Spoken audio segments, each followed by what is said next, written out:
Chapter 1. I want to join the army. Come join the army. There's nothing to fear about enlisting. Once you enlist, there are only two possibilities. You go to the front lines or you do not. What is there to fear in not going to the front lines? If you do go, there are again two possibilities. You may be injured or you may not. What is there to fear if you remain unscathed? If injured, there are yet two more possibilities, a minor injury or a severe one. What is there to fear in a minor injury? And if severely injured, you face either recovery or not. What is there to fear in recovery? And if you do not recover, that is even less frightening, for you would be dead. And death should not be feared. You will receive an 80,000 galactic coin martyr subsidy. You heard it right, as long as you are a mech soldier who dies for the Solar System Alliance. What are you waiting for? Join now. A colossal screen displayed a recruitment advertisement, featuring a mech pilot delivering a speech that was both amusing and absurd. Frankly, it left many in stitches. However, for Tang Fei, who was out shopping with classmates, laughter was absent. Instead, the staggering figure of 80,000 galactic coins echoed in his ears, and his gaze was fixed on the recruitment salary displayed below, an annual salary of 50,000. For Tang Fei, who desperately needed money, the allure was overwhelming, so compelling that he found it impossible to resist, and his desire to enlist grew fervent. As for the recruitment requirements, Tang Fei brushed them off entirely, thinking, if he could not qualify, then which man could? I want to join the army, Tang Fei declared, pointing at the advertisement with his pale finger and shouting. Tang Fei, your physique is not suitable, a curious classmate exclaimed. Why not? Tang Fei muttered, puffing out his chest and responding with pride. Yet, that chest offered little in the way of persuasion. His frail body seemed as though it could be swept away by a gust of wind, prompting his classmate to shake their head. Tang Fei disregarded his classmate's opinions, growing increasingly excited about his own capabilities.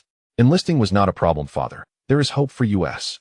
Amidst the varied gazes of his classmates, Tang Fei boarded the hover bus, his heart ablaze with fervor. In Jinghai City, the Tang family belonged to the impoverished class, residing in a dilapidated old house, a relic of nearly a century that was rare even in the entire Earth district. During Tang Fei's childhood, the Tang family had been relatively affluent, not quite at the millionaire level, but certainly middle class. They owned a large ancestral martial arts school. His father was well known in Jinghai City, running the school and imparting ancient martial arts, earning the title of a master. However, misfortune struck when Tang Fei was 10 years old. For reasons unknown, his father fell victim to a dark plot, resulting in an accident that cost him his legs. The martial arts school was reduced to ashes overnight, and to this day, the perpetrator remained undiscovered. Tang Fei was uncertain whether the investigation had stalled or if they simply feared the truth. For 8 years, his father lived in a state of half-life, with the family's financial burden resting solely on his mother, Feng Qi. Each time Tang Fei saw his father's lifeless eyes and his mother's weary, aged face, his heart ached. He despised himself for being unable to help at home, and he loathed the hidden mastermind behind their tragedy. Upon returning home, it was time for lunch, a simple meal of 2 dishes and a soup. Fei, why are you back? Did you buy your books? Feng Qi, her face lined with the wear of 41 years, had graying temples. That I am not going. Mom, I need to see Dad first. I have something to tell you later. After speaking, Tang Fei entered the bedroom. On the bed lay a middle-aged man, his square face furrowed with worry, his slightly plump frame listless as he stared at the ceiling, lost in thought. This was Tang Fei's father. Since losing his legs, he had not smiled, living each day in a haze. That it was not that medical treatment was impossible with the advancements of society in 2320. A shot of gene recombinant medication could grow new limbs within a week. The issue was that the cost of that shot was 120,000 galactic coins. While there were many wealthy individuals in 2320, the impoverished were also plentiful. For a destitute family, that figure was astronomical. Father, rest assured, I will earn money to heal you. Tang Fei had made up his mind. He remained silent, returning to the living room to sit beside his mother. Mom, I have decided to enlist. The sudden pronouncement startled Feng Qi, who instinctively touched her child's forehead for fever, her expression filled with concern. Fei, why do you want to join the army? You just got accepted into the best university. How can you think of enlisting? Mom, with our current situation, how can we afford tuition? I have grown up. I want to earn money to allow you to enjoy life comfortably and to heal Dad's legs. Tang Fei's eyes welled with tears. He had been sensible from a young age, consistently topping his class and receiving countless awards. Yet what did that matter? Without money, let alone his father's medical expenses, the university tuition was an immense burden on the family. Silly child, even if you wish to go, your physique is simply not suitable. The requirements for genetics are quite high. Do not entertain such thoughts. You need not worry about tuition. Feng said, stroking her child's hair, thinking he was joking. However, this time Tang Fei spoke with an unprecedented seriousness. Joining the army offers an annual salary of 50,000, along with various awards. With my skills, I can surpass even the regular troops, Mom. Just a few years and my father's medical expenses will be manageable. I know you feel the same as I do. Not want to see Dad lose hope. I have grown up, and I must take on this responsibility. Feng recognized her son's abilities. He had always lacked assertiveness, and hearing Tang Fei speak this way left her at a loss for a rebuttal. Sensing her hesitation, Tang Fei gritted his teeth and said, Mom, I am not asking for your opinion. I have already signed up. You need not worry about my enlistment. This is settled. I will transfer money to your Tianwang account every month, and please do not mention this to Dad. Seeing the tears welling in his mother's eyes, Tang Fei felt a similar moisture gathering in his own. Looking at her son's frail body, not particularly tall, with clear and bright eyes and handsome features radiating a sense of determination, Feng suddenly realized her son had truly grown up. After spending 2 days with his parents, on the third day, Tang Fei departed without saying goodbye, clad in a t-shirt, jeans, and sneakers. Wearing sunglasses, a quintessential neighbor boy Luke set out. On his wrist was a blue circular bracelet, the Tianwang, a versatile communication tool in this era. Clicking a button summoned a virtual interface before him. After checking the route, he boarded the hover bus heading to the recruitment center. Outside the window, towering skyscrapers loomed, while hover cars filled the skies. However, Tang Fei's thoughts were not on the scenery. He tightly clutched the blue gem hanging around his neck, a gift from his father when he drunkenly celebrated Tang Fei's acceptance into university, claiming it was a treasure. Passed down through the Tang family, known as the heart of the ocean, his father often tearfully expressed hope that Tang Fei would revive the Tang family martial arts tradition, fearing it might end with him. In truth, Tang Fei understood that the legacy was not merely the martial arts school, but the ancient technique, the heart engraving method, passed down through generations. Father, I have grown. I will work hard to earn money, heal your legs, and make you proud to have me as your son. I will also find the culprit and avenge you. For the sake of money, I must join the army. His declaration drew puzzled glances from the other passengers in the bus, who wondered, is joining the army really lucrative? Why have we not heard of this before? They contemplated looking into it further. Chapter 2.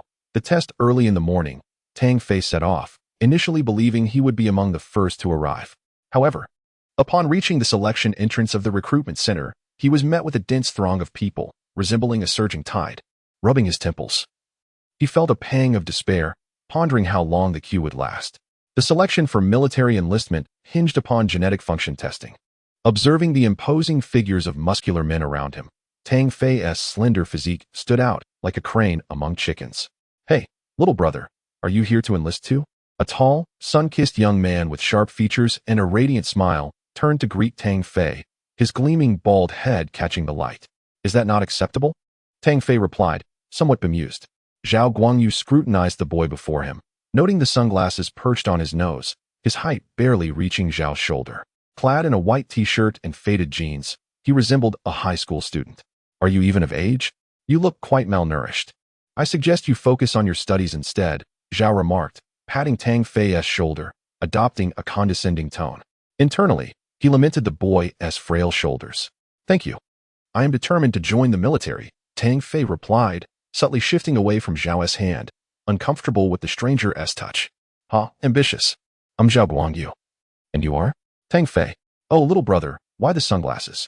I'm Tang Fei. Little brother, your skin is remarkably fair, clearly well cared for. Tang Fei felt a wave of frustration wash over him. He longed to slap that bald head. Can he just be quiet?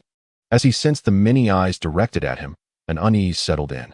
Number 618, 619, 620. After 6 consecutive numbers, Tang Fei hastened forward, inwardly relieved to escape Zhao's incessant chatter.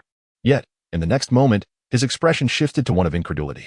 Little brother, what a coincidence. I'm number 620. We're adjacent numbers, truly fate. I'm Tang Fei, who wishes to share fate with you.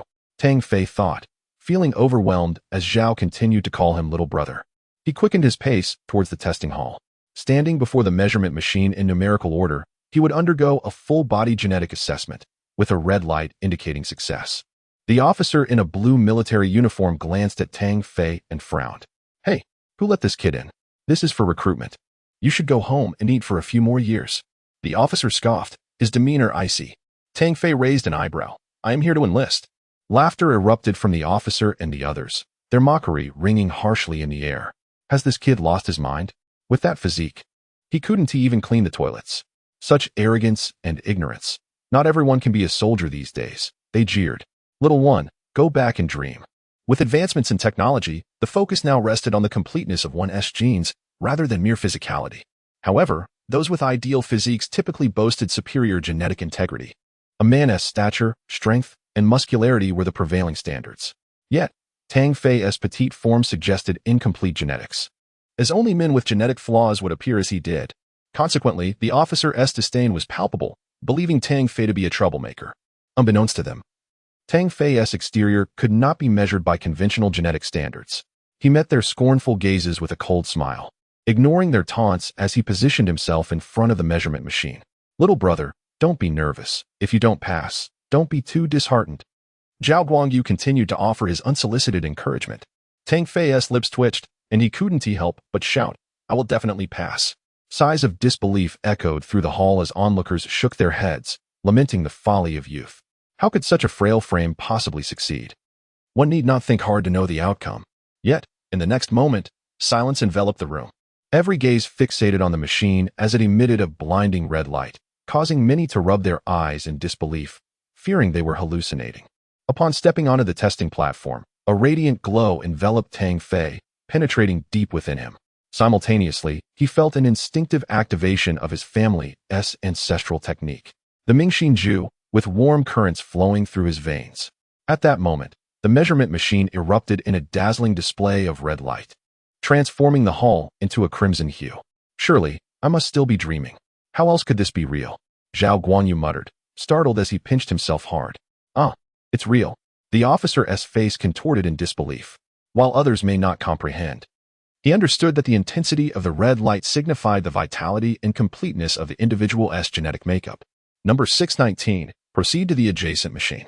This one must be malfunctioning. Stepping onto the testing platform once more, in less than 3 seconds, the red light blazed again. After switching to another machine, the results were the same. Good heavens, this one is broken too. Little brother, your luck is truly dismal, Zhao remarked, as everyone cast him incredulous looks. While 1 or 2 machines might malfunction, 5 showing identical results spoke volumes. Tang Fei shot Zhao an exasperated glance, bemused by his naivety. Zhao Guangyu suddenly grasped the situation. Heavens, how could this be? Tang Fei retorted, anything is possible. Why the fuss? He mused over Zhao's lack of insight, realizing he too was taken aback. He understood the connection between this phenomenon and the Mingxin Ju, but such matters were best kept private. The officer's expression darkened. Tang Fei's success was a stinging slap to his face. Unfazed, Tang Fei smiled lightly, departing the testing hall amid the bewildered gazes of onlookers. As Zhao watched Tang Fei's retreating figure, curiosity filled him. He could not fathom how such a frail boy had passed. He understood the significance of the red light, and sensed that their paths would cross again soon. To be accepted into the military, passing the test was paramount. After completing numerous tedious procedures, Tang Fei proceeded to the dormitory area. Each successful candidate would be recorded in the Skynet. Upon enlistment, Tang Fei immediately sent a message to his mother via Skynet, reassuring her not to worry and to take care of his father. After ensuring his family's safety, he recalled the unusual sensations during the test. Previously aware of the exceptional nature of his family's techniques, he had believed it merely strengthened the body. However, this incident revealed that the Mingxin Ju offered far more than that. It seemed that the treasures passed down from his ancestors were indeed invaluable. Grasping the sapphire hanging around his neck, he pondered its significance. The assigned dormitory was simple, featuring 4 beds, a table, and brand new blue bedding. Inside, a figure was already making the bed, his back turned to Tang Fei, obscuring his features, but his imposing stature and bald head were unmistakable. A bald head. The term struck a familiar chord. Zhao Guangyu. Hey, who called me? Zhao Guangyu turned to the doorway, his expression transforming into one of delight upon seeing Tang Fei. Oh, little brother Tang Fei. I knew we were destined to meet. What a pity you're not a girl, such a loss for this fate. Indeed, Tang Fei replied, rubbing his head as he chose a bed by the window, unpacking his belongings. From their initial acquaintance prior to selection, through the rigorous selection process, to ultimately sharing a dormitory, Tang Fei candidly acknowledged that he had indeed stepped into a fair share of dung. His younger companion, with a tone of incredulity, remarked upon the impressive genetic capabilities displayed. Zhao Guangyu, with a hint of curiosity and envy, leaned in closer to observe him. It's innate. Nothing I can do about it. Tang Fei responded with a smile, glancing at his bald counterpart and maliciously contemplating that perhaps they wouldn't need lights at night. This dormitory was merely temporary. News had just reached them that they would be dispatched to the Asian military district base for training the following day. Before arriving, Tang Fei had diligently studied numerous military materials, and thanks to his remarkable memory, he had already committed a wealth of information to mind. The Asian military base, nestled within the Malay Mountains of Xinjiang, housed over 100,000 troops, and he felt a burgeoning sense of anticipation for the life that lay ahead. Chapter 3. The Asian Military District. At this moment, the doors swung open, and two imposing figures entered, both robust and formidable. One of them, clad in a gray shirt, exuded an intimidating aura, while the other, dragging two suitcases, appeared rather dull-witted. Tang Fei's sole concern at that moment was the financial gain from this military endeavor. Lost in thought, he neglected to greet them. However, trouble often seems to seek him out. "Hey, kid, move aside, I want this bed." The booming voice of the burly man thundered in Tang Fei's ear, leaving him momentarily perplexed. "There are still two other beds." Tang Fei frowned, showing no intention of getting up. "I prefer the bed by the window." "Get up now," the man, revealing his fierce demeanor, said impatiently. Tang Fei found the situation amusingly infuriating. "First come, first served. Why should I give it up to you? Are you out of your mind? Hey, daring to insult me. Do you want to die? Look at your puny frame. Do you believe I could crush you with a single slap?" The dullard beside him chimed in, yawning loudly, as if preparing to roll up his sleeves for a fight. If the matter had been approached politely, Tang Fei would have considered switching beds without a fuss. However, he detested the arrogant tone of this man. He did not wish to provoke conflict, yet he was not intimidated by it. Hey, you two are being quite unreasonable." Zhao Guangyu, unable to stand by any longer, pushed past the intimidating man and indignantly said, "Who are you to meddle in my business? I am Zhao Guangyu, nicknamed Baldfish. If you bully him, I will not turn a blind eye." Zhao Guangyu discreetly gestured to Tang Fei to reassure him, unable to tolerate the other's arrogant demeanor. "You two are brave, but you have no idea who my big brother is. Lu Wenshan, known as Mountain Brother. He was once a mercenary." The flattery from the younger man made Lu Wenshan unconsciously puff out his chest and glare at Tang Fei. "Did you hear that? A mercenary. That means he could take on 10 of you." Zhao Guangyu's hand trembled slightly as he coughed, feeling genuinely intimidated. Mercenaries had a notorious reputation for being fierce. However, his sense of justice compelled him not to back down. In an instant, the atmosphere in the room grew tense, breaths quickening, hinting at the possibility of an altercation. "Hey, what are you all doing?"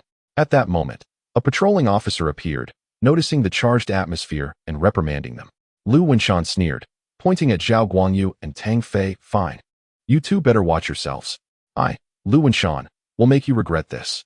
With an officer present, the group hesitated to escalate the situation. After all, the consequences of expulsion were dire. Unable to fight, Zhao Guangyu dismissed Lu Wenshan's threats, cheerfully patting Tang Fei on the shoulder. "Don't be afraid. These bullies only pick on the weak. We can't show fear." Tang Fei wanted to retort, "Who's afraid?" But appreciating Zhao Guangyu's intervention, he smiled and said, "Regardless, thank you." In truth, Tang Fei paid little heed to Lu Wenshan's threats. Despite his seemingly frail stature, he had the confidence that even 10 of these brutes could not touch him.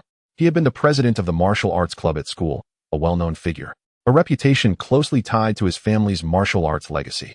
The following day, at 5 in the morning, the assembly whistle echoed, summoning everyone to gather their belongings and board the military transport airship. The airship was colossal, measuring over 130 meters in length and more than 30 meters wide, sufficient to accommodate an entire regiment of soldiers. The recruitment quota for the military in Jinghai City was a regiment of 900 men. As the airship ascended, Tang Fei gazed out at the shrinking city of Jinghai. "Dad, Mom, I'm off. Take care of yourselves. When I return, I will ensure you live a happy life." The Malay Mountains, standing at the pinnacle of Asia with an average elevation of 5,860 meters, are situated in the heart of the continent. Here lies one of the 5 major military districts of the Solar System Alliance, the Asian Military District. After 2 hours of flight, traversing thousands of miles, a grand steel metropolis emerged over the vast desert. Spanning dozens of kilometers, its towering steel walls reached around 20 meters high, with laser turrets standing every 100 meters, instilling both awe and respect from observers. Despite having researched the place beforehand, Witnessing it in person left Tang Fei truly astonished. This was a colossal beast, a war machine. The transport airship landed at a sprawling airport, where countless identical airships could be seen. All teams, form up. Following the others, Tang Fei took his place in formation, the airport brimming with tightly packed squads. Rumors suggested that this year's recruitment would surpass 100,000 soldiers, indicating that the alliance was preparing for significant action. Unbeknownst to him, Zhao Guangyu stood quietly on Tang Fei's right, whispering, "I didn't expect you to be so well-informed." Tang Fei gazed at Bald Fish with surprise. Under the guidance of their respective officers, the troops began to advance towards the new military training area. Since the advancement of technology and humanity's ventures into space for interstellar expansion, Earth, the origin of humanity, had ceased to be the center of human civilization. Following the second interstellar expansion, Earth had fallen to the periphery, often associated with notions of backwardness, barbarism, and poverty in the eyes of outsiders. Earth belongs to the Solar System Alliance, and the Asian Military District is the largest military district on Earth, with a regular force of over 100,000 soldiers. The base comprises various sectors: Mecha area, battleship area, regular army barracks, command center, and technological research and development. The new military training area was merely a small, inconspicuous segment, located in the northern part of the base, bordering the barren desert outside. After an hour-long address, the commander of the new military force finally spoke. "You are the fledgling eagles of the Asian Military District, soon to soar high. In 3 months, there will be a Mecha Soldier King competition for the Earth District, and some of you will have the opportunity to represent the Asian New Army in this prestigious event." This statement elicited scattered applause. And while Tang Fei did not pay much attention, the next announcement stirred the crowd into a frenzy. The first prize of the competition will be a reward of 500,000 galactic coins. Moreover, every soldier participating in the competition will gain vital leverage for future evaluations. Exceptional performers may even secure positions as officers in the Solar System Alliance. The crowd erupted in excitement. Some sought glory, others aimed for advancement, and many, like Tang Fei, were motivated by the prospect of the substantial prize. Mecha Soldier King? I must participate. Tang Fei resolved to pursue this goal from the very start. He needed the money to fund his father's medical treatment. After the accommodation arrangements were finalized, the day's proceedings concluded, and formal training would commence the next day. Tang Fei found himself sharing a dormitory with Zhao Guangyu, whose character resonated well with him. He admired Zhao Guangyu's sense of justice, optimistic demeanor, and of course, his shiny bald head. As night fell, Tang Fei ventured alone to the vast training ground of the new military. Choosing an open space, he sat cross-legged, closing his eyes to gradually regulate his breath. Slowly, his breathing slowed to a near halt. After 5 minutes, one would think he had ceased to breathe altogether. With each inhalation and exhalation, intervals of 3 minutes passed. If an ordinary person were to witness this, they would surely be left astounded. This was the introductory breathing technique from the Tang family's inherited art, the heart engraving method. Chapter 4. Conflict in the cafeteria. The heart engraving technique consists of 9 tiers, and Tang Fei was merely at the first tier. His father had urged him to practice since he was 8 years old. Initially, Tang Fei dismissed this method as mere deception, yet by the time he reached 15, he gradually recognized its profound efficacy, albeit difficult to articulate. The extent of its power remained a mystery to him. He could not fathom what mastery of the 9th tier would entail. However, he was acutely aware that since entering the first tier, he had never fallen ill, possessed an exceptional memory, almost photographic, and exhibited remarkable strength, capable of performing 200 push-ups without difficulty. Once, when confronted by a group of delinquents near his school, he dispatched 7 of them to the hospital, leading them to refer to him as Brother Fei thereafter. In essence, the ancestral teachings proved to be remarkably reliable. Tang Fei's confidence in joining the army largely stemmed from his reliance on the heart engraving technique. Setting aside these scattered thoughts, Tang Fei felt as if he were the only being in existence. A warm current flowed through his body. Although invisible, he could sense it distinctly. As time passed, and the warmth circulated several times, he perceived himself as a radiant orb of light, akin to gazing into a mirror where this orb represented his very essence. Suddenly, he noticed a faint glow approaching from a distance, flickering like the moon compared to the sun. This moonlight evoked a sense of familiarity, reminiscent of Zhao Guangyu. Abruptly, Tang Fei opened his eyes, awakening from his practice to find a large bald head before him. "Tang Fei, what are you doing?" Zhao Guangyu inquired. "Basking in the sun," Tang Fei replied. "Zhao Guangyu, having spotted someone in the training field, approached out of curiosity, only to be silenced by Tang Fei's retort, "Can one sunbathe at this hour?" Tang Fei chose not to resume his practice and returned to the dormitory with Zhao Guanyu. Along the way, he cast puzzled glances at Zhao Guanyu, unable to comprehend the radiant aura that surrounded him. "Hey, I will not yield," Zhao Guanyu exclaimed, clenching his fists defensively. Tang Fei, suppressing a chuckle, playfully smacked his bald head and quipped, "What are you daydreaming about? Hurry up and walk ahead to illuminate our path." The following day marked the commencement of training. Rising at 5:30 a.m., the recruits were organized into teams of 30 for training. Tang Fei and Zhao Guanyu were placed in the same team, while Lu Wenshan and the large fool, with whom they had previously clashed, were in an adjacent team of the same company. The first training exercise involved each recruit running 5,000 meters with an additional 20 kilograms of weight. Following that, they ascended and descended a rope ladder 300 times and traversed a 30-meter barbed wire obstacle back and forth 300 times. Next were various weightlifting exercises in the gym, each exceeding 100 repetitions. The morning training was relentless, exhausting the recruits' potential, leaving many too fatigued to eat afterward. As Tang Fei and Zhao Guangyu collected their meals in the cafeteria, they eagerly searched for a place to sit. Suddenly, a foot extended towards them, and Tang Fei reacted swiftly to halt its advance. Unfortunately, Zhao Guanyu was not so fortunate. His plate of food spilled onto the floor, his shiny bald head making an unfortunate acquaintance with the metallic surface. Tang Fei felt a pang of sympathy, not for Zhao Guanyu, but for the food. Training rations for new recruits were strictly regulated, with each person allotted only one portion. The result of this mishap meant they would go hungry at noon. "Who doesn't know how to look?" Zhao Guanyu lamented, glaring furiously at the perpetrator. "It was you," Lu Wenshan taunted, lounging on a cafeteria chair with a smug grin. "Yes, it was me. Aren't you furious? Too bad that little one didn't get knocked down. You did that on purpose," Zhao Guangyu accused. "Of course. I did it on purpose. Don't you get it? If you're unhappy, come and hit me. Go ahead. You think I won't dare? Today, I will make you regret it." Zhao Guanyu fumed, ready to retaliate against Lu Wenshan's provocations. Just then, a slender hand restrained him. Though Tang Fei shared the desire to confront Lu Wenshan, he recognized this as a trap. The regulations for new recruits explicitly stated that any private fighting would lead to disciplinary action, with severe cases resulting in expulsion. "Tang Fei, don't hold me back.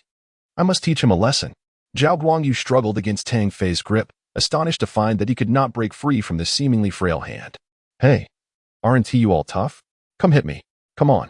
Lu Wenshan leaned closer, a mocking smile plastered on his face. The commotion attracted many onlookers. In the absence of other amusements in the military, any excitement drew attention. Lu Wenshan looked down upon the two, knowing he was intentionally inciting them. If they dared to retaliate under the scrutiny of so many, it would be a blatant violation of military protocol. Zhao Guangyu's frustration manifested in visible tension, while Tang Fei's fury simmered beneath the surface. He had no intention of causing trouble, yet this individual persistently provoked him. He understood the necessity of restraint. Any reaction would ensnare him in Lu Wenshan's trap. "Baldy, let us focus on eating. Why quarrel with a dog?" Tang Fei said calmly, firmly pulling Zhao Guanyu away. "Hey, coward, I'm deliberately messing with you. Why are you acting like a turtle?" Lu Wenshan's irritation grew as he saw them ignore him. "Are you still men? Or have you turned into women?" Tang Fei smirked coldly, letting Lu Wenshan bark for a while. He would ensure that the latter would eventually learn the consequences of his actions. As Lu Wenshan's provocations failed to elicit a response, a glint of malice flickered in his eyes, vowing to make the two regret their restraint. As the crowd dispersed, having lost interest, Zhao Guangyu seated, panting heavily and scratching his bald head, leaving red marks in his wake. "Tang Fei, why did you stop me?"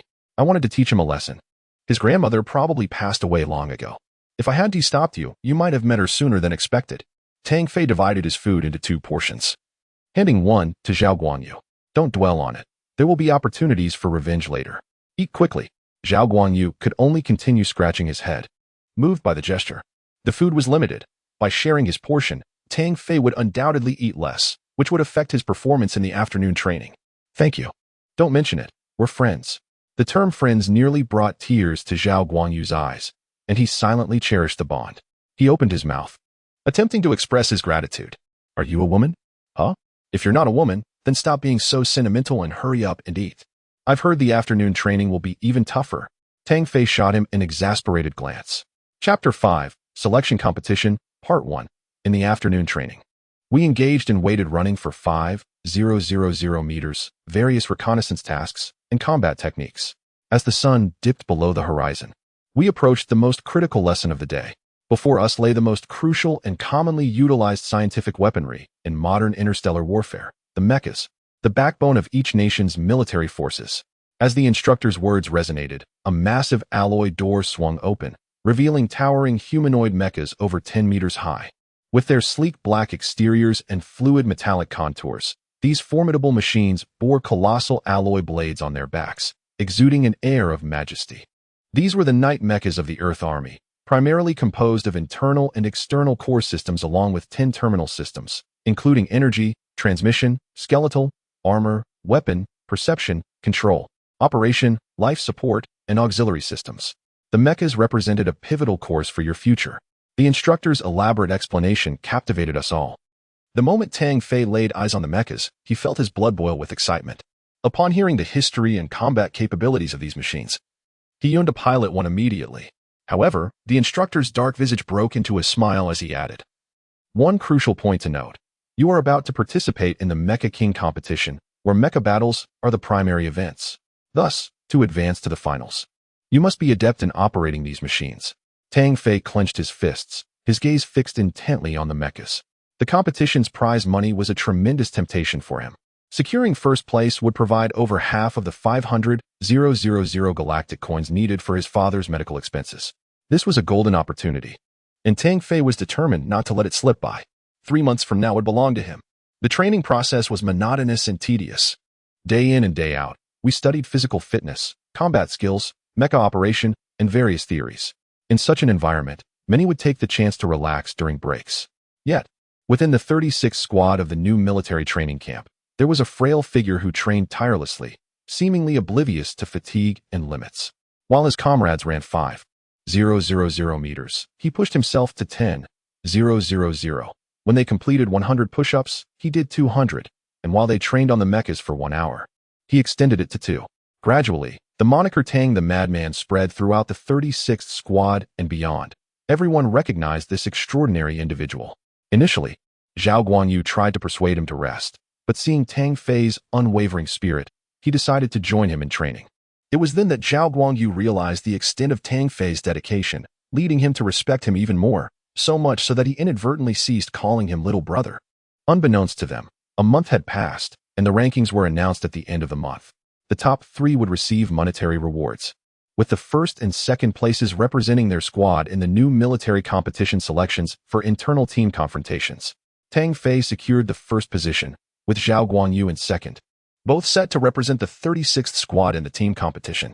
The top 3 would then advance to a higher military selection, ultimately leading to a competition among 10,000 soldiers in the new military camp to select 10 warriors for the 5 major military districts. Each company consisted of 3 smaller teams, totaling 6 participants for the confrontations, from which 2 would be chosen for the military selection. As nearly 300 soldiers gathered, 6 outstanding individuals stood side by side before them, each eliciting admiration and respect from the crowd. "Hey, ladies, prepare to witness real strength," Lu Wenshan sneered, having awaited this moment to publicly humiliate Tang Fei and Zhao Guanyu. Though Zhao Guanyu wanted to retort, the instructor began speaking. "We will conduct 3 competitions. The top 2 in total scores will emerge victorious. Is that understood?" "We understand," the 6 shouted in unison. The first event was a shooting competition. Each participant received a Ka laser gun, a standard military issue. The target was merely the size of a thumb, positioned 1,000 meters away, an extreme distance for the Ka. When the instructor commanded, the first participant fired 10 shots. The judging system announced 6 hits. The crowd erupted in applause.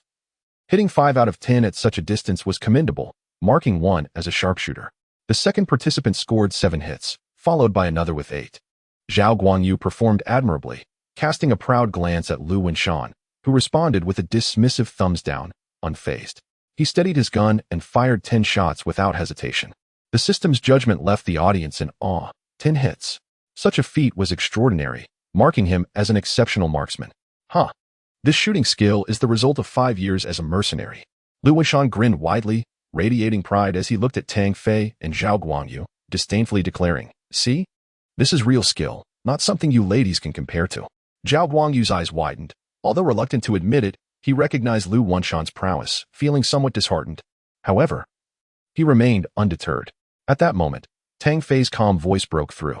Lu Wenshan scoffed. You sound quite confident. I've honed this skill for 5 years. While you're still wet behind the ears, boasting. Even if you manage 10 hits, it would only tie. Enough talk. Let us make a wager. Tang Fei replied with a smile. If I score 10 hits, surpassing your performance, you must call me big brother. 10 hits? You think you can outdo me? If you manage 9 hits, I'll call you big brother. But if you lose, you too must admit to everyone that you're ladies and yield to me. Deal. Tang Fei agreed without hesitation. Are you out of your mind, Tang Fei? Why act so recklessly? Zhao Guangyu admonished, filled with concern. Don't worry. I know what I'm doing. Observing Tang Fei's confident demeanor, Zhao Guangyu finally sighed. Fine. If you lose, just don't humiliate us too badly. To be honest, Zhao Guangyu never believed Tang Fei would win. Neither did anyone else present. Head shook in disbelief, and no one held faith in Tang Fei. The instructor did not intervene in their wagering. To him, it did not breach discipline, but rather ignited the soldier's competitive spirit. Good lad, straightforward. Let us begin. Lu Wenshan, accustomed to his dominant mercenary demeanor, found himself somewhat admiring Tang Fei's confidence. Yet, everyone believed Tang Fei was merely acting out of impulse. After all, 10 hits was the limit. How could he possibly win? No one could fathom it. Tang Fei took up his gun, adopting a standard shooting stance. At that moment, he sensed an eerie stillness around him, his gaze fixated on the distant target, now appearing infinitely magnified in his sight. Chapter 6, Selection Competition, Part 2. The gun in his hand felt as if it were an extension of his own body, a sensation he experienced during his daily shooting practice. Bang! The sound echoed 10 times in succession. Shortly thereafter, a cold voice from the system announced, 10 shots. 10 hits. Everyone stared in astonishment at Tang Fei, surprised that the squad had produced 2 sharpshooters. However, Lu Wenshan wore a peculiar expression. Since both had achieved 10 consecutive hits, how could Tang Fei assure his victory? Lu Wenshan's face darkened, feeling as if he had been openly slapped in the face. He had boasted about his skills honed through arduous practice as a mercenary, only to find a young boy matching his prowess. Yet, thinking of the wager, his expression lightened considerably. Consider yourself lucky, but even so, at best it will be a tie. How could you possibly defeat me? Just go take a look for yourself. You can't escape this, little brother.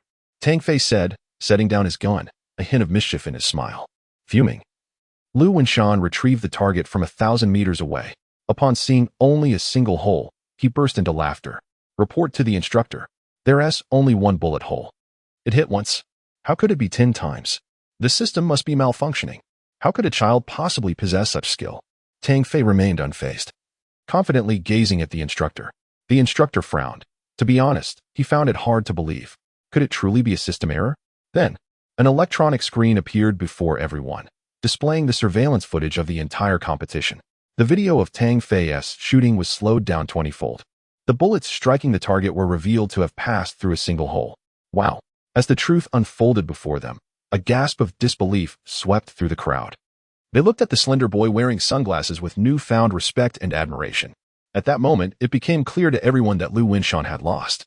And it was a well-deserved defeat. With the results announced, Zhao Guangyu erupted in excitement. Tang Fei, you're incredible.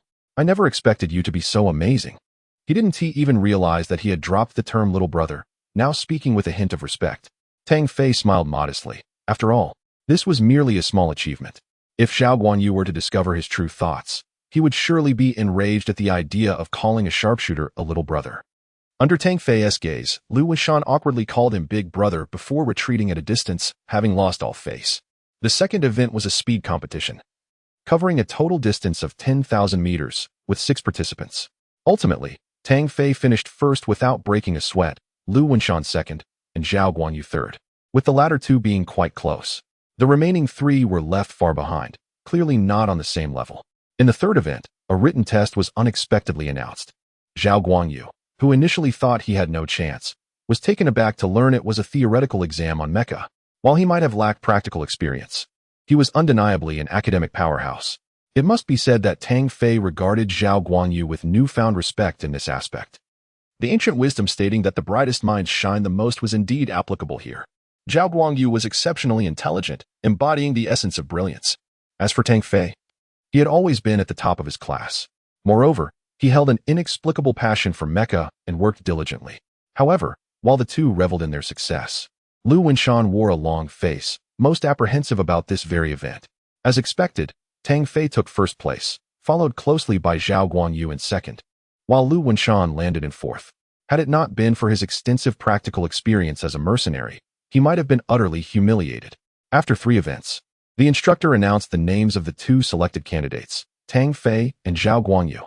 Lu Wenshan was furious and frustrated, especially about the final written test. He suddenly shouted, "Report to the instructor. I refuse to accept this. The all-round new army competition focuses on mecha, and selecting these 2 is unfair. After all, a written test doesn't represent much. I request a mecha duel." The others, eager for entertainment, particularly found his argument reasonable and began to cheer. After some contemplation, the instructor ultimately nodded in agreement. Lu Wenshan smirked, pleased, but his happiness was tinged with annoyance as he cast a disdainful glance at Tang Fei. "If you 2 cowards are afraid, you can back out. You're the coward. Your whole family is a bunch of cowards. Is this how you talk to your big brother?" Zhao Guanyu retorted angrily, despising the term coward after having been called that by many team members since his moment of hesitation in the cafeteria. Tang Fei remained indifferent. After all, it was merely words. However, Zhao Guanyu was visibly agitated. "Heh, bald fish, I'm giving you a chance. In this mecha duel, you can fight me openly. I just wonder if you dare," Lu Wenshan said, awkwardly changing the subject. Zhao Guanyu's bravado diminished. He had only piloted a mecha a few times, and familiarity was still a concern. He knew Lu Wenshan had experience as a mercenary and was adept at controlling mecha. If he were to step into the arena, he would undoubtedly lose and be humiliated. Zhao Guanyu's expression shifted between anger and uncertainty, yet he couldn't back down. Gritting his teeth, he prepared to agree.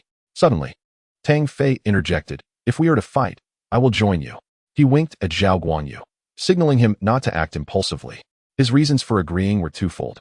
First, it was an opportunity for mecha combat, allowing him to gain valuable experience. Second, he genuinely wanted to defeat Lu Wenshan and, given the military regulations against such actions in reality, he saw this as a chance to triumph in the opponent's area of expertise. "No, Tang Fei, you're not his match. Let me handle it." Don't worry. I've wanted to teach him a lesson for a long time. Let me have this chance." Without heeding Zhao Guanyu's protests, Tang Fei stepped into the simulated training arena. Observing Tang Fei's calm and confident smile, his serene demeanor, Zhao Guanyu suddenly felt reassured, even entertaining the idea that he might actually win. Lu Wenshan had initially planned to challenge Zhao Guanyu before confronting Tang Fei. To him, the 2 before him seemed like infants, so he didn't mind who he faced first. The simulated training arena utilized fully virtual imagery, with a realism exceeding 90%. "That kid, don't say I didn't warn you. When I was playing with mecha, you were still in diapers. I've been a mercenary and am very familiar with mecha. Don't be surprised when you get blown up. Don't cry." The surrounding team members chattered, showing little faith in Tang Fei. Tang Fei smiled and replied, "Don't worry, I will make you cry."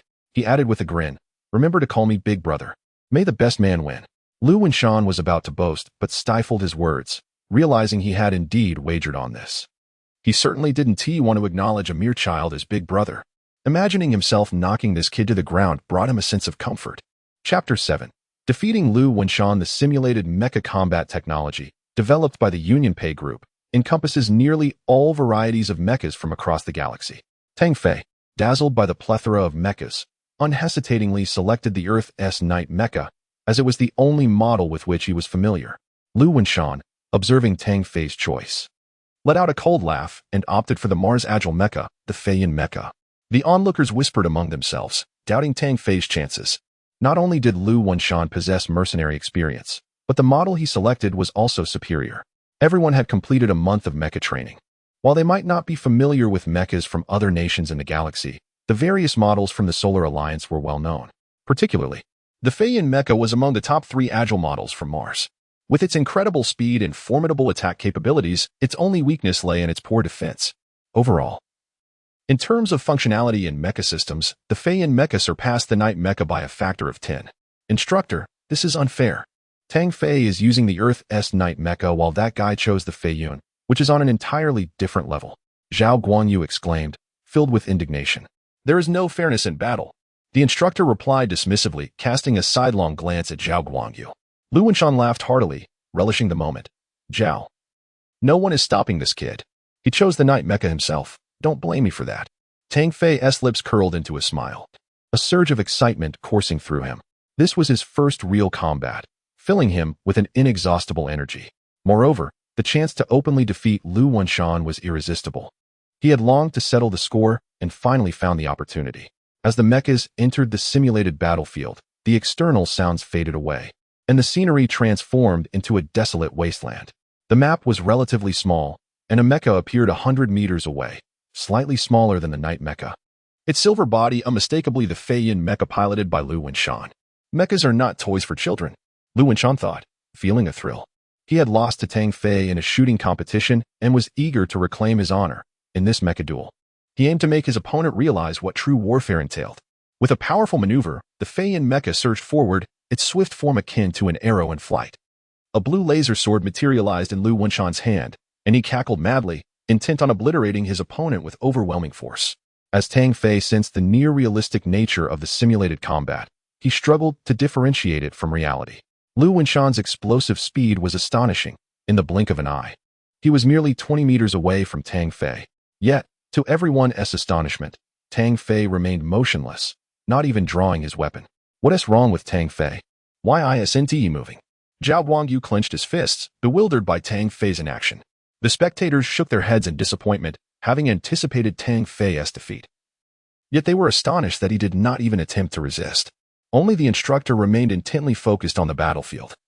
Noting the slight bend in the night mecha's legs, an indication that this battle might not unfold as everyone expected, Lu Wenshan's laughter grew louder. You've lost, kid. Prepare to be cut down. The Feiyin mecha leaped into the air, the laser sword raised high, diving down with unstoppable momentum. Just as the sword was 3 meters away from the night mecha's head, Tang Fei finally moved. A colossal roar erupted as the night mecha soared upward. The ground was engulfed in a cloud of dust, followed by a deafening crash, and then silence fell. The spectators exchanged puzzled glances. Had it ended so quickly? As the dust settled, the night mecha stood resolutely in place while the Feiyin mecha lay wrecked 50 meters away, motionless. The outcome left everyone agape with disbelief. The night mecha hadn't even needed a metal blade. The Feiyin mecha had been obliterated in a single blow. What sort of rhythm was this? It was a complete annihilation. Tang Fei had been acclimatizing to the sensation, thoroughly impressed by the Union Pay Group's astonishingly realistic simulation. The instructor initiated a slow-motion replay of the battle, elucidating the events. The night mecha had soared upwards, meeting the Feiyin mecha's speed with an effortless tilt to evade the laser sword. Following that, a massive fist struck the Feiyin mecha with rapid frequency, ultimately leading to its destruction in a single punch. This was a one-sided thrashing. The night mecha appeared to float effortlessly as it dispatched its opponent, seemingly without exerting itself. Although the simulated combat was virtual, the physical demands of controlling a mecha mirrored reality by 70 to 80%. Thus, within Tang Fei's slender frame lay an astonishing explosive power, prompting all to exclaim in awe, truly, he is a force to be reckoned with. Tang Fei felt somewhat disheartened.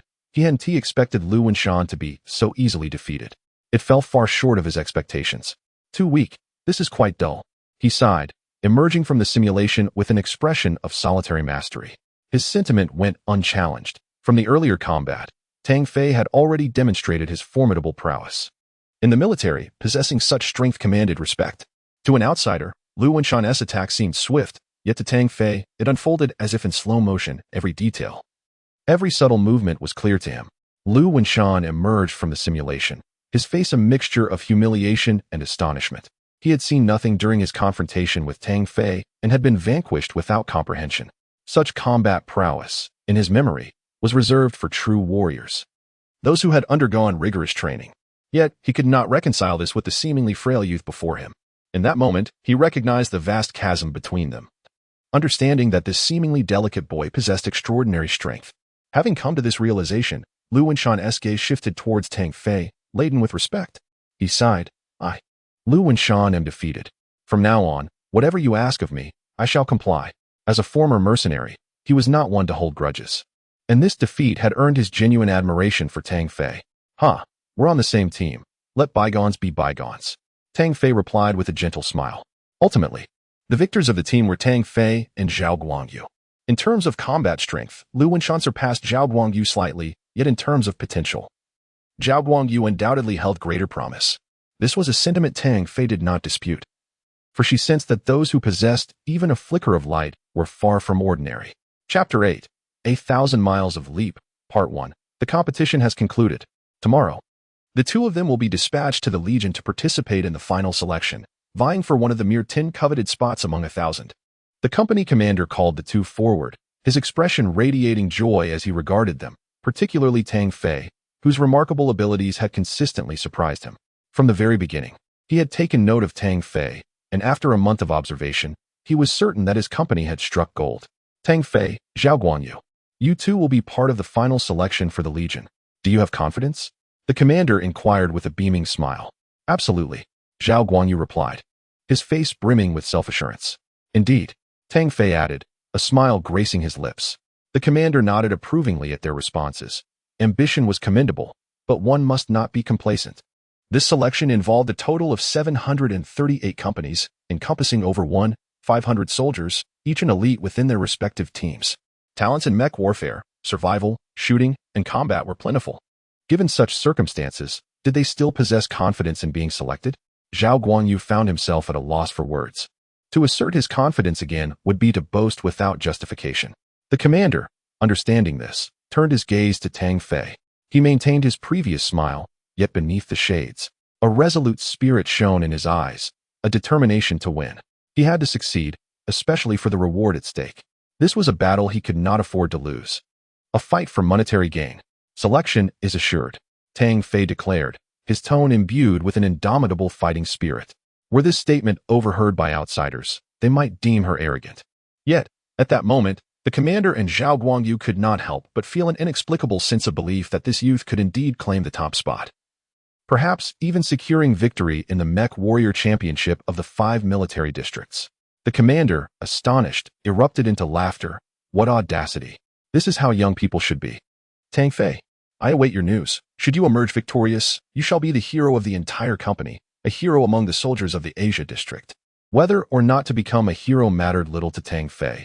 What he truly cared about was the reward. The entire company, consisting of over 90 members, bid farewell to Tang Fei and Zhao Guangyu. At the assembly point, over 1,000 individuals had gathered, and once all had arrived, a major with the rank of major stepped forward to address the crowd. I am Major Li Qing, responsible for this selection competition. You all represent the elite of your respective companies, the CR de la CR of the Asian New Army. Awaiting you are arduous trials and the promise of glory. Therefore, you must showcase your strength and give your all. Fight for honor. After the major's address, a sinister smile crept across his face, at least to Zhao Guangyu. It appeared sinister. In the first round of eliminations, each of you will be provided with 3 days' worth of food and transported to a location 1,000 kilometers away. You must return to the base within 7 days. This will not only test your survival skills in the wilderness, but will also involve confrontations with regular troops. Moreover, only the top 10 warriors will be selected. The rest will be eliminated. The major's words elicited gasps from the crowd. Out of over 1,500 individuals, only 10 would prevail. The elimination rate was staggering. Even Tang Fei furrowed his brow, feeling the weight of pressure. This is unfair. Indeed, it seemed an impossible task. A few brave souls began to voice their dissent, prompting the major to scoff at the recruits, barking, "Novices, you have no choice but to comply. A soldier's duty is to obey orders. Besides, this task is not insurmountable. Now, conserve your energy for the competition. If you fear it, you might as well withdraw." The soldiers fell silent. Their complaints were merely expressions of frustration. After all, they considered themselves elite. They would not back down. More than 1,500 soldiers boarded the transport airship, soaring toward the distant region 1,000 kilometers away. Tang Fei, only 10 spots? That seems exceedingly few. Zhao Guangyu expressed his concern. Less than a 1% chance of selection. Perhaps such odds are advantageous. A single victory. Tang Fei mused, undeterred by the pressure. You remain rather optimistic, Zhao Guangyu remarked, patting his bald head with a wry smile. 3 days of food, traversing 1,000 kilometers, and facing regular troops. How could this possibly go well? Why dwell on the negatives? As the ancient saying goes, when the cart reaches the mountain, a path will emerge. Tang Fei responded, playfully ruffling Zhao Guangyu's shiny head. Rest well, conserve your strength. The coming 7 days will be arduous. With that, he crossed his arms and closed his eyes. Zhao Guangyu shot Tang Fei an annoyed glance, muttering, "Don't mess up my hairstyle." Tang Fei's lips twitched at Zhao Guangyu's comment, comparing it to a eunuch lamenting, "Don't touch my little brother." It was painfully amusing. After an hour, the transport airship hovered above a forest. Periodically, recruits leaped from the vessel, equipped with gravity packs. The gravity pack system adjusted gravitational forces based on the user's control. Upon jumping from the airship, the body would plummet rapidly. At a certain altitude, the anti-gravity mechanism would engage, slowing the descent. Traditional parachutes had long been rendered obsolete. Once Tang Fei and Zhao Guangyu landed, they cautiously surveyed their surroundings. And upon confirming there were no anomalies, they proceeded to organize their equipment. Working together provided mutual support, particularly when their objective was unclear, making it the most suitable approach. 3 days of food and a single alloy dagger. This is quite harsh. Zhao Guangyu complained as he inspected the pack. Be grateful. At least you're not going in naked. Tang Fei sighed in resignation. 3 days of food, over 1,000 kilometers, and 7 days to return to base. This was inherently a formidable training exercise, testing soldiers' survival skills, endurance, and physical strength. However, the added complication of regular troops patrolling the area, reportedly comprising 3 divisions and nearly 30,000 soldiers dispersed within this territory, significantly increased the challenge. Such conditions would likely result in a considerable number of eliminations. This was a trial of strength, intellect, and luck, all of which were necessary to succeed. Tang Fei. I've heard that this area is also home to ferocious beasts. Tang Fei, already furrowing his brow, felt a headache coming on at this revelation. Rubbing his temples, he realized that this training was indeed a matter of life and death. Many might lose their lives to this ordeal. It appeared the military leadership was entirely indifferent to the risks involved in selecting exceptional soldiers. What else have you heard? Tang Fei inquired, shouldering his pack while casting a steely gaze at Zhao Guangyu. The latter had a knack for sharing troubling news. Moreover, cough.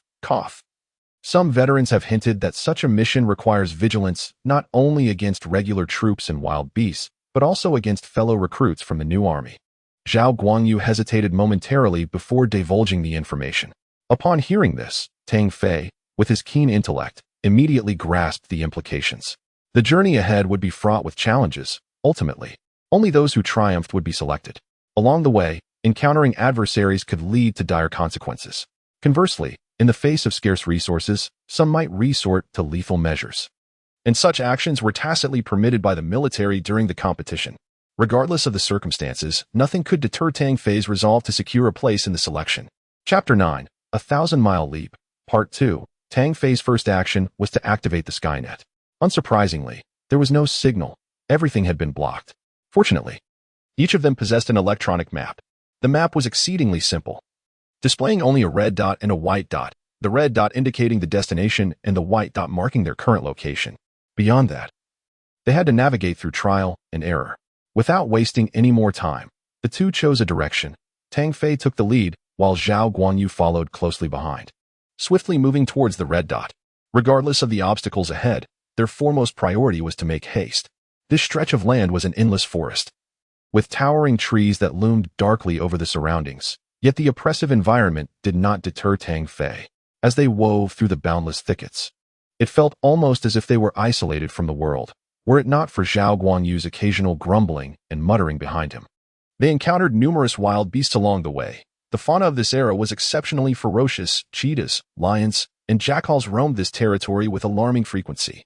Nevertheless, the duo pressed on, facing danger with a sense of bravado. As night descended, they consumed some food and took a brief rest before continuing their journey. With their physical stamina, they could cover nearly 30 miles an hour in such an environment. Moreover, the cover of night posed no hindrance to Tang Fei. He believed that this advantage should be exploited to its fullest in these early stages, traveling day and night to maximize their distance and maintain their lead. Another consideration was that the sooner they reached their destination, the less they would have to worry about food and water. Food was manageable. Even leaves could sustain them for a while, but the scarcity of fresh water was a pressing concern. Without sufficient hydration, maintaining their strength would become impossible, leaving them vulnerable to wild beasts, other soldiers, and the encroaching army. On the first day, they traversed 153 kilometers. The following day, they continued unperturbed. Though food and water proved scarcer than anticipated, covering 289 kilometers. As the sun rose on the third day, Tang Fei and Zhao Guangyu had advanced over a third of their journey. Yet their stock of food and water had been depleted. If we maintain this pace, we should arrive by the morning of the 6th day, Zhao Guangyu declared proudly, feeling quite pleased that no dangers had befallen them thus far. Showing little regard for the competition. Don't be complacent. It's not as easy as you imagine, Tang Fei cautioned. Just then, he spotted a grove of wild fruits. His spirits lifting. Our luck has turned. These fruits can provide some hydration. Wonderful. I haven't had water in a night, Zhao Guangyu exclaimed, rushing towards the fruit-laden trees. However, Tang Fei's expression shifted dramatically as he shouted, "Get down." Zhao Guangyu, reacting swiftly, sidestepped, but it was too late. A knife struck his thigh, the blade embedding itself deep within. Tang Fei rushed to support Zhao Guangyu, glaring fiercely at the 5 figures that had emerged from the thicket. "Kid, those fruits belong to us." Scram. A slender, crew-cut man sneered. Zhao Guangyu's anger ignited. "We found them first. Why should we give them to you? How dare you talk back? Do you want to die?" Another man snarled, brandishing a knife menacingly. Tang Fei's anger surged. He had never sought conflict. Yet he would retaliate fiercely when provoked. Avoidance was not in his nature, especially when faced with such malicious intent. Had Zhao Guangyu not dodged in time, he could have been killed, fueling Tang Fei's fury further. "I'll give you 5 a chance to leave. Otherwise, do not blame me for being merciless." Tang Fei's voice was icy, laced with palpable murderous intent. The leader of the group, a muscular man, laughed heartily. "Is this little brat talking to us? You think you're tough? Come on, let us see what you can do, shorty." To them, Tang Fei, standing at just over 1.7 meters, appeared diminutive. With narrowed eyes and taut muscles, Tang Fei declared, "You two against me, then." His gaze radiated lethal intent. Although he had never taken a life, fear did not grip him at that moment. The opposing group had already shown their willingness to kill. Therefore, he would show no mercy. For the ultimate goal, eliminating a few obstacles was a necessity. After all, this was a life-or-death situation. In that instant, Tang Fei resembled a born warrior, decisive and ruthless. The Mingxinju flowed through him, and he targeted the closest adversary. With a powerful leap, he propelled himself forward like an arrow. The alloy dagger appeared in his hand, and with a swift motion, he seized the man, the dagger slicing through flesh. Instantly, crimson blood gushed from the man's neck, his eyes wide in disbelief at the suddenness of his demise. Simultaneously, Zhao Guangyu understood Tang Fei's intent as he heard his voice. He dropped to the ground, rolling beneath one of the attackers. Most of the attention was drawn towards Tang Fei, and seizing the moment of distraction, he struck twice with his alloy dagger, severing the man's femoral arteries. With 2 foes dispatched, the remaining assailants were momentarily stunned, unprepared for such an aggressive counterattack. Their leader, Peak Brother, signaled to his companions, and they charged towards Tang Fei, while he faced the bald man. Not a word was exchanged. Their alloy daggers clashed violently. Though Tang Fei appeared frail, his training had elevated him to a level beyond ordinary strength. The dagger descended with fierce intent, catching his opponent off guard, who could only raise his weapon in defense. Yet, Tang Fei's strike was so powerful that it knocked the adversary's dagger aside, as if confronting a human-like beast. With a swift kick, he sent the man crashing into a tree 3 meters away. At that moment, another foe lunged at him with a dagger, timing his attack perfectly. Realizing he could not evade, Tang Fei's body contorted, performing an acrobatic maneuver that allowed him to dodge, his dagger slicing through the attacker's hand, severing tendons and arteries. With no hesitation, he retaliated with another thrust, piercing the man's heart. Zhao Guangyu struggled mightily, hindered by his injury, but ultimately, Tang Fei arrived just in time to eliminate the leader. "Are you all right?" Tang Fei inquired, concern etched on his face, knowing the leg injury could pose significant problems with more than half the journey still ahead. "I'm fine," Zhao Guangyu gritted through his teeth, though blood flowed freely from his leg with every movement. "No, I can't let this slow us down. Tang Fei, just go on without me. With your strength, you'll surely qualify." Zhao Guangyu's complexion paled, yet he managed to smile. "What are you saying at a time like this?" Tang Fei raised an eyebrow, tearing a strip of cloth to bandage Zhao Guangyu's wound. "Thank you." Zhao Guangyu felt profoundly touched. This was what brotherhood meant. "Why are your eyes suddenly red? You should be fine." Tang Fei noticed the slight redness around Zhao Guangyu's eyes and smiled inwardly, choosing not to address it. Chapter 10. A ray of hope. Tang Fei searched the bodies of the deceased and found some provisions, which, along with wild fruits, would suffice for 2 people for over a day. Gazing at the lifeless corpses, Tang Fei's complexion turned pale. However, he restrained himself, adapting to the grim reality. Such circumstances may arise again in the future, and he must persevere. Tang Fei, I'm just a burden now. You truly should leave me behind. At least one of us can qualify. I know you're eager to participate in the competition. I can see it clearly. This opportunity is rare. Hurry and go. I'll be fine here. Just don't forget to come back for me. Shut up. While I may not be a saint, abandoning a friend has never been my style. Tang Fei glared at him and continued. Enough with the chatter. I can win with you by my side. Zhao Guangyu felt a warmth in his eyes. He was genuinely moved. Everyone wishes to compete in the final contest. It symbolizes honor. Observing Tang Fei's resolute demeanor, Zhao Guangyu chose not to be overly sentimental, knowing that continuing to protest would only diminish his own self-worth. They advanced 10 miles. Tang Fei slapped his forehead in exasperation. Bald fish, can't you move any faster? I wish I could. Zhao Guangyu replied, resembling a disgruntled spouse, his eyes filled with reproach. Suppress that expression. It's not working. Tang Fei opened the celestial map, noting that they were still 512 kilometers from the Crimson destination, with just 4 days remaining. If they maintained their previous pace, they still had a chance to arrive on time. I'll carry you. What? Absolutely not. I'm too heavy. You won't manage for long. Upon hearing this, Zhao Guangyu felt increasingly touched, but he could not continue to be a hindrance to Tang Fei. Stop talking nonsense and get on. Rest assured, I know my limits. Tang Fei's conviction was unprecedented. Having spent time with him, Zhao Guangyu was aware of Tang Fei's character. Once he set his mind to something, he would pursue it relentlessly. To put it colloquially, he was as stubborn as a mule. In such a situation, Zhao Guangyu had no choice but to yield. As he lay on Tang Fei's slight frame, Zhao Guangyu felt a mixture of gratitude, sorrow, and a tinge of regret. It was tragic. The two were certain they could not complete the competition, and he lamented his own inadequacy, his emotions a tumultuous blend. Tang Fei, however, remained indifferent to his thoughts, bearing the weight of 85 kilograms. Fortunately, he felt only a slight heaviness, which did not impede his pace. He was resolute about his goal, to secure this opportunity. Zhao Guangyu was blissfully unaware of Tang Fei's intentions. Otherwise, he would surely exclaim that Tang Fei was inhuman. An hour passed. Zhao Guangyu now regarded Tang Fei with the eyes of one observing a marvel. Carrying nearly 200 pounds, he maintained a remarkably steady speed. Hardly slower than before. Such stamina and endurance were astonishing. Tang Fei, may I ask you a question? Speak. Which planet is your hometown? Earth. There is no way Earth produces someone as abnormal as you. Tang Fei did not respond but gently touched the wound on Zhao Guangyu's arm with his left hand, akin to the soft caress of willow branches in the breeze. Ah! A sound erupted, reminiscent of a pig being slaughtered, startling a flock of birds into flight. Now that was an abnormal action. Then you're definitely not abnormal. I'll bet my hair on it. Zhao Guangyu declared indignantly. Throughout their journey, Tang Fei continuously circulated the heart engraving technique within himself, maintaining his endurance. This was the secret. The energy within him flowed unceasingly, but he was not a deity. He needed to rest periodically, meditating to recuperate. This rigorous practice demanded a substantial intake of water and food, so he seized every opportunity to consume edible fruits, leaves, and flowers along the way. After traversing a thicket of trees, a sudden change in scenery unfolded before them. The trees vanished, wildlife disappeared. They found themselves amidst a vast, desolate expanse. We finally emerged. Our luck is holding. At least we haven't encountered any military forces.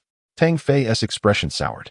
With fewer resources here, it would be challenging to find sustenance compared to the forest. Think carefully. Zhao Guangyu scratched his head, feeling somewhat embarrassed. He couldn't see the connection between his knowledge and hair. Fortunately, we've stored some food. At least one positive is that we're closer to the base. A fierce wind swept across the barren landscape, stirring up clouds of dust, devoid of green vegetation or animals. Tang Fei maintained his stamina and pressed forward. His vigilance never waned. Without the cover of the forest, getting surrounded by the military would mean certain defeat. After walking over 20 kilometers, the ground suddenly trembled, and a wild gust of wind surged forth. An endless storm of sand, like a sounding horn, rushed toward them. The fierce wind sliced through the air like a blade, and Tang Fei quickly sought refuge beneath a large rock. Tang Fei, why does your face look so constipated? Zhao Guangyu blurted out, nearly provoking Tang Fei to retaliate. Tang Fei shot him a sharp glare. This isn't the time for jokes. Zhao Guangyu rubbed his head, confused. It's just wind. Do you not realize that such storms in the desert can last anywhere from 2 to 3 hours, or even a couple of days? Zhao Guangyu suddenly widened his mouth, momentarily speechless, forcing a smile that looked more like a grimace. This storm shouldn't last for 2 days. There is still hope. And then, bald fish. You jinx. It really lasted 2 days. Tang Fei, unable to contain his irritation, slapped Zhao Guanyu's gleaming bald head 3 times. That hurts. Don't blame me. It's not my fault. We're doomed to lose the competition. Both felt a sense of despondency. This was now the afternoon of the 5th day. Time was dwindling. With only a day and a night left, and they still had over 400 kilometers to traverse, making it nearly impossible to reach their destination. Tang Fei, I've brought you misfortune. Zhao Guanyu hung his head, utterly dejected, never expecting their luck to plummet to such depths. Let it be. It's fate. Tang Fei mirrored his mood, feeling a profound sense of disappointment. Not only would they likely be eliminated from the preliminary round, but they could also forget about the substantial prize money. As they prepared to rise, suddenly, Tang Fei extended his hand to stop Zhao Guanyu. His gaze fixed on the distance. What is the matter? I hear the sound of a hover R. Just as Zhao Guangyu was about to inquire further, a hover military vehicle emerged, carrying 7 regular soldiers. The hover car sped swiftly toward them. These are regular troops, let us go out and hitch a ride back. Since we've been eliminated, continuing is just prolonging our suffering. Zhao Guanyu sighed, but Tang Fei's eyes sparkled with excitement. Of course, we should hitch a ride back. Tang Fei's eyes gleamed, shaking off the earlier despondency as he unsheathed his alloy dagger.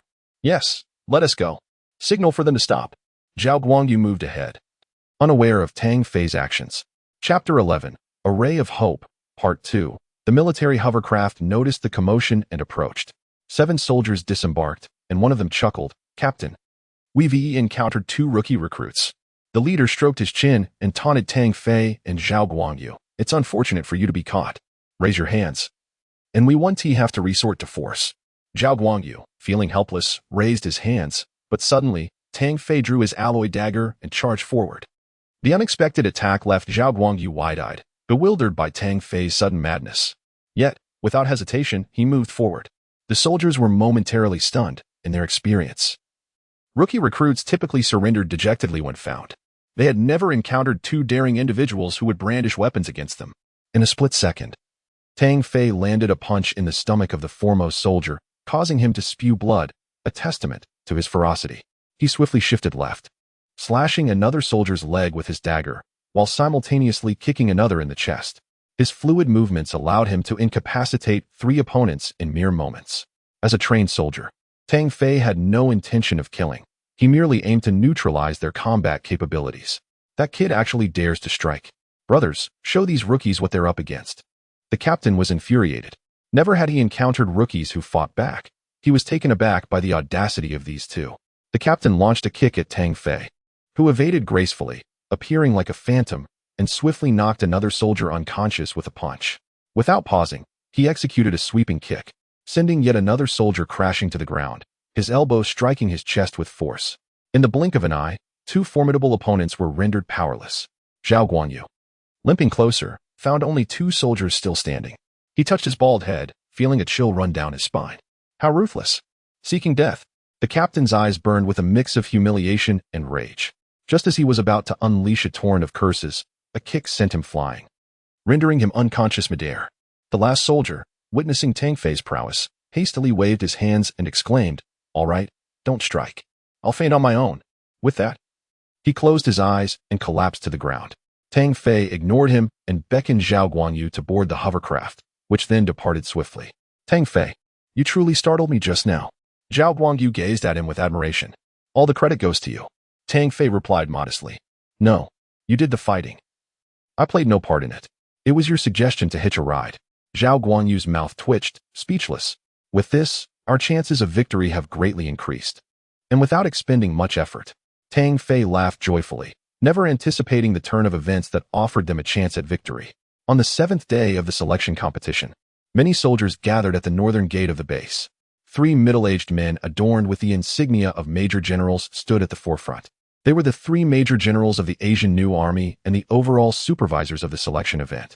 Beside them stood 8 disheveled new soldiers, their appearances ragged yet each pair of eyes gleaming with confidence. Among them was Major Li Qing. These 14 new soldiers had been the first to reach the base, each a paragon of resilience, having endured hardships to arrive. The eldest of the 3 generals, Major General Zhang Dian, chuckled. This year's new recruits are impressive. In just this brief moment, 14 have already arrived. Indeed, heroes emerge in youth. Old Jiang, look, many more are on their way. The quality of this batch surpasses the last by a significant margin. Major General Wang Shoren remarked with a sense of nostalgia. The trio gazed towards the arid expanse ahead, where they could faintly discern dozens of figures trudging towards the finish line. In previous years, it was commendable to have 2 or 3 reach this point. This time, the Mecha Warriors Championship in the Asian region wouldn't be at the bottom. Jiang Xian, affectionately known as Old Jiang, expressed his excitement. Historically, the Asian military district had always ranked last in the Mecha Warriors Championship among the 4 major military districts of Earth, leaving its soldiers with lowered heads. This influx of elite recruits instilled hope in the hearts of the generals. On the vast desert several kilometers away, the soldiers who caught sight of the base's finish line ignited with excitement, launching into their final sprint. Everyone awaited the last 2 qualifying spots, their gazes fixated on the leading pair of runners. Clearly, they had conserved their strength and swiftly distanced themselves from the pack, unleashing their potential as they raced toward the finish line. Unless an unforeseen event occurred, the final spots were undoubtedly theirs. Yet, miracles often manifest at critical moments. Look over there. What is that? A soldier pointed excitedly at the dust cloud several kilometers away. The 3 generals exchanged concerned glances, furrowing their brows. Nothing should disturb the competition before its conclusion. Even the regular troops tasked with containing the new recruits had been stationed 30 kilometers from the finish line, ensuring no one crossed into the final zone. In the blink of an eye, the dust cloud drew closer. As the hovercraft came into view, the expressions of the onlookers turned bizarre, especially upon recognizing the 2 occupants, leaving even the 3 generals dumbfounded. Bald fish, step on it. Overtake them, Tang Fei shouted, brimming with confidence. After commandeering the vehicle, they were nearing the finish line in no time. At that moment, both Tang Fei and Zhao Guangyu were overwhelmed with exhilaration. Tang Fei, we truly outsmarted them. Look at those poor souls outside. They look like beggars while we ride in luxury, Zhao Guangyu remarked, sipping a drink. The hovercraft was stocked with ample food and water for their indulgence, making their journey feel like a leisurely trip to the finish line. We've taken the lead, Tang Fei called out to the 2 soldiers outside. The comment struck the 2 excited soldiers like a thunderbolt, sending them crashing to the ground in despair, tears streaming down their faces. How can it be so unfair? We're all competing, yet the disparity is staggering. The 2 soldiers contemplated self-harm in their misery. This scene struck a heavy blow to everyone present. Upon reaching the finish line, Tang Fei and Zhao Guangyu were met with a chorus of astonished gazes. You. Major Li Qing's face turned ashen as he pointed at them, momentarily speechless. We qualified, right? What place did we come in? First? Zhao Guangyu's face was alight with pride. You 2 have gone too far. Major Li Qing's expression darkened. This is utterly outrageous. Returning in a military vehicle is a blatant provocation to the entire competition and the army. You still think you can qualify? Huh. You 2 should prepare for expulsion. Zhao Guangyu's smile froze. Expulsion? Panic set in as he realized the gravity of the situation. Chapter 12. Strength Analysis. Tang Fei's expression darkened as he stepped forward, fixing his gaze fiercely on Major Li Qing. Major, surely you jest. On what grounds do you dismiss us and deny our selection? He pointed at the 8 new soldiers to the side. We arrived 9th and 10th. According to regulations, we ought to be chosen. Why is that? Because you cheated? Major Li Qing smirked, gesturing towards the hovering military vehicle. Tang Fei chuckled coldly. I report to you, Major. Are there any rules forbidding the use of military vehicles? We intercepted a standard military vehicle. This is strategy, and we dare not wear the label of cheaters. Major Li Qing's face turned pale. He found himself at a loss for words. The rules indeed lacked clarity on this matter, yet such a situation had never arisen in history. He glared at Tang Fei, bellowing, I said you're dismissed. Do not attempt to argue. Tang Fei clenched his fists, his demeanor icy, a fire of anger igniting within him. He had not anticipated such unreasonable behavior from the Major, wishing he could teach him a lesson. Major, the Asian military district does not revolve around your whims. Tang Fei spoke each word with chilling intensity, as if the air itself had dropped several degrees. Seize these 2. Major Li Qing was about to order the apprehension of the defiant duo when suddenly, a commanding, aged voice rang out, Stop. Generals Zheng Diyuan, Jiang Xian, and Wang Shoren appeared amidst the respectful gazes of the crowd. General, everyone collectively saluted, including Tang Fei and Zhao Guangyu, though their expressions were grim. If the generals believed them to be cheaters, the consequences would be dire. Major, these 2 are directly selected. Wang Shoren casually remarked, contradicting Major Li Qing's earlier assertions. Major Li Qing's expression soured, but he persisted stubbornly. General, they cheated, violating. This is an order. The authority of the general brooked no dissent. And Major Li Qing had no choice but to relent, though he cast a venomous glance at Tang Fei, feeling humiliated and harboring resentment towards him. What are your names? The three generals expressed keen interest in the two new recruits who had dared to intercept a standard military vehicle, a feat unparalleled in history. Reporting to the general, I am Tang Fei. Reporting to the general, I am Zhao Guangyu. Initially anxious, the two felt elated upon realizing the general's support for them, signifying a step closer to their goal. Young men, do not be so restrained. Indeed, heroes emerge from youth. You both have truly impressed us old-timers. Jiang Xian beamed at them. It was all his idea. I merely drove. Zhao Guangyu excitedly pointed at Tang Fei. Tang Fei shot him a glare, managing an awkward smile in the presence of the generals. You flatter us, General. We acted out of necessity. Meanwhile, those who arrived at the finish line afterwards regretted not having thought of such a strategy. Yet they overlooked one crucial point. The ability to seize a military vehicle from a regular squad requires immense strength. Yet, some chose to forget this fact. After General Zhang Deyuan announced the selected roster, he declared a month of special training. The 10 individuals would represent the Asian Military District in the Mecha Warrior Championship. Upon returning to their unit, Tang Fei and Zhao Guangyu were greeted by a celebratory ceremony organized by their comrades. Zhao Guangyu ended up quite intoxicated, and Tang Fei partook more than a little as well. During the festivities, Lu Wenshan approached the two, offering profuse apologies, expressing nothing but reverence for Tang Fei, vowing that he would forever regard him as an elder brother. Ultimately, Tang Fei managed to escape, seeking solace in solitude. That evening, Tang Fei maintained his rigorous training regimen, seeking a secluded spot in the training grounds to gradually practice his techniques. Through this competition, he had discovered the advantages of his cultivation. His sensory perception sharpened noticeably, while his strength, speed, and endurance saw significant enhancement. This was merely the first level of the heart-mind technique, and Tang Fei eagerly anticipated the changes that awaited him upon breaking into the second level. He felt that achieving this milestone before the Mecha Warrior Championship would significantly increase his chances of victory. The following day, Tang Fei and Zhao Guangyu moved out of the Barak dormitory and into specially arranged accommodations. They were to undergo special training alongside the other 8 recruits in preparation for the imminent championship. The first session of special training took place in the tactical training room. U-10 will be the pride of the Asian new military, the honor of the Asian region. For the sake of pride and honor, you must approach this competition with full commitment. The training officer was none other than Major Li Qing, a familiar face to all. Yes. The collective response from the recruits elicited a nod of satisfaction from Major Li Qing, though his gaze lingered on Tang Fei, a flicker of unfriendly amusement crossing his features. Today, we will not engage in other training. Instead, you will familiarize yourselves with your opponents.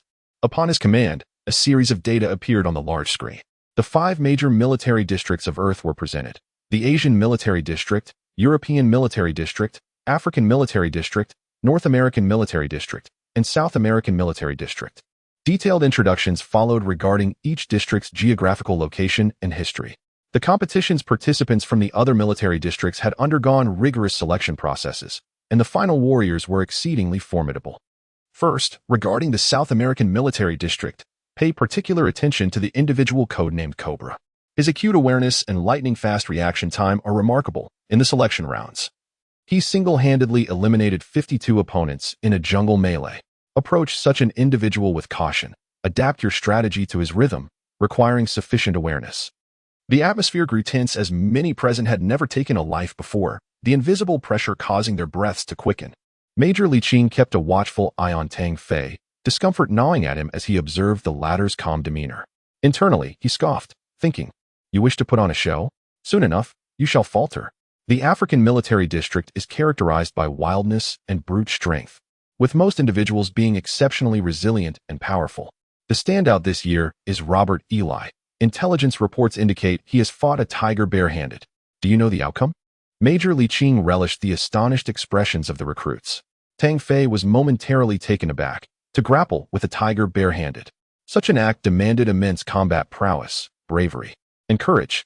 Indeed, Robert Eli crushed the tiger's skull. The gravity of the revelation cast a pall over the room. If one could crush the skull of a tiger, What could be said of a human's head? As for the European military district, there were no particularly outstanding participants among the other teams, save for one, Kevin Wright, who warranted attention. Known for his agility and precise marksmanship, should he be allowed to maintain distance, your fate would surely be sealed. Chapter 13. Yamamoto Tengu. Finally, we arrive at the North American Military District, a champion district for many consecutive years. According to reports, the 10 selected candidates this time have all traversed a river of blood. Among them, we must pay particular attention to Root John and others emerging from the SEAL teams. But the one we must be most wary of is this Lewis. When mentioning this individual, Li Qing's expression grew considerably solemn. In the qualifying rounds, Lewis was responsible for the deaths of a staggering 106 warriors, an undeniable 100-man slaughter. Anyone who provoked him has already entered the realm of the dead. Hiss. A collective gasp echoed through the room. Even Tang Fei was visibly moved. The photograph displayed a 23-year-old youth, his face pallid, with blue eyes and blonde hair, his indifferent gaze devoid of any emotion. The final piece of news was that Lewis might very well be an awakened. The mere mention of this term left Tang Fei and the others momentarily stunned, silencing their discussions. Li Qing, pleased with their reaction, continued, "Surely you have heard that the probability of an awakened emerging is 1 in a million. It signifies a genetic awakening, granting mastery over mysterious X abilities. Such warriors are immensely powerful. Reports indicate that Lewis possesses a strength-type genetic awakening. His terrifying power could rival that of tigers and leopards. Tang Fei, do you have the confidence to win?" Tang Fei was momentarily taken aback, then replied with a smile, "Report, Major. Whether I can win will only be known through battle." There was no sense of despair or fear as expected. Instead, a fierce battle spirit surged within him. Li Qing's expression was filled with disdain. Truly a reckless fool. An awakened is akin to a god for ordinary people. Haha, Tang Fei, I hope you can maintain such courage during the competition. Tang Fei raised an eyebrow, sensing that the major was perhaps targeting him, but he merely smiled it off. What use is there in words? The most important factor is the outcome. Anyone who obstructs my aspirations shall be crushed. In that moment, a fierce fire ignited within Tang Fei's heart. For there could be only one outcome in the Mecha King competition. However, the pressure posed by the awakened was immense.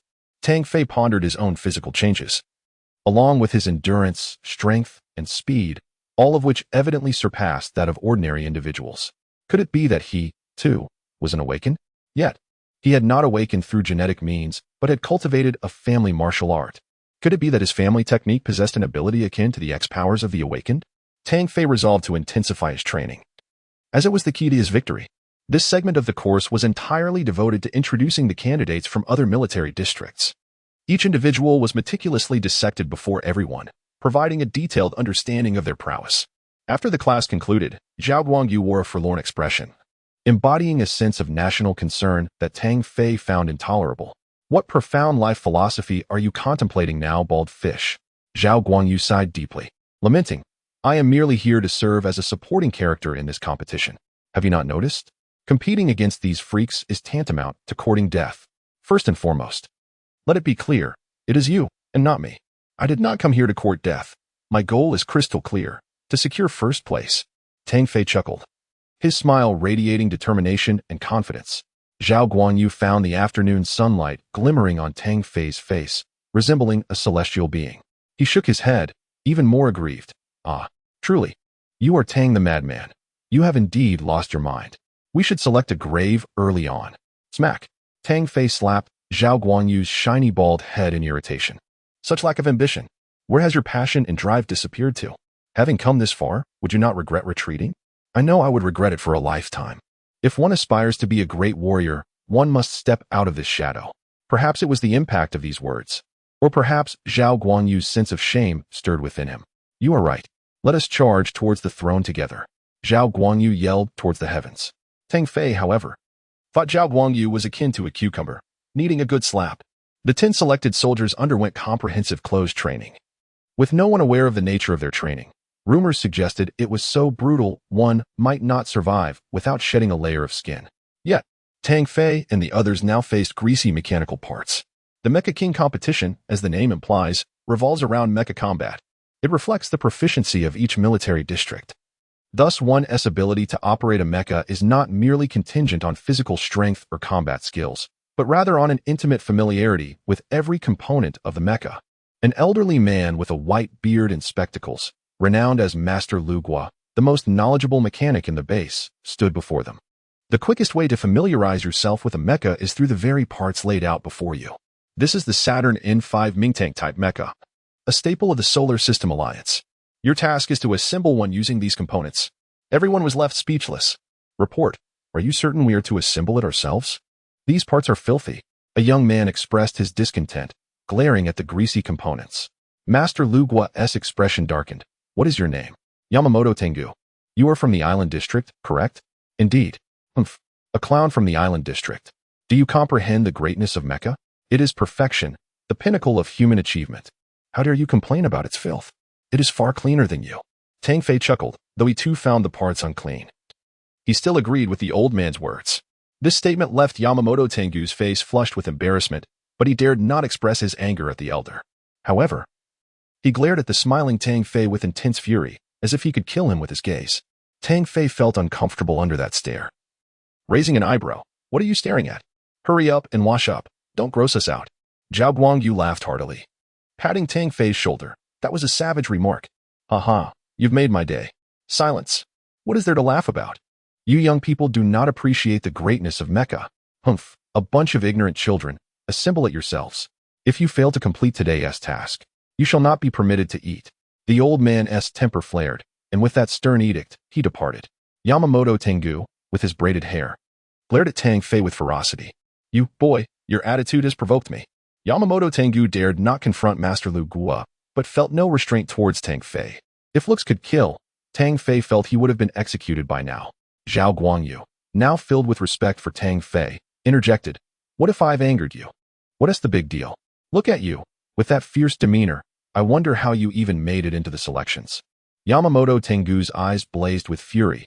You coward from Huaxia, centuries ago, our island nation's Yamato people made you bow in submission. What face do you have to speak to me? What nonsense! Your entire family, your entire clan are the true cowards. The old man spoke the truth. Island District Clown. Chapter 14. The mecha rampaging werewolf Tang Fei squinted slightly, his large sunglasses concealing the murderous intent lurking beneath. Not only he, but among the 10 participants. 6 hailed from the Huaxia region, their glares directed fiercely at Yamamoto Tenko. Yamamoto, harboring a deep disdain for the bald man before him, pointed at Zhao Guangyu and declared with a sharp voice, I, Yamamoto Tenko, challenge you. In the base, when disputes arise, one of the methods for resolution is through challenges. This practice fosters a sense of valor within the military, governed by an unspoken rule. Should the challenged refuse to accept, they would face scorn from all, impacting their evaluations both annually and monthly. Zhao Guangyu, unafraid, burst into laughter. Sure. If you want me to humiliate you, just say it. What do you want to compete in? With a scoff, he added, you won't be laughing for long. Yamamoto's eyes gleamed with malice as he pointed at the mecha, continuing. An exceptional warrior naturally fights in a mecha. Very well. Zhao Guangyu readily agreed, envisioning how he might dominate his opponent. Tang Fei, however, furrowed his brow, sensing that Yamamoto was not to be underestimated. The truth is, few who made it to the finals were mere amateurs. The other 8 had fought their way through. Be cautious, bald fish. He's not simple. Tang Fei whispered. Don't worry, I will teach this arrogant dog a lesson. Zhao Guangyu thumped his chest, his volume rising. Yamamoto's fury flared. If this continued, Zhao Guangyu might provoke him to the point of madness. Tang Fei understood that his words had likely fallen on deaf ears. Had it not been for the rule against challengers stepping in for one another, he would have claimed the spot himself by now. The two entered the simulated mecha combat arena. Yamamoto chose a gray, beast-like mecha, the rampaging werewolf, developed by Moon City. This mecha boasted high agility and output, equipped with sharp titanium claws extending approximately 10 inches from each hand. Zhao Guangyu was momentarily taken aback by the myriad of mecha options, struggling to select a suitable one before ultimately opting for the night mecha. Wow, bald fish is really bold, facing the rampaging werewolf. He chose the night mecha. Does he look down on it? Observers murmured, astonished by Zhao Guangyu's choice of the Earth region's standard mecha, given that the night mecha's performance was incomparable to that of the rampaging werewolf. If the rampaging werewolf was a wolf, then the night mecha could be likened to a cat. The former could easily dispatch the latter with a single swipe. Tang Fei smacked his forehead. Fully aware that Zhao Guangyu could only operate this one type of mecha, the outcome was predictable. I will fight for the honor of the Yamato people and show you that Huaxia's talents are but a joke. while the Yamato people are truly great. Just fight already. Stop with the empty chatter. Zhao Guangyu, excited for his first confrontation, dashed forward, the Night Mecha brandishing a metal blade, aiming a powerful strike at his opponent. The rampaging werewolf did not flinch and charged forward as well, crossing its sharp claws to intercept the blow. Simultaneously, it executed a strong kick with its right leg, sending the Night Mecha hurtling backward with even greater speed. Do you really think you can contend with me? Waxians are so full of themselves. Yamamoto guffawed, harboring deep-seated contempt for the Huasian people, whether it was a vestige of centuries-old prejudice or an inherent disdain. He yearned to see this Huasian kneel before him, to understand the might of the Yamato people. The Night Mecha flipped back onto its feet, having sustained damage from the blow. Fueled by anger, Zhao Guangyu surged forward again. The rampaging werewolf leaped, its claws gripping the arms of the Night Mecha. This mecha's strength and agility vastly outmatched the Night Mecha as Yamamoto roared. A sickening crack echoed through the arena.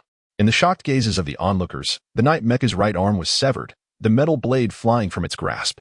Death Cross. The rampaging werewolf's claws gleamed ominously as it executed an X-shaped strike, obliterating the Night Mecha's head before it could react. Victory belonged to the rampaging werewolf. Zhao Guangyu emerged from the simulation chamber, drenched in cold sweat, his face a mask of rage and humiliation. Haha. Waxians are pathetic, weak, and easily crushed. Yamamoto sneered, casting disdainful glances at Zhao Guangyu and the other 6 Huasian soldiers. Observing their furious expressions, he derided, "If you are unsatisfied, feel free to challenge me again. You are simply unworthy of participating in the Mecha tournament." Fuming with indignation, Zhao Guangyu could not retort, for he had indeed been defeated. The other 4, having witnessed Yamamoto's prowess, recognized their own inferiority. Any reckless move would only lead to further humiliation. Yamamoto, relishing the sight of their anger, yet unwilling to confront them directly, scoffed with increasing contempt, "Cowards.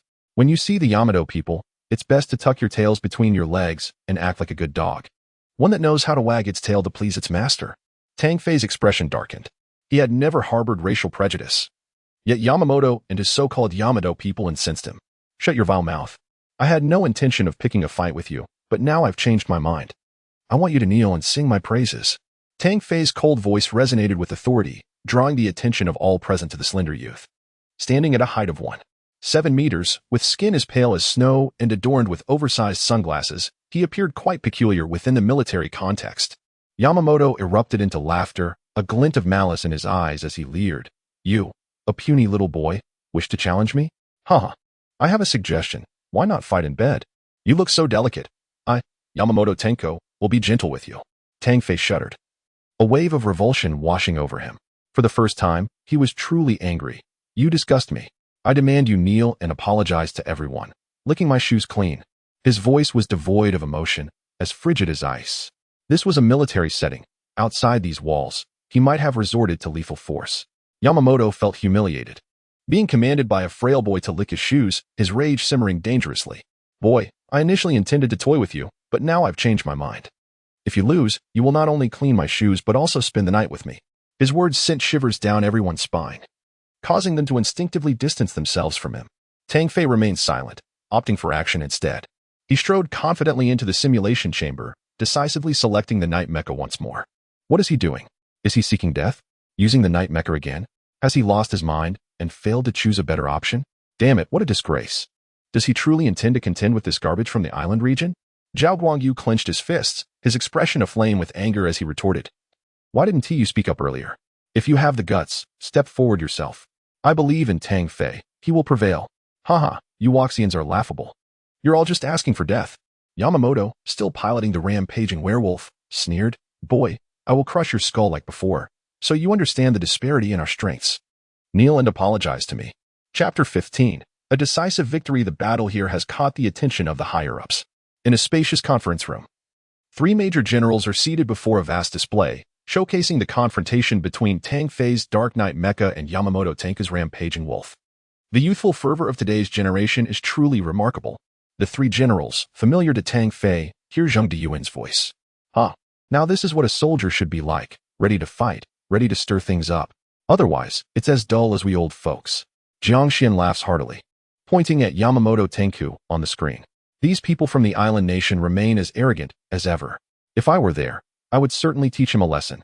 Though infuriating, one cannot deny that the island nation has its share of prodigies. Wang Shoren furrows his brow and sighs. I wonder if this young lad can win. Yamamoto Tenku hails from the Yamamoto family and possesses considerable strength. Chief, that lad is so arrogant, choosing the Dark Knight mecha against the rampaging wolf. He is bound to lose. Truly reckless. Li Qing, present at the scene and standing behind the three leaders, cannot help but sneer upon seeing Tang Fei. Zhang Diyuan frowns slightly, disapproving of Li Qing's tone, yet he acknowledges the truth in his words. Under equal circumstances, the Dark Knight mecha is at a disadvantage. I recall this lad. During the selection tournament, he hijacked a military vehicle to secure victory. Haha, old Zhang, I remember too. It's that lad. I have high hopes for him, Wang Shoren exclaims, his interest in Tang Fei piqued. Li Qing's expression darkens as he watches Tang Fei on the screen, praying that the young man from the island nation will deliver a severe beating to Tang Fei. Unbeknownst to Tang Fei, the battle has indeed attracted the higher-ups' attention. Once he enters the simulated battlefield, his entire being brims with combat spirit. Each skirmish causes his blood to boil with excitement. Is there a warrior raging within me? The rampaging wolf, an agile mecha, moves with astonishing speed, its explosive roar akin to a cannonball hurtling forward, its razor-sharp claws gleaming ominously. Die, Death Cross.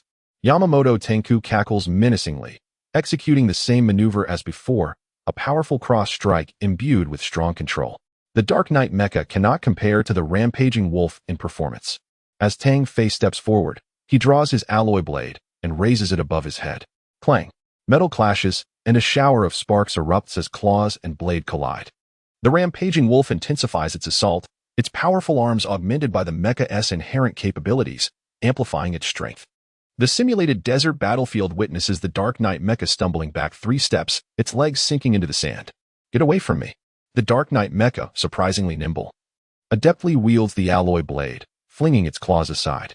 Despite its inferior performance, under Tang Fei's control, the mecha moves with remarkable agility.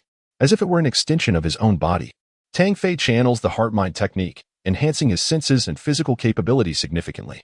The mecha leaps into the air, and Tang Fei's arms brim with power, akin to a war deity striking down. In a moment of crisis, the rampaging wolf reacts swiftly, its claws digging into the ground with force. Suddenly, it sidesteps 10 meters. Boom. A deep gash is carved into the sandy terrain, instilling fear. In the blink of an eye, Tang Fei surprisingly gains the upper hand, astonishing the spectators. Zhao Guangyu clenches his fists, elated. I knew he could do it. The 3 generals observing the battle are equally astonished.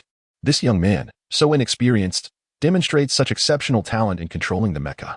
Wang Shoren gazes at the Dark Knight mecha on the screen with fervor, his voice tinged with excitement. Zhang Diyuan's expression grows solemn. This lad possesses extraordinary potential.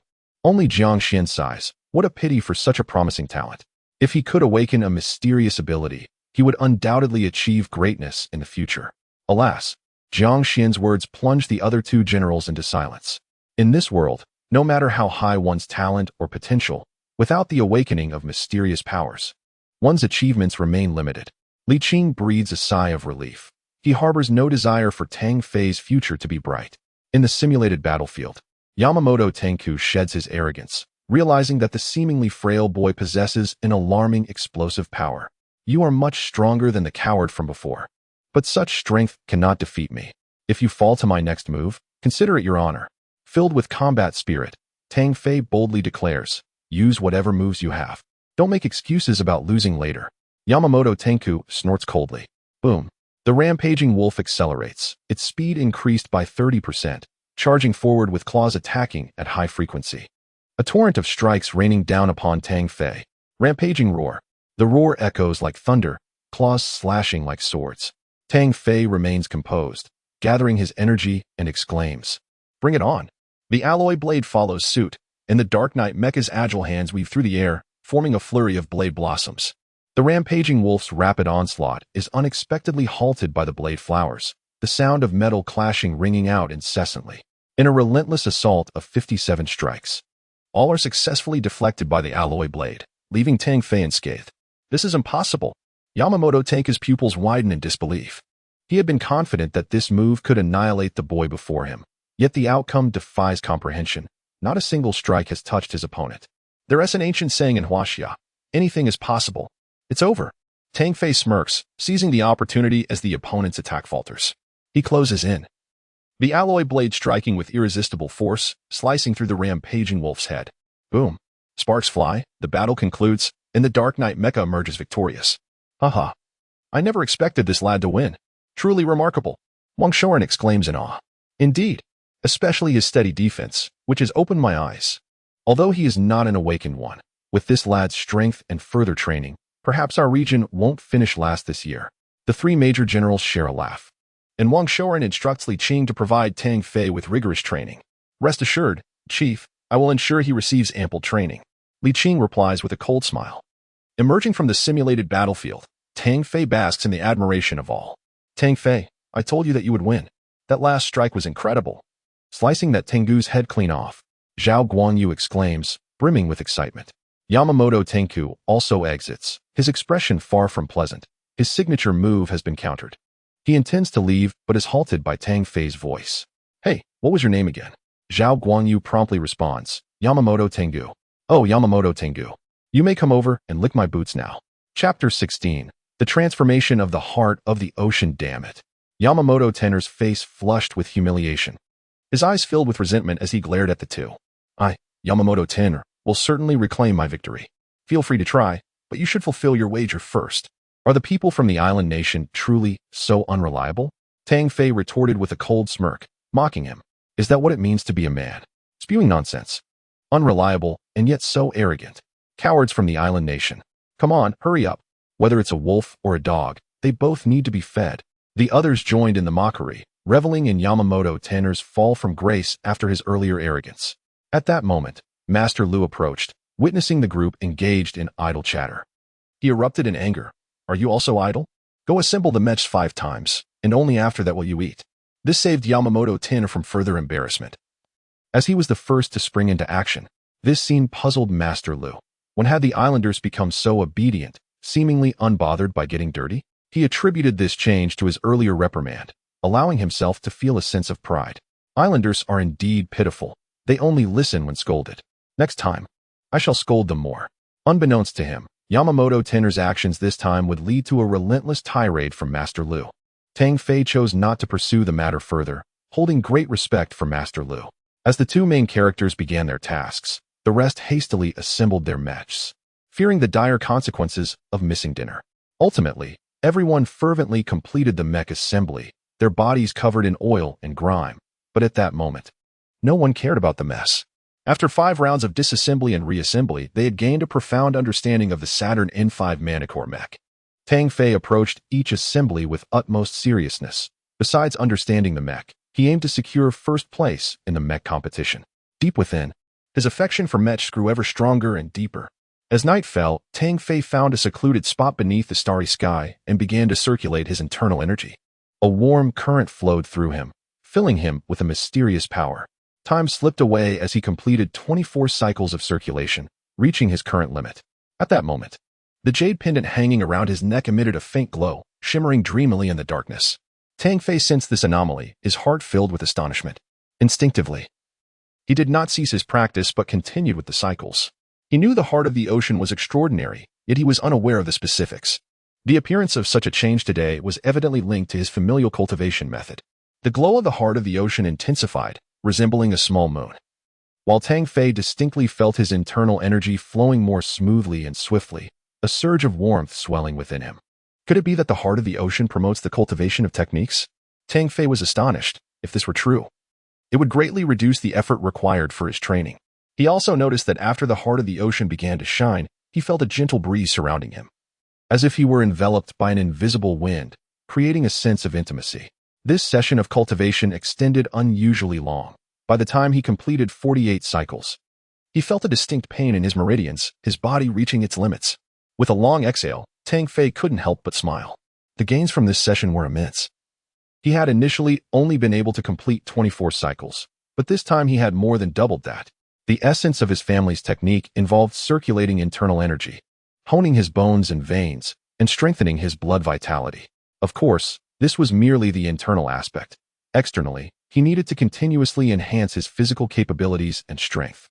Only through the integration of both could he reach higher levels of cultivation. Tang Fei understood that the higher the level, the more vigorous the blood vitality, and thus the greater the strength. According to the records, reaching the pinnacle of cultivation would allow one to command the winds and seas, wielding power akin to the divine. As a child, he had viewed such tales as mere myths, but now a flicker of belief ignited within him. His heart raced with anticipation. At this rate, reaching the pinnacle of his training might not be as exaggerated as the story suggested, yet it would certainly surpass the capabilities of ordinary individuals, far exceeding those of mere awakeners. The peculiar reactions of the heart of the ocean led Tang Fei to conclude that only by transcending his limits could such changes be triggered.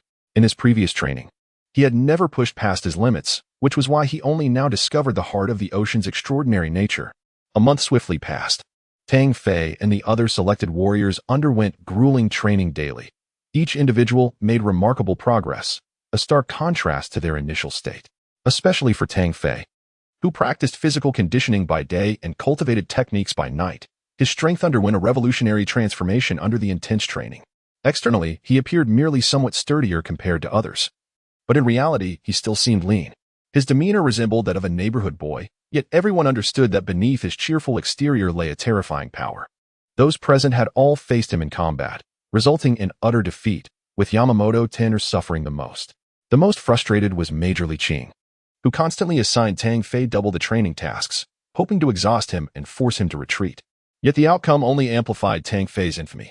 "I refuse to believe you can maintain this arrogance indefinitely," Major Li seethed, casting a menacing glance at the 10 individuals before him, particularly at Tang Fei. "The results this month have met my expectations. Although you have all worked hard, there remains one crucial element in which you fall short. True warriors, especially mech warriors, emerge from countless perilous situations and bloodshed, while you, at this moment, are merely sheltered flowers, unable to weather the storm." With a pause, Major Li bellowed, "Thus, in the coming month, you will truly enter hell." The 10 selected candidates displayed no fear. Instead, they wore expressions of excitement. They were all elites, chosen from among thousands. "What exactly is it, Major?" Zhao Guanyu inquired impatiently, having made significant progress during this time. Major Li's smile grew wider as he slowly uttered 2 words, "Kill them." The atmosphere fell silent, and aside from a few, the faces of the others turned pale. They could easily surmise that the upcoming tasks would be far from pleasant.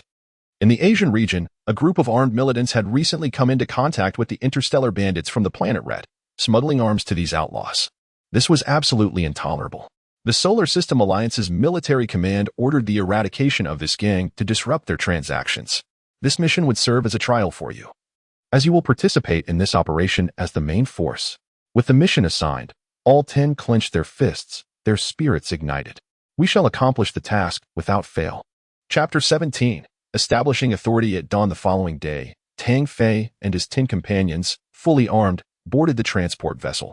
Under the codename Absolute Kill, Tang Fei assumed the role of captain, with an Indian named Maroto as his deputy.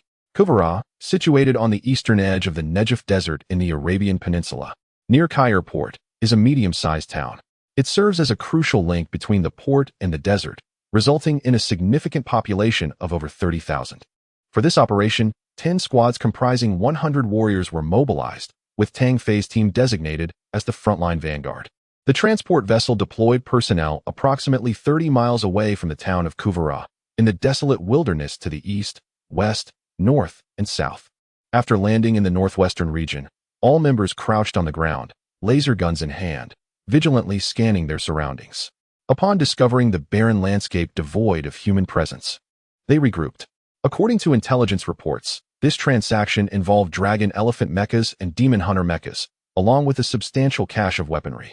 The Red Star Interstellar Pirate Group was formidable. Despite numerous attempts by the Solar System Alliance to eradicate them, their survival attests to their strength. Furthermore, it was certain that the opposing side possessed numerous mecha warriors. Our objective was to execute a surprise attack and achieve total annihilation, which necessitated refraining from deploying mechas in the initial stages of the operation.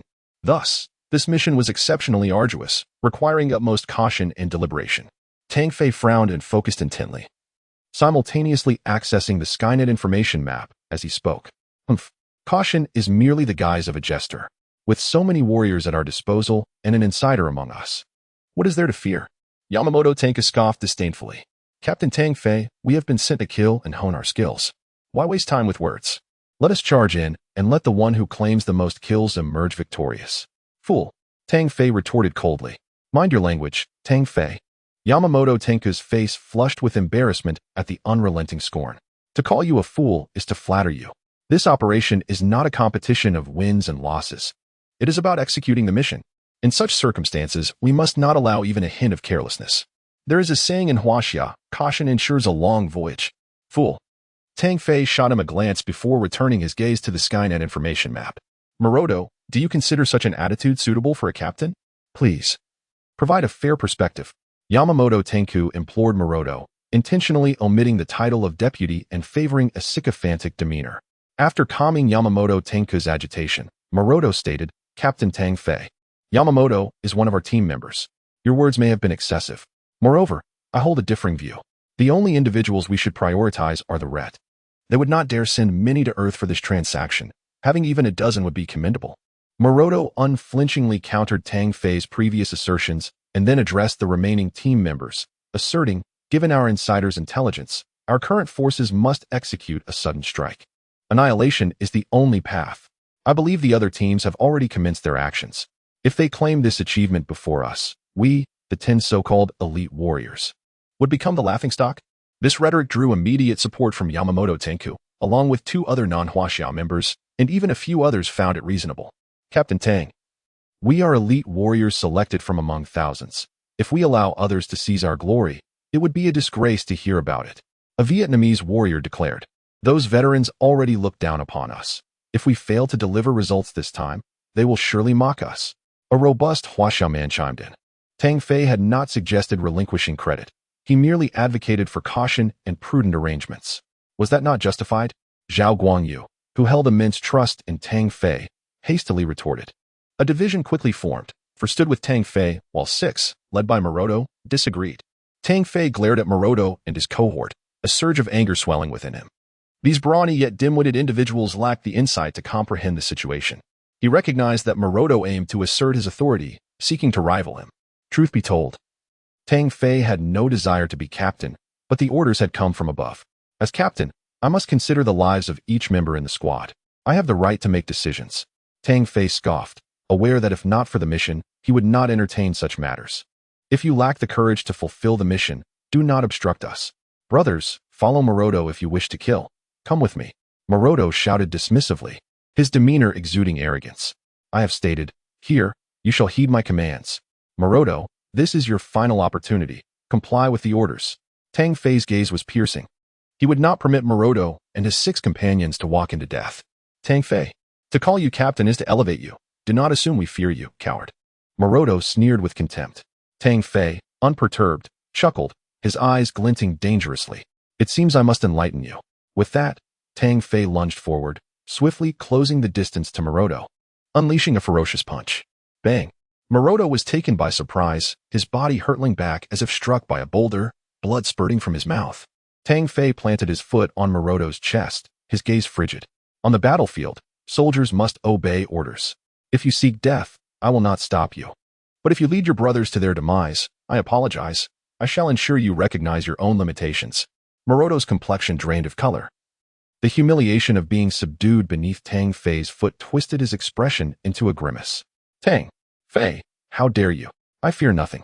Speak one more word, and I shall end you right here. I do not wish to repeat myself. Maroto sensed the murderous intent radiating from Tang Fei and understood that uttering another word could cost him his life. Tang Fei turned to the others, his tone icy. And you, witness the fate of those who disobey orders. In the military, the strong dictate. Those lacking strength should remain silent. The brutal display of force silenced the others.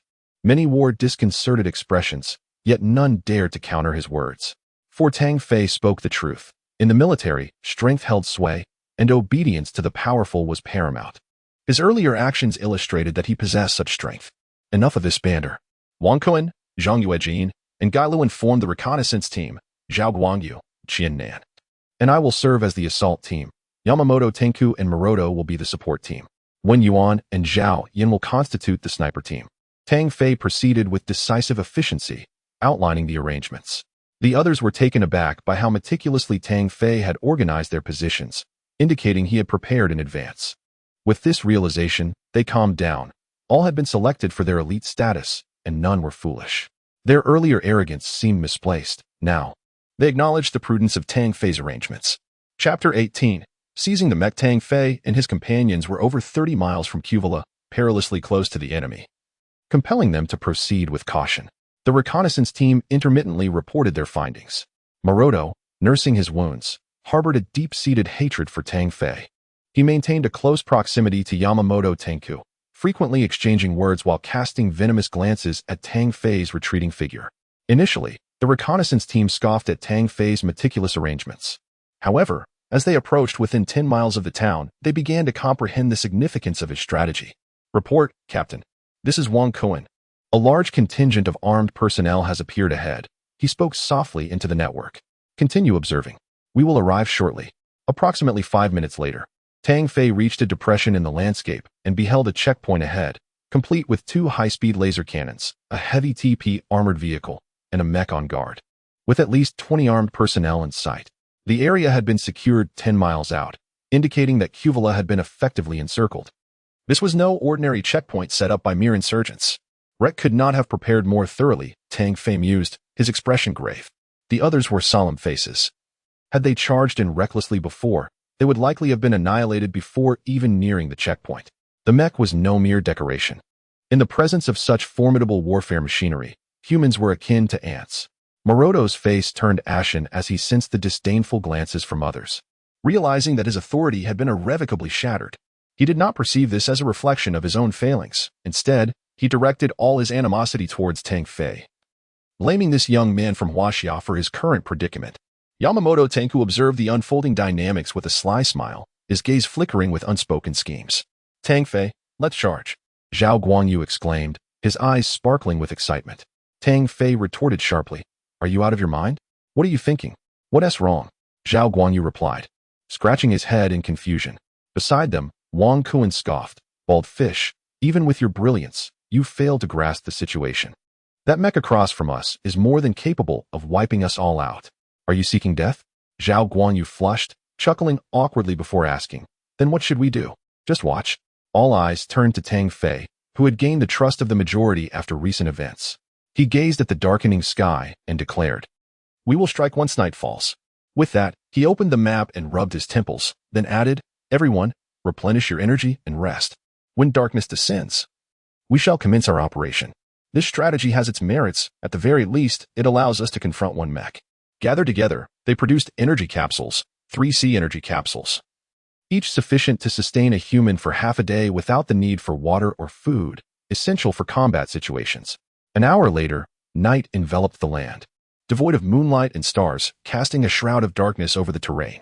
Only the checkpoint ahead glimmered with blinding lights, illuminating the area within a kilometer.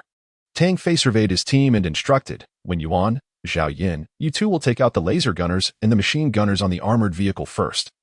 Then provide long-range support.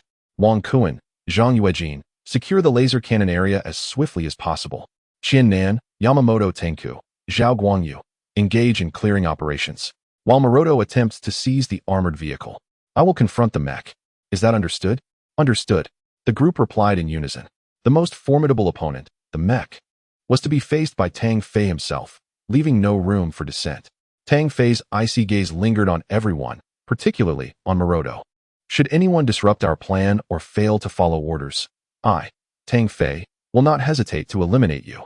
His words dripped with lethal intent.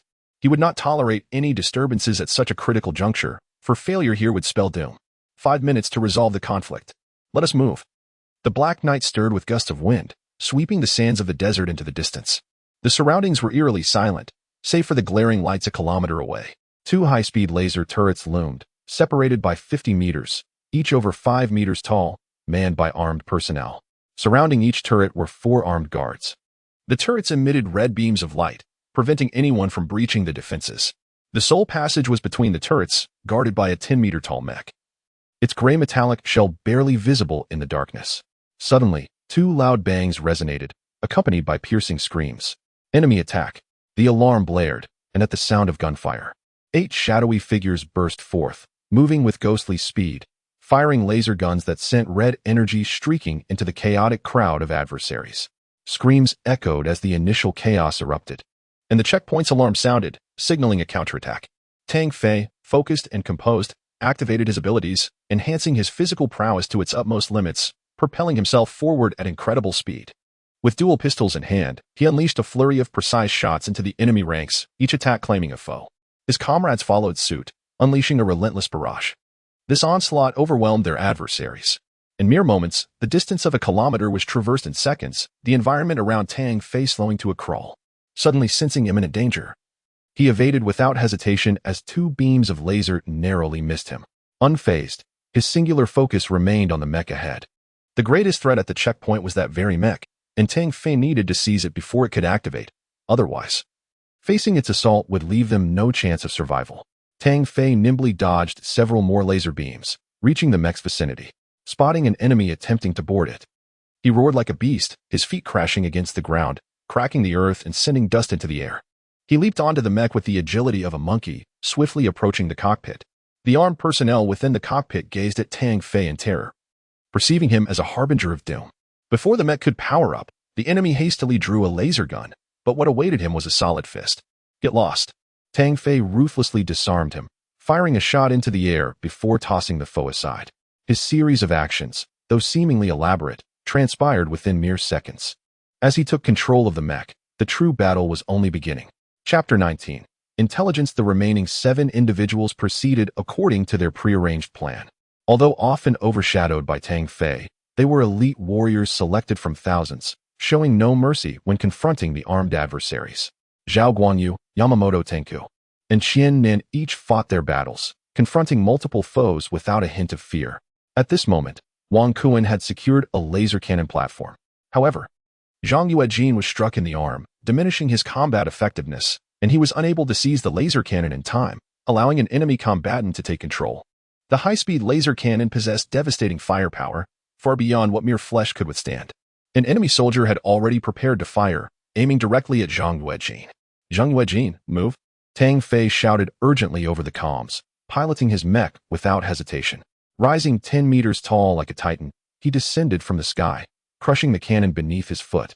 Without a moment's hesitation, Zhang Yuejin propelled himself several meters away, just as a tremendous explosion erupted behind him.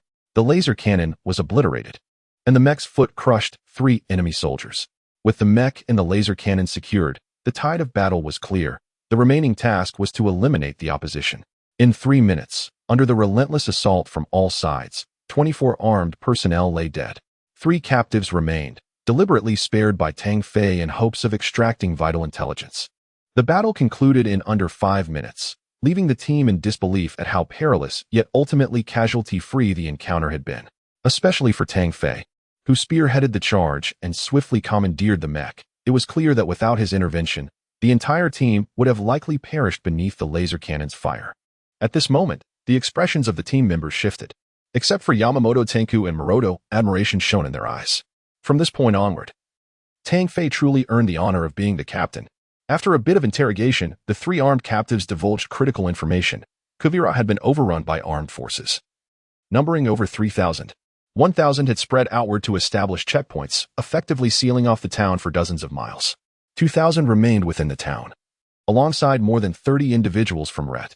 The primary items of trade included 3 nuclear energy shells, 200,000 armor-piercing rounds, 3,000 energy rifles, and 10,000 high-explosive laser projectiles, among other Class 3 military arms.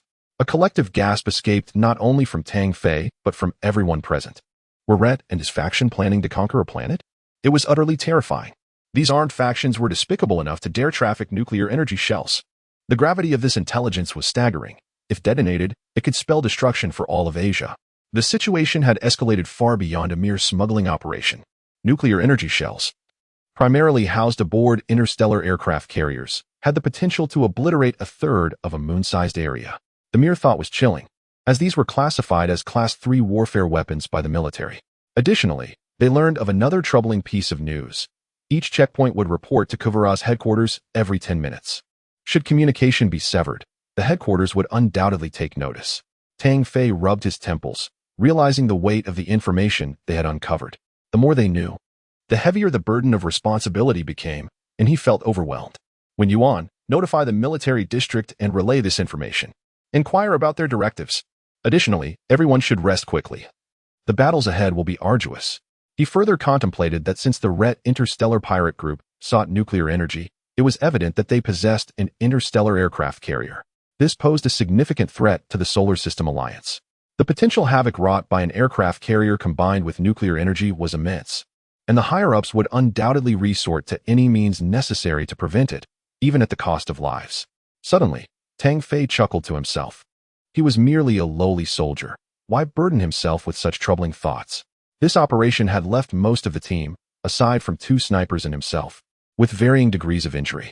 They all retrieved a gene serum, an expensive concoction capable of suppressing wounds within half a minute and repairing external injuries within an hour. Each individual carried only 2 doses. The surroundings fell into a tranquil silence, the only sound being the whispering wind, while Tang Fei remained focused ahead. Tang Fei, you're truly remarkable. You are a born warrior, Zhao Guangyu remarked, filled with admiration for the young man before him. Heh, bald fish, if you keep saying that. I might just get proud. They exchanged smiles, having forged a bond of camaraderie despite their short acquaintance. Don't feel pressured. I'll follow your lead. We'll do whatever you decide. This statement carried immense weight, as Zhao Guangyu recognized the considerable stress Tang Fei bore as captain. With the lives of his comrades resting in his hands, though some may have had disagreements, the rest were brothers forged in the fires of combat. In the face of their current predicament, each step demanded utmost caution. Thank you, Tang Fei replied with a smile, feeling no burden but a surge of determination within. 3 minutes later, the military district responded, stating that reinforcements would arrive within half an hour. Before that, the 10 action teams under the code name Absolute Kill were to do everything in their power to thwart the enemy's transaction, and if necessary, reclaim the nuclear energy shells. Should they succeed in this mission, every soldier would be awarded second-class merit and a bounty of 100,000 galactic coins. Tang Fei had anticipated this and voiced no complaints. The enemy would undoubtedly be aware of the situation and react swiftly, leading to a challenging battle ahead. As everyone can see, we have but one objective: to obstruct their transaction and prevent its completion. We shall await the arrival of the main force to clean up the aftermath. Moreover, the enemy will certainly be aware of our presence and will dispatch forces to eliminate us, enhancing their defenses. Thus, we must unite as one, moving together to survive and complete our mission. Tang Fei stated calmly. They could choose to hide away from this perilous task, but such an act would mean abandoning their very essence as soldiers. Moreover, the military district would eventually learn of their cowardice, potentially leading to charges in an interstellar military court. Of course, the motivating factor for Tang Fei to risk everything lay in the promised reward, solidifying his resolve to obey orders. 100,000 galactic coins represented several years' worth of income for him. With such compensation at stake, he was more than willing to risk it all. Furthermore, even if they wished to hide, the armed factions would not permit it. Tang Fei sensed an impending crisis looming on the horizon. No one opposed Tang Fei's words. Morodo hesitated to speak, knowing the time for infighting had not yet come. Tang Fei's earlier display of valor had won over the majority. 10 minutes from now, we depart. Life or death will be determined in this half hour. Chapter 20. Carrot and Tang Fei ultimately made the decision not to retreat, but to advance boldly towards Kavera. Faced with thousands of enemies, their mere 10 could hardly make a ripple, yet solutions were to be devised. With relentless thoughts churning in his mind, Tang Fei began to formulate a plan. You are right. We must unite our efforts, he acknowledged, but we are up against thousands of armed men, along with the interstellar marauders led by Ryder. To charge blindly would be tantamount to seeking death. Captain Tang, please share your strategy with everyone, Yamamoto Tianlang urged, his expression sincere, yet inwardly scoffing at Tang Fei's calm demeanor, which he found irritating. As Tang Fei felt the weight of their gazes upon him, he contemplated for a moment before speaking.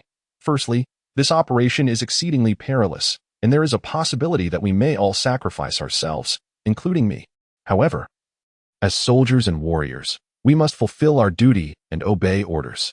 Of course, it is also for our own sake. At this juncture, our only chance for survival lies in fighting with all our might. Some may think that simply holding our position and awaiting reinforcements will suffice, but I assure you, the enemy is already upon us, and retreat may no longer be an option. Tang Fei's words visibly changed the expressions of some. Zhao Guangyu spoke up. Tang Fei, I trust you. We shall proceed as you direct.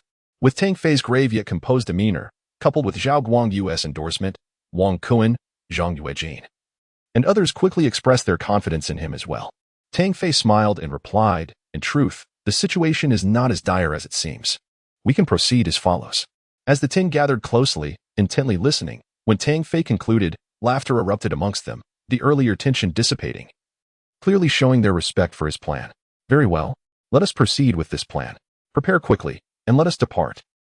The night was shrouded in darkness, devoid of moonlight or stars, resembling a vast black shroud covering the horizon. In the desolate expanse, the sound of rustling filled the air, the wind stirring up sand, with scarcely a green plant visible within 1,000 meters. Before long, the ground trembled, and a resounding roar echoed across the area. A colossal searchlight illuminated the surroundings as an armored vehicle, fully equipped, approached slowly, flanked by towering mechas on either side, followed by a number of hovering combat vehicles carrying dozens of armed personnel. Inside the armored vehicle, a middle-aged man dressed in black, Carradine, the leader of the squad, faced a massive screen. "Quickly, conduct a reconnaissance. We must uncover their presence. Damn it, who dares to disrupt us? What is wrong with the Asian military district? If they provoke us, we shall retaliate." Carradine was irate. Just 5 minutes prior, he had been entangled with his lover, only to be summoned for a mission in the dead of night, and he loathed these troublemakers. "Report, Captain. The front has been intercepted." Carradine bellowed. "Who the hell dares to stop us? Are they unaware of the headquarters orders?" "Captain, it was a checkpoint ahead that stopped us. Claiming there is an urgent military situation to report. It concerns the intruders." Upon hearing this, Carradine struck the soldier on the head in frustration, roaring, "Is that so crucial? Bring them here directly." "Yes, sir." Carradine was infuriated. How could he have such foolish subordinates? Shortly after, the soldier brought in 4 individuals. At the forefront was a bald, towering man whose eyes scanned the surroundings cautiously. Behind him were 3 other burly men, their faces covered in dust, rendering their features indistinguishable, and their expressions were filled with tension. "Speak. What intelligence do you possess?" Carradine inquired, lounging in a black leather chair, a glass of red wine in hand. The bald man was none other than Zhao Guanyu, accompanied by Wang Kuan, Zhang Yuejin, and Gai Lun. Tang Fei's original plan was straightforward: disguise the soldiers as armed personnel and infiltrate Kavera. However, upon encountering this squad and witnessing the 2 intact mechas, Tang Fei's ideas evolved. Originally intending to execute the plan himself, he realized his physique was too unique for the military context, making it easy to be recognized. Thus, he had no choice but to send Zhao Guangyu and the others deeper into the armored command vehicle. Zhao Guangyu, visibly anxious and somewhat awkward, reported, "Captain, enemies have infiltrated our ranks disguised in our uniforms." As those words left his mouth, Carradine sprayed his wine across the room. Carradine stood, staring intently at Zhao Guangyu. "Are you serious?" Zhao Guangyu, wine splattered across his face, cursed silently, yet his expression remained solemn as he replied, "It is indeed true. Captain, the situation is urgent.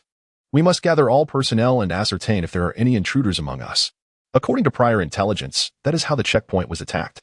Carradine, contemplating the annihilation of his squad and his own potential demise, felt a chill run down his spine. Then, a thought struck him. If he could uncover the enemy without a single shot being fired, it would be a significant accomplishment. With that thought, a surge of excitement coursed through him as he shouted, "Gather everyone. Not a single one can be missing." He stepped out the door, his heart racing with anticipation. In the darkness, this area was illuminated. In the open space, hundreds of individuals gathered, standing in a loose formation. Only when Carradine appeared did their ranks align somewhat. "You bunch of incompetent fools. You allowed the enemy to infiltrate our ranks without noticing. What use are you to me?" Carradine shouted angrily. "Quickly, check for any intruders." A chorus of alarm erupted among the crowd. There were indeed enemies amongst them, and everyone became vigilant, scanning their surroundings. At that moment, no one noticed 2 figures slipping into the mecha cockpit nearby, nor the shadows of individuals appearing at various hovering combat vehicles. Additionally, 2 of the 3 men following Zhao Guangyu had vanished, yet none noticed this unfolding. "Captain, all are our people. No enemies detected." A few group leaders approached Carradine, speaking in hushed tones. Carradine raised an eyebrow. "Did you verify thoroughly?" "Captain, we cross-referenced the head count with the names. Everything is clear. No extras, no unfamiliar faces." Carradine's expression darkened as he glared fiercely at Zhao Guangyu. "Give me an explanation. What is happening?" "Captain, please remain calm. It is as follows." Zhao Guangyu stepped closer to Carradine, and suddenly a dagger appeared in his hand, swiftly pressing it against Carradine's neck. What are you doing? Are you rebelling?" Carradine exclaimed, a mixture of shock and fury evident in his voice. I merely require your protection for my safety. Zhao Guangyu replied with a sinister grin. Chapter 21. Capturing the big fish, there's no need for concern. If you release me, I assure you that no one will dare to harm you. Cold sweat beaded on Carlo Dan's forehead as he hastily guaranteed. Do you take me for a fool? If I release you, what fate awaits my brothers? Zhao Guangyu tightened his grip, his tone laden with ire. Please, please, don't be agitated. Carlo Dan cried out desperately.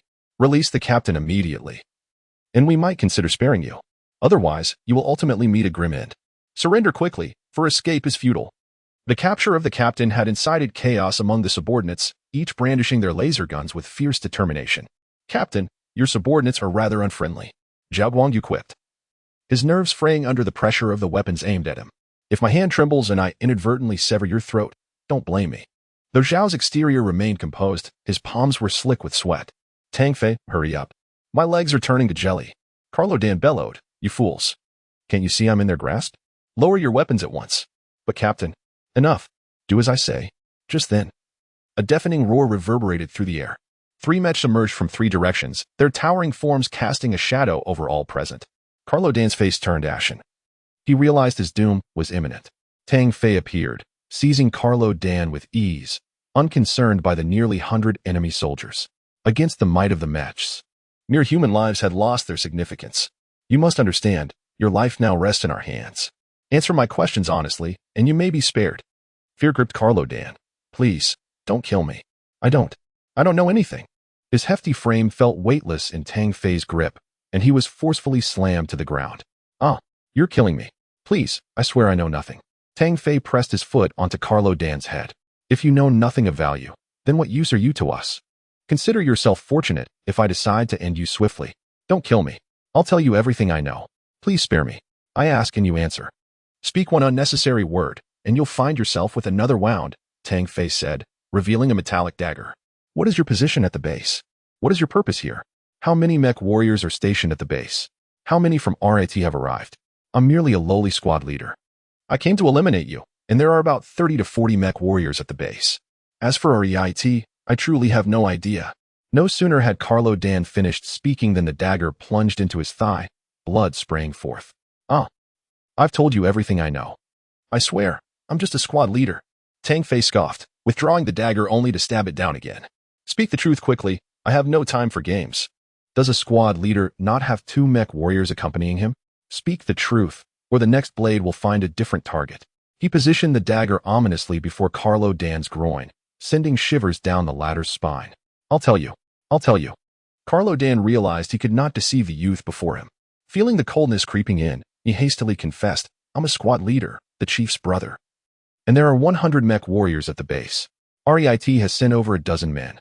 Tang Fei and Zhao Guangyu exchanged astonished glances, both taken aback by the revelation. They were elated to have caught such a significant prize, yet horrified by the knowledge of 100 Mech warriors at their adversaries' disposal.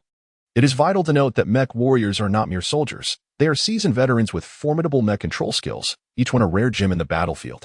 After posing a few more inquiries, Tang Fei tossed Carlo Dan to Wang Kuan behind him. What shall we do with these men? Zhao Guangyu gestured to the 100 enemy soldiers. Tang Fei wrestled with the moral dilemma. 100 lives weighed heavily on his conscience. Yet he understood that mercy on the battlefield equates to cruelty toward oneself, especially since they had stealthily infiltrated. Any chance of letting these individuals escape could expose their whereabouts in an instant. Execute them. Tang Fei uttered the chilling command. The word echoed like thunder in the ears of all present. Naturally, the soldiers would not surrender without a fight, unleashing a cacophony of rage as they brandished their weapons. However, they were met with unrelenting firepower. The 3 Mech raised their laser guns, and streams of light began to reap lives mercilessly. Carlo Dan's complexion drained of color, his body trembling in terror, the youth before him appearing as a demon from the depths of hell. Within mere minutes, the ground was littered with hundreds of corpses, blood pooling and staining the earth, the metallic scent lingering in the air. Captain Tang, how shall we dispose of this one? Wang Kuan inquired, gesturing to Carlo Dan. Please, don't kill me. I've told you all I know. You promised to spare me. Carlo Dan wept, snot and tears mingling. Tang Fei smiled. Rest assured, I want to kill you. Thank you. Carlo Dan exclaimed, overjoyed.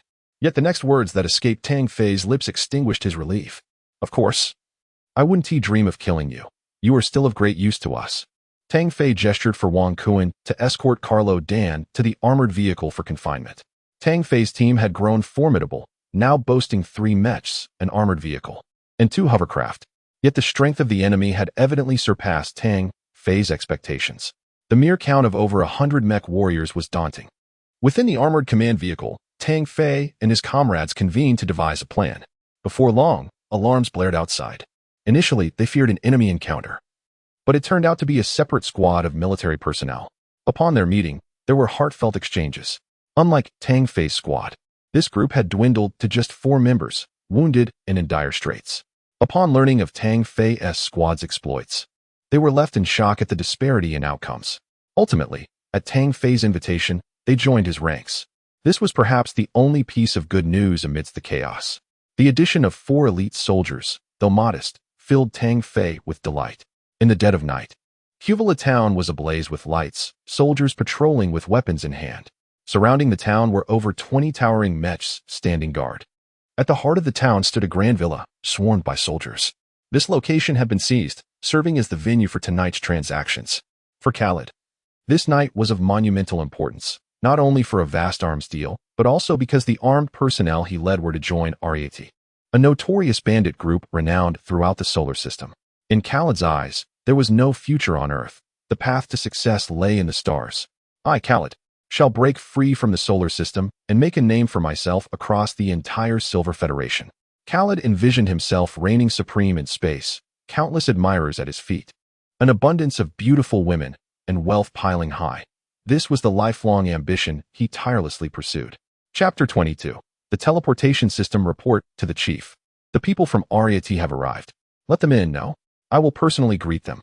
A smile spread across Rad's plump face, his eyes squinting like a narrow slit. The leader of REIT was a woman in her 20s, clad in a form-fitting black leather outfit that accentuated her fiery figure. Her long red hair cascaded down her back, and her exquisite features and elegantly long neck rendered her breathtakingly beautiful. However, her expression was icy, devoid of any smile, exuding an aura that made it impossible for anyone to approach her. Khalid swallowed hard, quickly diverting his gaze after a fleeting glance. He had encountered numerous women, yet he dared not entertain any inappropriate thoughts about the one before him. This woman, known as the Black Rose, was infamous throughout the Solar Alliance. Her hands stained with the blood of countless victims, a veritable goddess of death and the person in charge of RET this time. Lady Black Rose, it is an honor to meet you. Please allow me to convey my respects to the esteemed Lord REIT. Khalid bowed deeply, his demeanor exceedingly humble. The Black Rose maintained her frosty expression, her delicate pink lips parting slightly, yet she utterly ignored him, leaving Khalid feeling thoroughly embarrassed. Do not mind her. Lady Black Rose has a tranquil disposition. A man standing behind her, wearing gold-rimmed glasses, spoke up. I've heard that the Asian military district is about to take action. Your outposts have already been destroyed?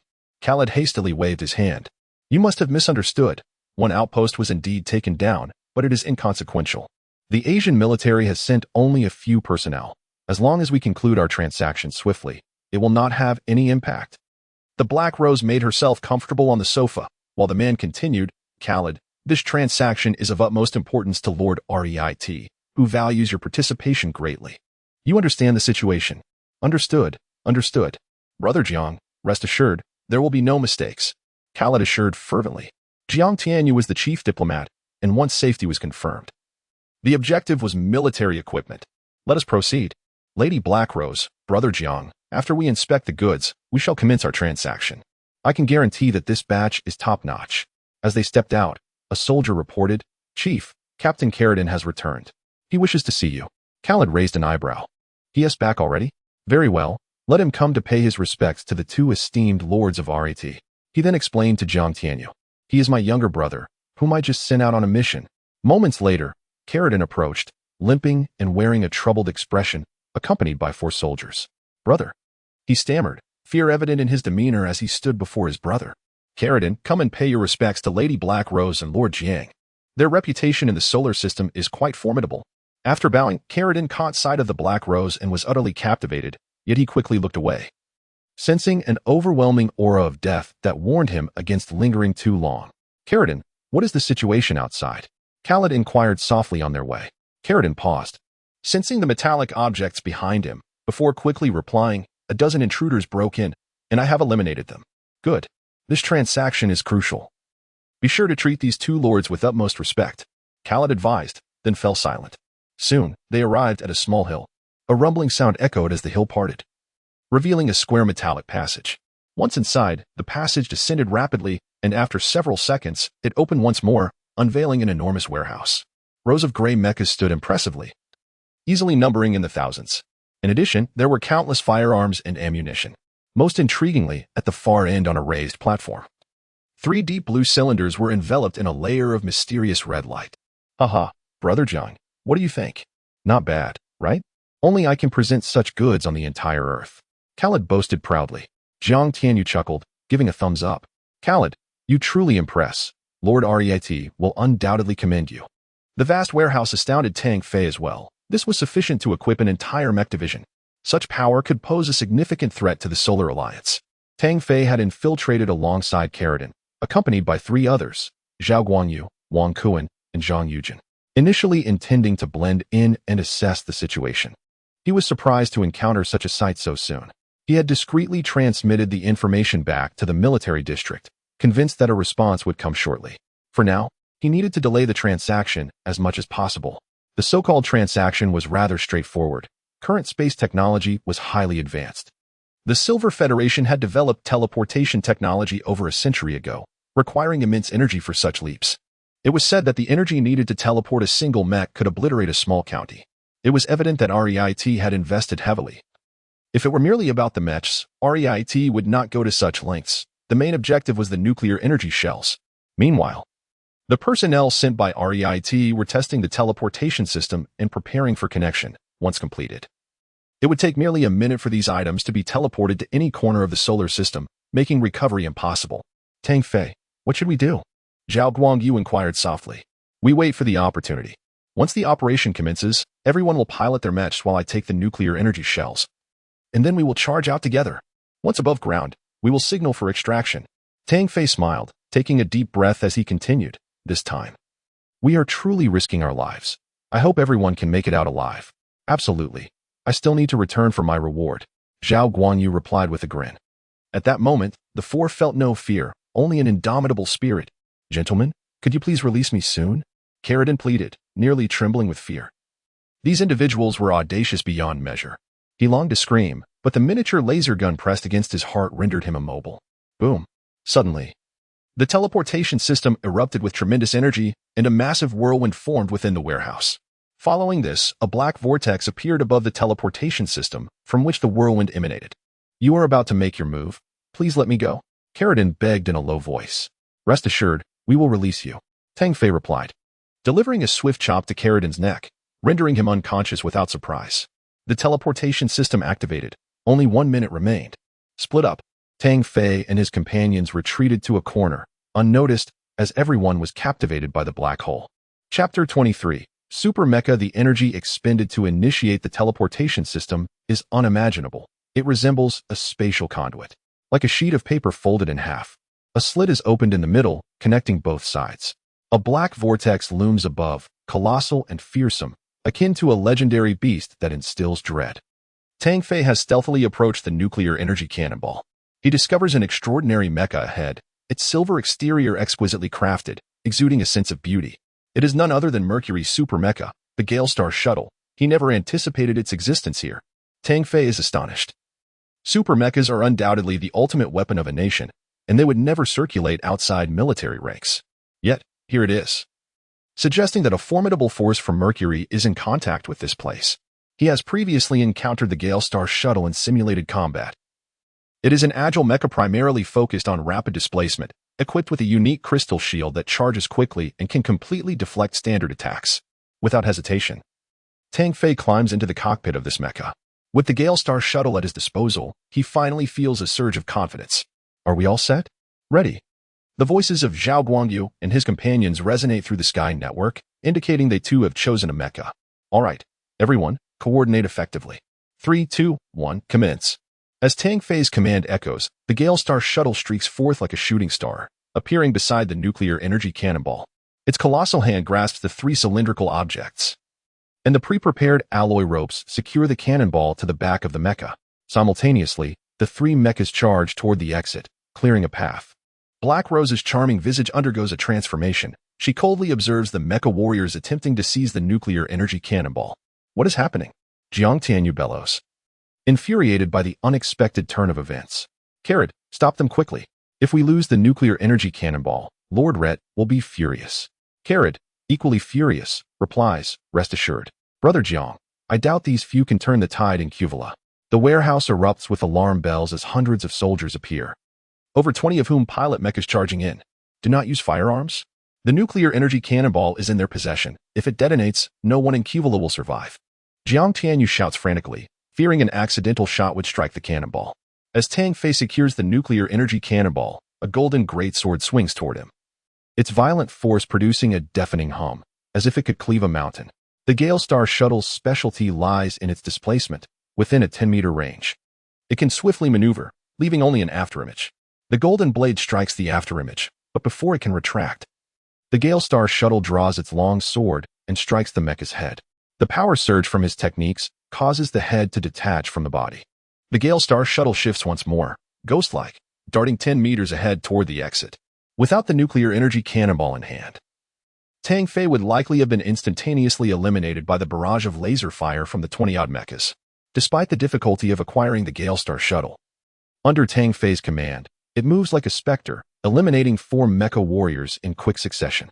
The entire sequence unfolds in mere seconds, yielding astonishing results. The enemy mecha warriors dare not engage him one-on-one.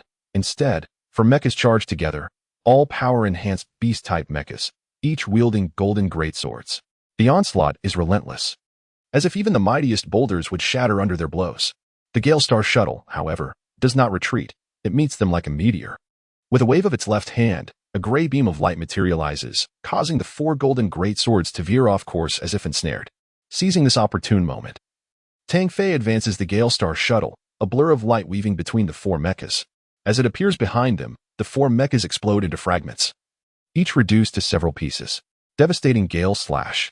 Black Rose exclaims for the first time, her gaze fixed intently upon the Gale Star Shuttle, her body radiating battle intent. What? Lady Black Rose, he just executed that move? Jiang Tianyu gasps in disbelief. This cannot be. A mere mecha warrior from Earth possesses the unique skill of the Super Mecha Gale Star Shuttle. His astonishment is not unfounded. Earth has long been perceived as technologically backward and impoverished. He is a master. Black Rose smirks, a hint of amusement gracing her lips.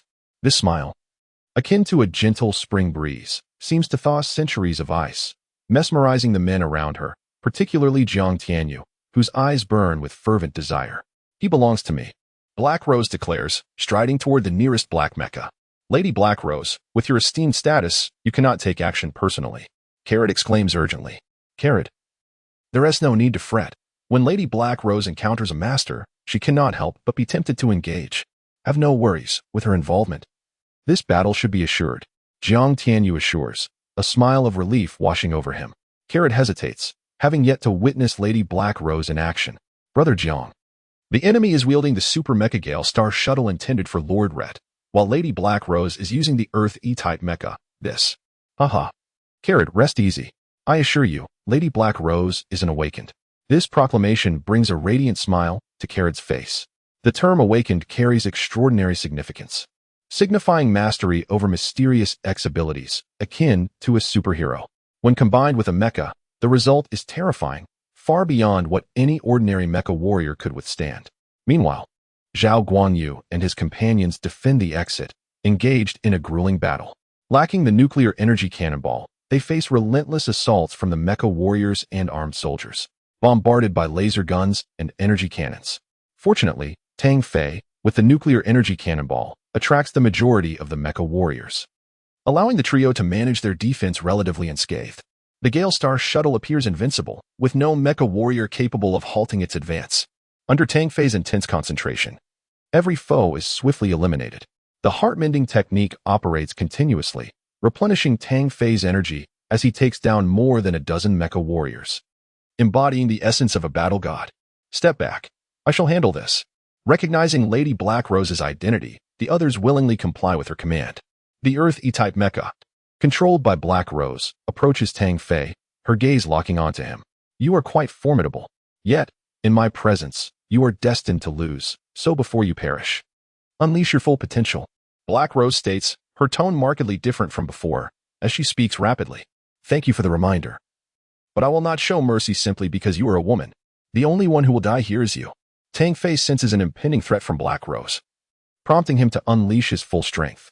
The Gale Star shuttle surges forward, appearing to the left of Black Rose, its long sword creating a whirlwind as it descends fiercely. Clang. The sound of metal clashing reverberates, sparks flying as a massive axe meets the long sword in combat.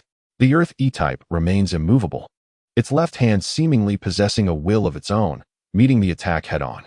Tang Fei's expression turns grave. Although he did not exert all his strength, his strike is powerful enough to cleave through tens of thousands of pounds of rock. Yet, this woman possesses sufficient strength to counter him, and her nonchalant demeanor suggests her power surpasses his own. This is the first time Tang Fei has encountered such a formidable opponent. A mix of trepidation and excitement coursing through him. Such a confrontation is unheard of in the Asian military district. Now it is my turn to attack. Black Rose smiles, her expression blooming like a flower, her eyes momentarily tinged with an eerie gray. Earth Shield Strike. Boom. The ground trembles as a stone pillar suddenly erupts beneath Tang Fei's feet. Bang. The Gale Star shuttle was propelled skyward, and at that moment, the Earth E-type Great Axe descended with a thunderous roar, imbued with terrifying power. In midair, the Gale Star shuttle was unable to leverage its strength. Yet Tang Fei remained unfazed. He deftly shifted his position and aligned his long blade against the colossal axe. The immense force struck the Gale Star shuttle, sending it crashing to the ground with remarkable speed. However, before it could hit the Earth, a stone pillar erupted upward. The Gale Star shuttle sustained damage. And as the familiar threat loomed once more, Tang Fei quickly unleashed a light magnetic field to disrupt the axe. Seizing the opportunity, the mech seemed to possess a will of its own, twisting in the air and landing at a distance. You are an awakened one, Tang Fei stated with certainty, not bothering to inquire. The recent stone pillar attack was undeniably the result of a mysterious X ability that could fuse with the power released by the mech. Awakened ones are hardly formidable. When faced with me, your defeat is inevitable. Thus, before your demise, unleash your utmost strength. Tang Fei's tone dripped with mockery, echoing the words of the Black Rose verbatim. Fury flashed across the exquisite features of the Black Rose. She had never been so scorned before. Earth Prison, she bellowed, charging forward in her Earth E-type mech, which radiated a ghostly gray light, causing terrifying ripples across the ground. Suddenly, massive stone walls materialized around them, accompanied by a similar gray glow emanating from the enormous axe. Die. The colossal axe, wielding incomprehensible force, seemed to freeze the very air around them. Tang Fei's expression shifted as he sensed the dreadful power of the axe. Should he be struck, the Gale Star shuttle would likely be obliterated. Surrounded by stone walls and with the axe blocking his escape, he had no choice but to withstand the onslaught. With determination, Tang Fei decisively maneuvered the Gale Star shuttle to the side, raising his right hand to meet the axe. Bang! The right arm of the Gale Star shuttle was severed from the main body. Tang Fei had anticipated that he could not withstand the force, and thus chose to sacrifice his right arm to preserve the integrity of the mech. Your right arm is severed. Your long blade is rendered useless. How can you possibly fight me now? The Black Rose laughed once more, her eyes gleaming with derision as they fixed upon Tang Fei. Her voice carried a hint of breathlessness, revealing that even she was uncertain of the axe's full power. Not necessarily. Tang Fei remained unfazed, a mysterious smile gracing his lips. The Black Rose frowned, unable to tolerate Tang Fei's calm demeanor, and taunted, "Let us see what tricks you have left." With that, she prepared to lift the axe once more. Chapter 24. The Invincible Momentum. A colossal alloy axe emanated a grayish aura, exuding immense power. One could believe that with such a weapon, even a small hill could be cleaved in two. Tang Fei smiled at the Black Rose, and in an instant, the Swift Star shuttle leapt into the air, its mechanical body twisting in an astonishing manner. Before one could grasp the moment, 2 laser guns materialized in its hands. Dozens of laser beams inundated the Earth E-type, each shot aimed precisely at the vital points. Under such circumstances, Tang Fei's marksmanship remained astonishingly accurate, leaving the Black Rose in awe. Following a swift displacement, a phantom of the Swift Star shuttle streaked past. In the next heartbeat, it was outside the stone wall, executing a series of breathtaking maneuvers as if the mech possessed a spirit of its own. The Black Rose was momentarily stunned, unable to fathom how Tang Fei had escaped her encirclement. At that moment, her massive axe remained in a downward strike, unable to retract its force. The multitude of laser beams enveloped the mech. Despite her fury, the Black Rose remained composed, swinging her axe in defiance, producing brilliant sparks as it clashed with the beams. Nevertheless, a small portion of the lasers struck the Earth E-type mech, inflicting severe damage. Damn it! The Black Rose roared. Enraged to find herself at a disadvantage, a humiliation she could not erase, having always looked down upon Earth's mech warriors. Who could have imagined such formidable fighters existed on Earth? It was truly astounding. From a distance, Jiang Tianyu was shocked. He was well aware of the Black Rose's formidable strength, her reputation formidable even within the Solar System Alliance. Yet here was an Earth mech warrior, managing to gain the upper hand, a notion too incredible to accept. When had Earth become so powerful? This must be a super mech warrior from the Asian military district. Dispatched to confront him, Khalid was also filled with a mix of shock and anger, relieved only by the fact that there was only this one super warrior. Rather than flee, Tang Fei seized the opportunity during the Black Rose's fury, repositioning himself to unleash the Gale's fatal slash once more. The Swift Star shuttle moved like a specter, seemingly conjuring four bodies to attack simultaneously, the blade light flickering incessantly, unleashing an unknown number of strikes in that instant. The Black Rose's suppressed roar could not alter the reality. The Earth E-type was a tank-like mech, boasting extraordinary defenses but lacking in speed. For the Swift Super Mech, the Swift Star shuttle, it was pathetically inadequate. A total of 72 strikes landed upon the Earth E-type mech's body. The Black Rose was defeated, thoroughly and completely. She could hardly believe that she had fallen to a nameless youth barely in his 20s. Time was of the essence. Tang Fei refrained from further lethal blows. Without pausing for breath, he executed high-intensity maneuvers, displacing his mech again, charging towards the passageway's entrance. Unhindered by the Black Rose, the remaining foes could scarcely touch the Swift Star shuttle, which evaded them with terrifying displacement. "Hurry, Tang Fei," Zhao Guangyu shouted. His mech was battered and worn, depleted of energy. The three of them lacked Tang Fei's prowess and were struggling under the onslaught of attacks. "They're coming." Tang Fei displaced twice, cleaving through three mechs. Reaching the passageway. "Get away," he bellowed, kicking away the mech attacking Zhao Guangyu, and swiftly following with a downward strike, causing the mech to explode. "Take these. I will hold the rear. Signal once you're out. Move quickly." Tang Fei entrusted the 3 cylinders on his mech's back to Zhao Guangyu. Without hesitation, Zhao Guangyu accepted them, gravely stating, "Be careful." With that, Zhao Guangyu, Wang Kuan, and Zhang Yuejin activated the passage and departed. "Stop them." Khalid's expression darkened. The 4 newcomers were too powerful, managing to escape amidst the chaos. Tang Fei stood alone at the passageway's entrance, refusing to let any foe pass. Facing the attacks of numerous mechs, in this confined space, he could only evade with high-intensity displacements. Yet even so, the Swift Star shuttle sustained significant damage. With his right arm severed in battle against the Black Rose, Tang Fei wielded his blade in his left hand, continuously parrying the laser beams. Operating his techniques to their utmost, the power from the second tier kept him in formidable fighting form. His mental focus was intensely concentrated, his senses heightened, and his reflexes extraordinarily sharp. At that moment, Tang Fei's world was solely the battlefield, devoid of distractions, with every function of his body pushed to its limits. Berserk Combo. This was a combat technique of the mech, as Tang Fei utilized the Swift Star shuttle's displacement to unleash a barrage of violent attacks. 81 strikes rained down, enveloping a 10-meter radius in blade shadows. Boom. One after another, mechs erupted, meeting devastating blows. 81 strikes were the pinnacle of Tang Fei's current state. He breathed heavily, resembling a war deity guarding the passageway, an eternal sentinel that deterred a throng of foes from advancing. The Black Rose was taken aback. The mech warrior before her was unfathomably powerful. The 81 strikes of the Berserk combo, even she, at her peak, could not wield with such ferocity or ease. One man standing at the gate could deter thousands. Such was the invincible momentum. Tang Fei's valorous presence, terrifying control, and formidable combat prowess instilled dread in all. In the eyes of his adversaries, he embodied a harbinger of death, akin to a legendary super mech warrior. However, it must be noted that Tang Fei's current levels still fell short. True super mech warriors were the treasures of their nations, epitomes of a nation's strength. Each was immensely valuable, capable of single-handedly challenging legions. At that moment, a voice from the Skynet echoed Zhao Guangyu's words. "Tang Fei, I've reached the surface. The signal has been dispatched." Tang Fei exhaled in relief. With the signal sent, The remaining members would create chaos, paving the way for their assault. Success was within reach.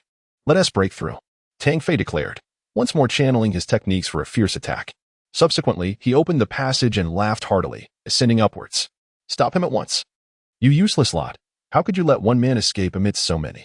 Khalid roared, his face contorted with rage, mobilizing all of Kuvara's forces to intercept. The Black Rose activated another mech, disregarding her injuries, intent on pursuing, but was halted by Jiang Tianyu. Lady Black Rose, you cannot go. It's too perilous. Are you implying I cannot defeat him? The Black Rose's expression darkened, her beautiful eyes glinting coldly. Lady Black Rose, I do this for your own good. Do not put yourself in danger. Humph. Who are you to meddle in my affairs? Get lost. The Black Rose's tone was harsh, as she had always held disdain for Jiang Tianyu, and her demeanor was no kinder now. With that, she stepped into the passageway, pursuing Tang Fei. Jiang Tianyu's face darkened, his eyes ablaze with fury. Black Rose, one day, I shall have my way with you, and then we shall see if you remain so defiant. Chapter 25, Peril. Kuvara was engulfed in chaos, with flames of war spreading everywhere, the relentless sound of gunfire echoing amidst the acrid smoke. Nearly 30,000 indigenous inhabitants of the town suffered persecution. This turmoil ensnared many innocents. Scenes of women being assaulted, elderly and children being harmed, and numerous houses ablaze were ubiquitous. The dark night was illuminated by firelight, with corpses strewn across the ground and rivers of blood flowing, turning the land into a hell on earth. Dozens of Mech warriors from Kuvara pursued Zhao Guanyu and his companions. However, due to their possession of nuclear energy shells, the enemies dared not fire a single shot, complicating their interception efforts. What is happening? Where are the reinforcements? Zhao Guanyu fumed, having sent the signal nearly a minute ago without any response. The 3 Mechs and armored vehicles they had intercepted were still in the hands of the remaining personnel. Yet now there was not a soul in sight. Zhao Guanyu sensed something amiss. Where have they gone? Why have they not appeared? Have they fled? Wang Kuan and Zhang Yuejin were equally enraged. The agreed-upon plan faltered at a critical moment, leaving them despondent. Damn it! It must be Maroto and Yamamoto Tenku who are hindering us. Zhao Guanyu instinctively suspected these two were up to no good, as they were the only ones in the squad who had clashed with Tang Fei thus far. What should we do, bald fish? Zhang Yuejin asked anxiously. With over 40 Mech warriors pursuing them, each capable of reducing the 3 of them to mere fragments with a single strike, I have no good solutions. Without Maroto's support, we can only rely on ourselves. Zhao Guangyu replied helplessly. Suddenly, a thunderous roar erupted, akin to a thunderclap, as 3 Mechs descended from the sky, their alloy wings spreading wide like enormous golden beasts. The giant winged angels, the trio exclaimed in astonishment. This high-end Mech from the moon possessed aerial capabilities alongside formidable speed and strength, with their path blocked and enemies pursuing from behind. Zhao Guangyu and his companions found themselves in a dire predicament. We can only rely on ourselves. Bald fish, Wang Kuan, you must flee. I will hold them off. If I perish, tell my father that his son did not bring shame upon him. I hope you can visit him often, Zhang Yuejin shouted, leaping into the air to charge at the enemy Mechs. Yuejin. Wang Kuan, who had grown closest to Zhang Yuejin during this time, cried out in anguish. Zhao Guangyu shed tears, for though a man should not weep easily, Zhang Yuejin's sacrifice deeply pained both of them. We must go. We cannot let Yuejin die in vain. Zhao Guangyu urged Wang Kuan as they ran in another direction. The 3 giant winged angels were twice the size of ordinary Mechs, their massive wings stirring a tremendous whirlwind as they brandished colossal swords. Hurricane slash. Die. Zhang Yuejin commanded, controlling his Mech to leap forward, wielding his blades and creating a tempest of slashing light. Humph. Some skill, but still lacking. The 3 giant winged angels lifted their massive swords, unleashing beams of light. Light of justice. The unique skill of the giant winged angels released laser splashes from their swords, raining down upon the enemies to strike. Hundreds of beams collided within the hurricane. Bang! Sparks flew as the clash of forces reverberated, a spectacle both breathtaking and terrifying. However, despite Zhang Yuejin's exceptional abilities, he ultimately succumbed to the onslaught of the justice light unleashed by the 3 giant winged angels. Bang! Zhang Yuejin was sent flying, landing 100 meters away, his Mech gravely damaged. Die! One of the giant winged angels swung its sword, aiming to eliminate Zhang Yuejin. Yuejin! Zhao Guangyu and Wang Kuan yelled in fury, their eyes bloodshot as they could only watch helplessly from afar as Zhang Yuejin faced annihilation. They were filled with hatred. Hatred for the reinforcements. It was they who had led to their comrade's demise. Hatred for their own impotence. If only they had sufficient combat strength, they would not fear. Aha, die. After finishing you off, I will capture those two brats. How dare you cause trouble here, bringing about your own demise. The colossal sword of the giant winged angel fell. Suddenly, a figure sprang forth, wielding an alloy blade with terrifying force, striking at the giant winged angel. Boom. The swift response of this individual allowed them to evade a lethal blow, but they still lost part of a wing. Who dares to ambush me? The giant winged angel roared in fury. The three of them were renowned generals under Carrot, undefeated in battle, commanding high-end mechs, and naturally, they were enraged to be ambushed. The one who will take your life. Tang Fei sneered, having witnessed the scene unfold as he rushed over, saving Zhang Yuejin's life at a critical moment. Light of justice. The laser splashes, each imbued with terrifying power, shot forth. Tang Fei executed a swift maneuver, teleporting behind the foe, and struck with his long blade. Bang! The giant winged angel was cleaved in two. Tang Fei, thank you. Zhang Yuejin exclaimed, having narrowly escaped death. I should thank you. You have done what many would not dare. Tang Fei helped him up. This was a person worthy of respect. You brat, come and take my life. The other two giant winged angels roared, swinging their massive swords in attack. If you want my life, you are not worthy. After battling the Black Rose, Tang Fei had gained profound insight into the Galestar shuttle.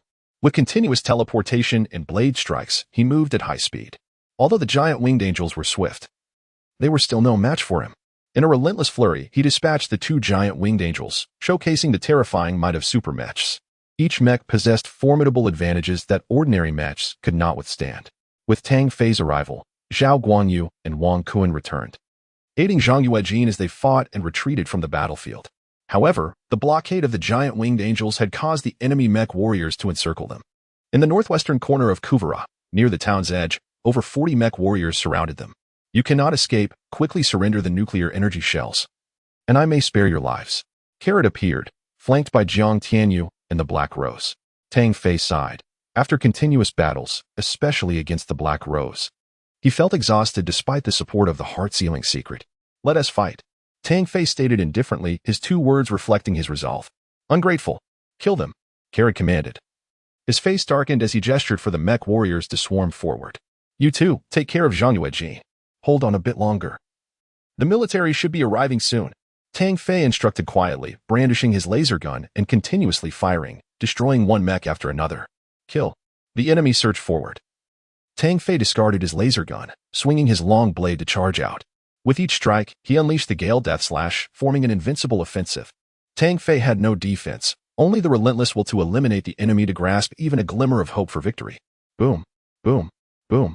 The successive explosions of mechs stunned the enemy, as if Tang Fei were an invincible deity, instilling fear in all. His long blade carved through foes, leaving them trembling. In a minute, Tang Fei obliterated 5 enemy mechs, an astounding feat despite Tang Fei's desperate attempts to evade. The Galestar shuttle bore numerous scars, none fatal. But the energy consumption was substantial. A colossal blade swung toward him. Tang Fei raised his weapon to block, but another mech unleashed a laser gun attack. He forced a teleportation to evade, only to have 2 more attacks appear overhead. A crystalline shield materialized, shattering with a loud bang. Yet it absorbed the brunt of the assault. Seizing the moment, Tang Fei swung his long blade in a violent flurry, causing 3 mechs to explode. Yet, in that fleeting instant of pause, a long blade struck his back, carving a deep wound. If this continues, all of my mecha warriors will perish. Carrot felt a sense of despair. The Galestar shuttle was too formidable, inflicting severe damage on his mecha soldiers. At this moment, Black Rose refrained from striking. She possessed her own pride. Tang Fei, now a bowstring drawn to its limit, was poised to act, yet to do so would be to take advantage of another's misfortune. Black Rose sought to vanquish Tang Fei under equitable circumstances. On Zhao Guangyu's side, the situation was even more dire. The 3 were on the brink of death. Merely striving to hold on a little longer, their will to survive keeping their combat strength undiminished. Battle, battle, battle. Tang Fei's heart of the ocean pulsated with energy, exceeding the limits of his usual cultivation. Unbeknownst to him, layers of swirling winds began to manifest around him. Gale's deadly strike. Once more, he unleashed the Galestar shuttle's ultimate technique, yet this time it was different. Whirling winds coalesced around the blade, and a tempest arose. The rapid strikes of the mecha resembled blades of wind, a sight both magnificent and terrifying. The sounds of mecha explosions echoed continuously. This battle would undoubtedly instill fear in the hearts of Kuvara's mecha warriors. They could scarcely fathom that such terrifying power could be unleashed in such dire straits. Awaken one. Black Rose's lips formed an O shape, struck with astonishment. Only she understood the profound significance of Tang Fei's recent attack. As an awakened warrior herself, she felt keenly that Tang Fei had invoked a mysterious X ability, specifically a wind attribute X ability. The term Awakened One bore immense weight. It symbolized strength and invincibility, an existence that ordinary people could only revere from afar. This attack obliterated 9 mechas, leaving an indelible impression on all present. After this maneuver, Tang Fei felt utterly drained, both physically and mentally. Kill him. He must not be spared. Carrot sensed terror. Facing an awakened warrior was indeed a frightful prospect. Suddenly, a thunderous roar echoed through the sky as numerous colossal airships emerged, casting a shadow over Kuvara. Through the flames, mechas could be seen leaping downwards. This is bad. It's the Asian military forces. Carrot was truly frightened. He no longer cared about nuclear energy projectiles or thoughts of killing. His only desire was to escape. Tang Fei smiled. At the last moment, reinforcements had arrived. Chapter 26. Return. The Asian military district deployed numerous colossal airships, resembling giant beasts, as they soared endlessly across the sky. Hundreds of mechanized warriors descended, encircling Cuvala and relentlessly exterminating foes. At a critical juncture, reinforcements arrived, allowing Tang Fei and his companions to narrowly escape disaster. The most amusing aspect of this moment was the entrance of Maroto, Yamamoto Tenku, and their comrades, who boldly approached Tang Fei. Sorry for being late, but we're all alive, so that's good. Maroto laughed heartily, devoid of any trace of remorse. What the hell do you mean? You only showed up now. It was Captain Tang who risked his life to save us. Zhang Yujin scolded, his face darkened, having narrowly avoided death. What's the fuss? We made it. Didn't we? No one is dead. Maroto retorted dismissively, raising an eyebrow in irritation. Maroto, can you even speak? Have you lost your mind? What do you mean no one is dead? Who do you wish would die? Zhao Guanyu shouted, his eyes reddened with fury. Not only Zhao Guanyu, but Zhang Yujin and Wang Kuan also stood up, glaring at Maroto with expressions brimming with anger. A perplexed voice inquired, Bald Fish. Didn't Maroto mention that Captain Tang had a mission to take out a lookout post? He was supposed to return quickly to provide support. What is going on? What mission? When did Tang Fei say he was going to take out a lookout post? Our objective was the nuclear energy shells. You've all been deceived. Zhao Guanyu exclaimed in outrage. Maroto, didn't you say taking out the lookout post would draw attention? That guy sensed something was off, others chimed in, looking to Maroto for an explanation. Tang Fei never mentioned it, and that's not incorrect. It could indeed divert the enemy's attention, Maroto replied coldly, fixing his gaze on Zhao Guanyu. What are you three staring at? Do you want to fight me? Come on. The military district's people are here. You'd better behave, or you might face repercussions. Maroto sneered, mocking the trio. I've never felt such intense hatred for anyone until now. Tang Fei's voice resonated as he pushed Zhao Guanyu aside, standing before Maroto, his eyes gleaming with cold fury, akin to sharp blades piercing Maroto's very being. Maroto felt a pang of fear as he regarded the frail youth before him. Yet, with the military district personnel present, and in such a public setting, he was reluctant to lose face. Tang Fei, I haven't done anything wrong. What can you do? Maroto retreated 2 steps, forcing himself to maintain composure. What can I do? I can hit you. Tang Fei launched an unexpected punch, given that Maroto was already at a disadvantage. He was caught off guard by Tang Fei's sudden aggression.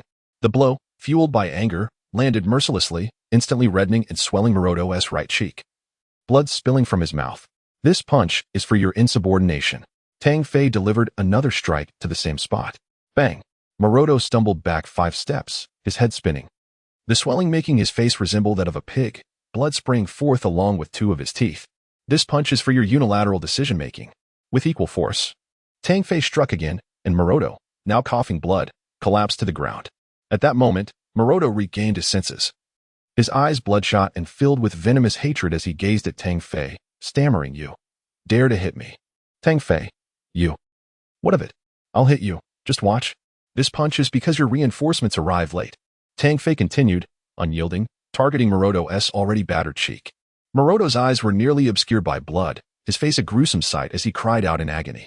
Are you still going to hit me? Maroto quivered, terror-stricken as he looked at Tang Fei. Captain Tang, if this continues, Yamamoto Tenku attempted to intervene, but the coldness in Tang Fei's gaze sent shivers down his spine. realizing he could not voice his thoughts. He understood that Tang Fei's fury had reached its tipping point. The others wore varied expressions, none pleading for Maroto's mercy. Through the exchanges, everyone comprehended the gravity of the situation. Maroto had nearly caused the death of a teammate, putting them all in jeopardy. Even if he were to be killed, no one would utter a word in his defense. You scum. You nearly got Zhang Yujin killed. Your selfishness almost ruined everything. Hitting you is too lenient. Tang Fei reprimanded, his expression seething with rage, delivering one final punch that struck Maroto's abdomen like a cannonball. Crack. Several ribs shattered, and he coughed blood, losing consciousness. Had it not been for the military's protection, Tang Fei would have surely killed him. He despised those who betrayed their comrades, stabbing them in the back during critical moments. If reinforcements from the military district had not arrived in time, none of them would have survived. With an entire division of troops supporting them, the powerful forces stabilized the situation in just 10 minutes. Tang Fei and his companions were escorted away, their comrades looking at them with eyes filled with respect, a testament to the honor of a warrior. On the journey back, Tang Fei fell into a peaceful slumber. When Tang Fei awoke again, he found himself in the high-security infirmary of the Asian military district. Ah, you're finally awake. A girl clad in a pink nurse's uniform beamed at him with a sweet smile. Upon opening his eyes to see such beauty, Tang Fei felt a surge of joy. Where am I? In a hospital? You are in the military district's first-level hospital. I heard you're quite remarkable. You completed an incredible mission. The girl, with a delicate oval face and dressed in white lace stockings, had eyes that sparkled with warmth, evoking a sense of closeness. He really? Just lucky, I suppose. Tang Fei chuckled, scratching his head. All right, you're awake. I need to inform those 3 old men, or they'll definitely start yelling. The girl wrinkled her petite nose, clearly displeased with the so-called 3 old men. Then, with wide eyes, she introduced herself. I'm Jiang Xinyu. Just call me Xiaoyu. What's your name? Tang Fei. The Tang from Tang Dynasty and the Fei from Airplane. Tang Fei was quite taken with Jiang Xinyu. Her sweet appearance coupled with her role as a nurse was undeniably alluring. Tang Fei, next time, you must tell me stories from the battlefield. I adore stories. Jiang Xinyu waved her hand, exiting the room. Tang Fei shook his head in amusement. Appearances can be deceiving. The girl seemed demure. Yet who knew she had a penchant for violence? However, who were those 3 old men she mentioned? Tang Fei pondered, struggling to recall anyone among his acquaintances who fit that description. After a long contemplation, he still could not identify them, but he soon chuckled to himself. Who cares who they are? I'll find out when I see them. Yet, when the door to the ward swung open and 3 imposing elderly men entered, Tang Fei was indeed taken aback. Haha kid, did I scare you? Wang Shoren laughed upon seeing Tang Fei's expression. I told you this kid is impressive. Did you see that? He single-handedly ventured into the tiger's den. Jiang Xian chuckled heartily, surveying Tang Fei from head to toe, nodding repeatedly. Such an exceptional youth was truly a rarity. Chapter 27. The delicate nurse Tang Fei quickly rose to his feet, urging the 3 major generals to take their seats. All right.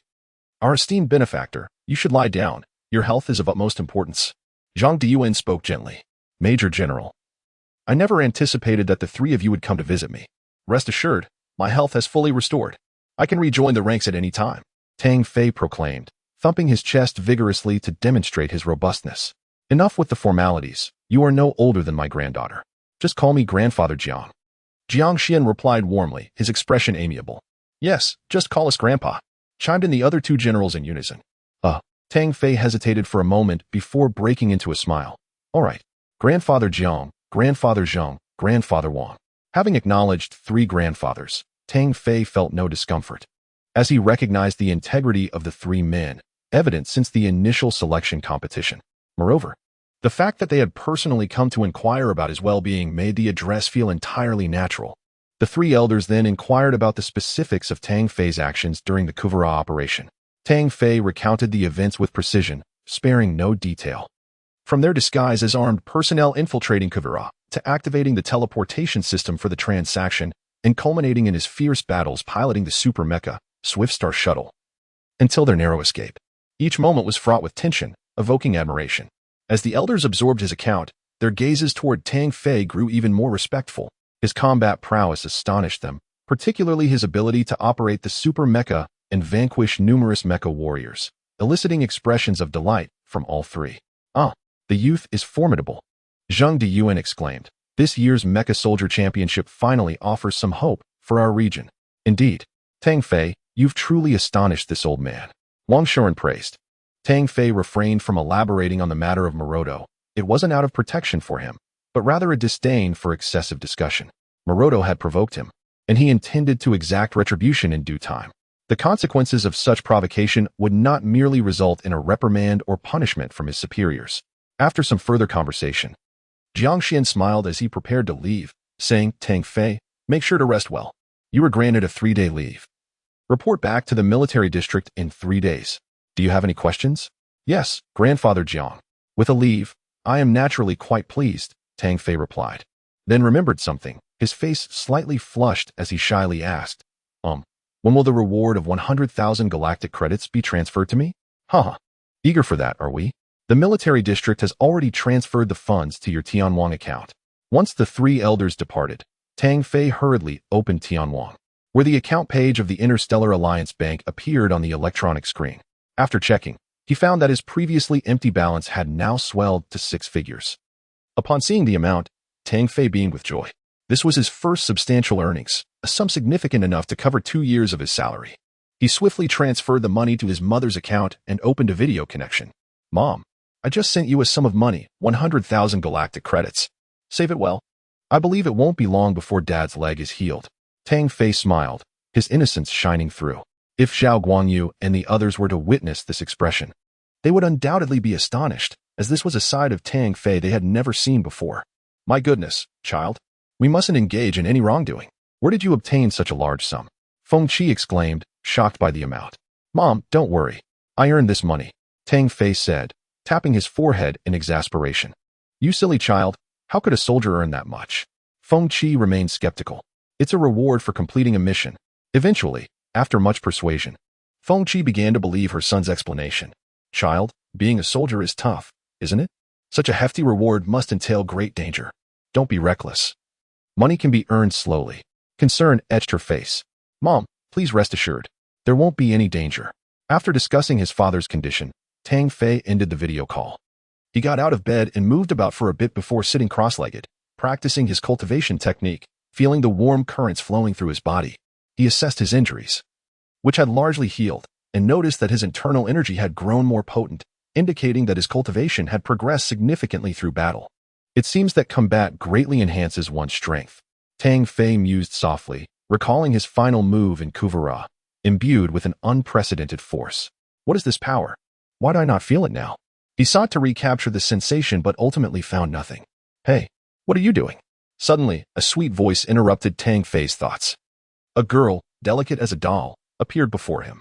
She appeared to be around 17 or 18, her eyes sparkling with vitality. Oh, it's you. I was just lost in thought. Tang Fei smiled, feeling elated to see her. A 3-day leave was quite pleasant, especially with such delightful company. If the bald fish were to find out, he would surely exclaim in surprise. With that thought, Tang Fei couldn't help but laugh heartily. In that moment, no man could resist, especially not someone like Tang Fei who had limited interactions with the opposite sex and lacked social finesse. After a considerable time, he finally regained his composure. Hey, hero, tell me about your experience in battle. Jiang Xinyu pulled up a chair, her large eyes sparkling as she gazed at Tang Fei. To divert her attention, Tang Fei began recounting his story, which closely mirrored what he had shared with the 3 generals. However, the reactions of his listener were vastly different. Jiang Xinyu gasped in astonishment, her face flushing with excitement, resembling a bright apple, making Tang Fei feel an urge to bite into it. In moments of worry, her small hands would clench his arm tightly, leaving bruises. When thrilled, she would wave her tiny fists in the air. Unbeknownst to them, night fell, and Tang Fei finally finished his tale. At that moment, Jiang Xinyu's gaze shifted towards him, filled with admiration and starry-eyed wonder. Tang Fei, you are incredible. That was so thrilling. If there are more exhilarating adventures, can you take me along? She implored, trembling with excitement. This is a military district's classified mission. It might not be possible, Tang Fei replied, frowning as he declined. What's the issue? I'm a nurse. I can take care of you all. Jiang Xinyu pouted, her rosy lips forming a displeased expression. Tang Fei thought to himself, as long as you don't create trouble, that would suffice. He noted with certainty that this girl was indeed someone who relished excitement and was full of spirit. I absolutely adore mecha warriors. They are so handsome. Jiang Xinyu gushed like a love-struck girl. I am indeed handsome, cough, cough, but let's keep it low-key. The two conversed for an extended period, as though they were long-time friends. Jiang Xinyu was warm and kind, ensuring that Tang Fei was well taken care of. Though Tang Fei attempted several times to insist he was fine, she would not listen, leaving him no choice but to play the patient. In the following 2 days, Jiang Xinyu visited daily, as she was responsible for his ward. In her mind, a patient in a premium room must be suffering from a significant ailment. Thus, regardless of how Tang Fei insisted he was well, she remained unconvinced, ruling over his fate like a queen. As a result, the two spent 3 days together, and Tang Fei found no objection. Rather, he felt quite content. Their time together fostered a closeness akin to that of old friends, and they often exchanged playful banter. With the holiday coming to a close, Tang Fei said gently, I must be leaving soon. Is it already time? Have you fully recovered? Jiang Xinyu asked, concern flashing across her face. Tang Fei found himself at a loss for words, his mind clouded with frustration. This question had been posed to him countless times before. Oh, right. Brother Tang, if the opportunity arises, do take me to the battlefield, all right? Tang Fei remained speechless, while the young nurse seemed to yearn for the battlefield, her enthusiasm for violence leaving him exasperated. Jiang Xinyu spoke incessantly, as if she had an unending stream of thoughts. For some reason, a twinge of reluctance and sadness stirred within her. After a moment, she seemed to recall something. Brother Tang, I almost forgot to mention that in a few days, I will be going to the large hospital on Mars for my studies. If you ever have the chance to visit Mars, do remember to seek me out. Certainly. At last, Tang Fei departed from the hospital, cherishing the fond memories of the past 3 days. At the military district, I have returned. Chapter 28, Cultivating Martial Skills. Upon returning to the military base in a hovering vehicle, Tang Fei resumed his rigorous training. His reputation resonated throughout the new army.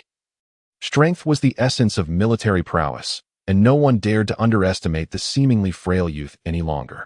Morodo remained hospitalized, nursing injuries inflicted by Tang Fei, who had unleashed his full power without mercy. Had it not been for the constraints of military protocol, Morodo would have perished. Now, with his numerous wounds, he would require several months for recovery, clearly missing the opportunity to participate in the current Mecha Warrior Championship. Furthermore, due to the lack of training over these months, he had strayed from the ranks of elite soldiers. Consequently, a fortunate individual was selected to fill the vacancy, along with 9 others. Upon hearing this news, Major Li Qing could hardly contain his delight, pondering how to exploit the situation to Tang Fei's detriment. However, the higher-ups showed little interest in the matter, opting not to investigate further, which made Li Qing realize that he could not target Tang Fei after all.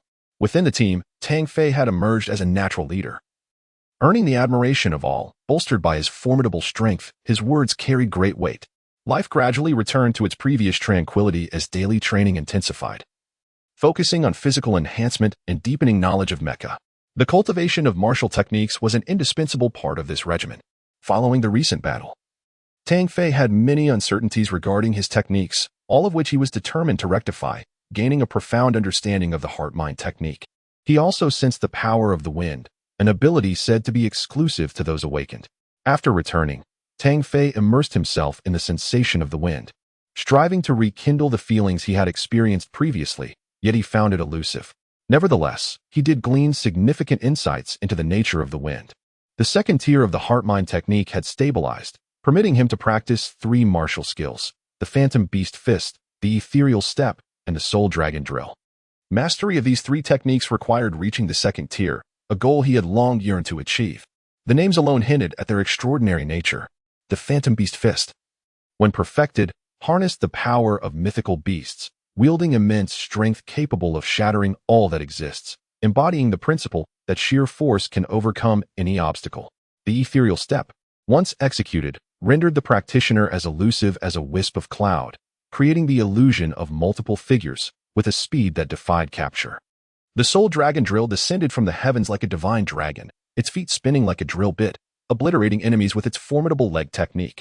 Tang Fei dedicated himself wholeheartedly to mastering these 3 techniques, practicing fervently each day to enhance his strength. The heart-mind technique contained martial inheritances at every level. Once mastered, his combat power would surely soar. Day after day, he engaged in intensive training, honing his skills. As the Mecha Warrior Championship approached, the atmosphere grew increasingly tense. The selected warriors bore their own pride and dreams, each aspiring to triumph in this grand competition. Whether for the substantial prize money to amass capital, or to attain the honor of a warrior.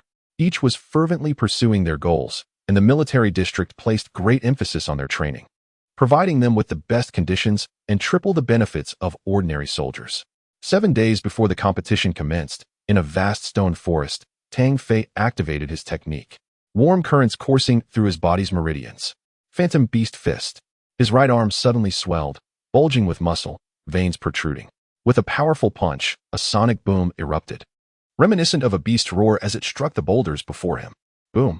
A boulder 3 men high shattered into pieces. Had anyone witnessed this scene, they would have been astounded. Such power was beyond human capacity. At last, he had achieved minor success. A smile crept onto Tang Fei's face. After a month and a half of relentless training, the power of the Dragon Beast Fist had reached this level, and he felt immensely satisfied. Ethereal Step. He moved with fluid grace, resembling a cloud, leaving an afterimage as he leapt 5 meters away, elusive as mist, impossible to capture. With a powerful leap, Tang Fei unleashed a tremendous force, twisting midair like a top as he descended upon the boulder. Bang!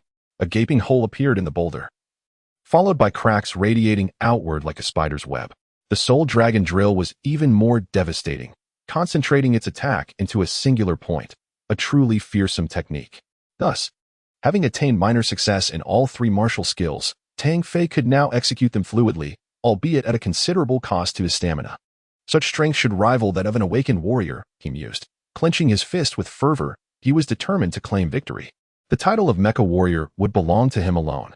2 days later, the squad embarked for the North American Military District, which had dominated the championships for several consecutive years, hosting the competition. Unlike the Asian Military District, North America was nestled within endless forests, populated by ancient trees and blooming flowers, with wild beasts occasionally lurking. Before a colossal waterfall, the ground trembled as if an earthquake had struck. Suddenly, the earth split apart, resembling a giant beast's gaping maw, revealing an entirely different landscape. The North American Military District lay underground, unfathomably deep, with a massive steel entrance that loomed intimidatingly. Tang Fei and his companions had never witnessed such a magnificent spectacle. The passage to Kavira had already left them awestruck, but this sight made it seem minuscule by comparison. The airship descended into the cavern, sinking deeper. Before long, they beheld radiant light. An enormous underground world unfolded before them. Buildings, mechas, and hovering vehicles were everywhere, bustling with activity, resembling a city. Yet this city was subterranean, its rocky walls invisible to the naked eye. Behold, is it not astonishing? These Americans revel in such pointless extravagance, constructing military bases underground, merely wasting more resources. Jiang Xin scoffed, dismissing the spectacle. This was no longer several hundred years ago. Such underground bases appeared mysterious but were merely ostentatious displays. The group was escorted to their accommodations to rest, with 4 days remaining before the competition began. This time could be utilized for exchanges among the military districts, allowing for early acclimatization to the environment. With nothing pressing to attend to, Tang Fei and his team decided to explore outside. As they exited, they encountered a group of over 10 individuals, led by a striking blonde beauty with Western features. Clad in a midriff-bearing t-shirt and a short black leather skirt, her alluring figure capturing the attention of many men. Wow, a beauty, Zhao Guanyu exclaimed, his eyes gleaming. She smiled at me. Goodness, she must be at least an E-cup. Are you warriors from the Asian district? It's a pleasure to meet you, the blonde beauty said. Standing before Tang Fei and his companions, her enchanting blue eyes sparkling, a seductive smile gracing her lips. We are equally delighted to meet you, Zhao Guanyu replied, his gaze fixated on her impressive bosom. The blonde beauty showed no sign of modesty, even puffing out her chest to present it prominently to the onlookers. Tang Fei could not help but glance twice. To be honest, it was indeed quite impressive, the largest he had ever seen among women. Chapter 29. Prelude to the competition. Was it captivating? The golden-haired beauty extended her delicate tongue, caressing her rosy lips, while her enchanting blue eyes sparkled with allure. She even intentionally jiggled her bosom. Captivating indeed. Zhao Guanyu and the others were left speechless. Tang Fei's expression faltered. This group was utterly embarrassing. He cleared his throat. Miss Kevin Rue, please refrain from such trivial antics. The golden-haired beauty smiled even more seductively. Oh, Tang Fei, you remember my name. Do you wish to court me? Tang Fei raised an eyebrow. Aren't you aware of my name as well? By that logic, it seems you wish to court me. Who do you think you are, disrespecting a goddess? Do you wish for death? A towering figure, nearly 2 meters tall, loomed behind Kevin Rue, his fists clenched. Zhao Guangyu regained his composure, mocking, "What goddess? One might mistake her for a..." This remark elicited a wave of laughter, drawing the attention of passing North American soldiers, who regarded Kevin Rouet with unkind eyes. At that moment, a robust North American soldier stepped forward, inquiring, "Hey, sweetheart, how much for a night?" 500 galactic coins. "What do you say? Get lost." The smile vanished from Kevin Rouet's face, replaced by an aura of menace. Her fair right hand swung out with force. Bang! The nearly 2-meter-tall North American soldier was sent flying like a kite, crashing against the wall and convulsing, blood spilling from his mouth. At that instant, Zhao Guangyu and the others fell silent. To send a soldier flying with a single slap demonstrated immense power. She was Kevin Rouet, a representative from the European military district. Wang Kuan realized her identity and gasped. "You. I detest that remark. Do you intend for me to sever your tongue, or will you do it yourself?" Kevin Rouet's angelic visage was laced with a devilish aura, instilling fear. Zhao Guangyu scoffed at her. "Are you foolish to utter such childish words? You even have the audacity to put on a fade. How many in your squad have already been with you?" This biting comment caused the expressions of the 9 men from the European military district to sour, their gazes drifting toward Kevin Rouet. Goodness, could it be true? Have all 9 of them been with you? Ugh, my eyes have been deceived. You're a public bus. Anyone can board. Zhao Guangyu quickly stepped back, covering his eyes. Tang Fei chuckled, recognizing Zhao Guangyu's intention to provoke Kevin Rouet. Seeking death, Kevin Rouet lunged forward, her hands clawing toward Zhao Guangyu. Step back. Tang Fei moved swiftly, positioning himself in front and delivering a powerful punch. Bang! Kevin Rouet staggered back, her eyes filled with fury as she glared at Zhao Guangyu, yet inwardly shocked by Tang Fei's strength. Her right hand trembled slightly behind her back. Haha, what a lively scene. A booming voice resonated like thunder, as another group of individuals emerged. This group comprised towering figures, all over 2 meters tall, particularly a 3-meter giant at the forefront. They exuded an aura of ferocity, akin to a colossal beast. Robert Eli. Kevin Rouet's brows furrowed, her expression turning solemn. "Hey, you know me, don't you, darling? Haha, if you don't accompany me tonight, I assure you it will be your loss." Robert Eli's eyes gleamed with desire. Kevin Rouet momentarily paused, then approached, her delicate hand resting on Robert Eli's muscular arm, giggling. "Oh, I do adore strong men. However, I have a condition. Help me take care of that brat, and I'll spend the night with you." How does that sound? The elite present, with keen hearing, caught her words and followed her gesture, their gazes landing on Zhao Guangyu. "Trouble found you, bald fish. Are you scared?" Zhang Yuejin patted Zhao Guangyu's shoulder, reveling in his misfortune. "Scared? The black bear can handle it." The duo's voices were loud enough for Robert Eli to hear clearly, initially reluctant to provoke anyone. Robert Eli found Zhao Guangyu's words struck a nerve, and he roared, "Fine, I'll take care of this brat, and you'll serve me well tonight." With that, he squeezed Kevin Rouet's chest and charged forward. His massive form shook the ground, exuding an aura of terror. Tang Fei narrowed his eyes, recognizing Robert Eli as a warrior of brute strength. Such ferocity was reminiscent of a human beast. "Boy, your life is forfeit." With each of Robert Eli's steps, deep imprints appeared on the steel floor, instilling dread in those present. Tang Fei intended to intervene, but Zhao Guangyu stopped him. "I'll handle this black bear myself." Upon hearing this, Tang Fei stepped back. Zhao Guangyu had made rapid progress recently, his physical abilities significantly enhanced. He was undoubtedly an elite warrior. As their collision drew near, Zhao Guangyu suddenly pivoted, brushing past Robert Eli and delivering a swift kick. Bang! Zhao Guangyu's kick struck like it hit a steel plate. Robert Eli ignored it, grinning menacingly. "Little monkey, are you just tickling me? I'll tear you apart." With monstrous hands, he struck out, each blow containing enough power to obliterate an ordinary soldier. Zhao Guangyu, relying on his agility, evaded several near misses. The few counterattacks he attempted proved futile, akin to mere tickles, as Robert Eli had proclaimed. "I refuse to believe you're so impervious." Frustration boiling over, Zhao Guangyu leaned in, his gaze fixed on Robert Eli's vulnerable region. Seizing the opportunity, he unleashed a kick infused with all his might. Robert Eli's eyes reddened, unleashing a furious roar as he swatted Zhao Guangyu away. Witnessing his frenzied expression, everyone shuddered, realizing that if it were directed at them, they would surely suffer the same fate. Cough, cough, big black bear, let us see how arrogant you remain. Cough. That hurts. Zhao Guangyu coughed blood, grinning despite the pain. Robert Eli's final strike had injured his lungs. Fear gripped everyone as they marveled at the colossal beast's terrifying power. "I will kill you."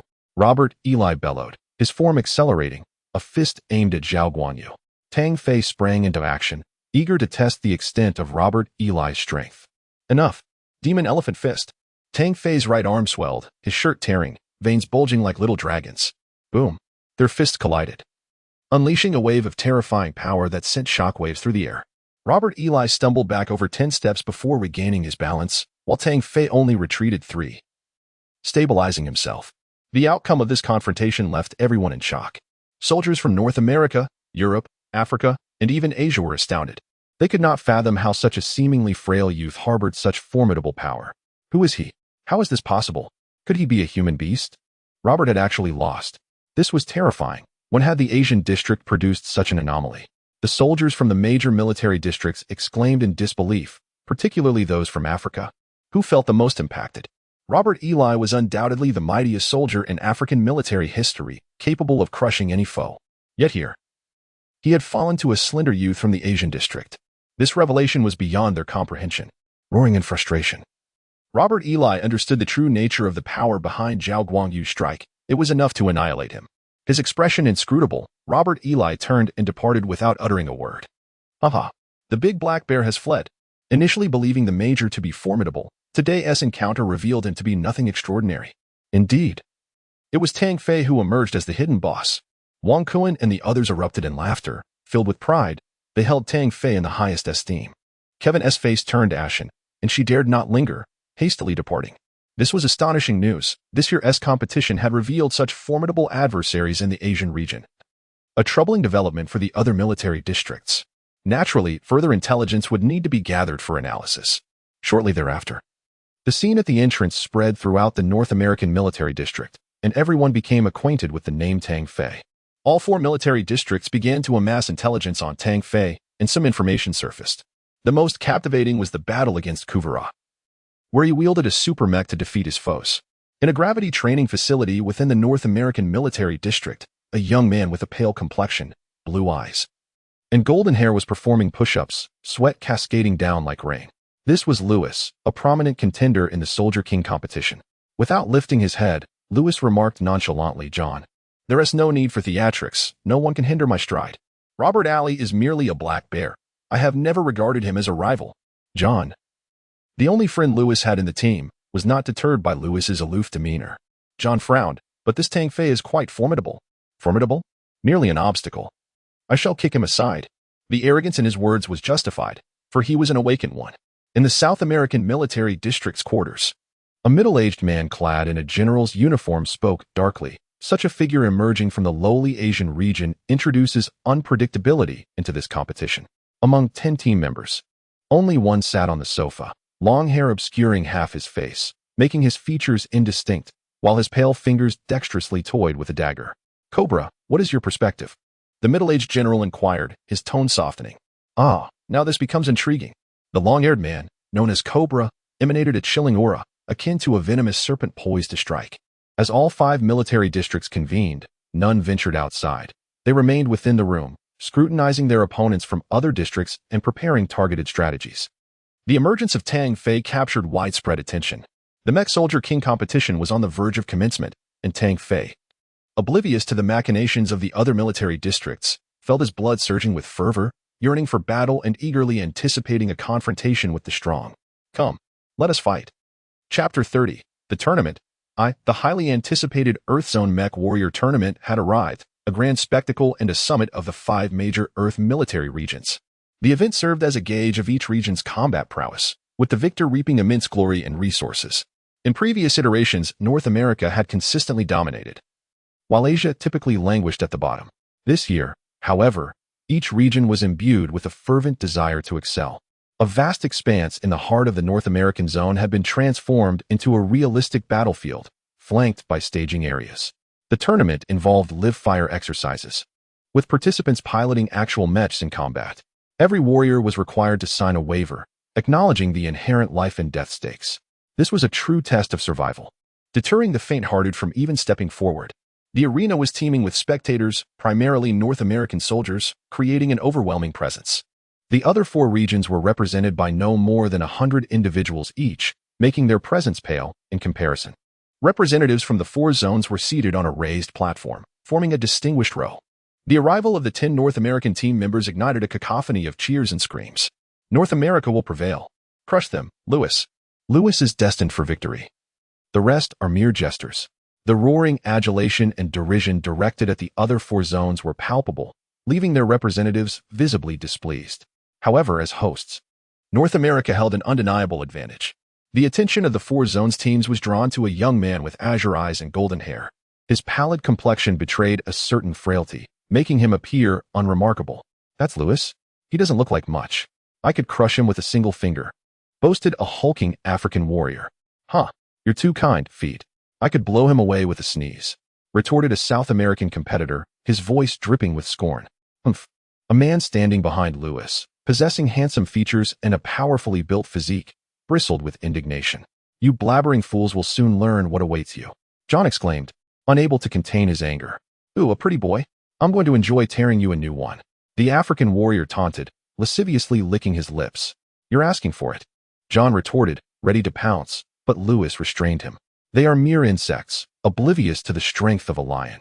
We'll simply eradicate them in the competition, Lewis stated impassively before taking his seat. Damn, who does this kid think he is, talking like that? Arrogant. Someone needs to knock his block off. Zhao Guanyu chimed in. What a show-off. He has the right to be. Don't forget he's an awakened. I sense a powerful force emanating from him. He's someone to watch, Tang Fei observed, narrowing his eyes at Lewis. As if sensing the scrutiny, Lewis glanced at Tang Fei, their eyes meeting before they both turned away. Intriguing, Lewis mused, his blue eyes gleaming with anticipation. I've been looking forward to this.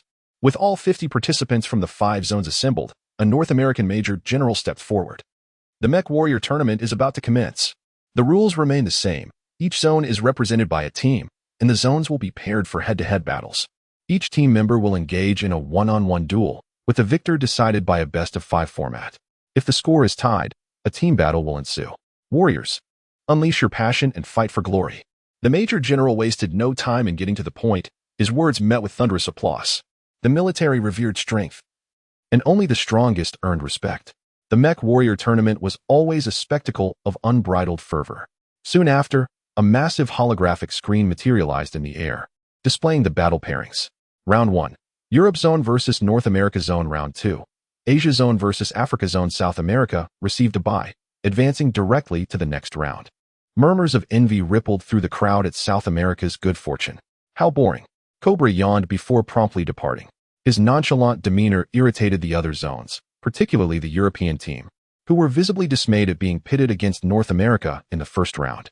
Captain, can we win? A European team member asked anxiously. Damn it.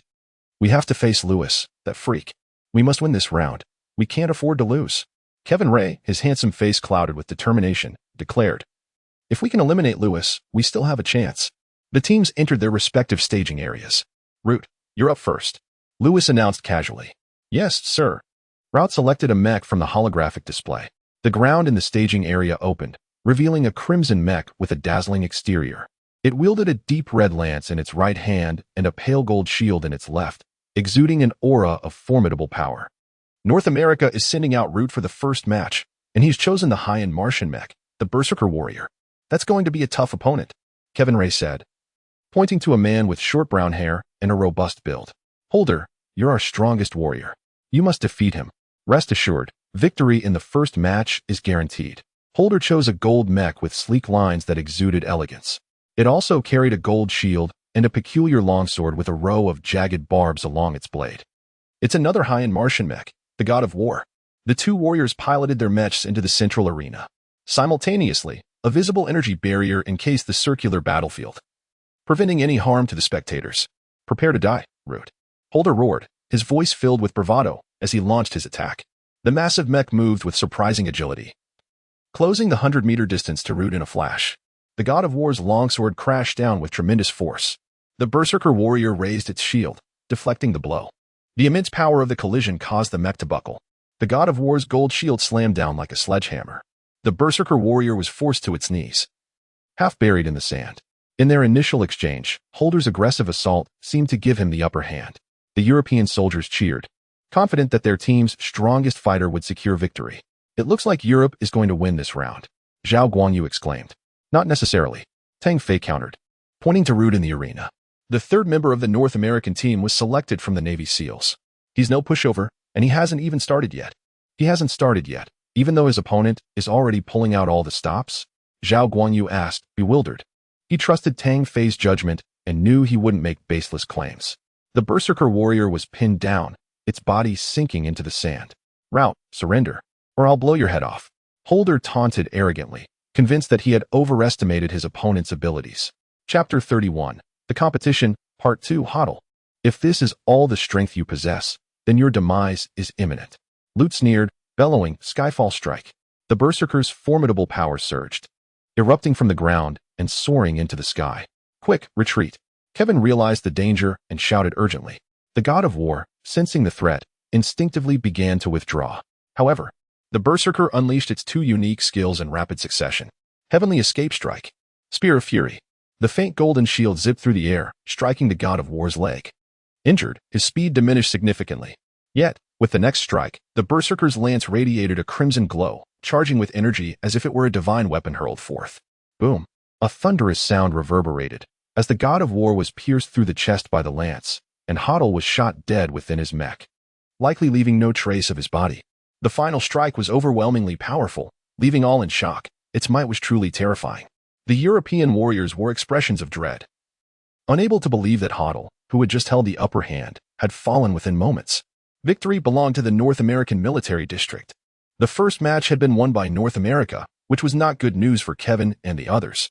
They had hoped for Hodl to secure a victory and bolster their morale, but with his death, their spirits plummeted even further. We still have a chance. There are only two formidable opponents left. If we can take them down, we still have a shot at victory, Kevin declared, scanning the crowd. Pavatu, you will take the next match. Focus on defense. Do not engage. Pavatu, the most imposing figure in the European district, stood over 2 meters tall and chose an advanced Saturn mech, the Rock Giant.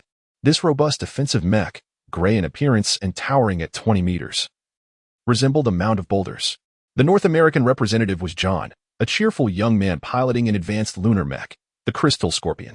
It emitted a blue glow, crafted from crystalline materials, and took the form of a scorpion, complete with a large crystal blue tail and a formidable stinger. Both mechs were beast-like in design, intimidating and fearsome. Pavata's Rock Giant was renowned for its defense, with its massive frame and tough exterior making it difficult for most mechs to breach. However, its drawback was a slow movement speed. In contrast, John's Crystal Scorpion boasted rapid agility and high attack frequency. The Rock Giant could only defend passively, constantly under harassment, thus at a disadvantage in speed. The two mechs clashed in a fierce battle, one on the offense and the other on the defense, creating an uproar. North American warriors cheered, their spirits high. Pavatu roared in frustration.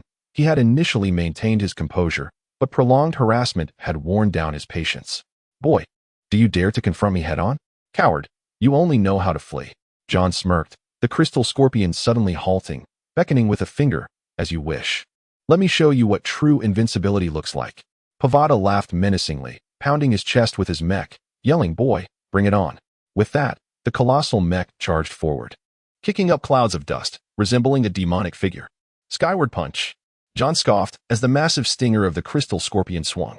At the moment the Rock Giant lunged, the stinger shot out with incredible speed. The Rock Giant, unable to react in time, was struck. Boom. The stinger pierced the Rock Giant's head, halting its massive fistmate strike, causing the mech to sway. Once the stinger was withdrawn, the Rock Giant collapsed, its head obliterated. Victory for John from the North American military district. The arena erupted with cheers, the name of North America echoing in every direction. The faces of the European warriors turned pale, their morale had plummeted. The terrifying power of the North American district was overwhelming, an insurmountable force. The members of the European district looked to Kevin, their resolve shaken. There is no way to win. Perhaps we should surrender? One teammate murmured. No, we cannot surrender. We still have a chance. Kevin roared. She was a member selected from the Special Operations team, not an average soldier. Emerging from an ancient lineage, she held her pride dearly. I will take this battle, Kevin proclaimed as she entered the waiting area, selecting a high-end lunar mech, the Enforcer. This agile mech was equipped with a unique weapon, the explosive gun. Lute stood up. With the enemy captain stepping into battle, he could not shrink back. By chance, he had chosen a standard Earth mech, the Nightfall mech. Go, Lute. The North American warriors cheered. Kevin's face darkened, her heart ablaze with anger. The opposing side clearly underestimated her. Her pride ignited a fire within her. Your arrogance will come at a cost. Kevin raised her explosive gun, unleashing a massive green beam of light. Boom. Loot vanished from sight. A 1-meter-wide black hole appearing on the ground. The Nightfall mech functioned steadily, lacking unique features. It was rather ordinary. Yet, in Loot's hands, it transformed into a fierce predator, performing at 200% of its potential. Kevin moved swiftly, her gun firing continuously, beams shooting out at various angles, each shot sealing off potential escape routes. Loot swung his alloy knife, deflecting the beams. Transmission. The Enforcer's barrel expanded, releasing a colossal red beam that swept across the area like a stone pillar. Die. Kevin's attack had an extensive range, leaving the Nightfall mech with no room to evade. Loot bellowed, and to everyone's astonishment, the Nightfall mech leaped into the air, twisting its form with incredible power, not descending but propelling itself toward Kevin. Sky-ripping net. As the red beam shrank, it transformed into a massive electric net, radiating light. Flash. The Nightfall mech suddenly vanished, the sky-ripping net missing its target. How is this possible? Kevin gasped in horror. How could a standard mech simply disappear? It was important to note that the Nightfall mech possessed no special abilities. Loot, however, was no ordinary soldier. He was an awakened one, his ability granting him over 5 times the speed. On the battlefield, this sudden burst of speed seemed akin to teleportation, nearly impossible to guard against. Without uttering a word, Loot appeared behind Kevin, delivering a single decisive blow that cleaved her mech in two. Kevin, still reeling from shock, had no time to react and lost consciousness. Her final moments filled with bitterness. Too weak. Loot felt no pride in vanquishing the enemy captain. Instead, he wore a dissatisfied expression. He craved a worthy opponent. He had entered the warrior competition to face stronger challengers. Loot is magnificent. North America will surely triumph. Cheers erupted, eyes filled with admiration for Loot, the hero of the North American military district. The European warriors were paralyzed with fear, horrified by the brutal display of power that had cleaved their captain in half. Surrendering seemed their only option. Loot surveyed the arena with an air of arrogance, resembling a king. So brazen. The truth will strike him down.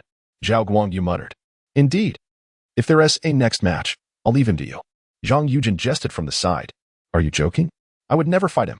Zhao Guangyu quickly waved his hands, shaking his head. Haha, are you afraid? The group laughed together. Who is afraid? Such a minor figure is not worthy of my attention. Wang Kuan declared. All right, I will go defeat him. It's not like he is that impressive. Wang Kuan disdainfully remarked. Tang Fei, with a penetrating gaze fixed upon Lu Wei-si on the battlefield, smiled gently and calmly stated, I must admit, this is indeed a formidable opponent. In this battle, he likely hasn't exerted his full strength. You few are not his match. This declaration astonished those around him. What? He cleaved through Kevin Rue, yet has not unleashed his true power? How terrifying. Gasps of disbelief erupted from the crowd. Such mightiness is not even his limit. Are the awakened truly that powerful? How shall one conquer such strength? I look forward to battling you. Lu Wei-si raised his alloy blade, pointing it towards the audience where Tang Fei stood. The two locked eyes, a palpable aura of combat emanating from them. Everyone gazed in astonishment at the pair, especially those unfamiliar with Tang Fei, who began to inquire about the individual who commanded such attention from Lu Wei-si. Upon learning that he was from the Asian military district, they could not help but scoff. Ah, it's just that group of monkeys, perpetually at the bottom every year.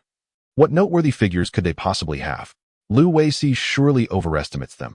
He could probably eliminate them with a single strike. Yet some defended. This Tang Fei is not to be underestimated. He held his ground against the black bear from the African district and even gained the upper hand. Indeed, it is said that this year, the Asian district is poised for a resurgence. Lu Wei-si departed, leaving behind an imposing and proud silhouette. TCH, Tang Fei, I shall make sure to teach this brat a harsh lesson. Zhao Guangyu expressed his unwavering faith in Tang Fei. In this round, the North American military district decisively vanquished the European military district with a score of 3-0. After a brief intermission, the next match featured the Asian military district versus the African military district. Before the match, Jiang Xin addressed Tang Fei and the others, saying, do not feel overly pressured. Just bring forth your best strength. His tone, though encouraging, lacked enthusiasm, as the years had seen them consistently at the bottom. Perhaps there was hope for the Asian military district this time, but it remained merely hope. Rest assured, Major General, we will strive to do our best. The two teams entered the waiting area for combat. Hey, Black Bear, Do you dare to compete again? Surrender now, and we can all return to our meals. Zhao Guangyu yawned as he spoke. You little brat. Last time was merely a moment of carelessness. This time I will shred you to pieces. Robert Ailey bellowed furiously. Such bravado. Last time, who was it that fled in disgrace? Have you no shame? Wang Kuan interjected. Thus, a verbal exchange ensued, with both sides engaging in a spirited war of words. Chapter 32, The Competition, Part 3, the two major military districts began to exchange insults, eliciting laughter from the onlookers.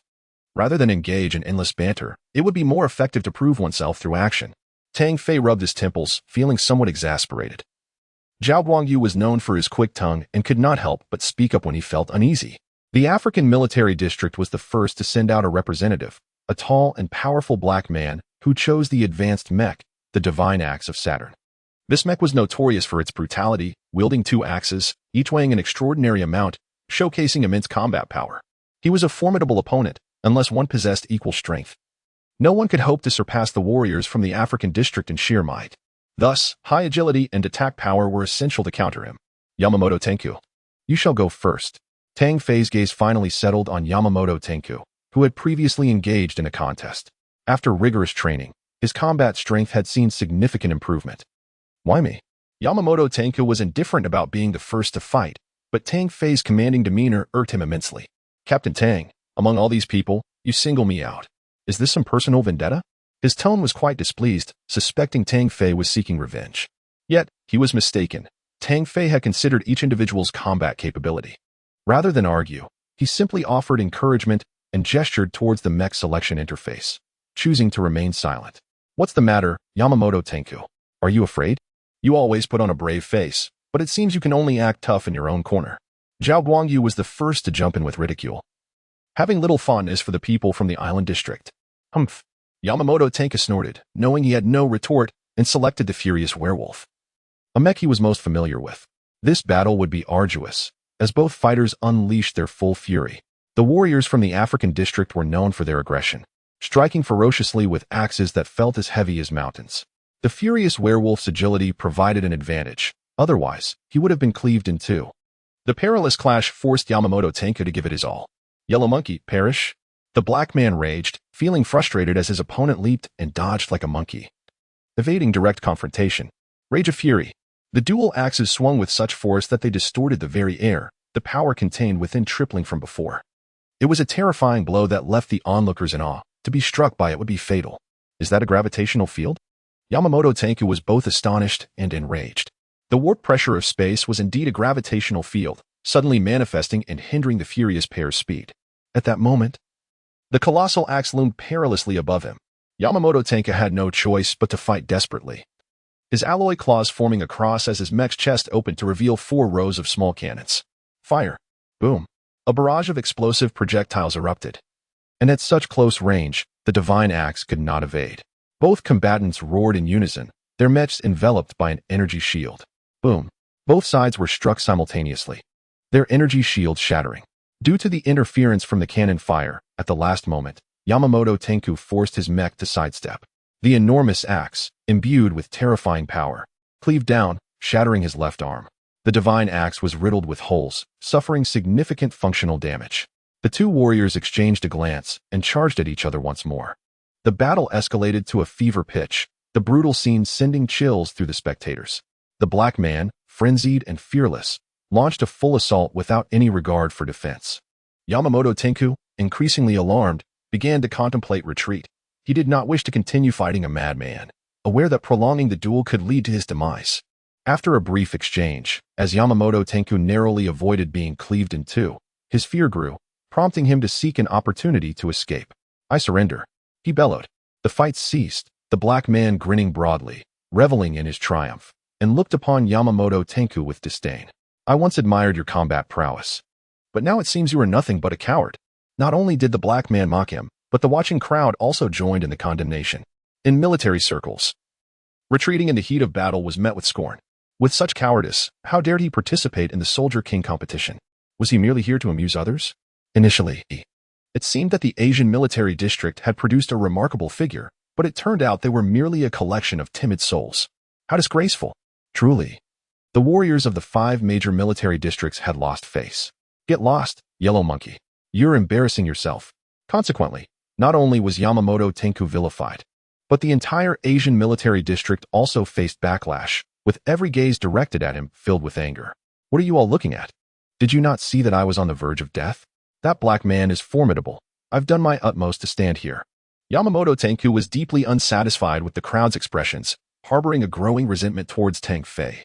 Had he not been compelled to fight in this match, he would not have become the target of such ridicule. Some individuals simply refused to acknowledge their own faults, shifting the blame for their failures onto others. Zhao Guanyu scoffed. How dare you speak such words? Do you take us for blind fools? You had a chance to win, and yet you threw it away. If you truly couldn't withstand it, surrendering would be understandable, but you had a chance to triumph. The others echoed his sentiments, denouncing Yamamoto Tenku. On the battlefield, I know what to do. I don't need your guidance. Yamamoto Tenku's expression darkened. He shot a resentful glance at Tang Fei, filled with animosity. Tang Fei, you made me fight this first match. It's your fault I failed. Enough, Tang Fei replied coolly. You certainly excel at shirking responsibility. This is typical of the island district. With bloodshot eyes, Yamamoto Tenku retorted, it's all your fault. Had you not forced me into this match, would things have ended this way? Humph. If it had been anyone else, they would have perished long ago. Enough. You no longer have a role here. A jester remains a jester. Tang Fei did not wish to waste further words. From the outset, he realized Yamamoto Tenku would neither be his friend nor his foe, as neither held any merit. The first match concluded with a loss for the Asian military district, and more gravely, they suffered a psychological defeat. To be frank, Tang Fei had not anticipated Yamamoto Tenku's dismal performance, being so frightened as to abandon the battlefield. This battle had elevated the morale of the African military district's team to its zenith, and Robert Eli, a fearsome warrior of great renown, took to the field. Naturally, Tang Fei also made his appearance. Robert Eli chose the divine axe once more, clearly indicating they practiced with this mech regularly. However, Tang Fei's selection drew gasps of astonishment, mixed with mocking laughter. It turned out he had chosen the Nightfall mech, a standard model from the Earth District. Chapter 33, The Competition, Part 4, How Audacious. To think one could imitate Lewis by wielding the Night Mech, truly believing oneself invincible. The rhythm of self-destruction is palpable. Even the Asian military district seems to revel in ostentation. The North American warriors are relentless in their mockery, for Lewis is their deity of war. And Tang Fei's use of the Night Mech is an affront to their champion. Kid, I acknowledge your prowess. However, should you choose to duel with that shoddy mech, I assure you, it will only lead to your demise. Robert Eli bellowed. How can one know without trying? Tang Fei chuckled lightly, for in truth, this mech was his most utilized in training. He had no intention of seeking glory, yet he felt no need to explain. True strength is always demonstrated through capability. I was careless last time, but today I shall redeem myself. Robert Eli roared, his voice echoing like thunder across the battlefield. Boom. The colossal form of the divine axe moved, each footfall shaking the ground as if an invincible giant strode forth. In the hands of Robert Eli, this same mech exuded a far more formidable aura than before, its power palpable. Spiraling throw. With a mighty swing, the enormous axe soared forth, whirling like a windmill. The Night Mech sidestepped, unleashing a tremendous force with a thunderous crash. After a full rotation, the axe returned to his grasp, raised high above. Legs braced as if poised to launch like a cannonball. Brutal strike. The sheer force was so staggering that even Tang Fei felt a pang of trepidation. The alloy blade was drawn, channeling all his strength to intercept the axe. Clang. The resounding clash of metal reverberated throughout the arena, sparks flying in a dazzling display. The Night Mech was thrust back over 10 meters, having withstood that ferocious blow. Robert Eli's pupils constricted sharply. He recognized the terror of Tang Fei. Yet, he could hardly fathom the extent of that terror. Wielding the divine axe, Eli's power was already monstrous.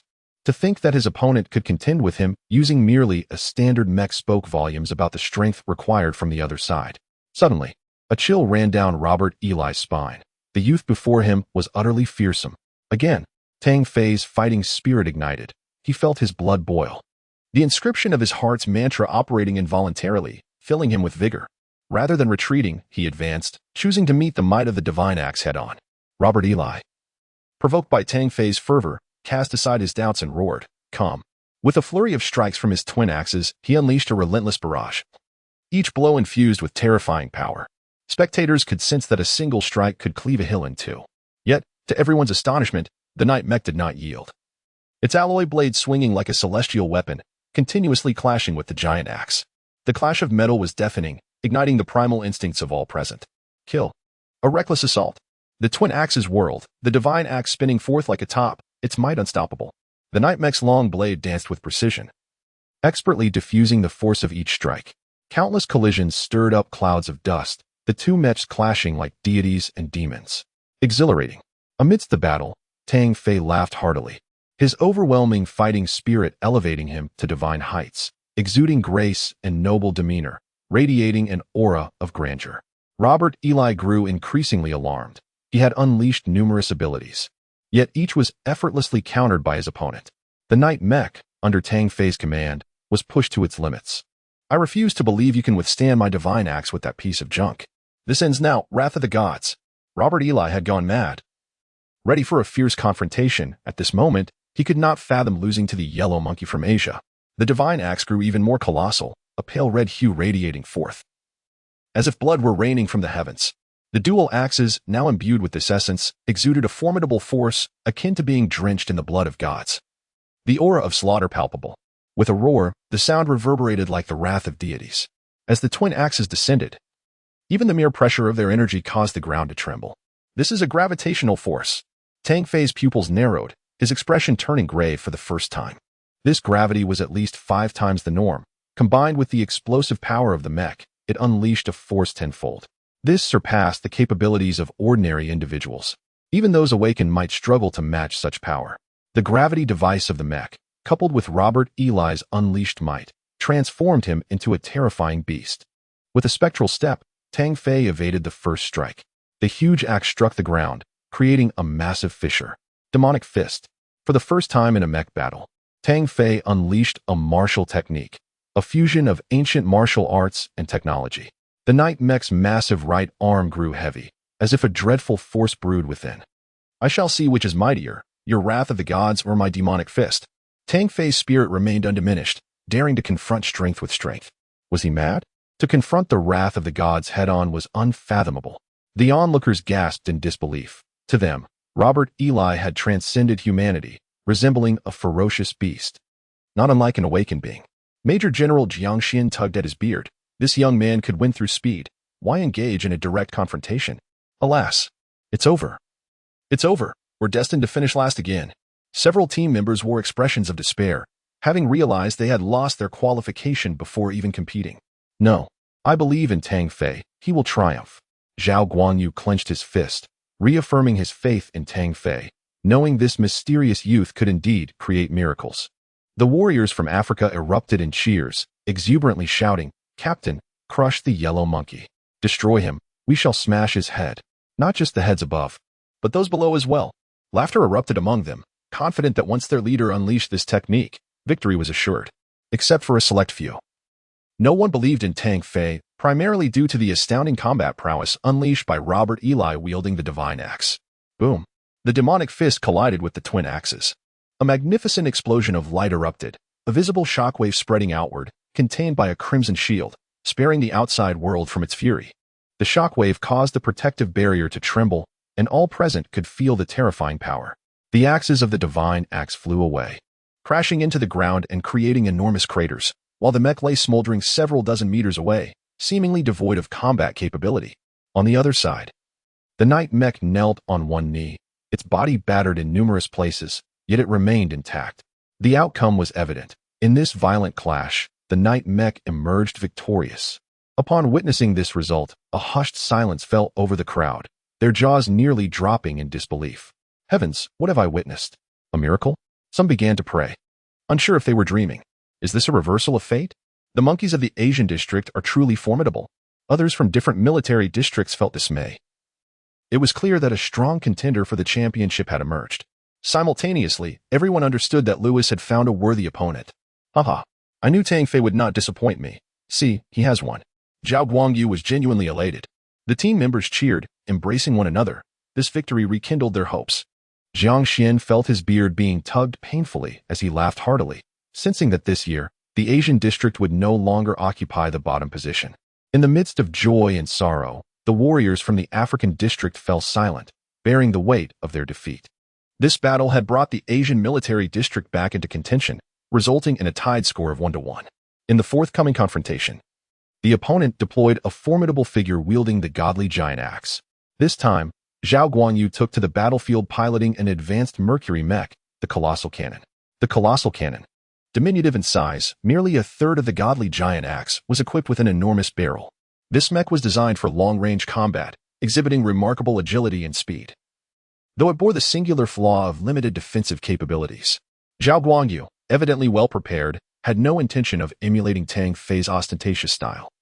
One must possess true strength to engage in such bravado. The juxtaposition of the two mechs was almost comical, akin to a grown adult alongside a child. Employing guerrilla tactics, Zhao continuously wore down his opponent. Each charge of energy released from the massive barrel inflicted considerable damage upon the godly giant axe, showcasing its astounding destructive power. As the godly giant axe pursued, the colossal cannon evaded, and in the vast expanse of the arena, the former was unable to catch up. "Come and fight me," the Black Warrior exclaimed, frustrated that after several minutes of combat, he had yet to land a single blow on his opponent. "Are you foolish? Why rush? This is quite comfortable, endlessly firing and refining my skills." Zhao Guanyu relentlessly bombarded with the colossal cannon, ultimately rendering the situation tragically ironic. Despite the Black Warrior's furious tirades, Zhao remained undeterred. Eventually, the energy of the godly giant axe was depleted, resulting in a decisive strike from the colossal cannon that sent it flying. Subsequently, the Black Warrior surrendered, his mech utterly destroyed and unable to continue the fight. "Hooray! I, the bald fish, am indeed formidable," Zhao Guanyu boasted triumphantly. The Asian military district triumphed 2-1, leading to the appearance of Wang Kuan in the next battle. His precise control and speed advantage incited frustration among the African warriors, who, as before, found themselves drained of energy, yielding victory to Wang Kuan. Living up to expectations, he secured a win, solidifying the Asian military district's advancement. This battle instilled a sense of trepidation among all warriors regarding the Asian military district. Tang Fei's reputation resonated once more throughout the North American military district. Unlike previous encounters, this time his strength was witnessed by all. A military respects the strong. Only those who possess true power earn reverence. As the first day concluded, footage of the battles rapidly circulated among the leaders of various military districts. Notably, the advancing Asian, North American, and South American military districts sought to analyze their opponents to achieve an understanding of both themselves and their rivals. The rules for subsequent battles would undoubtedly evolve. The transition from 3-2 would only intensify the brutality. Chapter 34, Spirit Island. The next day, members from the three major military districts who had advanced were all transported to a vast island near Antarctica. Towering ancient trees loomed majestically, their branches lush with foliage, while mountain streams meandered through, and flowers bloomed abundantly. Such a sight was indeed a rarity in this age. "Is this a vacation for us?" chuckled a member from the Asian zone. "Are you foolish?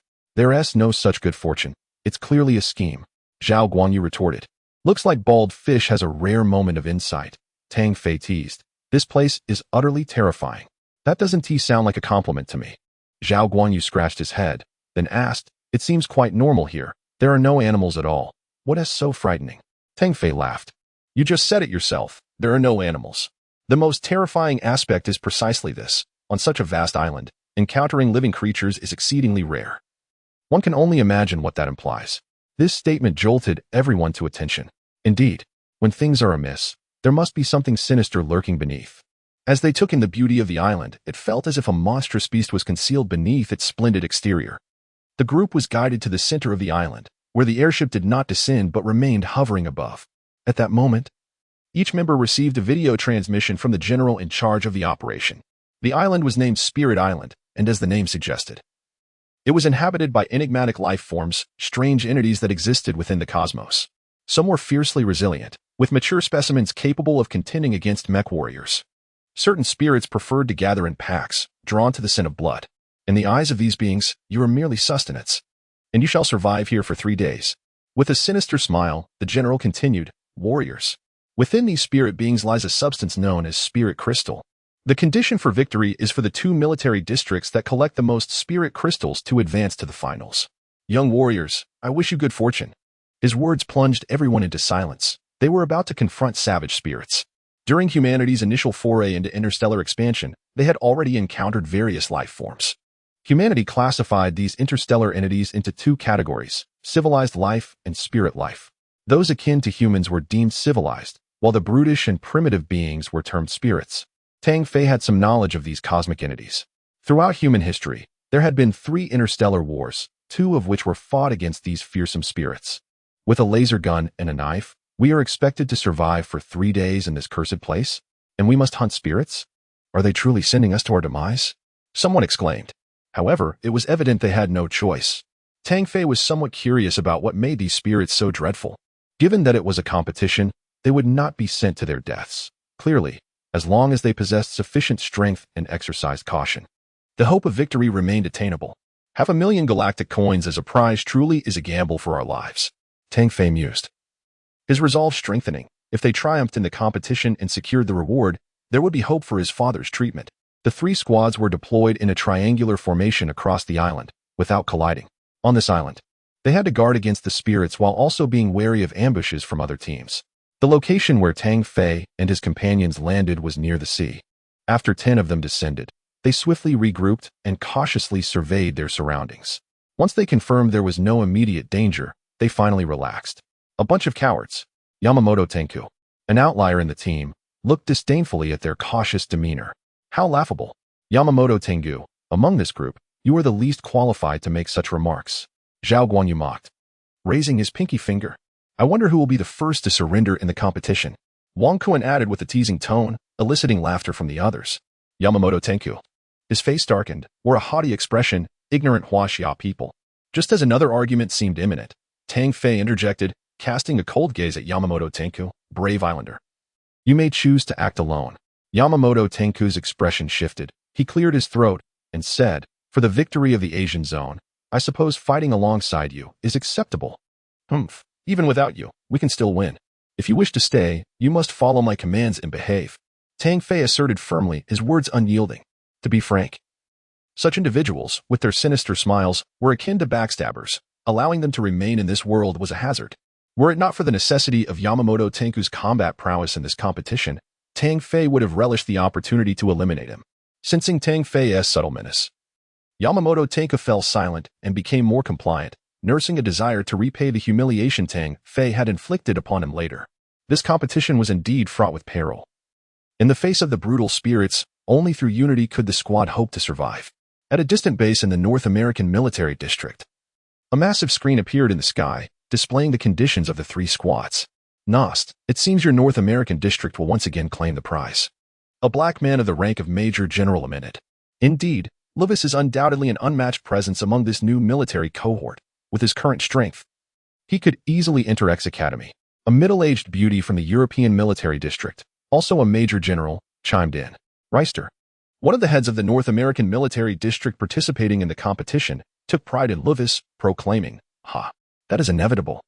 Our Earth district has finally produced a remarkable talent. He then shifted his gaze to Jiang Xian, grinning. That young man from the Asian zone is quite impressive. At long last, you've produced someone formidable. Though this remark appeared complimentary, it was laced with a tone of boastfulness. That young man is indeed talented, but he is not an awakener and cannot step into the realm of the mysterious. A South American Major General interjected. Among the group of Major Generals, the most arrogant was undoubtedly the representative from the South American military district, who regarded the other districts with disdain. Jiang Xian smiled, unfazed by the mockery. Let us not speak too assertively. Until the final results are revealed, everything remains uncertain. Perhaps our Asian military district will find fortune and unexpectedly seize the championship this year? After all, it is only those who laugh last who are the true victors. His calm yet resolute words silenced the others. In his heart, Jiang Xian naturally hoped that Tang Fei could lead the team to victory, though he understood the challenges ahead. Nevertheless, after witnessing Tang Fei's prowess, he still harbored a glimmer of hope, envisioning the Asian military district claiming the championship. The leaders of the European and African military districts had the least to worry about. They sat back, engrossed in the spectacle of the grand screen. Look, what is that? A North American warrior exclaimed, and everyone turned their gaze toward the screen, collectively drawing in a sharp breath. Chapter 35, Spirit Crystals on the Screen. Peculiar creatures flickered into view, approaching the 3 squads. The term alien spirits resonated in everyone's minds, invoking fear of these terrifying life forms. As dusk enveloped the alien island, Silence descended upon the surroundings. In places inhabited by alien spirits, no other living beings could survive. During the day, Tang Fei's team had scoured the area for several kilometers, finding no trace of the spirits. As night approached, they returned to the seaside, where the open view allowed for early detection of any threats. In this strange and eerie alien island, caution was paramount. The team operated in pairs for night watch, rotating shifts after midnight to maintain vigilance. Tonight, I will be on watch with Bald Fish, Tang Fei announced. After confirming the arrangements, everyone had a light meal before lying down to rest. This environment posed no discomfort, as all had undergone training for such scenarios. As midnight fell, the absence of moonlight significantly impaired visibility, though it did not affect Tang Fei. Sitting cross-legged, his deep-set eyes gazed into the depths of the forest, sensing that something was amiss this night. Tang Fei, why not take a rest? I can manage alone, Zhao Guangyu suggested, lying back and staring at the sky. Receiving no response, Zhao Guangyu raised his voice. Tang Fei, are you there? Shoo. Tang Fei's expression grew serious. Something's happening. Wake them up. In an instant, Zhao Guangyu's demeanor transformed, exuding a sharp energy. Everyone, wake up. We have a situation. The team sprang into action, their spirits suddenly heightened, resembling a pack of alert cheetahs. What is going on? Someone inquired. Something's coming from the forest ahead. Prepare for battle, Tang Fei whispered. Furrowing his brow, the team readied their laser guns and grasped their alloy knives tightly. A quarter of an hour passed in silence. The forest remained eerily still. You're overreacting, Yamamoto Tianling scoffed. Keep your comments to yourself. The other members respected Tang Fei and ignored Yamamoto. Tang Fei continued to scrutinize the forest, his countenance becoming increasingly grave. Be extremely cautious. No sooner had he spoken than a shadow leapt from the foliage. Roar! A piercing cry echoed, grating on their ears. What in the world is that? The team gasped. The shadow loomed over 10 meters wide, its wings resembling those of a bat, its head akin to that of a horse, adorned with black pointed horns and 2 pairs of sharp claws reminiscent of a vulture. Its body was slick and exuded a foul stench. Damn it! This strange creature must be an alien spirit. Zhao Guangyu cursed, raising his laser gun and firing 6 beams directly at its head. Roar! The alien spirit howled. 3 beams struck it, creating a gash on its forehead, green liquid gushing forth, driving it into a frenzy. Despite being hit thrice, it was still alive, charging towards them with alarming speed. This is terrifying. Everyone was taken aback. The creature seemed impervious to the laser guns. Only a concentrated volley of hundreds of shots could possibly take it down.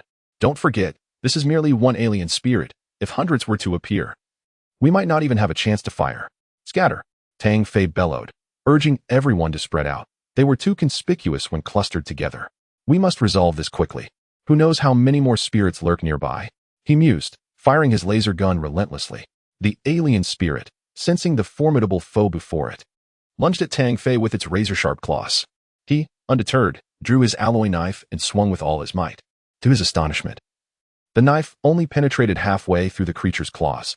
Gasping in disbelief, everyone was astonished by the creature's resilience. Its body was as hard as ordinary metal, a thought that was almost inconceivable.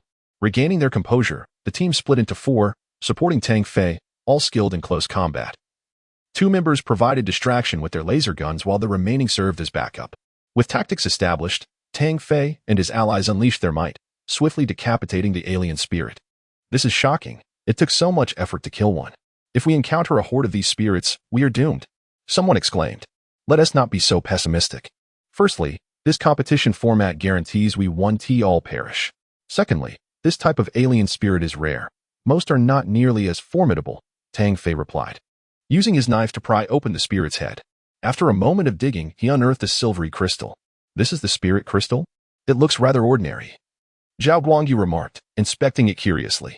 The team took turns examining the crystal before ultimately returning it to Tang Fei for safekeeping. After defeating the alien spirit, their confidence surged. The legendary life forms were not so fearsome after all. However, before they could relax, ominous sounds echoed from the forest. 3 more alien spirits have appeared, each distinct in form, exclaimed Wang Kuan. Unbelievable. 3 at once. The alien spirits bore a snake's head and a wolf's body, cloaked in a layer of armor, exuding an aura of malevolence.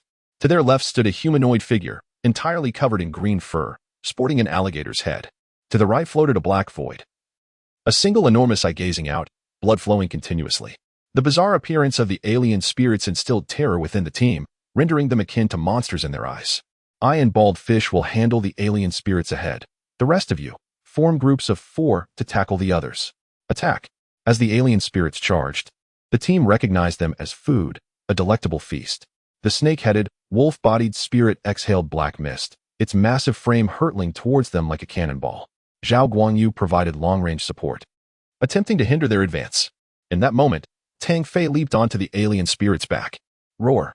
The creature's roar echoed like that of a tiger, its body glowing ominously as it attempted to shake off its unwelcome passenger. Yet, Tang Fei clung on resolutely. Stay still, Tang Fei shouted, delivering a powerful punch that struck the alien spirit's back. Crack. With each of Tang Fei's mighty blows, the alien spirit's body shattered, meeting a grisly end. Tang Fei quickly dispatched the alien spirit and rushed to assist the other 2 squads in eliminating their foes. With their combined strength, vanquishing the 3 alien spirits posed no challenge, though initial encounters brought about a certain tension, preventing them from fully unleashing their capabilities. Only Tang Fei, bolstered by the power of the mind-heart technique, was able to swiftly destroy 2 alien spirits. After excavating 3 identical crystals, Tang Fei's squad immediately retreated into a nearby forest, wary of lingering in the area, fearing the emergence of more alien spirits. The alien spirits had not solely appeared in their vicinity. The other 2 squads from the North and South American military zones were engaged in fierce battles. Unlike Tang Fei's squad, these teams faced a different variety of alien spirits. They wielded laser guns, swiftly dispatching several spirits, yet the numbers were staggering, numbering in the thousands. From a vantage point overlooking the island, one could witness a multitude of figures weaving through the trees, forming a surrounding encirclement, clearly targeting the soldiers. The alien spirits on this island were bred by the Solar Alliance specifically for training exceptional warriors. Such a large number of spirits had never been encountered before. As night fell, they became agitated, having caught the scent of delectable prey. Tang Fei's squad stealthily advanced through the island. Fortunate that its vastness meant the alien spirits lacked unified command, allowing Tang Fei to continue eliminating threats.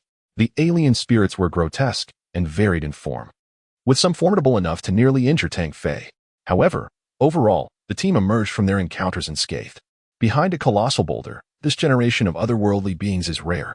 Tang Fei and his companions have amassed dozens of spirit crystals, which is quite a considerable amount. The group rests here to regain their strength. Tang Fei, however, curiously observes the spirit crystals, which are imbued with formidable power. Some exude a divine essence, seemingly on the verge of floating. Others emanate a chilling aura, akin to eternal ice, while some contain a toxic green liquid. These variations of spirit crystals appear to be distinctly birthed from different otherworldly beings. Suddenly, Tang Fei notices a crystal radiating a radiant glow. Taking a deep breath, he feels his fatigue dissipate. Could this be edible? A strong intuition tells him that consuming this spirit crystal may yield unexpected benefits. This is his first encounter with such a phenomenon, and he is uncertain of the consequences. Yet, opportunities like this are rare, and his instincts strongly suggest that the crystal could greatly enhance his cultivation technique. Surely, consuming one would not cause significant harm. After muttering to himself, he places the glowing crystal into his mouth. Contrary to his expectations of its hardness, the spirit crystal dissolves instantly upon contact, transforming into streams of vital energy that flow through his meridians. The refreshing sensation prompts an involuntary exclamation from Tang Fei. The energy, like a surging sea, flows uninterruptedly within him, easing his entire being, while a layer of dark substance envelopes his body. He is astonished. This phenomenon resembles the cleansing of tendons, a process he had read about in his cultivation texts. After this cleansing, the internal organs grow stronger, the breath lengthens, and explosive power becomes even more terrifying. This was supposed to manifest only upon reaching the 3rd level of his cultivation technique. Unexpectedly, due to a fortuitous encounter, it has manifested early.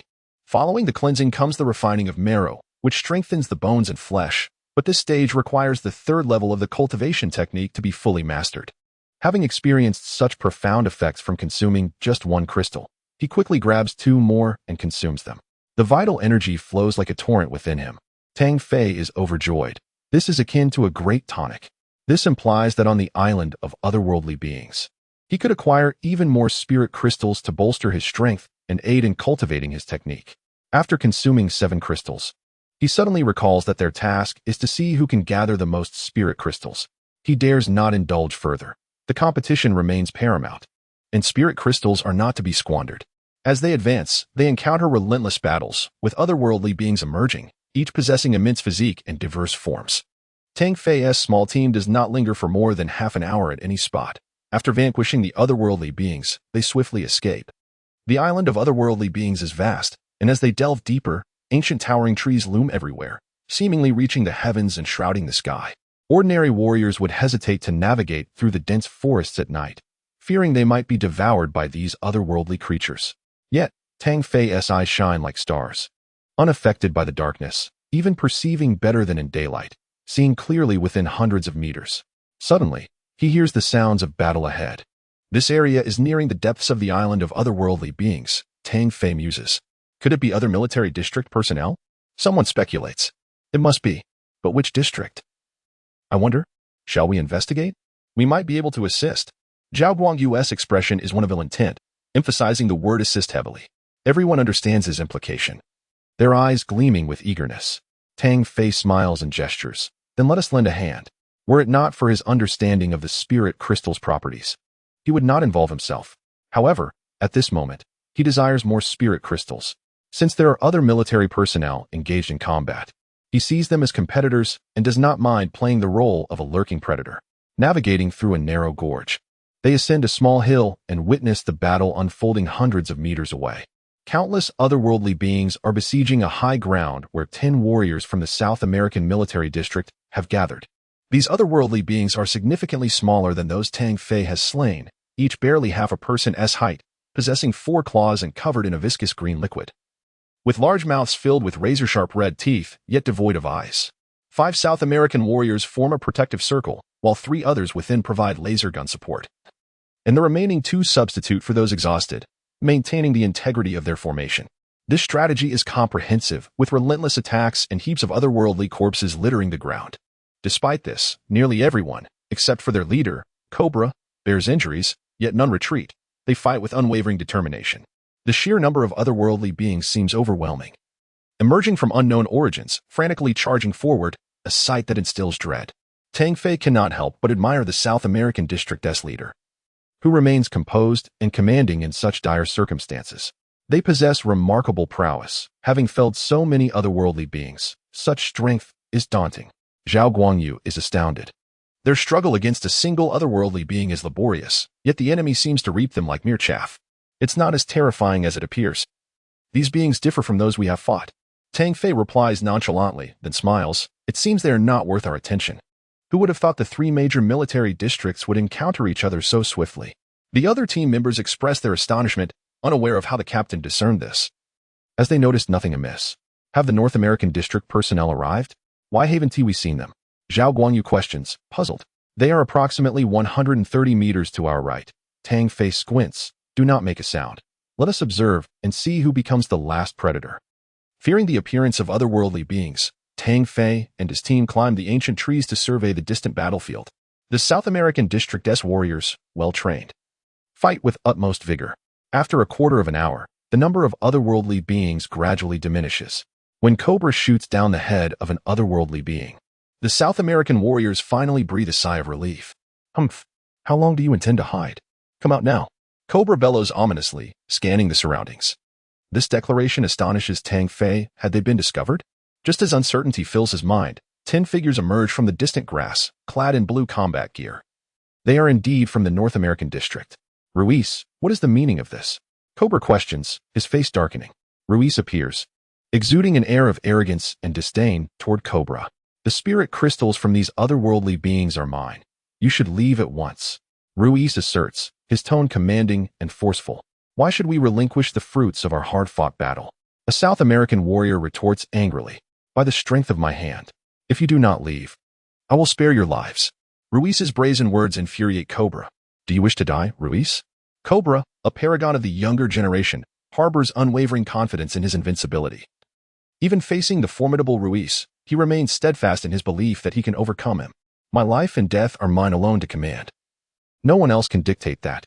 Ruiz speaks slowly, his eyes gleaming with intensity. Since you refuse to leave, then prepare to stay. As Ruiz finishes, he stomps the ground, causing fissures to form, and like a celestial warrior, he charges at his opponent. I was just eager to witness the prowess of an awakened one. Cobra, akin to a slippery serpent, darts in an S-curve, releasing a stream of emerald light toward Ruiz. Sky-splitting stomp. Ruiz's foot crashes down, colliding with the emerald light. His form remaining unchanged, yet radiating terrifying power. Cobra's pupils constrict. With no time to ponder, he deftly evades the strike. You cannot evade forever. Lu Weici possesses an extraordinarily powerful physique and remarkable potential. Each punch he throws seems to reverberate through the very fabric of space. The battle zones on either side are ablaze with fierce competition, with neither party willing to concede. The abundance of ethereal crystals at stake implies that the victor will undoubtedly revel in triumph, while the vanquished shall be left to languish in despair. The air is thick with shouts, and the intensity of this conflict surpasses that of the earlier skirmish with the ethereal beings. This group is truly a spectacle of mutual destruction, each one feigning humility. Zhao Guanyu muttered, "It would be best if they both suffer grievously, allowing us to reap the benefits from the shadows." Tang Fei awaited, biding his time for the opportune moment to strike, for Lu Weici's combat prowess was formidable.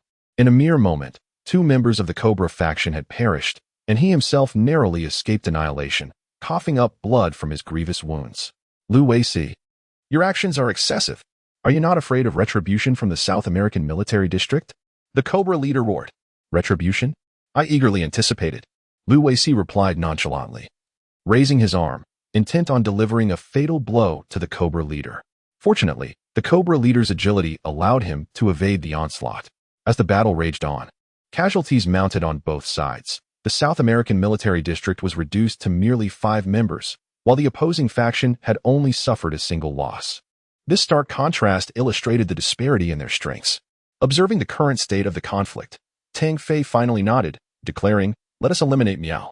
In that moment, Tang Fei resolved to take action.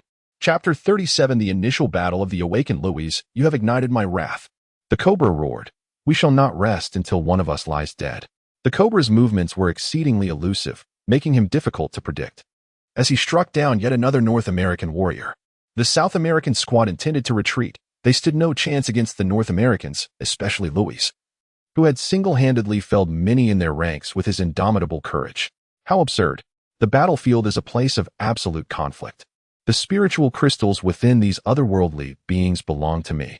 Louis sneered, his heart ablaze with passion. Fully aware of the crystal's significance as a swift means to enhance the mysterious abilities of the awakened. Forgive my intrusion, but those crystals are ours. Unbeknownst to them, 10 figures appeared beside the fallen otherworldly beings, excavating the crystals.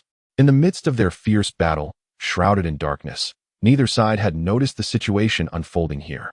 Tang Fei and his companions held a substantial number of crystals. Though smaller in size, their sheer quantity glimmered with a faint radiance, brilliant against the night. The Asian monkeys are utterly despicable. How dare you try to seize our spoils? The Cobra's eyes widened in fury as he glared at Tang Fei and his companions, who he had always looked down upon. Hey, we found these. What concern is it of yours? Tang Fei replied with a smile. Ironically, it was not the South Americans who were most enraged, but rather Louis, whose expression darkened with a smoldering rage. After their clash with the South American forces, the treasure that had been within their grasp had unexpectedly slipped away, and one can only imagine the depth of his fury. How dare you steal my crystals? Louis bellowed, veins throbbing in his temples. What nonsense! Do these crystals bear your name? Tang Fei scoffed, pocketing a handful of crystals before the assembled crowd. Foolish Asians. Hand over the crystals, or none of you shall leave. John thundered. Yellow monkeys, kneel and confess your sins. Surrender the crystals. The North American warriors redirected their ire towards Tang Fei. You demand we surrender our crystals? Tang Fei replied indifferently. Hand them over, bow in submission, and perhaps we shall show you mercy. The North American warriors regarded the Asian team as cowardly, especially after Yamamoto Tianlong's surrender during the competition, which led them to believe that all from the Asian region were of the same ilk. Have you lost your minds? Why would you relinquish what you have just claimed? Zhao Guanyu laughed, mocking their foolish expressions. You shall pay for your insolence. Louise's fists clenched, his anger boiling over. You must atone with your blood. Atone? We are rather busy and have no time for your drivel. Tang Fei could no longer contain his expletives. Louis, consumed by rage, lost his composure. His body seemed to swell with muscle, his attire straining against the bulk. With heavy strides, he resembled a humanoid tank, shaking the ground with each step, leaving a series of imprints. With a roar, Louis launched a fist, causing the very air to seem to freeze. Tang Fei's demeanor shifted. The sheer force of Louis struck fear into him, far more terrifying than Robert Ali of the Black Race. The attack approached with astonishing speed. Yet Tang Fei did not retreat, for behind him stood his comrades, none of whom could withstand such power. Get lost. In an instant, Tang Fei's right arm swelled with strength, and he unleashed the martial technique, Phantom Beast Fist. The collision erupted with a violent force, sending dust spiraling through the air. Louis staggered back 6 or 7 steps before regaining his footing, while Tang Fei was propelled backward, crashing into his teammates. He was astonished. Though he had unleashed the Phantom Beast Fist in haste, he felt a tingling in his right arm, realizing that this strength was insufficient to match Louis'. Impressive. No wonder he is so arrogant. Tang Fei chuckled, his eyes brimming with the thrill of battle, for each encounter with a formidable foe ignited a fervor within him. You ignorant Asian. I am an F-class awakened with mastery over the mysterious X ability, wielding power beyond your imagination. Obliterating you will be effortless, Louis declared, lifting his chin with pride. What's with all the talk? Are you frightened? Trying to mask your terror?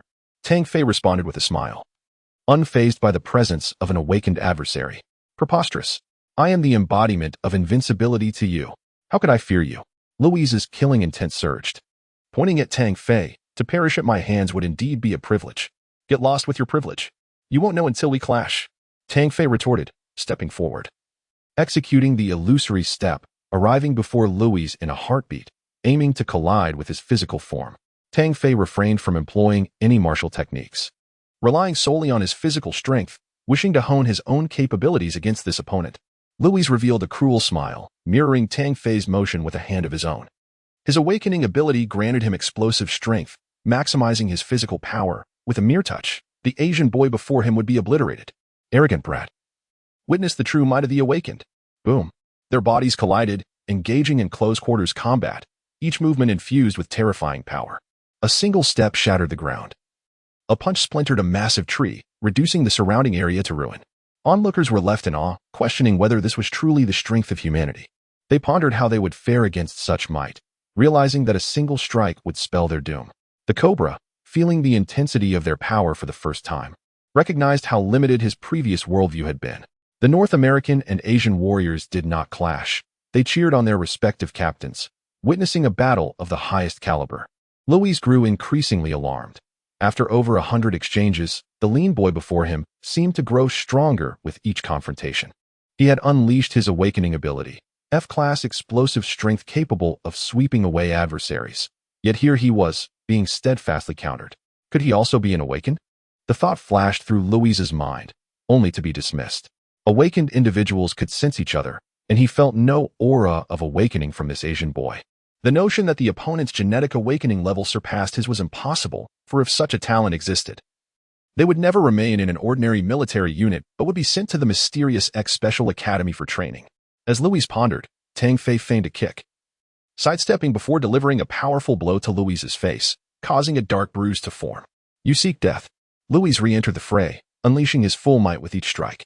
They resembled humanoid mechs, their destructive power astounding, forcing the spectators to retreat far from the fray, fearing to be caught in the crossfire. Suddenly, a scream echoed from the North American side. The Cobra, leading the South American warriors, charged back into the fray, clashing with their North American counterparts to seize the crystals from their hands. Despicable Cobra, John bellowed, engaging him in battle. Louis's expression darkened further. They were now confronted by the other two major military factions.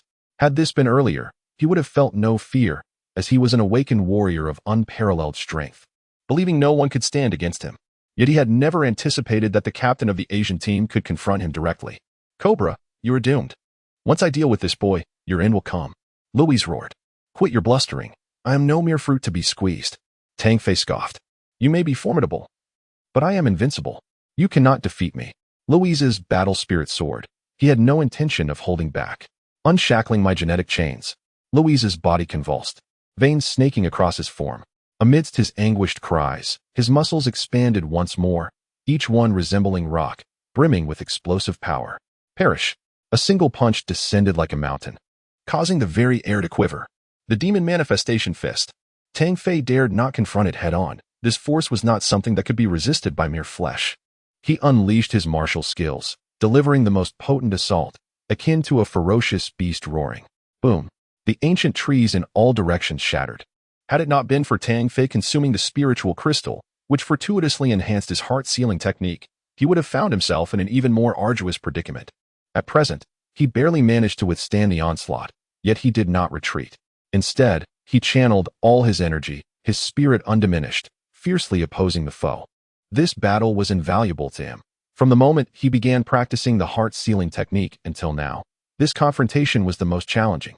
Simultaneously, it offered immense rewards, allowing for a deeper comprehension of the second layer and a more fluid execution of his three martial techniques. Is this all you are capable of? I expected much more from an awakener. It appears you are rather mediocre. Tang Fei taunted, continuously operating his three martial techniques, merging them with his physical form to amplify his combat prowess. Ruvais felt a deep sense of humiliation. Having unlocked the shackles of his genes, he had entered the fray, yet could not overpower his opponent, igniting a profound frustration within him. He now found himself in a precarious position, facing a formidable adversary on one front, while simultaneously contending with an assault from the South American military district. He was trapped. The South American district, fueled by rage, launched another ambush, gaining the upper hand and swiftly eliminating two members of the North American team. The North American forces struggled to endure, having lost numerous spiritual crystals, and their situation was dire. Tang Fei, you are formidable. If we continue this battle, we will only benefit the South American forces. It would be wiser to cease hostilities and save our strength for the final showdown. Ruvais managed to steady his emotions and finally spoke, a veiled admission of defeat that brought him great shame. At this moment, Tang Fei too had no intention of continuing the fight, as he sensed something ominous approaching, unsettling his heart and signaling that a significant event was imminent. Furthermore, given that he could not eliminate his opponent in the short term, it seemed pointless to waste any more time, and he reluctantly agreed. However, he would not simply cease hostilities. A smile crept upon his lips. Ruvais, I am quite eager to continue this fight. The Cobra is not targeting members of my Asian military district. Why should it concern me? Humph. After he eliminates our North American team, you shall be next. Tang Fei scoffed. With the remaining members, do you truly believe they can contend with me? You are overestimating him. Huh. When the North American district dares to act, I shall deal with them. We continue to battle without resolution. What will it take for you to relent? If you are unwilling to stop, then let us fight on. Chapter 38. The Otherworldly Sovereign, do not push me. Should I lose my sanity, I shall take you down with me. Without your existence, the Asian team is naught but a flock of sheep. Roared with ferocity, chuckled derisively for a moment before replying. Ceasing hostilities is not out of the question. However, what? However, the time we just wasted has caused me to lose a significant amount of spirit crystals. Sighed, feigning regret, unable to miss the implication. Glanced at the advancing South American forces, recognizing his own team was on the brink of defeat. In his fury, he retorted, "You are ruthless. This amount of spirit crystals should suffice as compensation. I hope you keep your promise. Rest assured, my reputation is my guarantee." Tossed a small package over, revealing a dozen spirit crystals of varying sizes. S smile widened as he accepted them, refraining from further complicating matters. "Thank you. Do as you wish. I shall take my leave." Turned and rejoined his team, signaling for them to depart. "Are we just letting them go? Not going to seize another opportunity?" Zhao Guangyu whispered. "Once they are mutually weakened, we can thoroughly clean up the aftermath," replied, his countenance growing grave. "Is formidable, and I lack the confidence to defeat him. Moreover, I sense a terrifying presence approaching. Finding excuses for your inability to contend with, are we?" Muttered. "The next time we encounter the North American team, I shall entrust to you," laughed lightly, his disdain for the island nation evident. This time, dared not retort. The recent battle had left him shaken by his overwhelming might, capable of rivaling an awakened one. Suddenly, a piercing howl echoed through the air, jarring everyone to their core, destabilizing even the weaker among them. What a terrifying sound. Is it possible that an otherworldly being has arrived? The crowd gasped, and combatants halted, gazing towards the north. In the next moment, a chill ran through each individual, their faces paling as sweat poured forth. Giant trees toppled, the earth trembled, and a colossal creature emerged into view. Standing at a height of over 10 meters, its crimson exterior was striking against the night. Its head bore 4 sharp horns, each glimmering as if aflame. A massive eye dominated its visage, blood-red and eerily terrifying. Its upper body was endowed with 4 enormous arms, wielding a massive rock club, while its lower body was covered in layers of scales, emanating waves of heat. The onlookers swallowed hard, They had never encountered such a beast, resembling a world-ending monstrosity, its powerful aura nearly causing their hearts to burst. With a roar, the otherworldly being raised its rock club high and brought it crashing down. The club was so immense that it covered a radius of over 100 meters. A soldier, unable to escape in time, was flattened, leaving only a puddle of flesh. The creature, seemingly frenzied, lifted the rock club once more, aiming it towards. Run!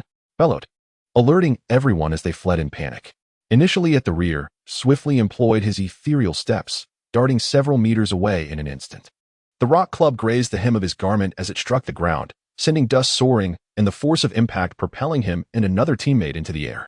Felt a heaviness in his chest, blood trickling from the corner of his mouth, while his other teammate fared far worse. Lacking strength, their body was no match.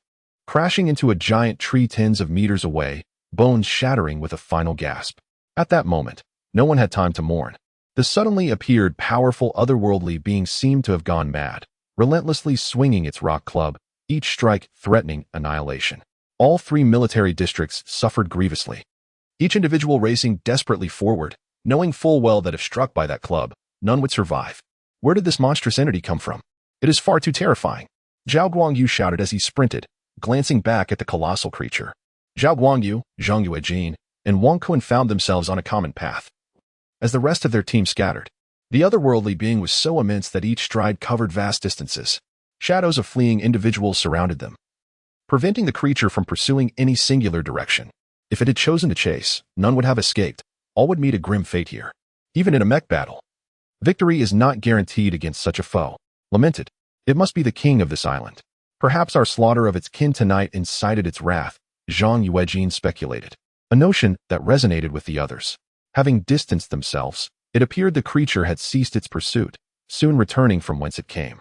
Rubbed his temples, sensing that matters were not as straightforward as they seemed. It is likely not solely due to the number of otherworldly beings we have slain. Rather, it seems intent on driving us away from that territory. Indeed, it didn't follow us out. Could there be something of great value there? Zhao Guangyu's eyes sparkled with intrigue. Piecing together the situation, felt a flicker of insight. I once read that powerful otherworldly beings in the cosmos produce a rare substance before laying their eggs. When the eggs are formed, this substance is integrated, allowing for rapid growth and genetic mutation. This accounts for the swift reproduction and strength of these beings, concluded. Captain, you truly possess profound knowledge. Wang Kun marveled. It is you who lacks reading material. Zhao Guangyu scoffed. Does this mean the creature is gathering that substance in preparation for laying eggs? From its behavior, I believe it to be so, affirmed with a nod. Well, then we need not run. We can afford to return. Zhao Guangyu exclaimed, sitting on the ground, still shaken from earlier. Of course, we shall return. Surely you jest. The three swallowed hard, gazing at in astonishment. What a splendid opportunity. It would be a pity to let it slip. S eyes blazed with fervor and sincerity, proving he was not jesting. The three stared, jaws agape, until Zhao Guangyu finally spoke. This is a matter of life and death. Let us gather spirit crystals instead. That substance is of little use. It possesses immense potential. Not only can it enhance physical capabilities, S gaze burned with intensity. You all should understand that an awakened one is merely the result of genetic perfection to a certain extent, unlocking latent abilities. This substance can facilitate genetic organization. Do you comprehend what that implies? The three listened, their hearts racing, gazing at with wide eyes. Zhao Guangyu stammered, It means. We can become awakened ones. Correct. S affirmation sent chills down their spines, the allure of such a prospect overwhelming. Awakened ones, the epitome of power in this world. Shrouded in mystery, a status that ordinary individuals could only revere. The greater the number of awakened ones, the more formidable the super mech warriors. Inherently reflecting the strength of their nation, the significance of this was self-evident. Chapter 39. The essence of awakening. Could it be that we all have the potential to become awakeners? Zhao Guangyu could hardly believe it. Such an elusive concept had suddenly come within his reach. Wang Kun and Zhang Yuejin were rendered speechless, their eyes fixed intently on Tang Fei. Indeed, the texts assert that awakeners are not born, but can be achieved through various means to transcend their limits. Tang Fei affirmed their hopes. My heavens! The chance to become an awakener, Wang Kun exclaimed, only to be silenced by Zhao Guangyu's hand over his mouth. Do you wish for everyone to know? Zhao Guangyu turned to Tang Fei, brimming with anticipation. Tang Fei, let us seize this opportunity. Wang Kun and Zhang Yuejin nodded in agreement. So, you're not afraid now? Tang Fei chuckled. For the sake of becoming awakeners, for the sake of brotherhood, we shall risk it all with you. Zhao Guanyu feigned a dramatic sigh. Enough with the jesting. Tang Fei's expression turned serious. While this opportunity is indeed precious, we must tread carefully. We are truly stepping into the lion's den. With that, Tang Fei offered a series of cautions, emphasizing the need for vigilance. The four of them set off, with Tang Fei leading the way, followed closely by Zhao Guanyu and Wang Kuan, while Zhang Yujin brought up the rear. They followed the unmistakable path left by the otherworldly beings. The trail was littered with fallen trees and enormous footprints, all leading in one direction. They encountered several otherworldly creatures along the way, swiftly dispatching them and advancing as discreetly as possible. After 20 minutes of stealthy progress, they arrived at the mountain range at the island's center. The mountains loomed high, over 3,000 meters above sea level, with ancient trees dotting the landscape and peculiar flora visible in the surroundings. Following the path of toppled trees and giant footprints, they ventured deeper into the mountains. They found themselves in a gorge nestled between two cliffs, resembling two swords plunged into the earth, reaching towards the heavens. Soon, they emerged from the gorge to behold a valley of flowers, vibrant blossoms in every hue carpeting the ground. On the left side of the valley, a colossal cave loomed, towering several hundred meters high.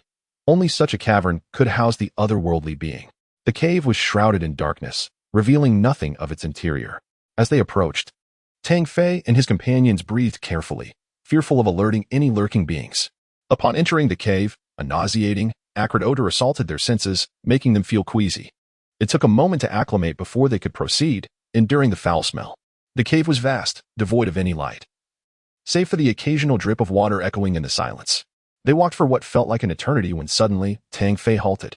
Before them, a radiant glow pierced through the darkness, blindingly bright.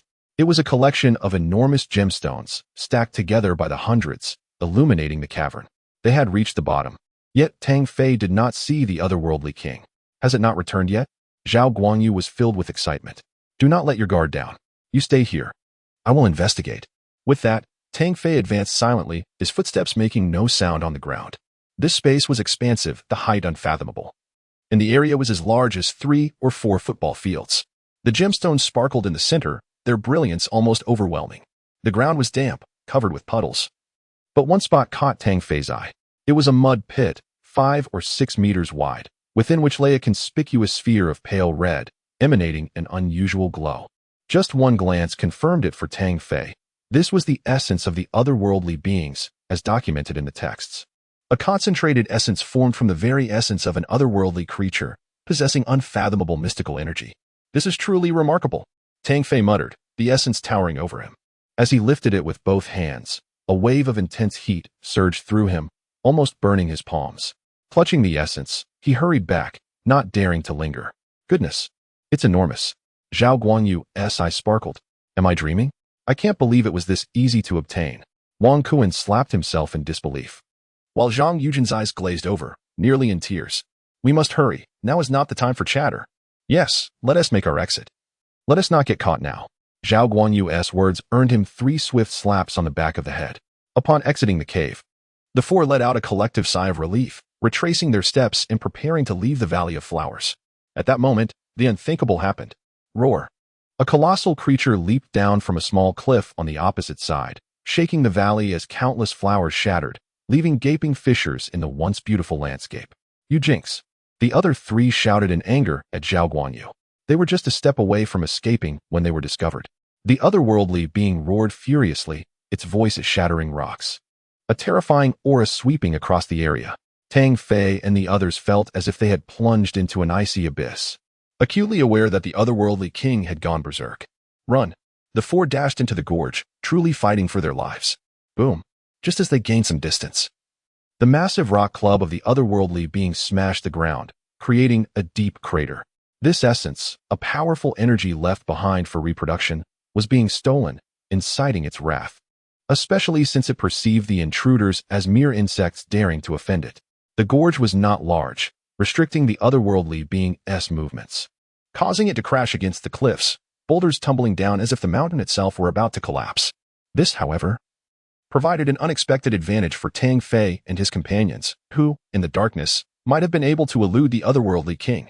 Yet, With the essence glowing brightly in their possession, they became an obvious target. This won't do. At this rate, we cannot escape. Tang Fei frowned, eyeing the essence. A headache forming. Zhao Guangyu and the others shared his concern. They were on the brink of becoming awakeners, yet their very lives hung in the balance. Eat it. As they moved, Tang Fei devised a plan. Discarding it was out of the question. How could they abandon something so hard-earned? If that is the case, let us consume it with all our might. With that, he took the lead, biting into the essence. Radiant light burst forth. The energy flowing like a river into his mouth, illuminating his face, his flesh shimmering. This is incredibly savage. The three of them exchanged glances. Their thumbs instinctively raised in admiration, witnessing Tang Fei consume it right in front of the pursuing beast, knowing it would surely drive the otherworldly king into a frenzy. Indeed, upon witnessing this scene, the otherworldly king howled in rage, shattering rocks along its path, trees obliterated, its massive club relentless in its pursuit to crush the intruders. The four continued to flee, occasionally taking bites of the essence. The substance was unlike anything they had encountered. It seemed almost liquid, sparkling and suffused with ethereal light. A dreamlike essence. Wang Kuan and Zhang Yujin could barely manage 3 bites before they were overwhelmed, while Zhao Guangyu consumed over 10, his body enveloped in radiant light. Unable to take more, only Tang Fei continued to devour it, ultimately consuming more than half of the essence. At that moment, he radiated light. A soft red glow emanating from his features. How absurd. We can barely handle this much, yet you consumed the majority. Zhao Guangyu and the others gazed at him with envy, realizing their own shortcomings. Just then, they exited the gorge. Tang Fei declared, "This glow is too conspicuous. We must split up. I will draw its attention, while the 3 of you return the way we came." Zhao Guangyu and the others saw the wisdom in this, clearly. It was best to separate now. Furthermore, the 3 of them were weaker and needed to find a quiet place to undergo their transformation after consuming the essence. Be careful, they urged him, then quickly departed. Tang Fei picked up a stone and hurled it at the otherworldly king. "Hey, big guy, this treasure is quite impressive. Do you have any more?" The otherworldly king, provoked, glared at him with bloodshot eyes, its aura swelling. It swung its club down towards Tang Fei. However, Tang Fei, having used his ethereal steps, swiftly evaded in another direction. The otherworldly king disregarded Zhao Guangyu and the others, fixating solely on Tang Fei for of all 4. He had consumed the most, making him the target of its wrath. The island erupted in chaos as the Spirit King rampaged through, relentlessly pursuing Tang Fei. Its colossal form covered vast distances with each step, wielding a massive stone club like a divine weapon, cleaving through hills and boulders with ease. Even the other spirits that appeared along its path were struck down with a single blow, showcasing its ferocity. Not far away, a group of 6 from the North American military district huddled together, their numbers diminished after the recent skirmish. "How has this Spirit King reappeared?" John remarked, his expression grim as he gazed at the enormous creature in the distance. "It seems to be chasing something," another team member speculated. They had positioned themselves away from the Spirit King's original trajectory, but suddenly it veered towards them, leaving them pale with fear. "Has it spotted us?" one member exclaimed in terror. "Impossible," Lewis countered, aware that any attempt to flee would surely draw the Spirit King's attention. Yet, sometimes, trouble is inescapable. Tang Fei altered his course as a vivid 3-dimensional image suddenly flickered in his mind, revealing hidden figures to his left, their appearances and movements distinct. The vision flashed by, leaving him perplexed. It was extraordinarily eerie. Without further contemplation, he changed direction towards the location depicted in the vision, calling out, "North American comrades, please lend a hand." "Comrades." The 6 from the North American military district erupted in anger. Lewis's expression darkened. He recognized the voice. "Tang Fei." He seethed, wishing he could tear him apart. "What help can you expect? Get lost." "Ah, Lewis, that is not the right attitude. As fellow humans, we should assist each other. We must unite against this Spirit King." Tang Fei insisted. "Assist your mother," Lewis retorted, unable to contain his ire. "What kind of person are you? So shameless. You brought this upon yourself. Don't drag us into it. Don't forget, this is a competition," John added, unable to hold back his frustration. Tang Fei maintained his distance, showing no signs of changing course. "Hee, then I shall borrow a path. Borrow your sister." The North American team could no longer remain composed. The Spirit King was closing in. "Run," Lewis shouted, and the 6 members dashed out, filled with indignation at the turn of events. Chapter 40. Finally free that night. The island was far from tranquil, as the thunderous roars of the alien king reverberated throughout the land, intent on annihilating the crawlers. Meanwhile, the North American base was equally tumultuous, with a colossal alien pursuing a group of individuals displayed prominently on the massive screen. The mere sight of the alien's immense form, wielding an indomitable stone club, instilled on all present. The events transpiring on the island were visible here, including the audacious act of Tang Fei stealing the essence. This lad is utterly fearless. Jiang Xian was equally taken aback, his face lighting up with joy at the thought of the essence, an extraordinary substance that could only be gathered when the alien king was on the verge of laying eggs. The young man from the Asian military district was infuriating. The face of the North American regional major general turned ashen. The other three major districts secretly reveled in the North American military's plight, envious of the Asian military's team, who might just acquire 4 awakened beings. The North American soldiers were in an uproar, directing their ire towards Tang Fei on the battlefield, oblivious to the chaos unfolding on the alien island. Tang Fei, you scoundrel! Get away! John bellowed, their frustration palpable as they were innocently hunted by the alien king, their animosity towards Tang Fei intensifying. Haven't you ever heard of helping others? This is your moment to embody morality. Let us bear this burden together. Tang Fei chuckled, having closely followed the North American military. Shameless. Lewis scowled, wishing to charge forth and eliminate Tang Fei, but the relentless pursuit of the alien king left them no respite. Get lost. If you follow us, we will slay you collectively. John growled menacingly. With so many paths, which one do you think I should take?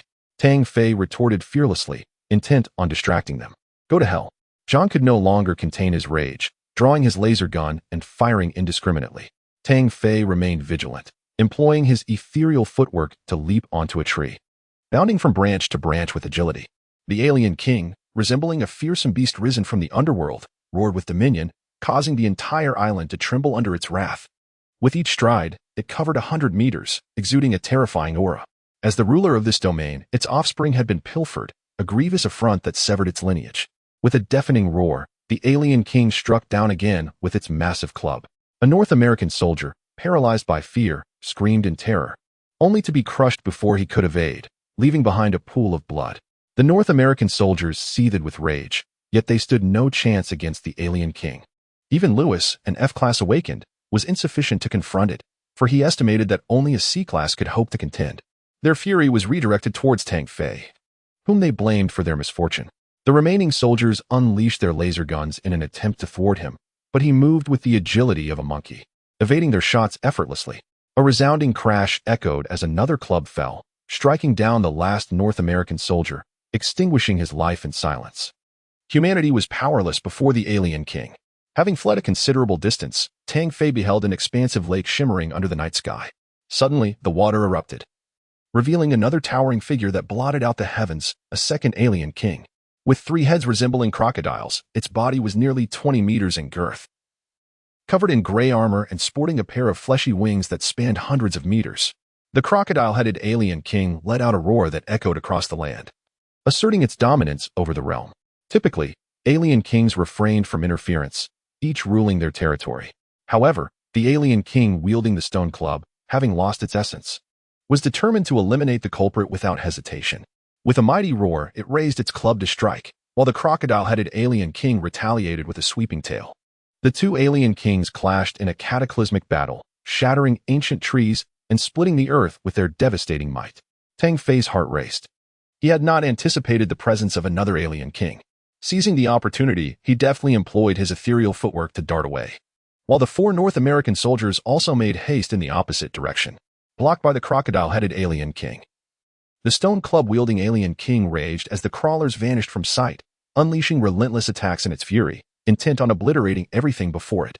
Suddenly, its eyes glowed, and its maw opened wide, unleashing a torrent of flames that ignited the surrounding area within 1,000 meters. The lake boiled, and soon, mist enveloped the vicinity, shrouding the 2 alien kings. This was the last scene Tang Fei witnessed, his heart pounding with both awe and trepidation. The stone club-wielding alien king was truly terrifying. Capable of spewing forth raging fire, had it unleashed such fury earlier, their escape would have been far from effortless. Finally free, Tang Fei breathed a sigh of relief, his spirit having been intensely concentrated throughout the ordeal. He now felt utterly exhausted. It appeared that the genetic level of the alien king was exceedingly high. Tang Fei mused, recognizing that only with refined genes could one comprehend the enigmatic X abilities, which included elemental energies, like the flames emitted by the alien king, a clear indication of its mastery over fire elements. He wondered how bald fish and the others were faring. After consuming the essence, they would likely be struggling as well. A smile spread across Tang Fei's face. Their consumption of the essence would inevitably lead to transformation, necessitating a safe haven. Along his journey, he encountered various aliens, dispatching the smaller ones with ease while circumventing the larger threats. Before long, he had amassed a considerable collection of spirit crystals. As dawn approached, the sky began to brighten. He had not anticipated such madness on his first night here. Not only had he provoked the alien king, but he had also stolen the essence. Tang Fei couldn't help but feel a surge of audacity. However, the benefits were undeniable and truly invaluable. Even now, without fully digesting the essence's energy, his physical capabilities had undergone significant transformation, layers of black substance manifesting on his exterior, purging impurities from his body. Finding a tree hollow just large enough to accommodate him, he crawled inside, sealing the entrance to focus on digesting the essence's energy. Closing his eyes, he began to operate the hard enlightenment technique, cleansing his meridians and refining his physique. As he reached the limits of his practice, he found that he had only consumed a fraction of the essence energy, much of it wasted, as his body could not retain such an abundance. Even his speech released bursts of vitality, radiating with brilliance, a wondrous phenomenon. Determined to cleanse his internal organs and refine his bones, he resolved to harness all remaining essence energy, believing that by doing so, he could ascend to the third level of the heart enlightenment technique. Channeling the energy to permeate his organs, a searing pain surged through his brain, causing his body to tremble uncontrollably. The purification of the internal organs was an excruciating endeavor, unimaginable to an ordinary person. This method was recorded in the hard enlightenment technique, possible only for those with a sufficiently robust physique. Tang Fei's body had grown remarkably powerful through prolonged training, complemented by the recent cleansing from the essence energy, leading to a profound transformation. Chapter 41. The decisive kill in South America. Enduring excruciating pain for an arduous 4 to 5 hours, Tang Fei finally completed the cleansing of his internal organs. At this moment, he was drenched in sweat, utterly exhausted, devoid of any strength. If someone were to attempt to slay him now, it would be a trivial task. Without pausing for respite, he held his breath and continued to cleanse his bones. This torment was no less severe than that of the previous ordeal. It felt as if countless ants were crawling through his bones, an unbearable itchiness. His body flushed red, a low growl erupted from his throat, as the dual torment of mind and body drove him to the brink of madness. He could not yield. Tang Fei's heart cried out. For the source of his vitality was hard-earned, and to attain strength, one must endure what ordinary men cannot. In the military, only by growing stronger could he rise above the rest, accumulate wealth, heal his father's injuries, and transform his family's life. Only through strength could he expand into a broader horizon. He refused to be confined to this minuscule Earth. He aimed to plunge into the solar system, venture into space, and witness a grander world. Strength was the very foundation upon which one could stand in this world. At that moment, the heart of the ocean at his neck began to change, illuminating the hollow of the tree.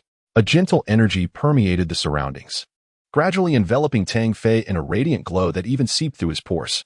Simultaneously, the excruciating pain began to diminish, replaced by a warm current coursing through him, akin to drifting in the ocean, a stark contrast that compelled him to stifle a moan of relief.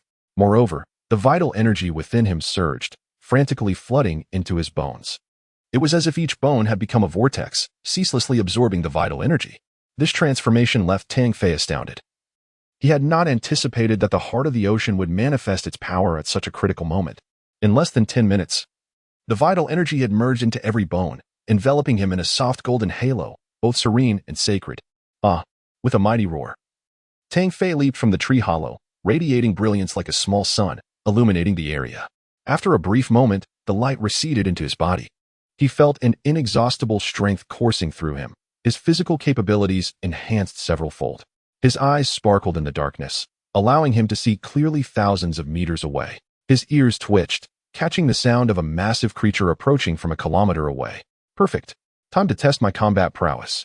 The creature, adorned with knife-like spikes and swift claws, dashed towards Tang Fei, evidently alerted by his earlier roar. Tang Fei unleashed a punch, channeling all his strength. Bang! The force of his strike deformed the creature's head. In the past, such a creature would have posed a significant challenge without the use of his formidable techniques. Yet now, with mere physical prowess, he could contend with it. The vital energy was indeed formidable. Tang Fei marveled, unleashing his fists like cannonballs, relentlessly striking until the creature was obliterated. After extracting the spirit crystal, Tang Fei departed, intent on reuniting with his team, uncertain of their current state. This island was vast, with mountains, lakes, rivers, and endless ancient woods, reminiscent of a small continent. The existence of Spirit Island was evidently designed to cultivate elite warriors. Only through genuine combat could one grow. As Tang Fei continued to vanquish creatures and extract spirit crystals, his backpack grew increasingly full. He occasionally consumed spirit crystals to enhance his internal vitality and promote his cultivation. At this moment, as the sun began to rise, Spirit Island returned to a state of tranquility, with most creatures rarely appearing during the day. Only a few powerful beings dared to roam in the light. By the seashore, Zhao Guangyu, Wang Kuan, and Zhang Yujin found themselves surrounded by members of the South American military. The South American forces had suffered heavy casualties, leaving only 4 survivors. The Cobra had to hide, seeking an opportunity. Unluckily, he stumbled upon the trio from the Asian region, which was fortuitous for him. Having obtained vital energy, Zhao Guangyu and his companions had yet to find an appropriate place to assimilate it. Fortune had not favored them, as they were cornered by the South Americans. "You Asian monkeys dare to steal my spirit crystals, humph." Cobra sneered, harboring resentment towards the Asian group that had previously interfered, claiming the crystals they had fought so hard to obtain. "How can you claim what we found underground is yours? Your audacity knows no bounds." Zhao Guangyu retorted defiantly, contemplating a way to escape. "We killed all the creatures, so the spirit crystals naturally belong to us." A South American soldier jeered. Zhao Guangyu signaled to Wang Kuan and Zhang Yujin, who nodded slightly. They believed that if it came to a fight, victory was not out of reach. "You were utterly defeated by the North American forces. Where is your bravado now? Now that you face the 3 of us, you act so domineering." Cobra's wrath surged. Recalling the disgrace of their defeat against the North Americans, Zhao Guangyu's taunt only intensified his fury. Strength reigned supreme. "We may have faltered then, but now you're the weak, and the weak are destined to be plundered." Cobra, unwilling to waste words, prepared to command an attack to seize the spirit crystals. However, he did not anticipate that Zhao Guangyu would strike first. "Brothers, eliminate them." The 3 drew their daggers and charged forward. Although they had not yet digested the vital energy, their physical capabilities had significantly improved. In a brief encounter, they forced the 3 South American soldiers to retreat. Cobra was both astonished and enraged. Infuriated that the trio dared to engage him in battle and astonished at the newfound strength of the Asian warriors, Cobra could not afford to be careless. He swung his dagger, entering the fray. His presence tilted the battle in favor of the South Americans. Though he was not as formidable as Ruiz or Tang Fei, he was far superior to the average soldier, particularly in speed, which rendered him nearly impossible to defend against.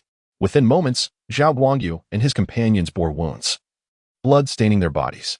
"Hand over the spirit crystals, and I may spare your lives. Otherwise, you shall regret ever coming to this world."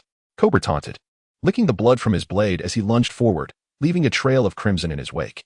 "Bald fish, you must flee and inform Captain Tang of our plight. Let him avenge us." Wang Kuan shouted, desperately attacking the enemy. "None of you shall escape." Cobra commanded, gesturing for his 3 soldiers to secure their positions. With a swift strike, he sliced Wang Kuan's thigh, drawing forth a stream of blood, and with another blow, nearly severed Zhang Yujin's arm. "I will not abandon you. Let us fight our way out together." Zhao Guangyu roared, flames of fury igniting within him. Vital energy flowed from Zhao Guangyu's mouth, adorned with a radiant glow, a manifestation of an excess of internal vitality. However, as the energy surged forth, he concentrated it into his arms, creating a halo around him. Kill. Zhao Guangyu clashed blades with Cobra, the immense force causing Cobra to stumble back 3 steps. What just happened? Cobra's pupils contracted as he sensed a terrifying power awakening within Zhao Guangyu. Wang Kuan and Zhang Yujin exchanged glances of hope, wondering if Zhao Guangyu's genes were about to awaken. Cobra dared not hold back, fearing unforeseen complications. His advantage lay in speed and explosive power. As he began to unleash his full strength, Zhao Guangyu struggled to withstand it. In the blink of an eye, over 20 wounds appeared on his body, blood soaking him completely. Despair washed over the trio. Was fate truly intent on extinguishing them? Die. Cobra cackled, his face contorted with malice. As he swung his blade towards Zhao Guangyu's neck, envisioning the moment his head would fall, blood splattering everywhere. Bang! 3 rapid gunshots rang out, striking Cobra's right hand, which held the dagger. Enraged, he kicked Zhao Guangyu away and retreated. "Who is it?" Show yourself. Cobra seethed, incensed that his plans had been thwarted. It is I. Tang Fei leaped down from a tree, witnessing Zhao Guangyu covered in blood, his eyes growing increasingly cold. Captain Tang. Wang Kuan and the others chuckled, knowing they had found their salvation. Tang Fei. The Cobra's pupils widened, realizing the formidable strength of his opponent and the slim chances of victory. He quickly declared, "This is all a misunderstanding. We shall take our leave." With that, he signaled his 3 comrades to depart. "I haven't permitted your departure yet." Tang Fei's voice was frigid. Brimming with fury, Zhao Guangyu was the first friend he had made upon joining the army. Had he not acted swiftly, the latter might have already met a gruesome fate. Thus, for this reason alone, Tang Fei would not allow the 4 before him to escape unscathed. Tang Fei, do not overstep your bounds. Let today's events be regarded as a mere misunderstanding. The Cobra frowned, expressing his dissatisfaction. Misunderstanding? Tang Fei scoffed. Is this truly what constitutes a misunderstanding? He gestured towards Zhao Guangyu and the others, his voice chillingly menacing. What do you intend to do? The Cobra's anger flared. He had never been in such a position of supplication. What do I intend? Simply to claim your lives. With a swift motion, Tang Fei executed his ethereal step, appearing before a South American soldier like a wraith, unleashing a devastating punch. His strength was terrifying, fueled by rage, far beyond what the soldier could withstand, resulting in a shattered ribcage and a heart pierced by bone. The Cobra hastily retreated, his complexion paling. He had long been aware of his opponent's prowess, yet the extent of it exceeded his wildest imaginings. Do not force my hand. If need be, we shall perish together. Tang Fei's expression was one of derision. In my eyes, you are nothing. At that moment, he was indeed justified in such a claim. With his ethereal step, he moved with incredible speed, delivering 2 more fatal punches that obliterated 2 more soldiers. The scene was utterly shocking. The youth resembled the Grim Reaper, each punch sealing the fate of his adversaries. The Cobra was now filled with dread. Unwilling to engage further, he channeled all his strength into his legs and fled. This was the fastest speed the Cobra had ever displayed, a whirlwind sweeping away into the distance. He no longer harbored thoughts of battle, only the desperate hope of escaping this place, as Tang Fei's fist haunted his mind like a specter. Think you can flee? You might as well stay. Tang Fei would not let him escape. The Cobra had been marked for death. Employing his ethereal step, he moved with blinding speed, executing the dragon's dive, pinning the Cobra beneath his foot. With a shattered spine, the Cobra coughed blood, his demise imminent. Chapter 42. Zhao Guangyu's awakening through the metamorphosis of the essence source. Tang Fei had grown immensely powerful, transcending the realm of elite warriors. At this moment, if he were to engage in battle with the awakened Luvis, he would possess an unwavering confidence in victory. Zhao Guangyu, bloodied and bearing numerous knife wounds, was fortunate enough to have escaped with no fatal injuries. However, he had lost the ability to fight and would require a significant period to heal without medication. The Spirit Island had served as a crucible, and the South American Military District, one of the 3 major military zones, had already been annihilated.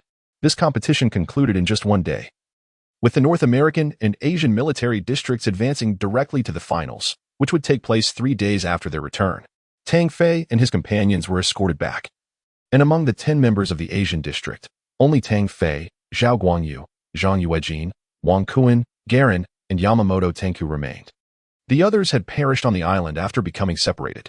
The North American military district faced even greater despair, with Luvis, John, Root, and a boy from Poseidon left standing. Tang Fei's presence incited discontent among the North American warriors. His actions on Spirit Island had drawn their animosity, and he had become their greatest adversary in this iteration of the competition. In response, Tang Fei exhibited an air of indifference, for on the battlefield, it was either kill or be killed. Benevolence would only lead to one's own demise. Very well, young man. Upon returning to the base, several major generals made their appearances, one of whom, a blonde major general, spoke with a tone laced with hostility. Tang Fei discerned that this was no compliment and frowned, unable to recall any provocation on his part. The major general was Major General Zivi of the South American Military District. Jiang Xian noticed his confusion and offered a reminder. It dawned on Tang Fei that having obliterated the South American Military District, he could hardly expect a warm reception. Major General Zivi snorted disdainfully. At such a young age, to be so ruthless, one wonders how your parents raised you. You may not survive long. Major General, how my parents raised me is of no concern to you.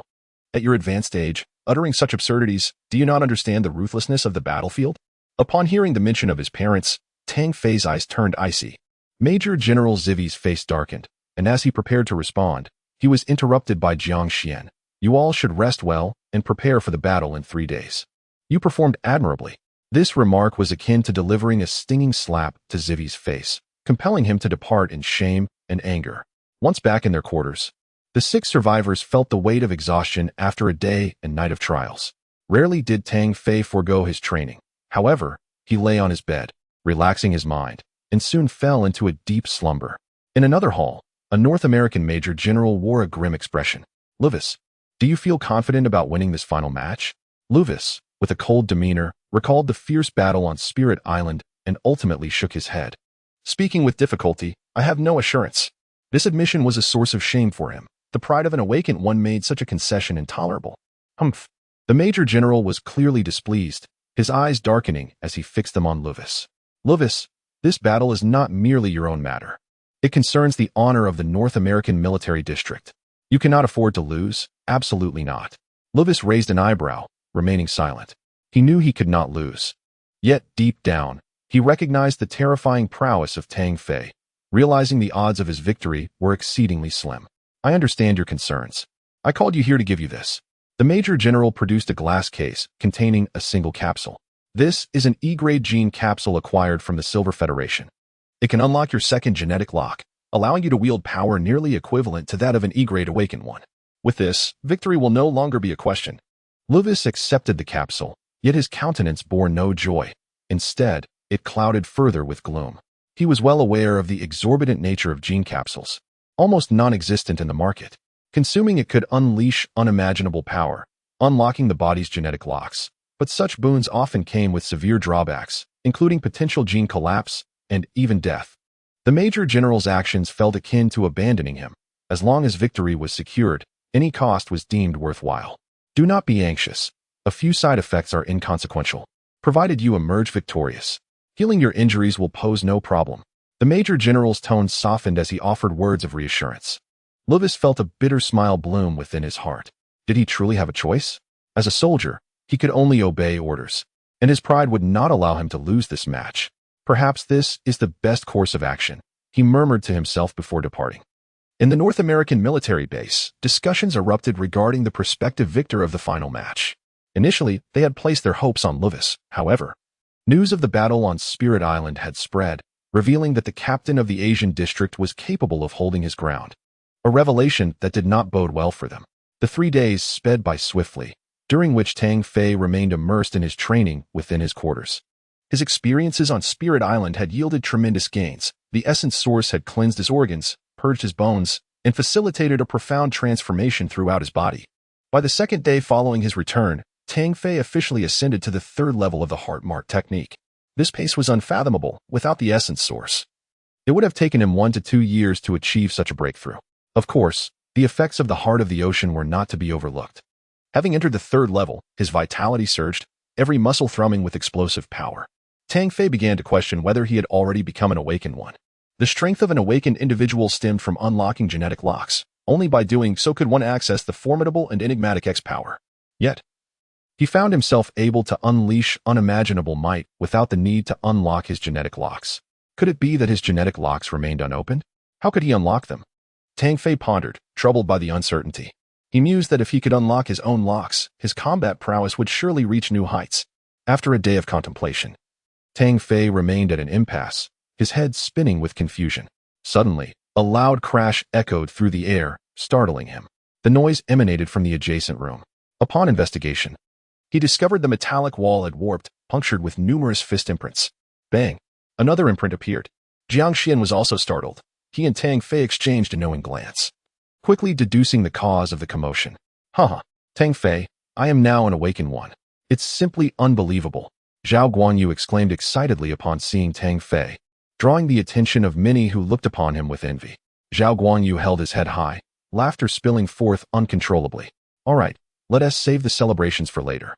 What ability have you awakened? Major General Jiang Xian interjected, gesturing for him to answer.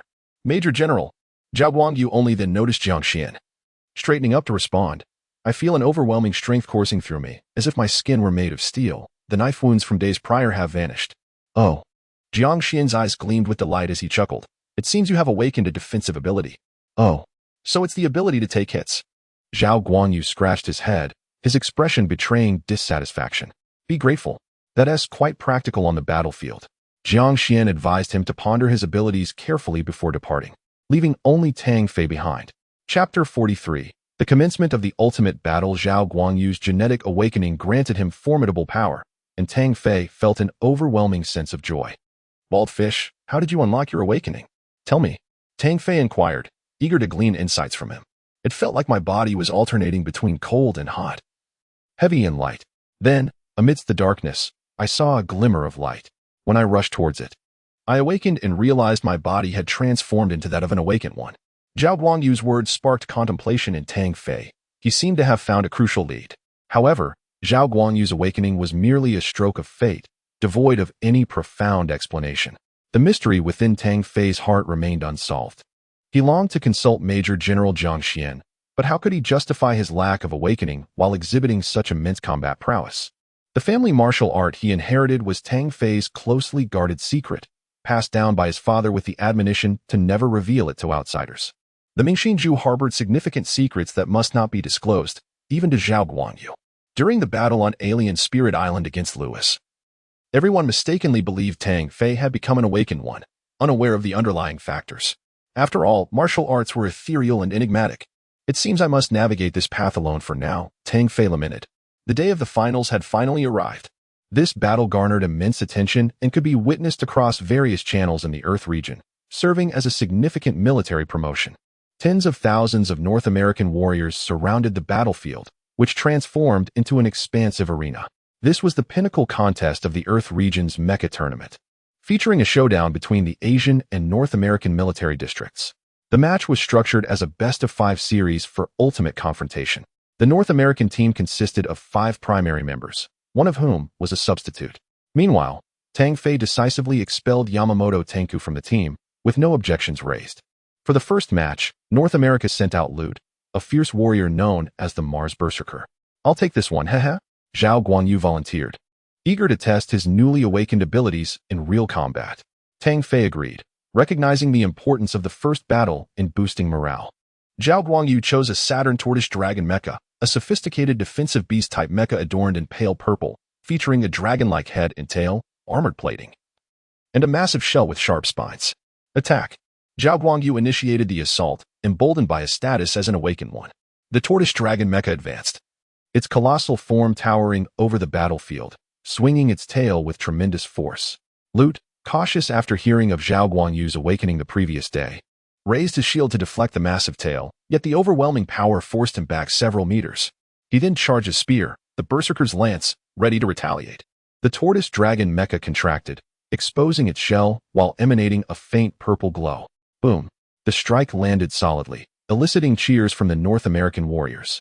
However, their joy was short-lived. The Tortoise Dragon Mecha merely dimmed its purple aura, suffering no damage whatsoever. Lu was taken aback, aware of the might behind his attack. Having previously triumphed against South American warriors effortlessly, stunned, the Tortoise Dragon Mecha lunged forward, its terrifying strength sending the Berserker flying, leaving multiple damages in its wake. Lute's expression twisted in anguish as he produced a pale blue capsule. Gazing at the approaching Tortoise Dragon Mecha, he swallowed it without hesitation. Die. The Berserker transformed, unleashing a barrage of powerful techniques, forcing the Tortoise Dragon Mecha to retreat and even shattering its shell. Damn it! I will unleash my full potential, Zhao Guanyu fumed. Initially aiming for a flawless victory, only to be taken aback by his opponent's sudden surge in strength. With a roar, Zhao Guanyu's body underwent a transformation, each muscle bulging as he grew taller. His skin radiated a dark golden hue, resembling alloyed metal. Empowered, both he and the mecha glimmered with a faint dark golden light. The Berserker's spear struck, yet it was halted by the brilliance surrounding Zhao Guanyu. Skyward strike. Berserker's lance. Lute, frantic, summoned all his strength for relentless attacks, each strike dimming the golden light incrementally. He had consumed an F-class genetic capsule provided by a major general, endowing him with the combat prowess of an F-class awakened one. All in pursuit of victory. Boom. In the final clash, both mechas were sent reeling, covered in wounds. This battle was unexpected. Zhao Guanyu, who should have triumphed, ended in a draw. The North American warriors were incredulous, yet they erupted in cheers, failing to contemplate the implications. Jiang Xian's expression darkened. He sensed something amiss but could not pinpoint the issue, as genetic capsules were exceedingly expensive, and he hadn't anticipated such a rare substance being in play. Zhao Guanyu was carried back, dejected, lamenting, "Despite becoming an awakened one, I still suffered defeat. Do not lose heart. You only awakened yesterday. Having such strength is already commendable. Besides, the opponent may not be as formidable." Tang Fei reassured him, subtly hinting that today's confrontation would not be straightforward. Next, Wang Kuan and Zhang Yujin entered the fray, yet both were defeated.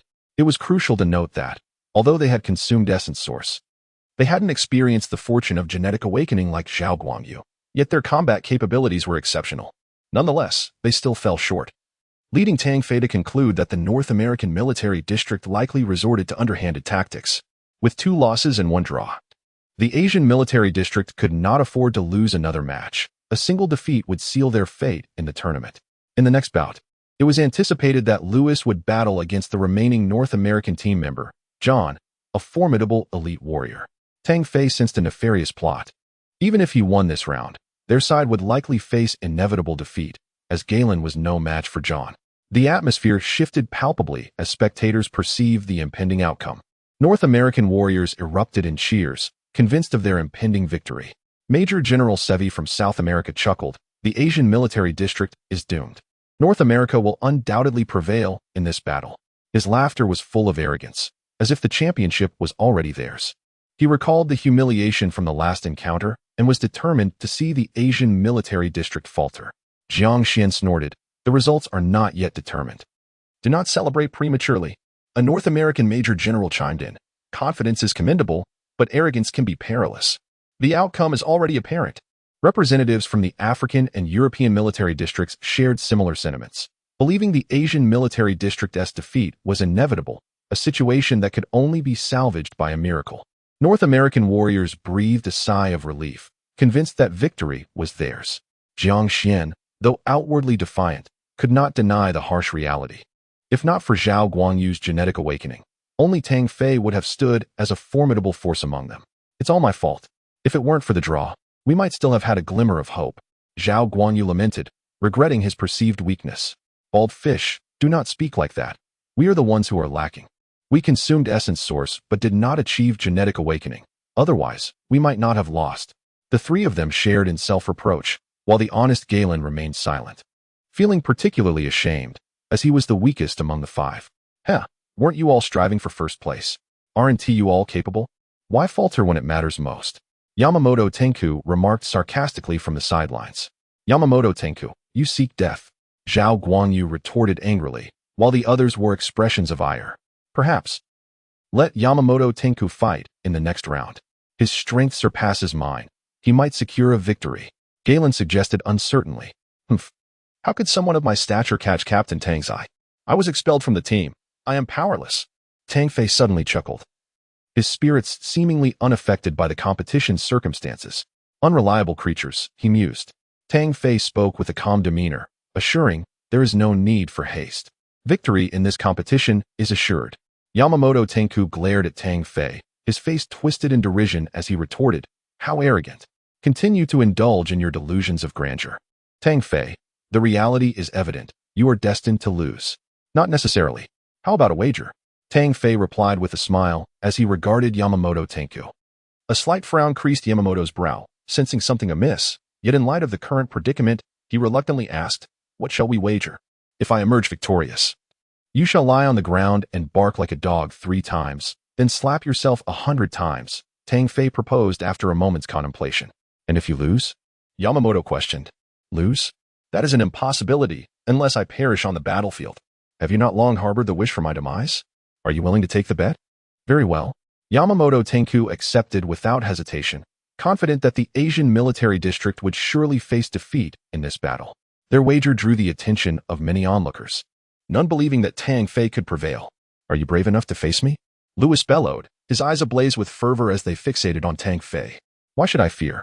Tang Fei's voice resonated throughout the space. "I not only wish to battle you, but I invite the other 4 to join as well." "What?" Gasps of disbelief echoed through the crowd, though a few senior officers grasped the underlying significance. requesting the initiation of the ultimate battle. Tang Fei's declaration detonated in the ears of all present. The ultimate battle. In the final showdown, the disadvantaged party may invoke an ultimate battle, wherein the challenger faces the entirety of the opposing team alone, with no option for surrender, only the choice between victory or death. Yet, a single individual taking on 5 is a feat bordering on the miraculous. Throughout history, a few ultimate battles have occurred, but none have emerged victorious. Consequently, for a prolonged period, the concept of the ultimate battle has faded from memory, though it undeniably exists. Is he courting death? Victory in the ultimate battle is unthinkable. How audacious, to challenge the ultimate battle. Does he seek to reclaim his honor? I still find him unpalatable, yet there is an undeniable respect for this warrior. The crowd buzzed with excitement, their gazes towards Tang Fei shifting dramatically. Would Tang Fei of the Asian Military District truly initiate the ultimate battle?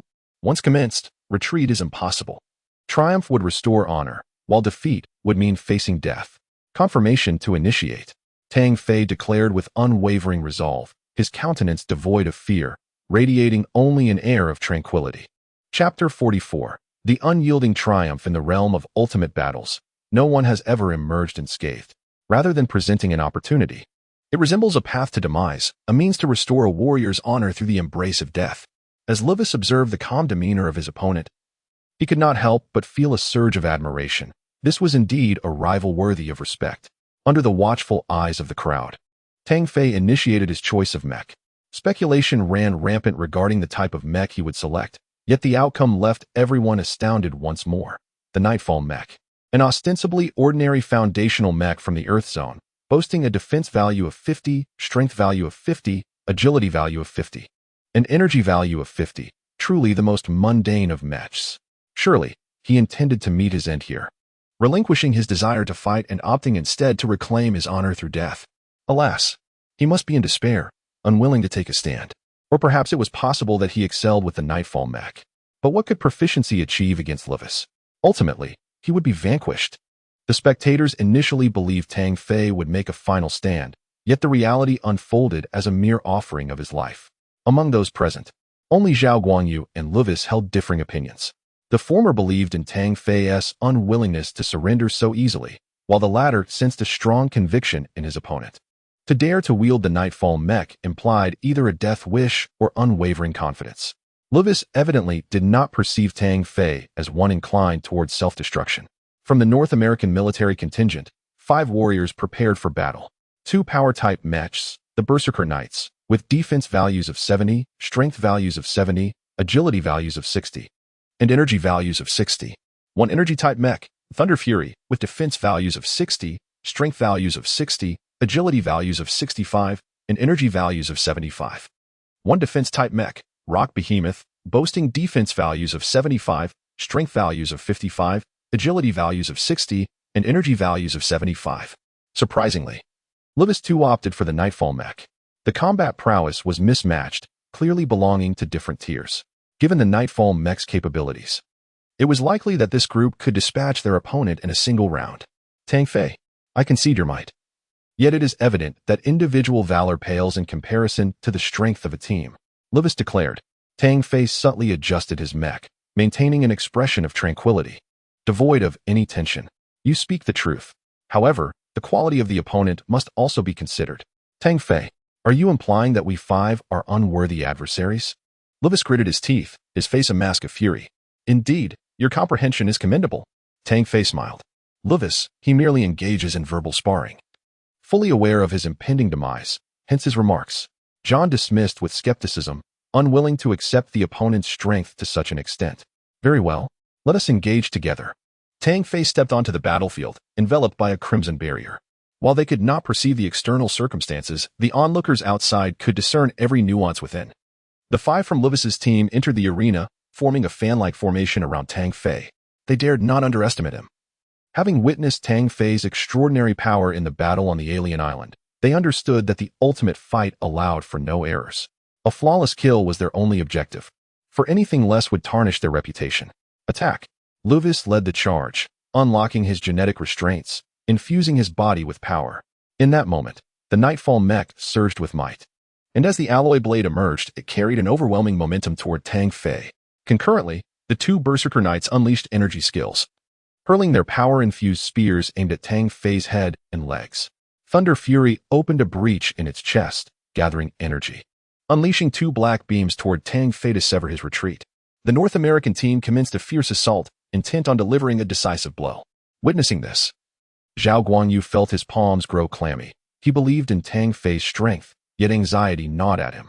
Such ferocious attacks were formidable. Perhaps other mechs could withstand them. But how could the Nightfall mech endure? Onlookers sighed collectively, anticipating the fall of a formidable warrior, while others scoffed, deeming Tang Fei's fate self-inflicted. Jiang Xin lamented. It is a tragedy that a rare talent capable of becoming a super warrior should face such a downfall. Does our Asia zone concede? Can the battle be halted? Jiang Xin implored, unwilling to witness Tang Fei's demise, striving for one last effort. Major Westview, he sneered, have you lost your senses? Once the ultimate battle commences, it cannot be ceased until one side is obliterated. The North American Major concurred, feigning sympathy. We understand your sentiment, yet this is an irrevocable resolution. Tang Fei's demise may well be his finest fate. Jiang Xian longed to unleash a torrent of curses, yet he recognized the truth in their words. The ultimate battle was sacred, a matter of a warrior's dignity, and no circumstance could interrupt it. However, in that fleeting moment, all present gaped in astonishment. Fixated on the battlefield, the Nightfall mech, piloted by Tang Fei, soared upward like a frenzied dragon. Without a propulsion system, relying solely on sheer strength, it ascended over 60 meters into the air. All attacks missed their mark, leaving behind a series of craters where they had struck the ground. Luvis was the first to recover, unleashing his power and propelling his mech skyward, charging toward Tang Fei at the precise moment he was about to descend, losing his balance. Dragon's Descent. Tang Fei executed an ancient martial technique, spinning midair like a drill descending toward the ground. Boom. Their collision erupted with a thunderous roar. From above, the unleashed skill was unimaginably powerful. Luvis had not anticipated such a formidable assault could be launched from midair. Crash. The impact sent dust swirling into the air. Roar. At that moment, two resounding blasts echoed as the Berserker Knights hurled their shields and brandished their long spears, engaging in close combat. Tang Fei radiated an overwhelming force, drawing his alloy blade to confront the two Berserker Knights. With the ethereal steps executed on the mech, he moved with exceptional finesse, gliding like a wraith, elusive and unpredictable. Boom. In a fleeting encounter, Tang Fei decisively severed the head of a Berserker Knight, claiming a swift kill. Thunderous. Twin beams of energy converged, as Thunder Fury unleashed a precise long-range attack. Just as Tang Fei felled a Berserker Knight, he evaded one beam with his ethereal steps. Meanwhile, his mech activated its energy shield, barely absorbing the incoming strike, yet his energy reserves dwindled rapidly, clearly indicating the difficulty of withstanding such an assault. Attack. Tang Fei repelled the Berserker Knight, charging toward the Thunder Fury, which was poised to strike. Shifting to the left of his opponent, he swung his long blade with the force of a mountain. Thunder Fury discarded an arm to block the long blade, intending to retreat. Yet the terrifying power penetrated through the mech's chest, igniting a shower of sparks. Excellent. Well done. Zhao Guanyu bellowed, exhilarated, pumping his fists in the air. Confident that Tang Fei would not falter, victory was assured. With 2 consecutive kills against the North American warriors, Luvis was both astonished and enraged. He and Root, piloting their Berserker Knight, closed in on Tang Fei, determined to ensnare him and create an opening for John, who piloted the Thunder Fury, to launch an attack. Chapter 45, The Mecha Warrior King. A dominant decimation. In a fleeting moment, 2 mechs were obliterated, leaving everyone astounded, their jaws almost dropping to the ground. What kind of rhythm is this? Is it defying the heavens? Previously, no one had faith in Tang Fei. Nobody believed he could evade the combined assault of 5 individuals. Yet, the outcome was astonishing, with 2 warriors from the opposing side being vanquished instead. Can someone elucidate what transpired moments ago? Am I imagining things? The North American warriors were unable to fathom this reality, each exclaiming in disbelief. The expressions of several leaders varied greatly, with Jiang Xin being the most elated. Grinning ear to ear, Tang Fei, this time, your defeat is inevitable. Lu Wei said sternly. Do not speak with such certainty. The outcome is often unexpected. With a stroke of luck, I may emerge victorious. Tang Fei's voice was calm and unhurried, as if he were at leisure. Lu Wei's genetic lock was unsealed, substantially enhancing his power. Yet, in a direct confrontation with Tang Fei, he remained outmatched. After 7 consecutive clashes, he coughed up blood. Frenzied War Spear. The frenzied warrior lifted his lance and unleashed his skill once more. Tang Fei swung his long blade and effortlessly sent the lance flying. It wasn't that Lu Wei and his allies were weak. Rather, Tang Fei was overwhelmingly powerful. The reason he activated the ultimate combat mode and opted for the Night Mech was not out of arrogance, but rather an unwavering belief in his own invincibility. With the third layer of the heart-sealing technique, his body was refined by the essence, rendering his combat prowess unmatched. At the very least, he was certain he had nothing to fear from any F-rank awakened being. The ranks of awakened beings ascended from F to S, with each level exhibiting significant variations in strength. In the entire Earth region, an F-rank awakened being was already a figure of great renown, a symbol of power. At this moment, Tang Fei eclipsed the F-rank awakened beings, sweeping through elite warriors, creating a myth for ordinary fighters. Had it not been for the intermittent assaults of Thunder Fury, Lu Wei and his companion would have been utterly unable to withstand him. As the battle progressed, Lu Wei grew increasingly alarmed. He had pushed his combat power to its limits, aided by two elite warriors piloting high-end mechs. Yet he found himself being suppressed by the opponent. It was terrifying. Moreover, as time passed, the opponent seemed to possess boundless stamina, growing ever more formidable. And Lu Wei gradually found it difficult to keep up. Tang Fei cleaved through the frenzied warrior, suddenly employing the ethereal step, darting 10 meters away. This sight made Lu Wei realize the urgency, block him. But with Tang Fei out of the battle's confines, they were unable to intercept him. Tang Fei swiftly approached Thunder Fury, sidestepping a beam of energy, and wielding his long knife like a hammer, he shattered the gaping hole in Thunder Fury's chest. Phantom Fist. A punch landed on Thunder Fury's mech head. Boom. A dazzling explosion of sparks sent chills down the spines of all onlookers. It was brutal. After landing a successful blow, he turned to the frenzied warrior, delivering a series of strikes that seemed as if a mountain was descending, ultimately severing the lance. Get away. With another charged strike, he unleashed a terrifying force upon the shield. At that moment, the frenzied warrior's two weapons were completely destroyed. Damn it!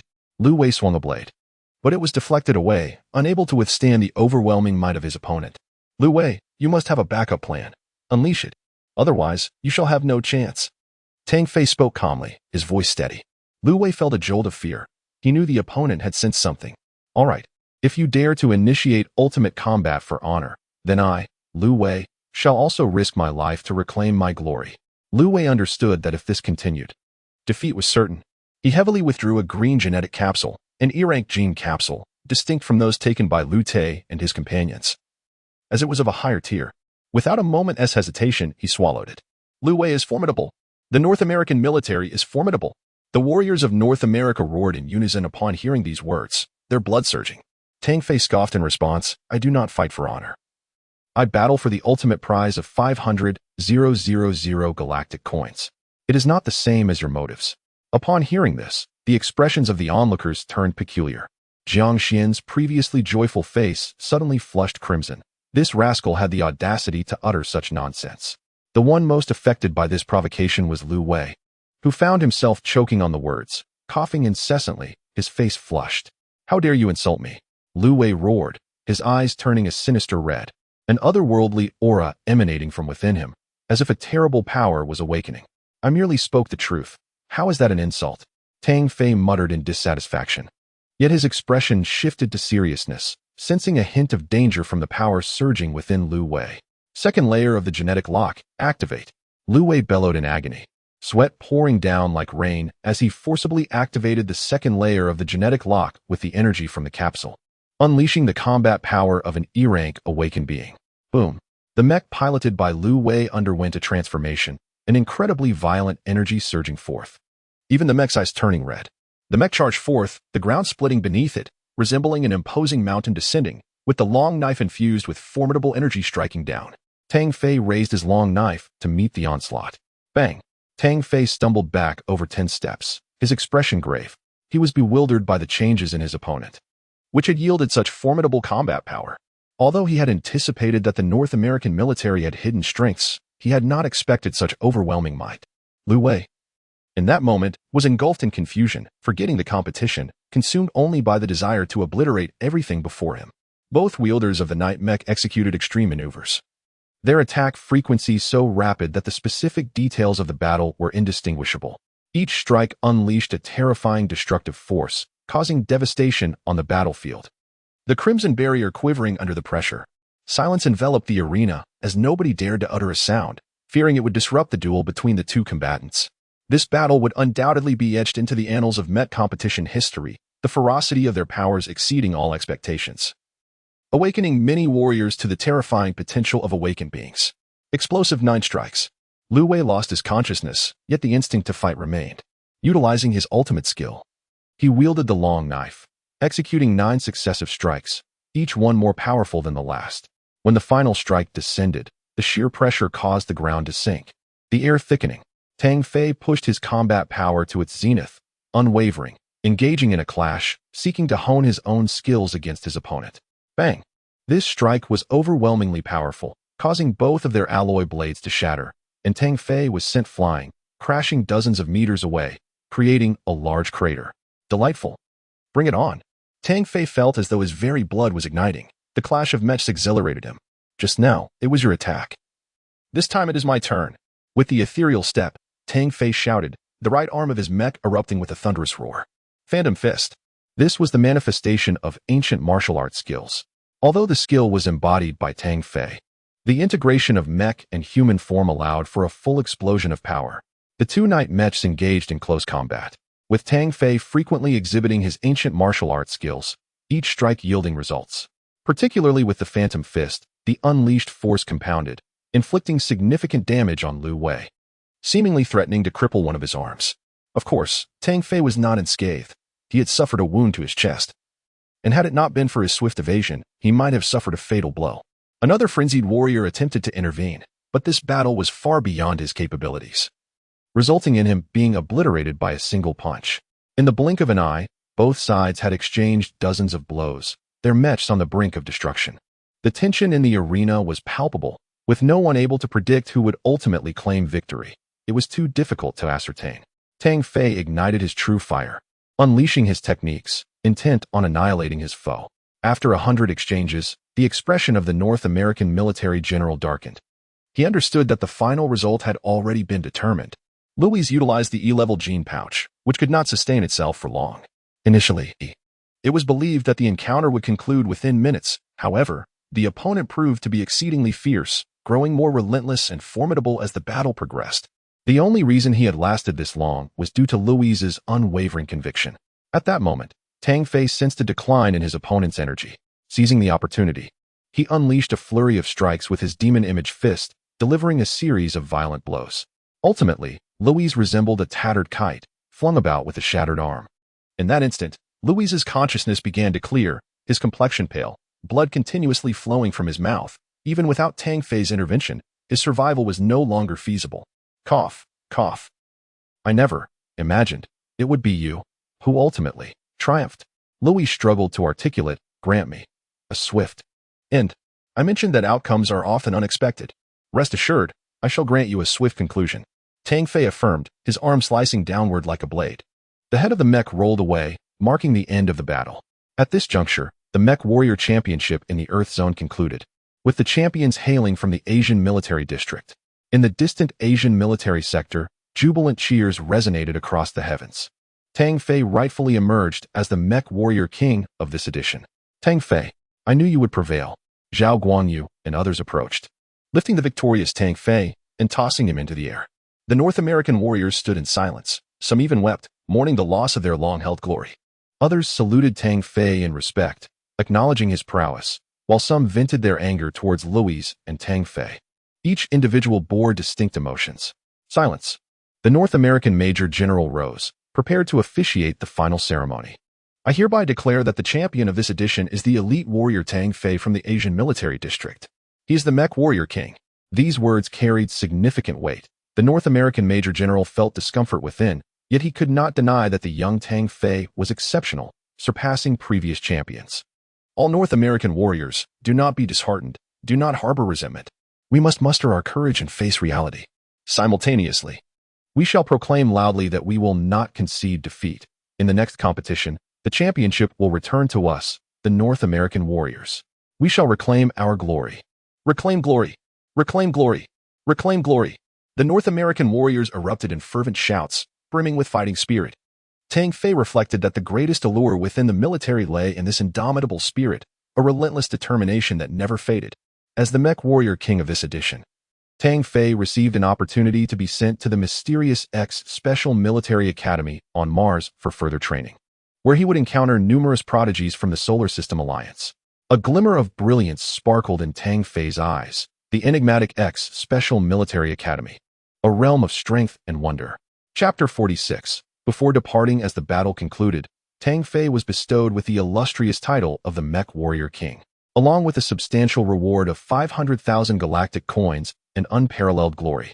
Upon his return to the Asian military district, the admiration and reverence in the eyes of every soldier directed at him were palpable and fervent. After his arrival, several senior officers approached him to discuss a significant matter. "You must have heard the news," said Zheng Diyuan. "As the champion, you have the chance to enter the X Special Military Academy for further training. It has been ages since anyone from our Asian military district has had such an opportunity. You must seize it, Tang Fei. Is there any monetary compensation for going there?" Major General San presumed Tang Fei would be elated, yet he was met with an unexpected query, leaving the three officers bemused. Jiang Xin retorted, "How did it take you this long to realize you're simply a money grubber?" Tang Fei defended himself. "This isn't greed, Major General. I'm merely inquiring about legitimate income. After all, I need to sustain myself." He pouted. "If there is no money involved, then I won't go. It would be a waste of time." "Waste of time? You dare say that? Countless individuals would sacrifice much to gain entry, and here you are, with such an attitude."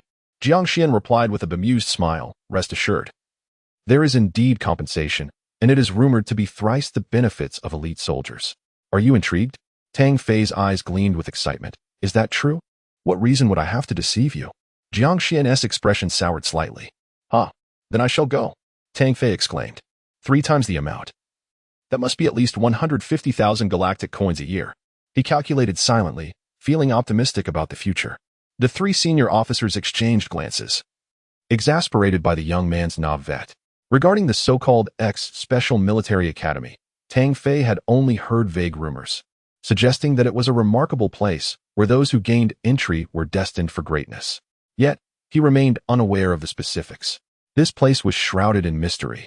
The precise details were beyond our purview, but one truth was evident. It was a haven for awakeners, a sanctuary for the strong.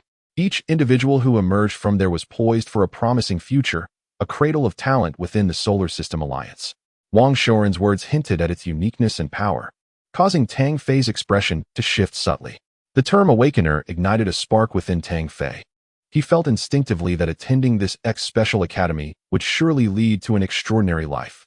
Upon his return, Tang Fei transferred the 500,000 galactic coins into his mother's Skynet account, subsequently initiating a video call. When connected, a weary yet joyful voice emerged from the screen. "Feng Qi, his mother. Fei Fei, are you well? You must have endured considerable hardships in the military. Take care of your health. Eat well to build your strength. Do you have enough clothes? If not, I will send you some."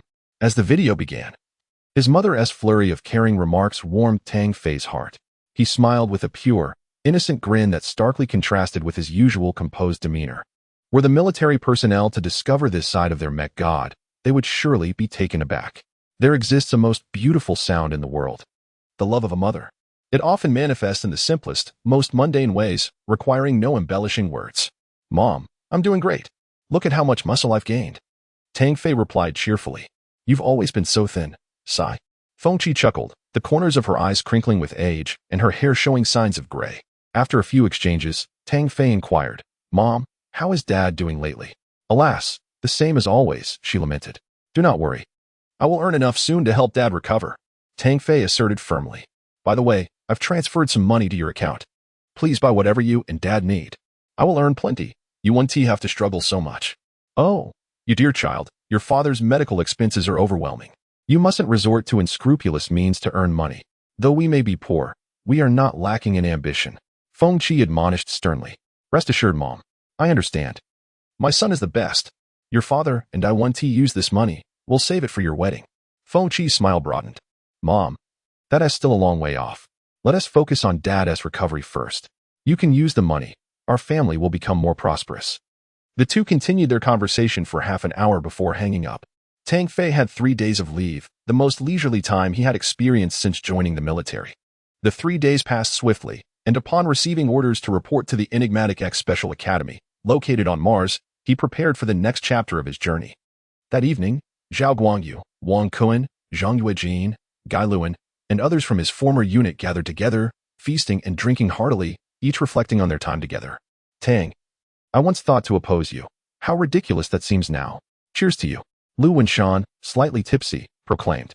Captain Tang, thank you for your guidance during this time. We, your brothers, raise a toast to you. May you reign supreme in the galactic system. Zhao Guangyu and Zhang Yuejin expressed their gratitude. As the drinks flowed, Tang Fei felt a pleasant buzz. Zhao Guangyu, blushing, threw an arm around Tang Fei's shoulder. Tang Fei, I remember the first time I saw you.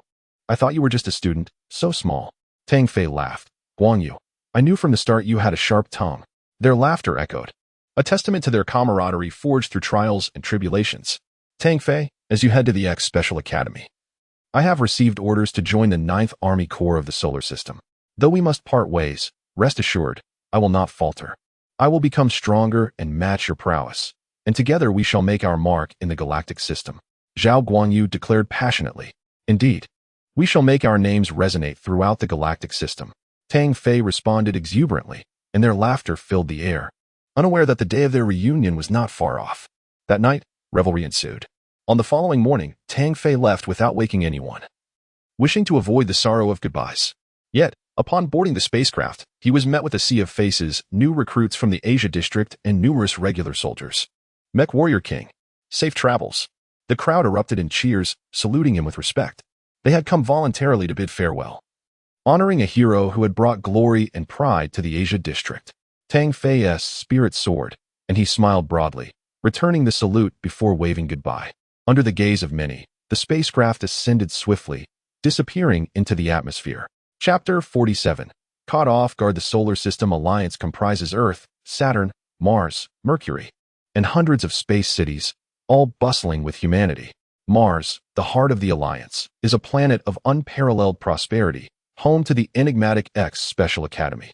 Mars, with a volume only a third of Earth's and a diameter of 800 kilometers, is comparable to the length of the Nile River. Among the planets in the solar system, it is only larger than Pluto and Mercury. During humanity's first interstellar expansion, Mars served as the initial outpost. Once a desolate desert planet plagued by dust storms, it has since transformed through extensive efforts into a verdant haven suitable for human habitation. Centuries of development have significantly altered the genetics of the Martian natives. After half a day of travel, Tang Fei's spacecraft landed on Satellite 1, from where he took a space train to the Martian surface. He arrived in Taijiang City, a vibrant Martian metropolis. Here, Tang Fei could distinctly sense the differences from Earth. The inhabitants exuded an openness, and striking Martian beauties graced every corner, each one more alluring than the last. Having heard tales of Mars being home to stunning women, he was not disappointed upon witnessing the reality. Handsome, just arrived on Mars. Care for a date? For just 300 galactic coins, you can enjoy a night with me. A woman clad in a revealing purple lace outfit and long purple stockings provocatively greeted him. Tang Fei gulped. Despite his reputation as a mech warrior, he was still an 18-year-old with a youthful heart, his cheeks flushing as he hurried away. With registration set for the day after tomorrow at 10 in the morning, Tang Fei intended to explore during the intervening time. It was his first visit to Mars, and his excitement was palpable. As he wandered the streets, his eyes were dazzled by the interstellar cityscape, filled with a diverse array of people, elegant Lunarians, dreamlike Mercurians, and robust Saturnians. He felt like a country bumpkin experiencing the wonders of the city for the first time.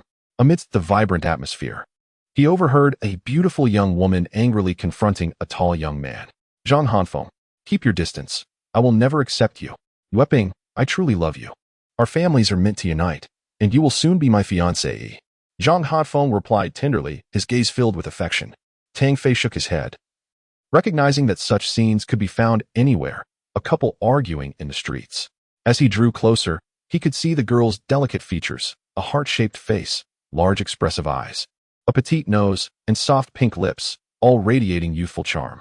Unlike the statuesque beauties of Mars, this girl stood just over 1.60 meters, yet her proportions were impeccable, her skin flawless and radiant. She was unlike anyone Tang Fei had ever encountered. Who would want to be your fiancée?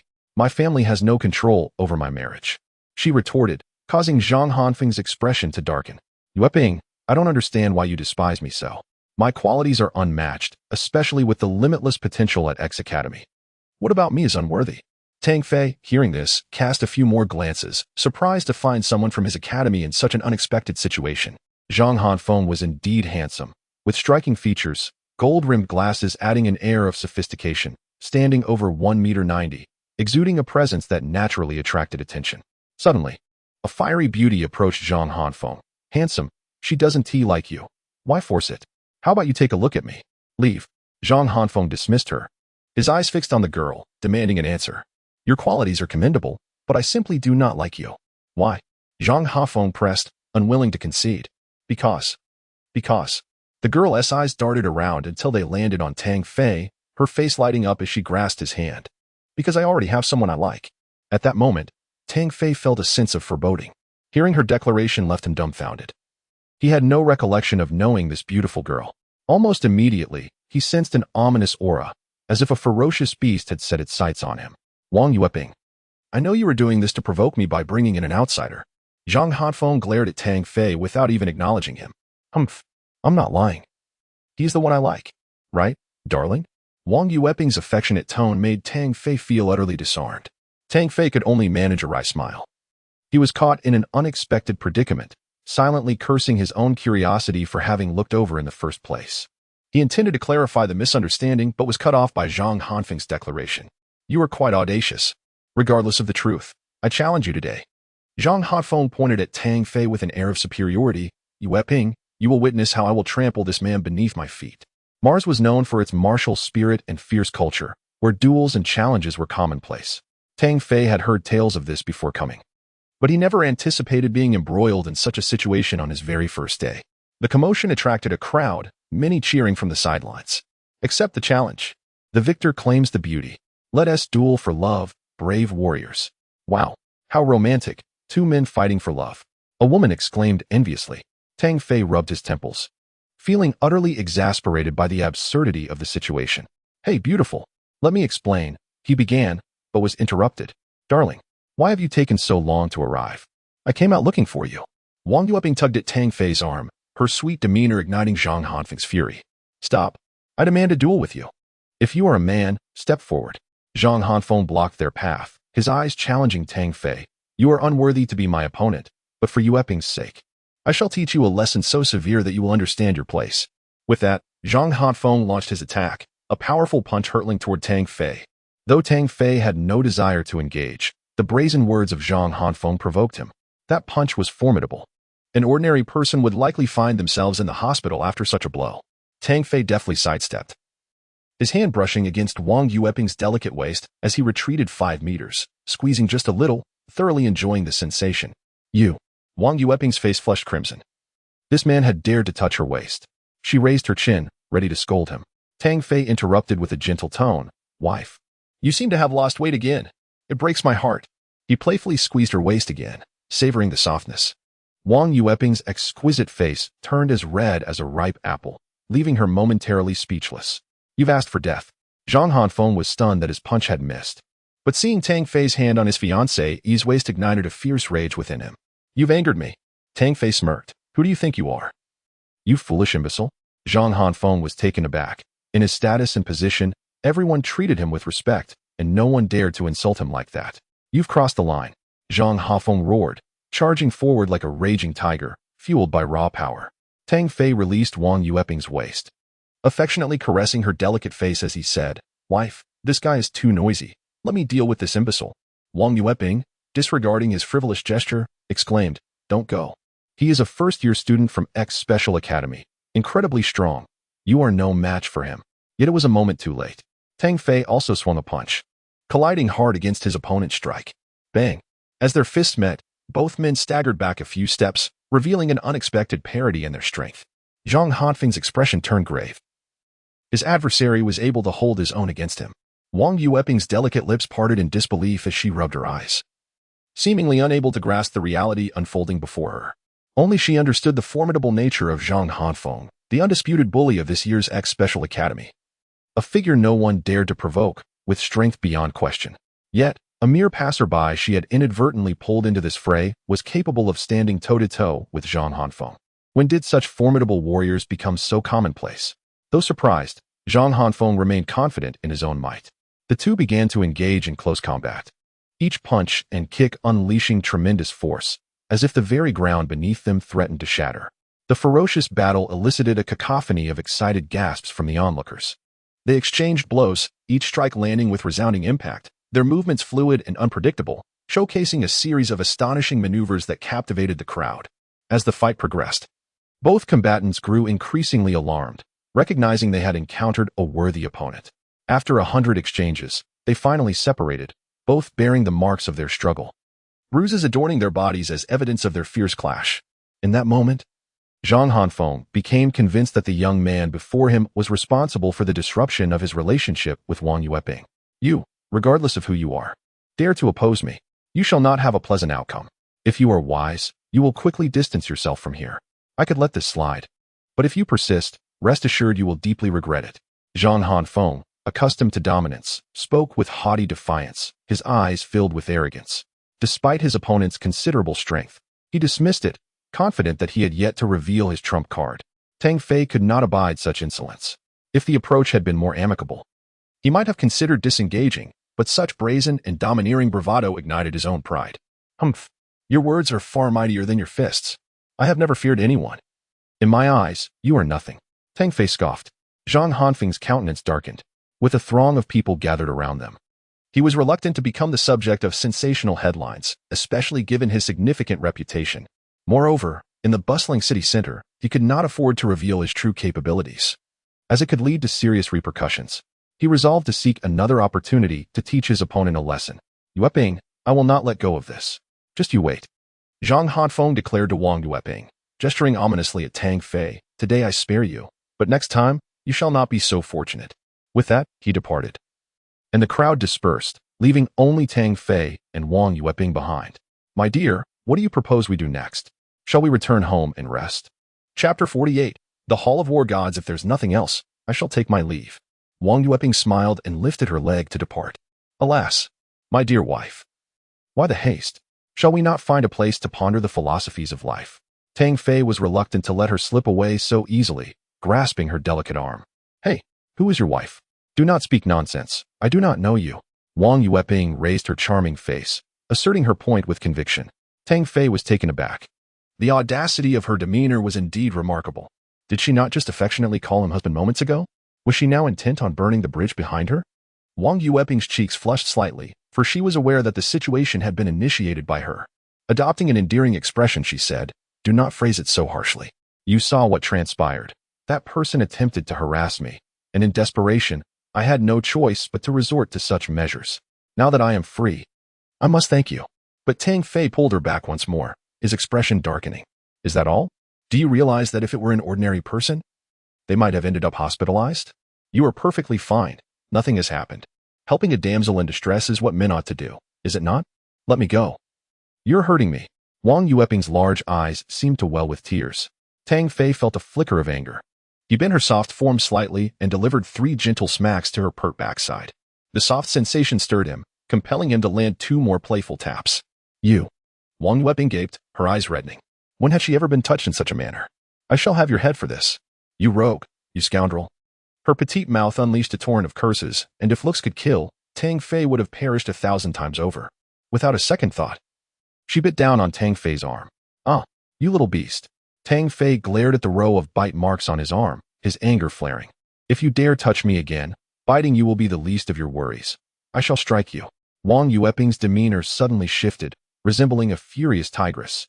Unwilling to linger, Tang Fei hastily employed his ethereal steps, vanishing into the distance. You are doomed. Should I cross paths with you again? You shall pay dearly for your audacity. Wang Yueping's face was a mixture of shame and fury as she watched him disappear from sight.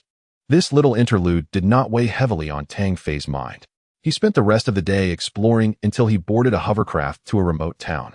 The town, known as AOC Town, nestled beneath the towering Olympus Mons, the tallest volcano on Mars, which soared over 30,000 meters into the heavens.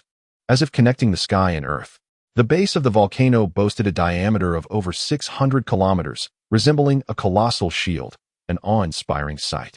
The Special Academy of X lay atop Olympus Mons, shrouded in mystery. Whenever Martians spoke of this institution, reverence filled their expressions. The town itself was small, with only a few thousand inhabitants, serving as a necessary waypoint for those en route to the academy. Every new student was required to report to a hall in the town before being escorted to the academy. The Hall of War Gods was a significant division of the Silver Federation, its mysterious origins evoking trepidation. It was said that every national alliance had a branch of the hall, dedicated to nurturing awakeners and selecting the strong. The White Hall, ancient and sacred, featured a door towering over 100 meters, imposing enough to instill a sense of insignificance in all who entered. Upon crossing the threshold, a serene voice seemed to cleanse the spirits of those present. The Hall of War Gods opened its doors once a year, admitting 100 new students. While this may seem a considerable number, the primary requirement was to be an awakener, and among the tens of thousands of awakeners within the Solar System Alliance. The competition was exceedingly fierce. Tang Fei was merely an auditor for this year, not a formal student. Upon entering, the hall was not as spacious as he had imagined. It was already bustling with numerous young men and women, all there to register. After an hour's wait, it was finally Tang Fei's turn. After confirming his information, he was directed to a waiting area. In the hall, with over 100 individuals present, the crowd seemed to divide into two distinct factions. On the left side, over 30 well-dressed individuals basked in compliments, with 2 men and 2 women appearing regal, exuding an air of superiority. On the right, a group of plainly dressed people looked on enviously at the distinguished quartet. What is going on here? Tang Fei found himself puzzled. After a moment's contemplation, he approached a young man in the more affluent area and inquired, "Hey, brother, what is the situation? Why are there 2 sections?" The surrounding individuals regarded him with astonishment. The young man replied, "Are you new to Mars?" "Yes, I am from Earth, having just arrived 2 days ago." Tang Fei responded truthfully. The young man wore a knowing expression. "Ah, an Earthling. Rare to see one. No wonder you're unaware. The people over there are distinguished scions from various families, while we here are merely ordinary civilians. Naturally, we are separated." Upon hearing this, Tang Fei understood the class disparity that led to the current situation. Who are those 4 in the middle? They seem rather impressive. He pointed toward the venerated quartet. They're remarkable indeed. Each of them hails from a significant background. The youth whispered, "What sort of background?" Tang Fei raised an eyebrow, skeptical. At that moment, another tall youth joined in. "What background, you ask? You'd be frightened to know. The fair-skinned young man is Su Huan, from the ancient Su family of Mars. The youth resembling a brown bear is Titan Udo. Obviously from the Titan clan of Saturn, the stunningly cold beauty is Anastasia, daughter of a lunar council elder. And the one who smiles like a crescent moon is Wang Dueping, the beloved daughter of the Wang family from Mercury. You don't mean to tell me you are unaware of them?" Tang Fei rubbed his nose, feeling somewhat lost. With hands raised in surrender, he replied, "I genuinely do not know. Who are the Su and Wang families? I have never heard of them." He truly was oblivious, but upon hearing Wang Yueping's name, he took a closer look and realized she was indeed the same girl he had encountered earlier. He had not recognized her from the side view. The onlookers regarded Tang Fei with incredulity. "You are from the Solar System Alliance, yet you are unaware of this? Hey, Earthling, is it true that you are so backward? I heard you still have 4-wheeled vehicles that run on the ground. How absurd is that?" Earthlings are a rarity, and many were curious about how he had arrived. Soon, news spread that a person from Earth had arrived. Chapter 49. The descendants of the Su family. Are those families truly that formidable? Tang Fei pondered, eager to learn more. The young man expressed disbelief. Regardless of their origins from a backward planet, they should have heard of these families. To him, it was akin to being unaware of one's own country's leaders. The power behind these families had been passed down for hundreds, if not thousands, of years. It could be said that if the Solar System Alliance were to lose them, its strength would diminish by a third. It was terrifying. One could scarcely fathom their depth. The youth spoke of these matters with profound reverence. "Oh, I see," Tang Fei replied, though he felt the young man was somewhat exaggerating. The youths from ancient powers were indeed dazzling, unmatched among their peers, each gene awakening resonating far and wide. Tang Fei gathered a considerable amount of information and developed a general understanding of these ancient forces.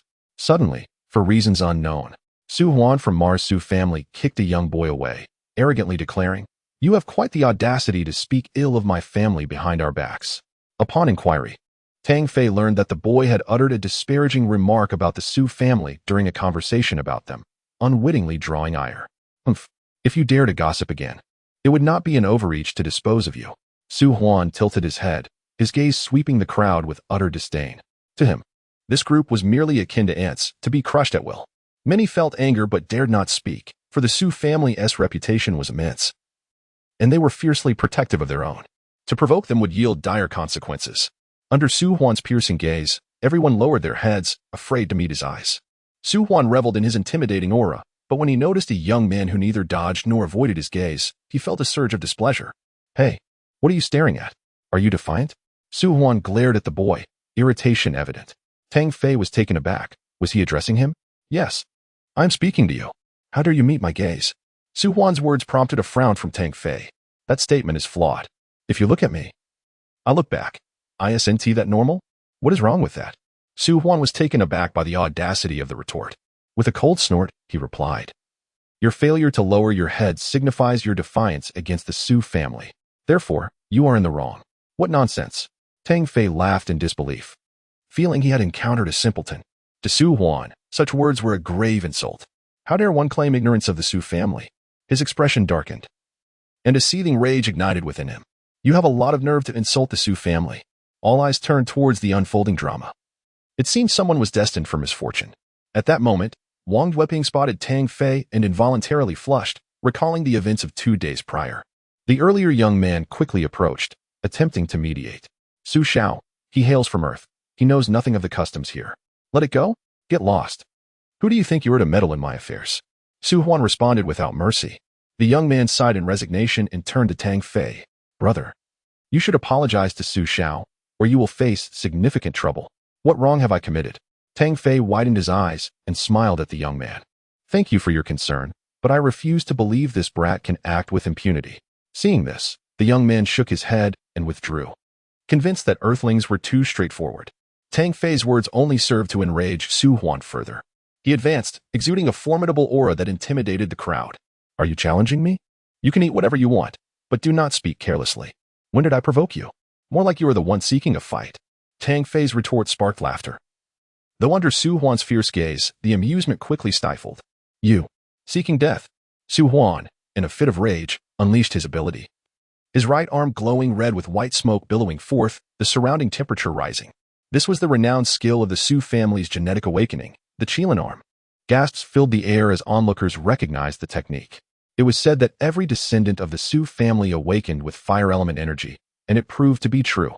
As astonishment rippled through the crowd, it was clear that among the many awakened abilities, most were centered on strength, defense, or speed. Only a select few possessed elemental powers or other mysterious abilities, which were undeniably formidable and beyond imagination. Tang Fei's expression grew solemn. It was his first encounter with an elemental power wielder, and he sensed a hint of danger that demanded his full attention. With flames engulfing Su Huan's arm, a wave of heat surged toward Tang Fei, indicating that Su Huan was truly furious. The Qilin arm, once perfected, was rumored to allow flames to manifest, making it exceedingly fearsome. Tang Fei did not retreat. He summoned his demon elephant fist, channeling immense strength into his right arm as he charged forward to meet the attack. Boom! The collision sent the onlookers reeling backward, marveling at the power displayed by both combatants. Su Huan's expression shifted as he felt the terrifying force, staggering back over 10 meters before regaining his footing. Though it was an awakening of strength, what use was it against elemental ability? Many were astonished by Tang Fei's might. Yet they still doubted him, for elemental power was truly extraordinary. "You shall pay the price today." Su Huan, as a scion of the Su family, was infuriated to have lost face in public. Knowing Tang Fei was from Earth only deepened his humiliation. On other planets, Earth represented savagery and backwardness. A noble Martian being forced to retreat by an Earthling would surely become a laughingstock. Fire snake dance. Su Huan's eyes ignited with fury, a wave of energy pulsing from him.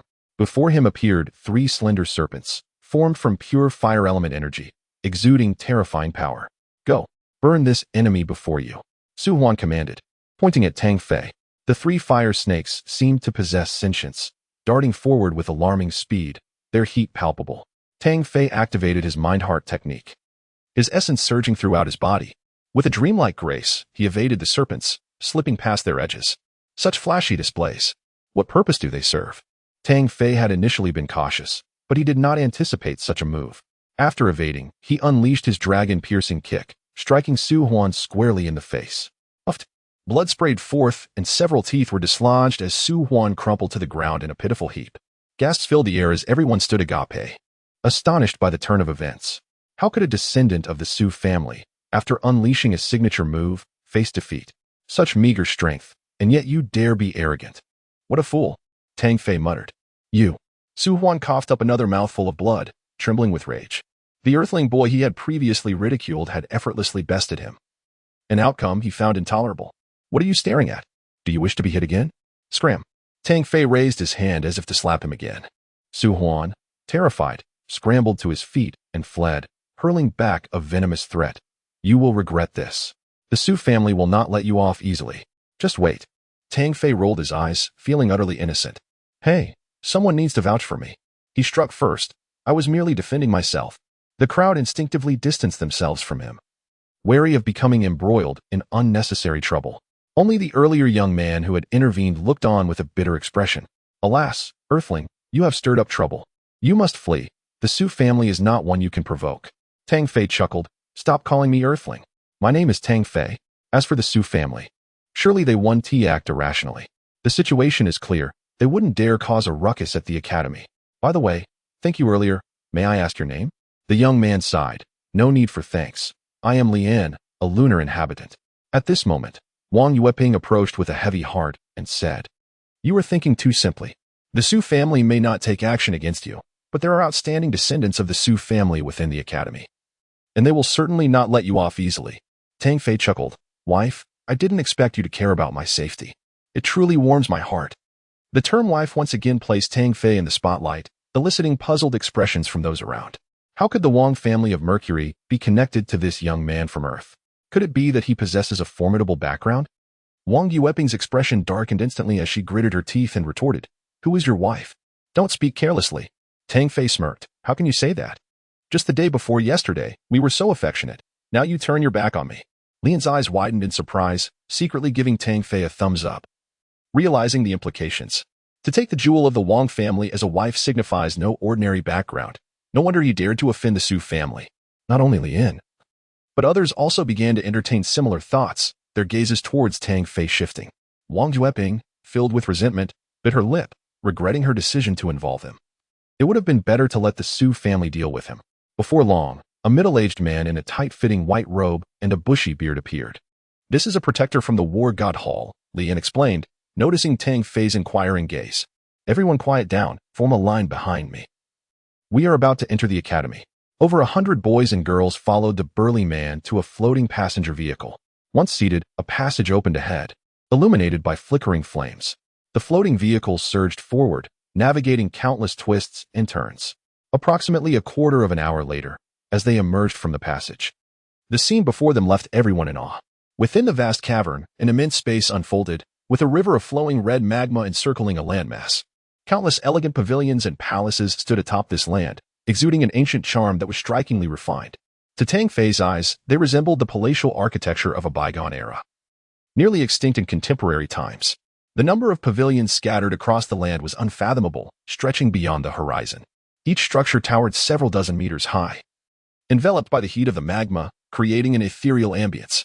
On the land ahead of the floating vehicle stood a grand entrance, rising 100 meters high, with the words X Academy prominently displayed, gleaming with golden radiance. What a majestic academy!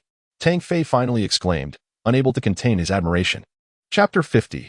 Unwritten Rules. The X Academy comprises 3 grades, gathering powerful awakeners from the Solar Alliance, serving as a haven for prodigies and a congregation of the formidable. Upon entering the academy's main gate, one is greeted by a throng of individuals clad in blue attire. In X Academy, white signifies the first year, blue represents the second year, and purple denotes the third-year members. Wow, look at this year's freshmen. Some of these junior sisters are quite charming. Haha, they've finally arrived. We must showcase our strength soon. Take it easy, don't frighten the junior brothers and sisters. Let us engage them gently. A group of second-year students, led by 3 individuals, wore expressions brimming with mirth, albeit with a hint of lewdness. According to the unwritten rules of X Academy, lower-grade students must bow respectfully upon encountering their seniors. The leading youth, handsome and jovial, continued, Junior brothers and sisters, hasten to pay your respects. The new students furrowed their brows, whispering amongst themselves to ascertain whether such a rule truly existed. It is worth noting that those admitted to X Academy either possess formidable backing or are exceptionally gifted, each carrying their own pride. Even when faced with second-year seniors, they remained undaunted. I anticipated such expressions from you. Every newcomer reacts similarly. It seems you are destined for a reprimand, remarked another second-year student with a sly grin. Why should we comply with your demands? One of the newcomers retorted.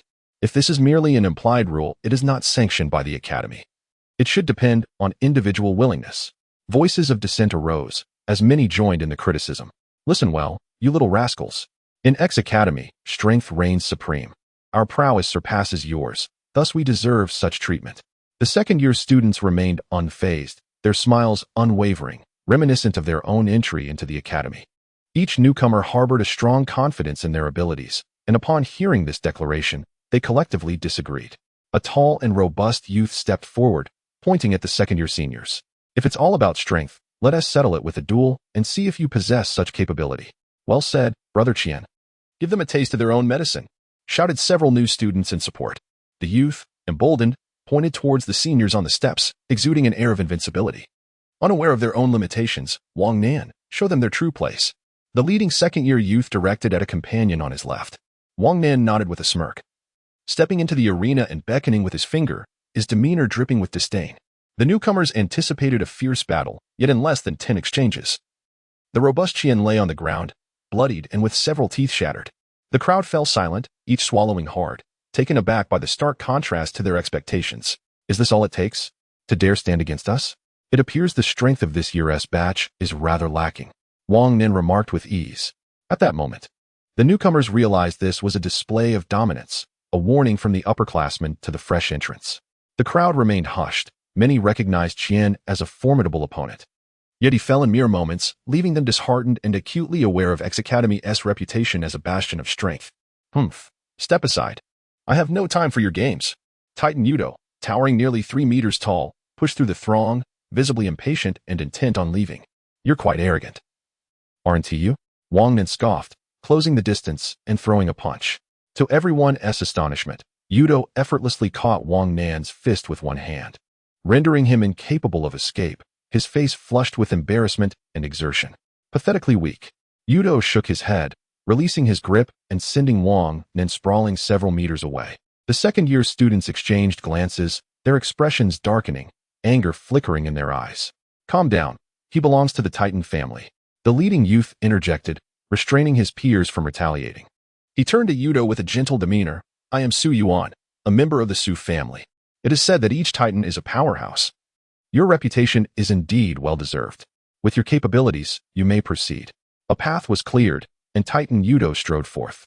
This elicited discontent from some onlookers. Why does he get to pass?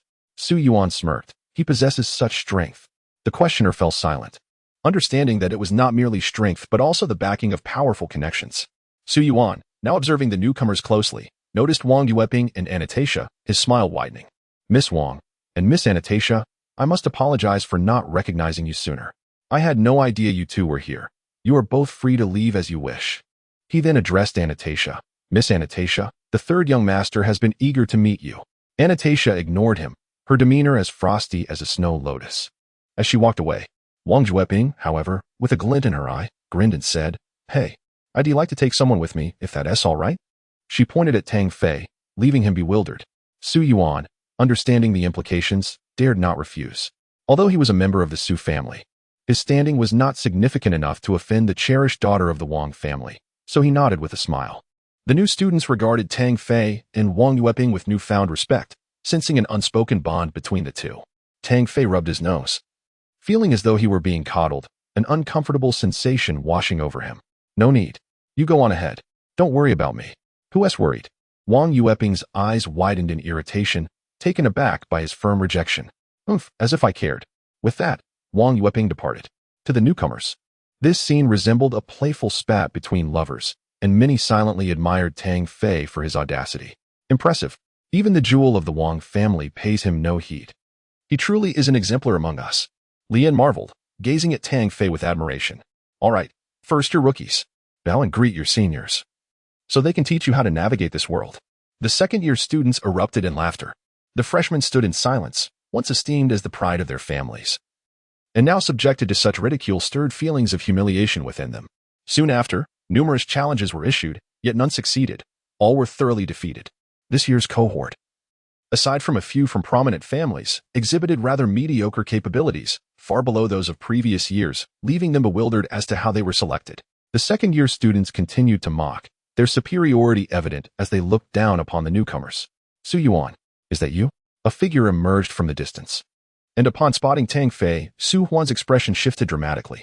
Chapter 51. The power of fire element. After Su Huan was publicly humiliated by Tang Fei, he left the group, intending to enter the academy to seek revenge from his elder brother. Upon seeing Su Yuan, he planned to inquire about his brother's situation, but unexpectedly encountered Tang Fei. The sight of the young man smiling at him made Su Huan's face burn with shame, the feeling of humiliation engulfing him entirely. Tang Fei. Su Huan gritted his teeth, his eyes filled with resentment as he glared at the other, his anger igniting within him. What a coincidence it is to run into you here, Tang Fei remarked, knowing trouble was brewing. Su Yuan, do you know him? Su Yuan detected the tension between the two. Know him? That's an understatement. Su Huan's murderous intent was palpable. This brat has insulted the Su family and even injured me. His crimes are utterly unforgivable. Hey, don't twist my words. I merely made a comment about your family, and as for the injury, you struck first. I was merely defending myself. Tang Fei raised an eyebrow, retorting, is that so? Su Huan shot a cold glance, skepticism etched on his face. Who would dare provoke the Su family in this day and age? Su Yuan. What do you mean by this? Am I to be disbelieved? Su Huan demanded. Hurry up and subdue him. The honor of the Su family cannot be tarnished. His voice dripped with authority, as he was a direct descendant, far more esteemed than Su Yuan, who belonged to a collateral branch.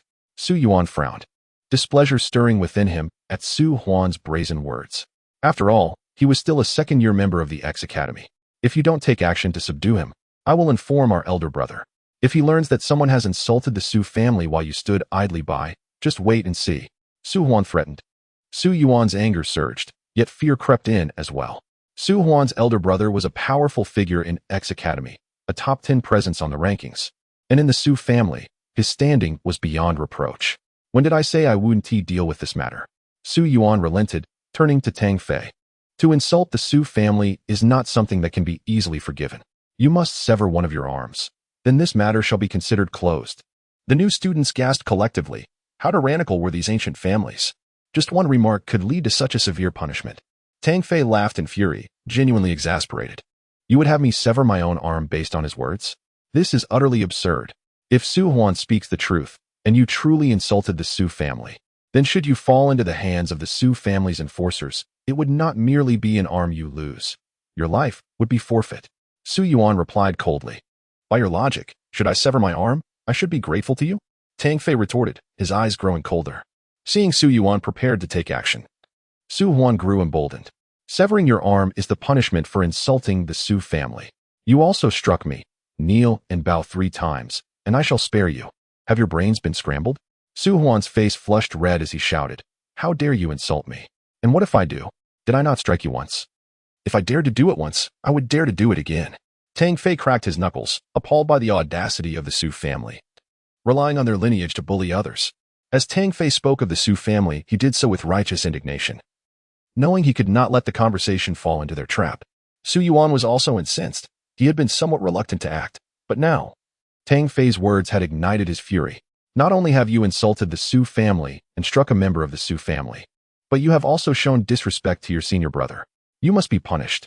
Su Yuan declared, pointing at Tang Fei. Wang Nan, Qin Hui, incapacitate him. The two respected Su Yuan as their leader. Seizing the opportunity to display their prowess, they acted without hesitation. Qin Hui laughed. This kid is no match for me. He was the first to strike, lunging at Tang Fei. His attack was swift, enveloping Tang Fei from all angles, leaving no room for escape. Yet Tang Fei had no intention of dodging. Since X Academy revered strength, he would retaliate with overwhelming force. Get lost. Tang Fei channeled his energy, feeling it surge within him like a dragon, a terrifying aura radiated outward. His fist collided with Qin Hui's palm, shattering it effortlessly. Qin Hui screamed as his arm bent grotesquely, the excruciating pain causing beads of sweat to form on his forehead. Everyone was left astounded. Though Qin Hui was not particularly renowned among the second years, he was not weak either. Yet, with just a single clash, he had lost the use of an arm. The sheer power Tang Fei wielded was terrifying. Quite formidable, no wonder he is so arrogant. Su Yuan exclaimed, his expression growing serious. Wang Nan found himself at an impasse. His strength was comparable to Qin Hui's, and seeing his companion defeated with a single move, he doubted he could fare any better in close combat. Su Yuan dismissed Wang Nan, intent on taking matters into his own hands. He could not allow Tang Fei to continue his rampage. Since you have chosen to resist, allow me to witness your full strength. Su Yuan roared, flames erupting in his palms, the temperature around him rising noticeably. Elemental power. Tang Fei's pupils constricted. The power of the fire element was one of the 5 elemental forces. This energy was rare among those who had awakened their genes, representing a fusion with nature and an understanding of its power. Once mastered at a higher level, it could transform one into a godlike being. Blazing inferno. Su Yuan's body radiated heat, his eyes seemingly ablaze, and with a thunderous shout, he thrust his hands down towards Tang Fei. Boom. The ground beneath Tang Fei instantly heated up, a wave of intense heat enveloping him, followed by the earth splitting open as magma surged forth. Tang Fei sensed the impending danger and, without hesitation, executed his ethereal movement technique, evading the molten flow that barely grazed his shoulder. However, this maneuver was not simple. The earth was disturbed, causing torrents of magma to erupt violently, forming pillar-like jets shooting skyward. 10 consecutive columns erupted, the overwhelming heat threatening to incinerate the very air around them. The onlookers retreated swiftly, distancing themselves by 100 meters. Even from that distance, they felt the scorching waves. It was evident how challenging it was for Tang Fei, ensnared in the midst of such chaos. Indeed, Tang Fei was in deep trouble, as columns of magma erupted from all directions, completely surrounding him. He could only dodge desperately, the intensity of this power posing a real threat of burns. Despite Tang Fei's frantic movements, appearing quite disheveled, Su Yuan was faring no better. He had not anticipated Tang Fei's remarkable agility, rendering his attack ineffective. The energy expended in executing such a move drained Su Yuan significantly. If this continued, he would exhaust himself without needing Tang Fei to retaliate. Flame Mark. Su Yuan's mastery over fire elemental powers was clearly beyond Su Huan's capabilities. A jet of flame burst forth unexpectedly, after dodging a magma column. Tang Fei found himself ensnared within it. This was not true fire but rather a peculiar force. Tang Fei felt the heat invading his body. As if he were being scorched, his bodily functions deteriorating. This time, there's no escape. It's time to end this. Sea of fire. Su Yuan roared. Sweat pouring down his forehead, his breath quickening. Clearly, he was exerting himself to swiftly conclude the confrontation with Tang Fei.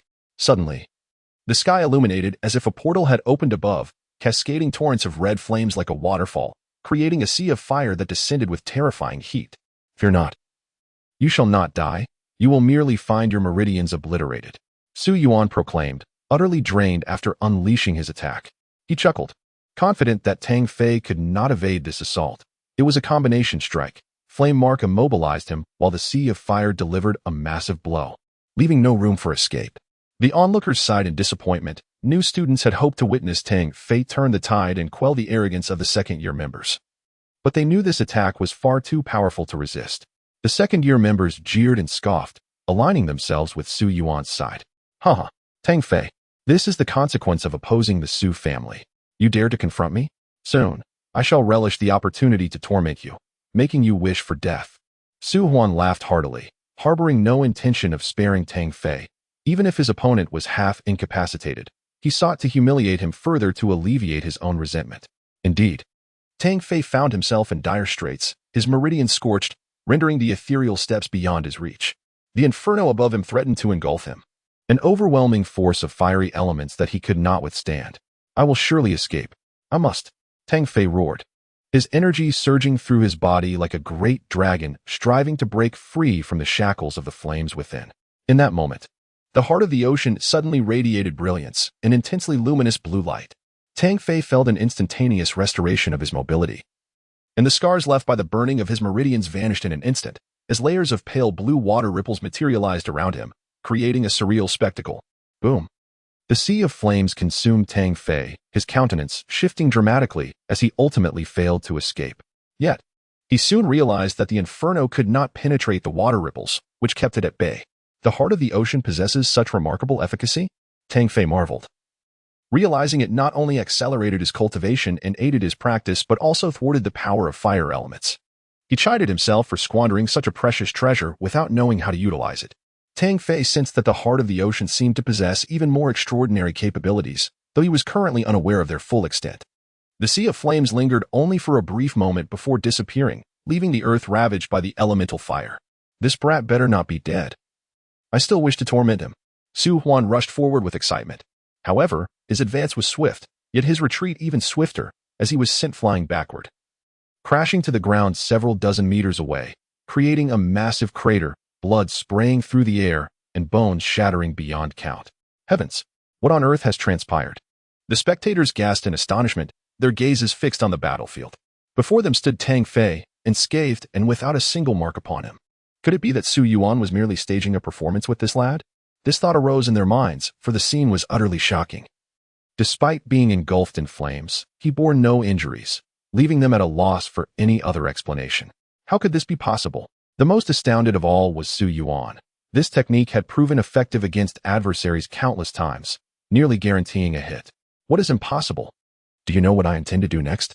Tang Fei smiled, though his expression concealed an icy resolve. I do not know. Su Yuan replied instinctively. I will strike you. Tang Fei lunged forward, unleashing a flurry of blows with hands and feet, devoid of any technique. A wave of dread washed over him. Had it not been for the timely emergence of the heart of the ocean, he might have truly been incapacitated. This battle had been the most harrowing of his military career. Cease this at once. Chapter 52. The ranking Su Yuan felt an overwhelming sense of dread wash over him as a wave of murderous intent enveloped him. Sweat dripped from his forehead, and the calm demeanor he once possessed evaporated in an instant. Stop! If you lay a finger on me, you will invite calamity. Su Yuan shouted, attempting to feign composure. I have already made my move. Do you truly believe you can escape my wrath? Tang Fei sneered, regarding him with disdain. Having already forged enmity, there was little he would refrain from doing. We share no deep-seated hatred. If that is the case, why escalate this into an unpleasant affair? Let today's events be deemed a misunderstanding. Su Yuan thought to himself, planning to have Su Huan's elder brother intervene and teach this brat a lesson once this matter simmered down. Tang Fei, however, was not fooled. He was no fool. With a cold laugh, he retorted, you were brazen and tyrannical just moments ago, attempting to cripple my arm. How can you now claim it was all a misunderstanding? Truly laughable. Brother, it was merely a jest. Please do not take it to heart. Su Yuan hastily defended himself. Do you take me for a fool? When did the Su family produce such disgraceful offspring? As a youth, it is my duty to uphold justice. Tang Fei declared with righteous fervor, his eyes shining with determination. You have provoked me, and you shall pay the price. I will sever your arm as a warning. You cannot do this. I am a scion of the Su family. Should you harm us, you will find yourself in dire straits. Su Yuan cried out, his heart racing with fear, desperately hoping to avert disaster. Speak not of useless matters. You have yet to reach a point where you can act with impunity. The Su family would not act so rudely. Tang Fei replied, and without hesitation. He struck Su Yuan's arm with a swift chop. The sound of bones snapping shocked the onlookers. They had not anticipated such decisiveness and strength from this youth. Even the ancient family of Huashing was not spared from his wrath, which was utterly astonishing. The ancient families held an esteemed position. Even the Solar System Alliance would show them some respect. Their profound heritage was beyond estimation, and certainly not something a mere youth could afford to offend. While the spectators marveled at Tang Fei's formidable prowess, having bested a second-year student upon his entry into the academy, they were nonetheless aware of the precariousness of the situation. Injuring a member of the Su family, especially a direct descendant, would undoubtedly invite retribution. Although they believed he might survive at X Academy, many shook their heads, foreseeing Tang Fei's downfall and expulsion. Su Yuan wailed in anguish, his arm shattered beyond repair.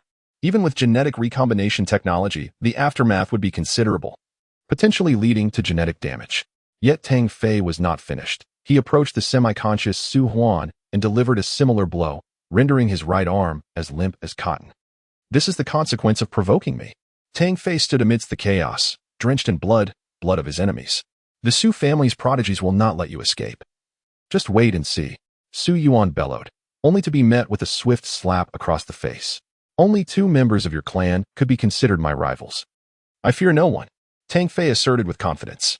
Had this been earlier, many would have scoffed, yet now they began to believe the youth truly possessed such might. However, Numerous dissenters remained. The Su family boasted many talents, especially at X Academy, where few dared to provoke them. Particularly, the top 10 of the rankings included Su Huan's elder brother, the foremost direct descendant of the Su family, renowned for his formidable strength and unmatched among his peers. Should such a figure take action, they doubted that the youth before them could withstand the onslaught. Initially, Tang Fei had feared that a brawl would lead to disciplinary action from the academy, but to his surprise, no one seemed to care about the incident. It was only later that he learned X Academy encouraged students to engage in combat, provided it did not result in death. The gaze of the second-year members towards Tang Fei shifted. This youth was undoubtedly a force to be reckoned with, capable of contending for a place on the rankings. You may have defeated Su Yuan, but he is merely at the bottom among the strong. Your path ahead will be fraught with challenges. One member remarked. Not just challenges. The Su family's prodigy ranks among the top 10 of the rankings, wielding fire elemental powers that can alter the very fabric of existence. Truly terrifying. Another member said, their face awash with reverence. Every mention of this Su family prodigy evoked admiration and fear, piquing Tang Fei's curiosity. Is he truly that formidable? And what exactly is this rankings? He inquired, filled with intrigue. Of course, he is powerful. He can subdue you in the blink of an eye. Su Yuan spat, his eyes filled with hatred. Silence. Tang Fei retorted, slapping Su Yuan hard enough to dislodge several teeth, causing him to cough up blood. This is not your place to interject. Tang Fei's dominance was fully displayed, and no one dared to test his patience. One individual responded. The rankings is X Academy's combat power leaderboard, featuring the top 100 warriors, each an elite talent of extraordinary strength. The top 10 are exceptionally remarkable. Each name is akin to a living legend. 100? Tang Fei had not anticipated such a large number. Do not be deceived by their number. The academy is vast, with tens of thousands of members. A single strong individual among 100 is indeed a rarity. Another explained. That prodigy from the Su family is named Su Xian, and while the strength of those in the top 10 is quite close, their ranking does not solely determine their power. Su Xian is currently ranked third. His strength is beyond measure. He is known as the son of the fire god, and it is rumored that his genetic awakening has reached D grade. One man can vanquish 100 fierce, and he stands toe-to-toe with the moon's super soldiers, his fire elemental powers akin to myth. The reputation of Su Xian was immense. The second-year students could recount tales of his prowess. After hearing this, Tang Fei could not help but marvel at this true dragon among men. Yet, instead of fear, he felt an overwhelming desire to battle, his blood surging with the thrill of competition. I yearn for a fight, Tang Fei murmured to himself. Many shook their heads, unwilling to dampen his spirit, but were skeptical of his chances, given Su Xian's long-standing renown. One individual kindly cautioned, I advise you to lay low and train diligently. With your talent, within a year, you should be able to contend with him. Not a chance. If I were to hide away, fearing the fight, I would lose the heart of a warrior. What accomplishments could I hope to achieve then? Tang Fei declared resolutely, determined to prove his worth. All present regarded him with newfound respect, regardless of whether the youth could triumph. Such indomitable spirit was worthy of admiration. In short order, Tang Fei forged friendships and gathered information. Time slipped away, and due to his presence, the second-year students returned empty-handed. Nearly 100 newcomers had not faced any adversity. All thanks to Tang Fei's intervention. What does this unspoken rule entail? Tang Fei finally inquired. One of his new second-year friends replied. Aside from showing utmost respect to seniors and bowing to them, newcomers must also allow seniors to search them and present some gifts of appreciation. Tang Fei's forehead twitched, and he coldly remarked, isn't that akin to robbery? The individual scratched his head, awkwardly raising his hands in surrender. This tradition has been passed down from above. Haha. Chapter 53. The genetic shackles. The X Academy is vast, featuring magnificent halls that exude an ancient aura. It houses a martial arts building, a gravity zone, and a training bridge with a plethora of facilities available to all. At the center of the academy stands a stone tablet several meters tall, inscribed with the names of exactly 100 individuals, the honor roll.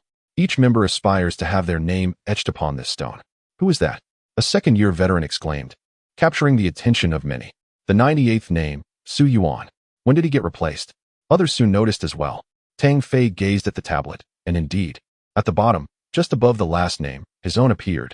He learned that in X Academy, defeating a member listed on the honor roll would result in one South name taking their place. Tang Fei looked up. The 10 most prominent names gleamed at the top, with Su Xian, known as the son of the fire god, occupying the third position.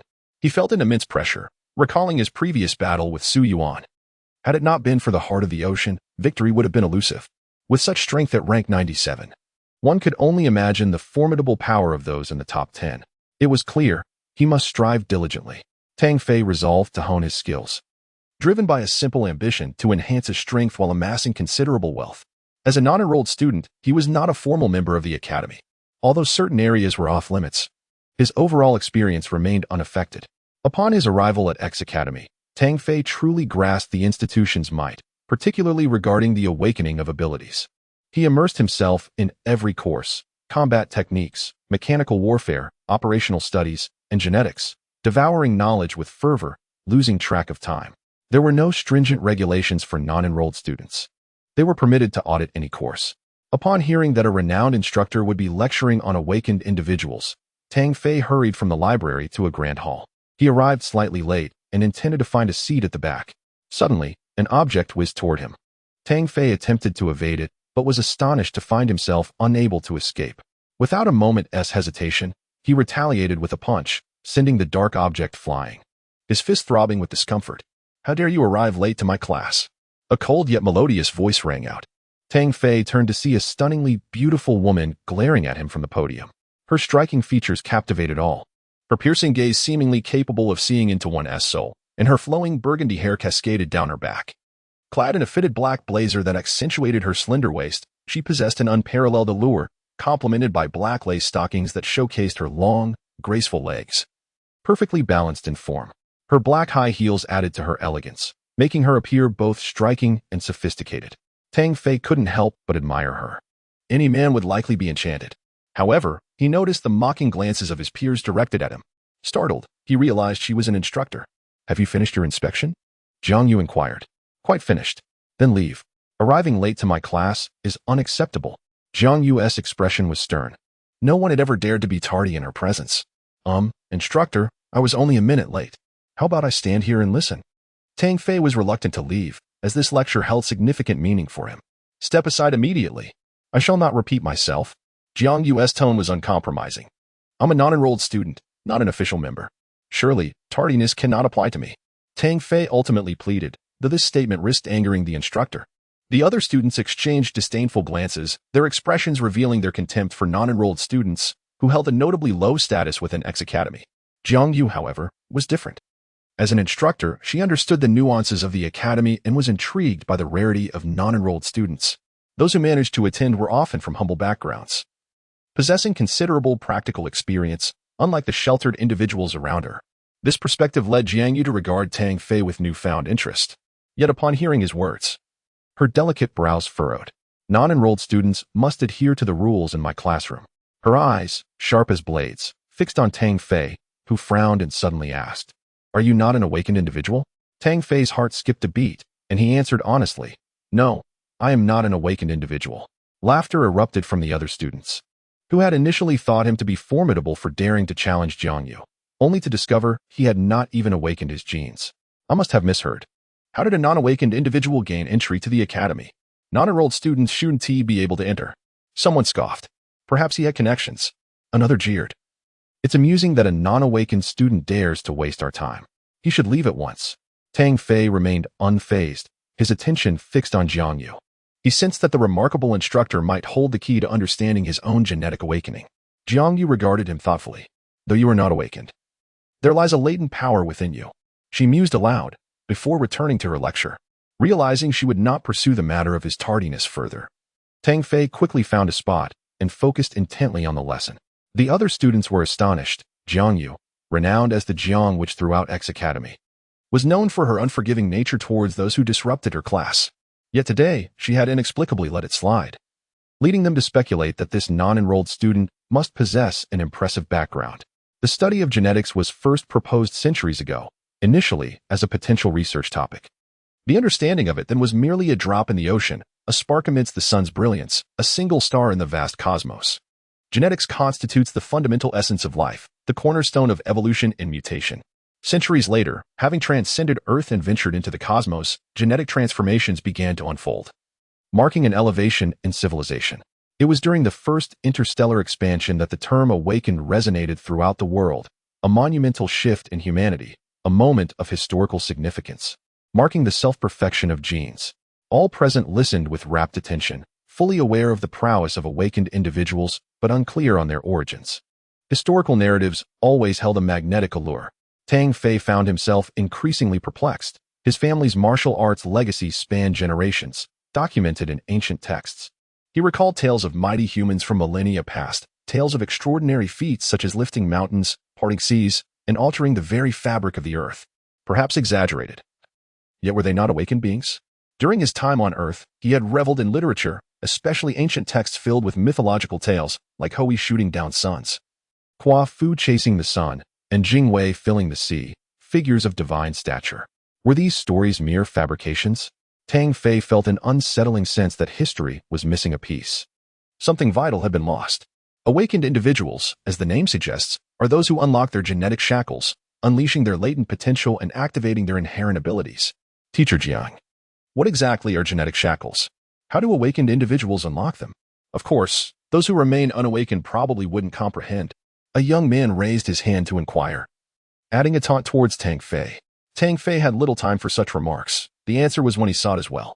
Genetic shackles can be likened to a prison, a peculiar energy that has eluded understanding for centuries. It forms layers of barriers enveloping the genetic locks. Currently, 9 layers of these barriers have been identified, intangible yet undeniably real. Breaking through each layer signifies a mutation, an evolution. Each transformation heralds a profound enhancement of strength. When Jiang Yu uttered these words, her expression appeared momentarily bewildered before returning to normal. Tang Fei, keenly observant, sensed an underlying issue. To initiate a metamorphosis, one must seize unique opportunities, such as ingesting poison that inadvertently stimulates one's genetic awakening. Though such occurrences are exceedingly rare. Alternatively, 2 methods may facilitate this change. One involves harnessing immense external energy to forcibly shatter the shackles of limitation. The other relies on relentless self-discipline, invoking latent potential through sheer willpower, and experiencing the continuous surge of primal power. Primal power refers to the inherent abilities stemming from one's potential. For instance, if an individual possesses an affinity for water, sensing the energy of water elements brings them closer to awakening. The essence lies within the physical prowess, through persistent self-cultivation. The genetic locks will naturally yield when the conditions are ripe. Upon hearing this, Tang Fei pondered deeply. He felt the energy of the wind element, yet struggled to break through. Was it merely a matter of timing? Despite his formidable physique, surpassing that of ordinary awakeners, he remained unable to achieve awakening. Gathering his thoughts, he finally inquired, Minner, if one has accumulated energy far exceeds expectations yet the genetic locks remain unyielding, what might be the cause? At his question, Jiang Yu's eyes sparkled with insight. Each individual's genes are unique and irreplicable, and the intensity of the locks varies. Ordinary individuals possess a low degree of genetic integrity, hindering their ability to transcend these barriers. Awakeners may break through self-cultivation or enlightenment, while geniuses find it relatively effortless, often achieving breakthroughs in a single stride due to their high genetic integrity and naturally weaker barriers. There exists, however, a rare category known as the heavenly locks, individuals with innate locks that are exceedingly difficult to open. They can still develop their genetic potential but are confined to their limits. Yet, once they shatter these locks, they soar to extraordinary heights. As she concluded, Jiang Yu regarded Tang Fei with a probing gaze. Her words imparted profound insights to him. Inadvertently locking eyes with Jiang Yu, he felt as though her deep, penetrating gaze reached into his very soul. Under the scrutiny of such an enchanting beauty, Tang Fei felt an uncomfortable heat rising to his forehead. Chapter 54. The path to breakthrough. Professor Jiang, your gaze upon me is quite unsettling. Tang Fei finally spoke up, feeling immense pressure. You are indeed unique. After class, come to my office, Jiang Yu stated, resuming her lecture. Tang Fei was momentarily taken aback, uncertain as to why this beautiful mentor had summoned him. I suppose I will find out, he thought, shaking his head with a smile and returning his attention to the class. For 2 full hours, the lecture delved into topics such as gene awakening, the enigmatic X abilities, and various classifications of powers, captivating all the students in attendance. As the class concluded, Jiang Yu pointed at Tang Fei and was the first to leave the classroom. He gathered his belongings and followed her. The classroom erupted in chatter. Jiang Yu was a renowned figure at X Academy, not only for her youth and formidable abilities, but also for her stunning beauty, making her the object of admiration among all the male students. However, she was known for her cold, stern demeanor towards students, making her invitation to a particularly intriguing. Once outside the classroom, Tang Fei trailed a couple of steps behind Jiang Yu. Her tall, perfect figure, clad in a black skirt that accentuated her curves, stirred his imagination and raised his body temperature, his gaze entranced. Have you had your fill of staring? Her voice cut through his reverie like a splash of cold water, bringing him back to reality. Unbeknownst to him, they had arrived at her office, where Jiang Yu stood facing him, her icy eyes fixed upon him. Tang Fei awkwardly scratched his head, feeling a chill run down his spine. He attempted to change the subject. Professor, what do you need me for? With a huff, Jiang Yu settled into the sofa in her office, crossing her legs. From his vantage point, Tang Fei caught a glimpse of blue fabric peeking through. Take a good look. And then spend 3 days and nights in the tenfold gravity chamber. Jiang Yu's tone was frigid, tinged with irritation. Tang Fei snapped back to attention, a bitter smile forming on his face. You know my name, Tang Fei, Jiang Yu suddenly declared, pinpointing his true identity. Yes, Tang Fei exclaimed, surprised. How do you know me? You are a new recruit from the Earth's Asian military region, participant in the Earth Mecha King competition, where you secured first place and were selected as at X Academy. On your first day, you injured Su Huanqing from the Su family and later defeated Su Yuan, making your way onto the Wind and Cloud rankings at number 98. Jiang Yu remarked with a smile, her eyes sparkling. You were quite bold to challenge someone from the Su family. Tang Fei was taken aback, realizing his past had been meticulously scrutinized, leaving him uncertain of her intentions. Since the establishment of our academy, there have been many who entered the Wind and Cloud rankings right after joining, but none have done so under circumstances like yours. It piques my curiosity. Jiang Yu's gaze was fixed intently on him. It felt like an overt seduction to Tang Fei, who yearned to exclaim his thoughts. Professor, I don't quite grasp your meaning. What is so special about my situation? He inquired, seeking clarity. I have only just noticed your case. The outside world believes that the newcomer who defeated Su Yuan possesses immense strength and a highly potent gene awakening. Yet, the truth is, you are merely a without any gene awakening. Jiang Yu's penetrating gaze bore into him. Tang Fei was astonished, ultimately offering a resigned smile. Professor, my victory over Su Yuan was merely a stroke of luck. I indeed lack gene awakening and feel somewhat inadequate. There was no need for him to conceal the truth. And he answered candidly, his eyes filled with longing as he looked at Jiang Yu, hoping for guidance. Jiang Yu's curiosity was piqued, though she held no absolute certainty. Hearing Tang Fei's confession stirred something within her. Her eyes radiated a glow, and the powerful aura emanating from her left Tang Fei, feeling both exhilarated and apprehensive. Tang Fei was astounded. The power she exhibited was reminiscent of awakening a mysterious psychic energy, a realm shrouded in enigma. The mysteries of psychic energy represent one of the most enigmatic aspects of gene awakening, beyond mere verbal expression. Her beautiful eyes sparkled with intensity, and Jiang Yu's expression conveyed sheer disbelief. Seeing her reaction, Tang Fei ventured, Professor, what does this mean? What is the reason behind it?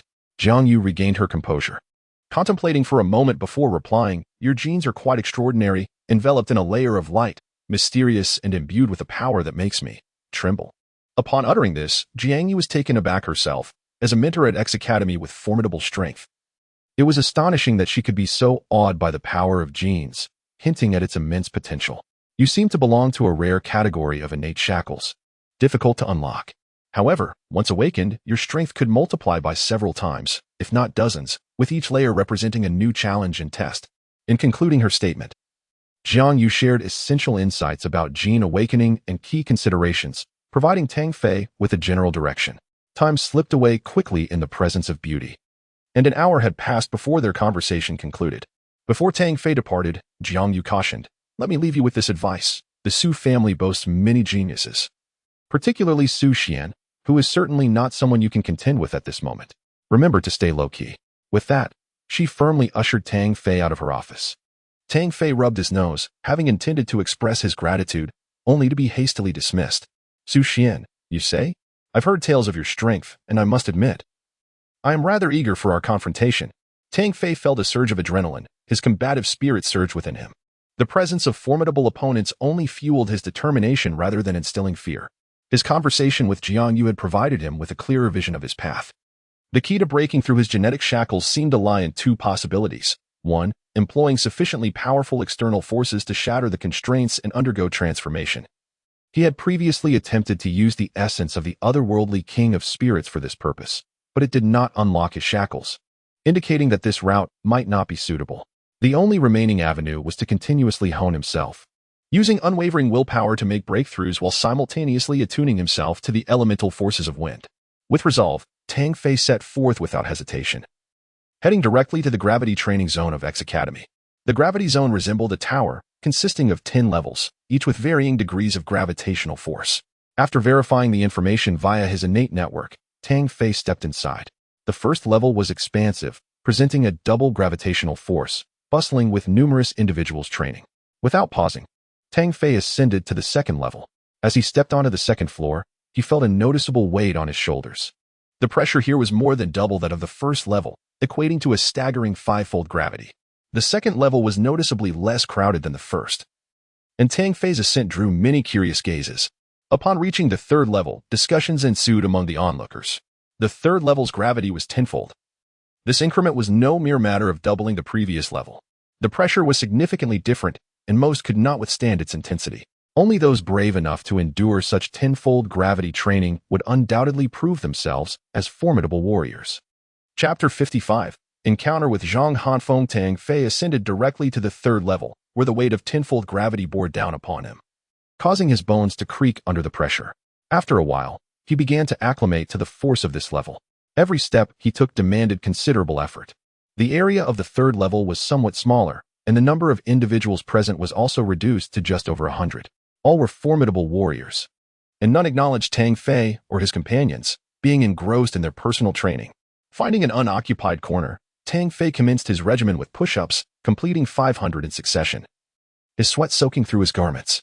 Although he could typically perform thousands without issue, under tenfold gravity, 500 proved to be a strenuous challenge. Nonetheless, he pressed on, completing another 500 before finally rising, fatigued. He then engaged in weightlifting, arm stretching, and high-speed movements, relentlessly honing his body and pushing the limits of his endurance. It was no small feat to reach the third level, yet Tang Fei's rigorous training drew the attention of onlookers. Many were astounded, jaws dropping at the sight of his intense efforts. Is this even human? They wondered, incredulous at the sheer audacity of this young man's endeavors. Who is this powerhouse? It's utterly astonishing. What kind of physique is required for such feats? Then someone remarked, wait, doesn't he that look like the freshman who defeated Su Yuan? This revelation sparked another wave of astonishment. Everyone at X Academy was aware of how this newcomer, Tang Fei, had bested members of the Su family and had swiftly ascended to the 98th position on the prestigious leaderboard upon his arrival. Many sought to catch a glimpse of Tang Fei, some wishing to admire his prowess, while others were eager to issue a challenge. The leaderboard was a hallmark of X Academy, with every student vying for a spot on it, as it represented honor.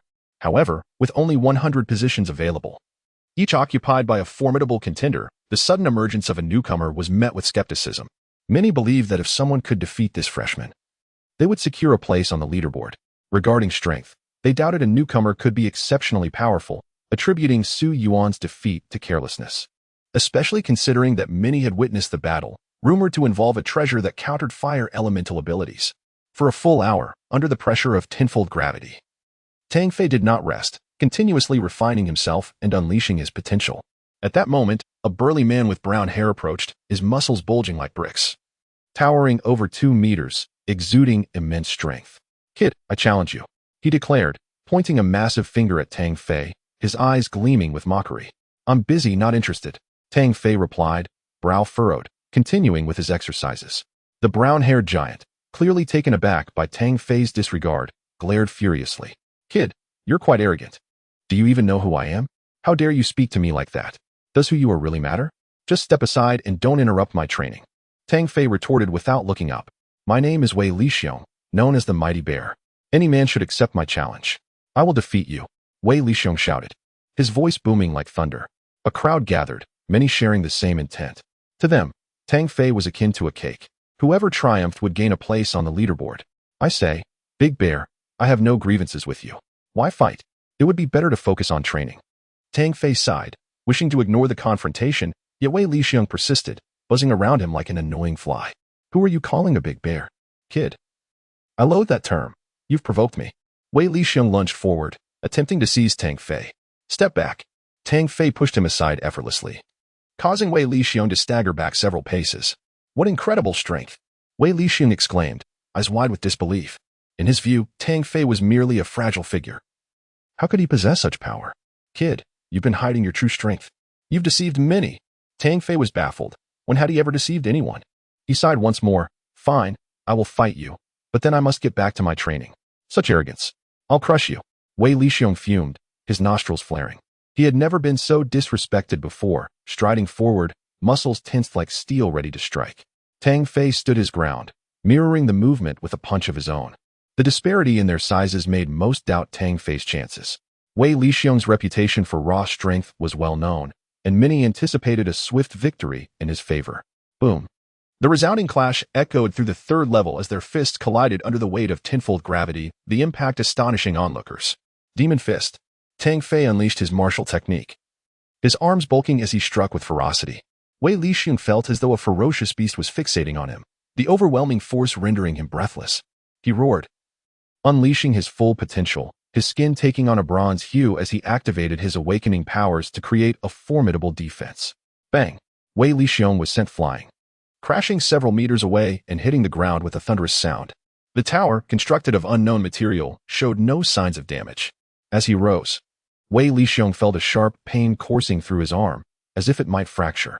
In that moment, he comprehended the terrifying power possessed by the youth before him. Despite activating his defensive ability to steel his skin and pouring all his strength into the strike, Tang Fei had shattered his arm, a clear testament to their vast disparity in combat prowess. Get lost, I have things to do, Tang Fei declared, choosing not to pursue the confrontation further. As there was no significant enmity between them, Wei Lixiong's expression turned respectful, a mark of reverence for strength. Rest assured, I shall take my leave. Observing Wei Lixiong's retreat, the spectators were left in shock. They had anticipated a fierce battle, but the outcome was determined in a single strike, silencing many who contemplated intervening. Yet, some remained unconvinced and stepped forth to challenge him. Reluctantly, Tang Fei found himself accepting battle after battle, in a continuous stream of 7 encounters. He effortlessly bested his opponents in less than 3 moves each time.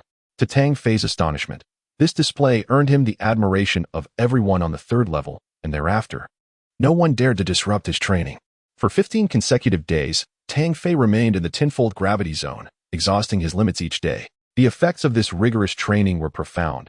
He could now maneuver with ease under such weight. His muscles had become well-defined, his bones more robust, and his flesh denser, resulting in a significant transformation in his vitality. During this period, many came to know Tang Fei as the madman of the 3rd level, tirelessly pushing his limits.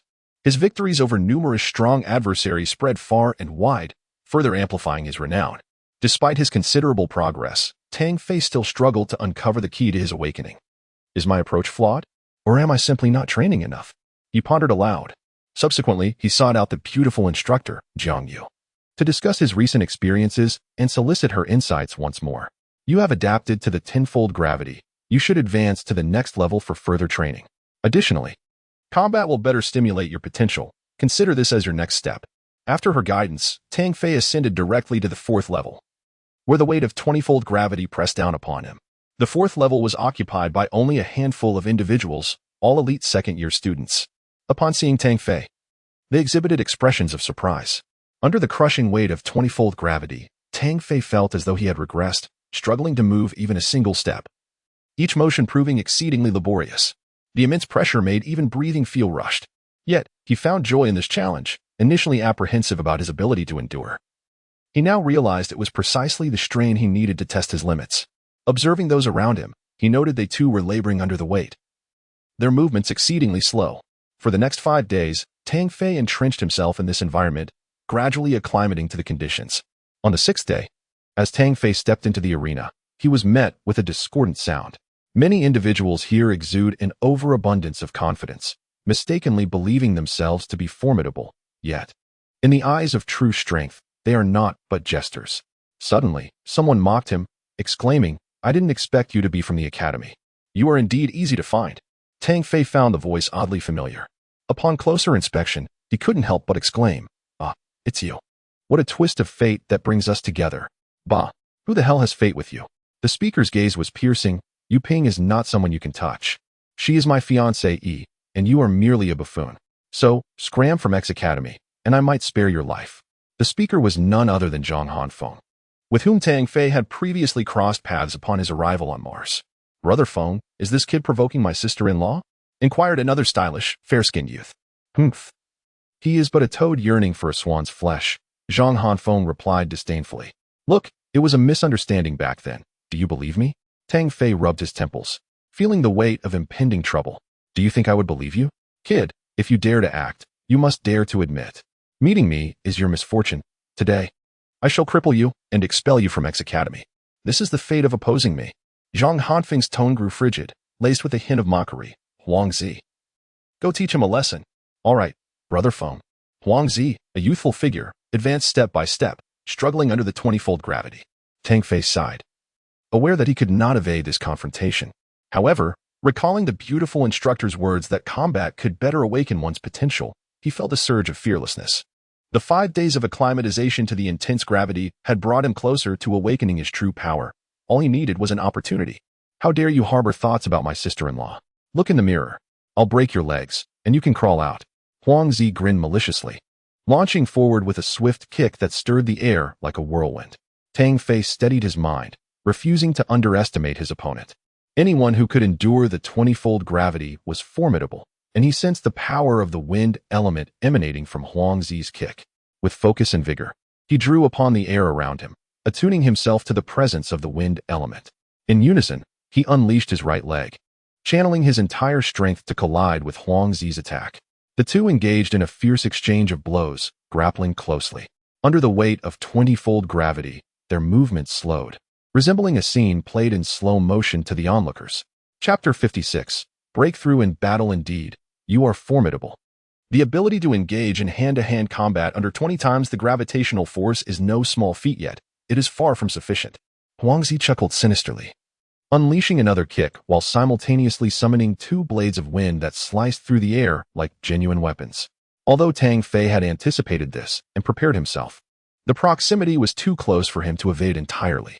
The wind blades cut into his shoulder, causing blood to flow from the wounds. Fortunately, he reacted swiftly.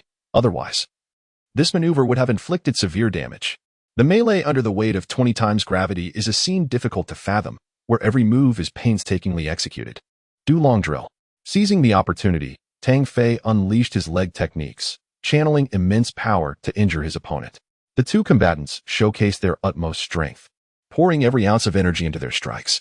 Tang Fei's spirit was acutely attuned to his adversary's movements, especially when he wielded the wind element, which Tang Fei could faintly sense. At that moment, he felt he had discovered the key to his awakening. Kill. Tang Fei roared, intensifying his assault, determined to compel his opponent to exert their full strength while he sought to deeply understand the wind element. If you seek punishment, no one can stop you. Huang Zi also unleashed his true flames, the genetic shackles fully unbound, entering the 4th layer of gravitational pressure, where the wind rose unbidden. Wind blade unleashed. Huang Zi attacked with all his might, as the wind elements coalesced into a whirlwind behind him, giving the impression that he was floating. Blades of wind formed one after another, and in the blink of an eye, dozens of wind blades surged forth like a tempest. Tang Fei smiled, deeply sensing the fluctuations of the wind element, aiming to merge with it through the essence of his spirit. Suddenly, a blade grazed his abdomen, blood gushing forth. Yet Tang Fei did not flinch or concern himself with the injury, fully immersing himself in the ocean of wind. His body's instincts continued to evade the onslaught, but against the barrage of dozens of wind blades, it was insufficient, leaving him with numerous wounds. Huang Zi, do not let him die. That would complicate matters, after all. In the academy, it's sufficient to incapacitate him. Zhang Hanfeng interjected. Fear not, Brother Feng. I know what I am doing. He will not die. Once the wind blades dissipated and tranquility returned, Tang Fei stood, drenched in blood. Were it not for his upright posture, one might have thought he was lifeless. With such limited strength, you dare challenge Brother Feng? Truly, you overestimate your abilities. I shall now cripple your legs. Crawl out of the academy. Huang Zi laughed heartily, stepping forward to break Tang Fei's legs. However, at that moment, Tang Fei's lowered head abruptly lifted, a smile gracing his lips, his eyes gleaming with vitality. You still find amusement at this juncture, you worthless fool. Huang Zi felt an unsettling discomfort and was intent on striking. Bang! A wall of wind materialized before Tang Fei, physically halting Huang Zi's fist. Who dares impede me? Huang Zi's eyes scanned the surroundings, his voice booming with fury. Huang Zi, what is the matter? Zhang Hanfeng inquired from a distance, perplexed. Someone is blocking. Before Huang Zi could finish his sentence, he was sent flying, spewing blood. Zhang Hanfeng stared in shock at Tang Fei's hands, enveloped in a tempest of wind elements. You, how? Huang Zi coughed blood as he spoke. But Tang Fei's powerful punch had clearly inflicted grave damage upon him. Onlookers were astonished, witnessing a dramatic turn in the battle, one that seemed almost unbelievable. Just moments ago, Tang Fei had not demonstrated any command over the wind element, yet now he had seemingly mastered it. Could it be a case of feigning weakness to conceal true strength? Such an explanation was the only plausible one. No one considered the notion of awakening. Indeed, Tang Fei had shattered his first genetic shackle. Enduring the torment of his physical form, compressed under 20 times gravity, coupled with his understanding of the wind element, all combined to allow Tang Fei to conquer this barrier through sheer, indomitable will, truly becoming an awakened being. Thank you for facilitating my growth. Tang Fei laughed heartily. The culmination of 20 days of arduous training resulting in a breakthrough today. Had it not been for this battle, he might have required additional time. With the shackle broken, the dense wind elements surrounded him from all directions. His newfound strength exceeded 3 times that of his previous state, even without the full potential of unlocked shackles. Zhang Hanfeng sensed the overwhelming presence of his opponent, unsure of what secret technique had been employed. He propped up Huang Zi, intent on retreating, planning to seek vengeance at a later time. Did I permit your departure? Tang Fei remarked nonchalantly. With this transformation, even the 20 times gravity posed little pressure. His capabilities had escalated remarkably. Tang Fei, do not be so arrogant. Zhang Hanfeng reprimanded coldly. Oh, your audacity is quite impressive. What do you mean by arrogance? I am merely returning the favor for what you intended to impose upon me. Tang Fei replied with a calm demeanor, striding forward as if the 20 times gravity were mere flat ground. Zhang Hanfeng's pupils constricted in realization. His adversary's strength was now insurmountable, far beyond his capacity to contend. Did we not do nothing of consequence? Let today as events be forgotten. I prefer not to owe anything in the future. Zhang Hanfeng relented indirectly. Nothing of consequence? Then from where did these wounds on my body arise? Huh, how utterly ridiculous. Had I not resisted just now, I would likely be left with broken legs. Tang Fei retorted, his face contorted with mockery. He showed no mercy to any foe. Tang Fei, do not push your luck. This is X Academy. If you wish to remain, do not be overly brazen, or you will suffer the consequences. Zhang Hanfeng, incensed, felt the indignity of being pressured by a nameless youth. A situation that would surely provoke ridicule if divulged. Huh, overly brazen? No, rest assured. I am merely doing what I must. As for the consequences, I fear nothing from you. Tang Fei proclaimed with unbridled confidence, having unlocked his genetic shackles, empowered as a young, talented elite, unafraid of anyone. Without further ado, Tang Fei gracefully executed the ethereal step, seizing Huang Zi. You dare. Zhang Hanfeng seethed with rage, the opponent's uncanny movement instilling fear within him, rendering him hesitant to advance. I beg you, spare me. I bear no grudges against you. Huang Zi pleaded, fear evident in his voice. Tang Fei's fist struck Huang Zi's kneecap. Crack, crack. The sound of shattering bones echoed as Huang Zi's knees disintegrated, his expression twisting in agony. If you dare to strike me, be prepared for failure. Tang Fei's tone was cold. Upon entering X Academy, he had sensed the brutality of the environment, where strength reigns supreme. Power is respected. Without it, one would only be subjected to torment. Tang Fei tossed Huang Zi to Zhang Hanfeng, who trembled as he caught him. Take him away.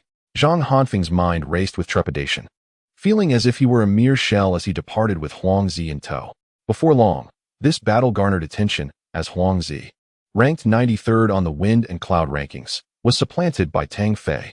This revelation thrust Tang Fei's name back into the spotlight.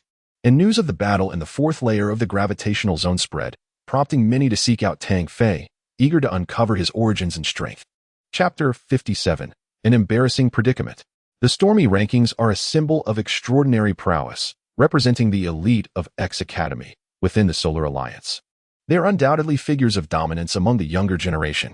Thousands of students vie for positions on the leaderboard and beyond the honor. The advantages it brings are enough to spur relentless competition. Particularly for those scions of powerful families, achieving a spot on the rankings elevates their standing within their clans, drawing considerable attention. Securing a place in the top 10 would allow one to look down upon the elite talents of this generation. The rise of Tang Fei has captured the attention of many, as few newcomers manage to ascend the stormy rankings. While outsiders speculate about Tang Fei's background and strength, he remains in seclusion. For 5 days, he has not stepped outside. Apart from consuming some food, he has been seated in meditation, diligently practicing the Mingxin technique to solidify his foundation. The awakening of his genes has profoundly impacted Tang Fei, as his body undergoes transformation. Every muscle, bone, and meridian is being restructured, a process fraught with pain. His outer skin gradually sheds layers, revealing smooth, tender flesh that would evoke envy among women. Moreover, the most noticeable change in Tang Fei is his height, which has increased by several centimeters, now nearing 1.8 meters. Though he may not rival the brawniest of men, he is significantly improved from before. At this moment, a faint aura emanates from his body, bestowing an air of sanctity akin to a precious gem. The awakening of his genes and the enhancement of his being are paths all awakeners must traverse. If the outside world were to learn that Tang Fei's initial awakening and the unlocking of his genetic shackles took 5 days, it would surely astonish all. His body radiates light, dreamlike and ethereal, emanating a peculiar force that spreads outward. Suddenly, an unseen wind arises within the room, forming a vortex that envelopes Tang Fei.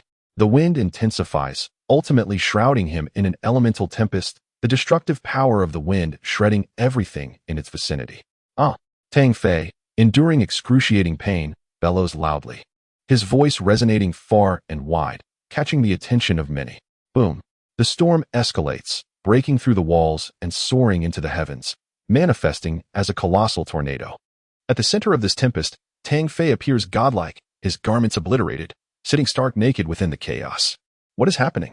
Wang Yueping furrows her beautiful brows, observing the tempest ahead with an inexplicable sense of dread, recognizing the immense power at play. After hearing about Tang Fei, she had come here specifically to seek his assistance. The direction of the storm seems to align with her intent. Wang Yueping's heart races. Zhang Hanfeng's family consists primarily of wind element awakeners. Could it be that they have come seeking revenge? With this thought, Wang Yueping feels a pang of anxiety and hastens her pace. Upon reaching the eye of the storm, she is taken aback. There sits Tang Fei, naked on his bed, his skin gleaming, his robust physique, and striking features resembling those of a deity. After a moment, Wang Yueping instinctively screams and quickly covers her eyes. At that moment, the storm dissipates, and Tang Fei, awakened by the sound, mutters irritably, "Why are you shouting? Do you think I've done something to you?" Upon seeing her, he grumbles in annoyance. "You rogue! You villain! You are utterly incorrigible." Wang Yueping's face turns as red as a ripe apple, stirring feelings within Tang Fei. "Hey, why are you yelling? Did I offend you for no reason? Surely you aren't still holding a grudge over the incident last time?" Tang Fei pats his forehead, exasperated, recalling the previous encounter. Tang Fei's gaze inadvertently drifts to Wang Yueping's slender waist, delicate and inviting. Today, she wears a black pleated skirt, her flawless legs exposed, paired with a white short shirt, the attire of first-year female students, radiating youthful beauty. Tang Fei feels a warmth rising within him, the allure of her beauty igniting his passions. "You lecherous rogue! You scoundrel!" As Wang Yueping opens her eyes and sees his exposed state, she angrily retorts and rushes away, flustered. Tang Fei is left bewildered. What is wrong with her? Why did she come here just to insult me? He attempts to rise from the bed, but a chilling breeze sweeps past, causing him to realize with embarrassment that he is entirely unclothed. Oh no, what is happening? Tang Fei's face turns crimson as he comprehends Wang Yueping's reaction. To make matters worse, the storm has obliterated everything in the room, leaving him without a single garment. If this gets out, my reputation will be ruined. Tang Fei wryly chuckles, ultimately resorting to tearing down the door to shield himself before making his way to a neighboring house. Fortunately, each student resides in independent quarters, and Tang Fei's area is relatively quiet, avoiding attention. Upon reaching the window of the adjacent house, he climbs inside. "Senior brother, you are amazing."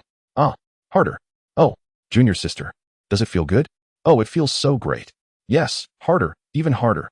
Upon landing, Tang Fei stumbles upon a rather compromising scene. An unclothed man sprawled atop a woman clad in lace, both trembling in ecstasy. "Senior brother, you finished so quickly? Didn't you say it would take half an hour?" The woman complains, visibly displeased. My bad, it's all my fault. Please, continue." Tang Fei hastily grabs the man's discarded clothing, dresses quickly, and departs. "My clothes! You scoundrel! How could you be so inconsiderate?" The man shouts, too embarrassed to chase after him in his naked state. After escaping, Tang Fei exhales deeply, reflecting on the absurdity of the day. Once outside, he realizes 5 days have passed. He heads toward Minter Jiang's office, intending to inquire about the current situation. As he walks, he overhears numerous conversations, many of which pertain to himself. I heard Su Xian is returning. He seems intent on confronting Tang Fei. I anticipated this. How could the Su family scion simply let it go? But Tang Fei is not one to be trifled with. They say his combat prowess is astonishing, having secured the 93rd rank as a newcomer. Please, Su Xian is the unrivaled powerhouse of the Stormy rankings, the third strongest among the youth. All the discussions revolve around Su Xian's return and his apparent vendetta against him. Tang Fei smiles faintly. Had this been a few days prior, he might have felt overwhelmed. Yet now, with his genetic awakening and ancestral techniques, he is confident that he need not fear anyone of his age. He is ready for battle. Approaching the office, he pauses as he hears voices from within. Leaning against the window, he peers inside. A well-dressed man, handsome yet somewhat effeminate, pleads, "Jiangyu, I sincerely love you. Please go out with me. Go away. You are such a persistent pest. This is X Academy, not your personal domain." Jiangyu retorts coldly, showing no signs of kindness. "Jiangyu, I traveled from afar to prove my sincerity. Why won't you accept me?" The man persists, his eyes brimming with a seemingly genuine affection. "That's your problem. I will not accept." Jiangyu remains unmoved, her demeanor resolute. "If this were anywhere else, I would undoubtedly teach you a lesson." A shadow crosses the man's eyes, but he quickly adopts a smile. "Jiangyu, I have treated you well. Your ingratitude will have serious consequences." The fox's tail has finally been revealed. "Hai Wei, I am well aware of your intentions. Do not ever dare to provoke me again. Otherwise, even if your status is exalted, I shall show you no courtesy." Jiangyu scoffed, yet in the next moment, her expression shifted dramatically as she clutched her head and accused the man. "What have you done?" "Heh, nothing much. Merely added a little aphrodisiac to the water you drank." Hai Wei leered at Jiangyu, a lewd grin plastered across his face. Jiangyu's complexion flushed a deep crimson, her entire body aflame, as if consumed by an inferno. "You despicable fiend!" Jiangyu exclaimed in panic, wishing to strike out. Yet her body felt utterly weakened, rendering her immobile. "Haha, no matter your words. Jiangyu, when I extend you kindness, you take it for granted. Thus, I must resort to other means. A woman like you will soon learn to obey after a few encounters." Hai Aoela encircled Jiangyu's waist, his hands gripping her slender form. "Fear not. I shall ensure your comfort. I will not let you escape. I swear, one day, I, Jiangyu, shall eradicate you and your entire family." A tear slipped from the corner of Jiangyu's eye as her once proud demeanor transformed into a fierce declaration. Hai Aoela chuckled, caressing her smooth, porcelain cheek. "You are far too naive. My family, the Hai clan, is royal and possesses strength beyond your reckoning. Women like you, after a little amusement, will soon change your tune and call out with fervor and abandon." Tang Fei, witnessing this scene, felt a surge of righteous anger. He was astounded that anyone would dare to act so brazenly towards a mentor within the X Academy. Though he had only recently met Jiangyu, her assistance to him was a significant favor. For both personal and moral reasons, he would intervene in this matter. With a resounding crash, a powerful kick sent the office's metallic door flying open. He advanced 2 steps and delivered a fist to the man's face. Tang Fei's arrival was so sudden that Hai Aoela was entirely unprepared, sent crashing to the ground. Pain radiating from his nose as 2 streams of blue blood flowed forth. "Who are you to strike me?" Hai Aoela roared, infuriated by such humiliation. "Strike you? Just watch." Tang Fei surged forward again, targeting the face that filled him with disgust. Crack! The sound of a shattered nasal bone echoed, and Hai Aoela let out a piercing scream. "Ah, blue blood. How peculiar. It appears you are not human." Tang Fei marveled, suddenly realizing the man's uniqueness. Not human yet so arrogant. What gives you the audacity? Tang Fei exercised discretion in his blows, delivering a relentless beating that reduced Hai Aoela to pitiful cries, leaving him gasping for breath. "Pa, you, of such lowly caliber, dare to lay a hand on Minter Jiangyu? Perhaps you should consider your own reflection." Chapter 58. A scandalous misunderstanding. How Wela was left dazed, several of his teeth shattered, rendered speechless. With a single hand, Tang Fei lifted him and, like refuse, tossed him out the door. Bang! No sooner had the door closed than Tang Fei felt a soft body envelop him, a fragrant allure whispering enticingly in his ear. Gulp! He involuntarily swallowed, his lower abdomen swelling suddenly, a flush creeping across his face. Minter Jiang, this is rather inappropriate, isn't it?" Tang Fei turned, attempting to push Jiangyu away, yet she clung to him like chewing gum. "Today, Jiang Yu was clad in a white suit, her beautiful legs encased in black stockings, pink high heels adorning her feet. Her enchanting eyes gazed at Tang Fei, her pink tongue darting out, seemingly parched, incessantly licking her red lips. With her fair skin, exquisite features, and intoxicating fragrance, Tang Fei struggled to maintain his composure. He was acutely aware that Jiang Yu had been drugged, now in an unconscious state. He wrapped his arms around her slender waist and maneuvered her onto the sofa, laying her down gently. However, Jiang Yu's arms, resembling lotus roots, wrapped around him, her lips seeking his. The intoxicating aroma enveloped him, and Tang Fei, a virgin, had never encountered anything like this. As a mentor, he had rarely entertained such thoughts. Yet this unexpected turn and her initiative ignited a thrilling sensation within him. You initiated this. I cannot be blamed. Tang Fei's inner voice reassured him. The kiss seemed to transcend time and place. Tang Fei ensnared in her embrace, lost in a tender moment, until a wave of heat surged, his lower body pressing against her intimate area, prompting Jiang Yu to part her lips and moan softly. Suddenly jolted awake, Tang Fei realized he could not continue. To do so would mean losing himself entirely, and should something truly happen, the consequences would be dire. He refused to take advantage of her vulnerability. That was not the way of a gentleman. With a determined effort, he separated them and searched for a rope, exerting considerable strength to bind Jiang Yu to the sofa.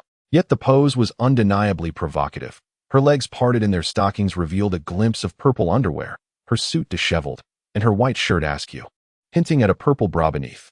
Bound, Jiang Yu squirmed restlessly, moaning softly, her fair skin flushed a tantalizing pink. Alas, this cannot continue. Reluctantly, Tang Fei raised his hand, striking her neck to render her unconscious. Phew! Tang Fei sighed in relief, contemplating leaving but hesitating. If someone else barged in, it would ruin Jiang Yu's reputation. Resigned, he sat in a nearby chair, waiting in silence. The presence of such a stunning beauty nearby was quite torturous. Tang Fei felt a persistent pressure below. So he sat cross-legged, attempting to calm his mind through meditation. Sister Jiang, are you there? Suddenly, a sweet female voice echoed from outside. Tang Fei jolted, and the door swung open. The previous forceful entrance had rendered the lock useless, allowing anyone to push it open. Tang Fei had expected that anyone entering would at least inquire before stepping inside, but reality proved otherwise. The door opened to reveal a familiar figure. It's you. It's you. Both exclaimed simultaneously, one in shock and indignation, the other in embarrassment and a wry smile. Wang Yueping immediately spotted Jiang Yu bound on the sofa, her clothes disheveled, glistening with sweat. Tang Fei's own attire was similarly disarranged, and the sight of his prominent lower region led to no good interpretations. You scoundrel! What have you done to Sister Jiang? I never expected you to be such a beast, utterly shameless. Wang Yueping seethed, her face pale, her eyes seemingly ablaze. You rogue! You scoundrel! Wang Yueping's hands glimmered with a blue light, the power of water element coalescing into two palms aimed at him. Hey, why are you attacking? Listen to me. Things are not as you think. Tang Fei hastily dodged, desperate to explain. Wang Yueping, filled with rage, retorted, It's so obvious. What more do you wish to argue? Truly a beast, a lecher. I shall report you to the dean and have you expelled. Her hands, infused with the flowing water element, relentlessly struck at him. Wielding her awakened power, Tang Fei understood that any explanation now would be futile. He felt a headache coming on. Please, stop this unreasonable behavior. Wait for Mentor Jiang to awaken, and you can ask her directly. I truly did not harm her. Trust in my character. You filthy rogue. What character do you have? You bullied me, and now you're ruining Sister Jiang. Wait, what do you mean by that? When did I ever bully you? Wang Yueping gritted her teeth, tears glistening in her eyes. I have never been touched by a man before. You've taken advantage of me. And today, you were naked in front of me. And now you treat Sister Jiang like this. You are utterly excessive. A villain deserving of death. Finally, Tang Fei grasped that women often lack reason. In the current situation, words would bear no fruit. The two engaged in combat, Wang Yueping attacking in fury, her strength formidable. Tang Fei could only evade clumsily, unable to counter. After a considerable time, both were exhausted, especially Wang Yueping, whose chest heaved from exertion. Tang Fei had endured several blows, sustaining minor injuries. And he chuckled ruefully. Look, you've hit me. Now that we're even, let us just wake Mentor Jiang. Wang Yueping gritted her teeth, calming internally as she began to suspect that perhaps events were not as she had initially perceived. She remained silent, focusing her energy to gather a sphere of water, splashing it onto Jiang Yu's face. Awakened by the cold water, Jiang Yu's eyelashes fluttered, slowly opening her beautiful eyes. Initially dazed, her expression soon ignited with fury upon realizing her bonds. With a forceful effort, she broke free. Bang! The rope snapped, her wrath causing the air around to thicken, and Tang Fei felt a palpable pressure. Sister Jiang, are you all right? What on earth happened? Wang Yueping asked, her face a mask of confusion as she pointed at Tang Fei, gritting her teeth. If this rascal did anything, we must eliminate him. Such scum cannot be allowed to exist. Jiang Yu composed herself, responding, this is not his doing. It was all Hao Weila's fault. I shall not let him escape. She then turned to Tang Fei, offering a sincere expression of gratitude. Mentor Jiang, you are far too courteous. My recent awakening was largely due to your guidance. I owe you my thanks. With the misunderstanding cleared, Tang Fei finally breathed a sigh of relief. Your strength has blossomed. Nonetheless, I must thank you. Jiang Yu's cheeks flushed slightly, fully aware of her previous actions and Tang Fei's role in them, leaving her heart unsettled. It seems I misjudged you. Wang Yueping, filled with remorse, softened her tone. Did I hurt you earlier? Are you all right? Of course I was hurt. You struck me so hard. If I didn't possess some strength, I might have met my end. Tang Fei replied, somewhat exasperated, having gained newfound respect for Wang Yueping's formidable capabilities. Where are you hurt? Let me help. Wang Yueping stepped forward, grasping Tang Fei's arm, inspecting it with a look of regret. Seeing the little beauty so distressed made Tang Fei feel a pang of guilt. He had not sustained serious injuries.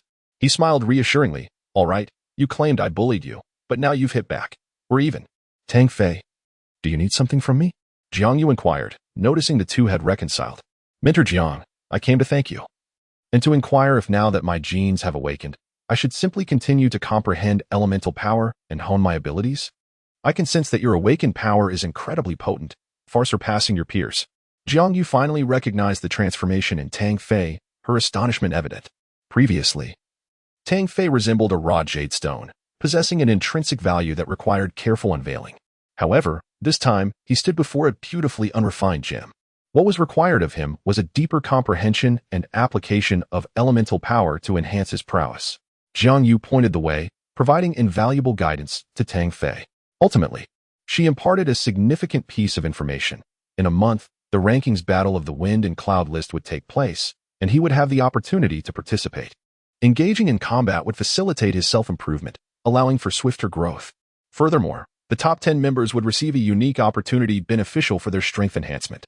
She also advised him, regardless of how formidable one's personal strength may be, it remains merely an individual valor. True glory is achieved through the fusion with Mechs, transforming into a super soldier. This statement deeply resonated with Tang Fei.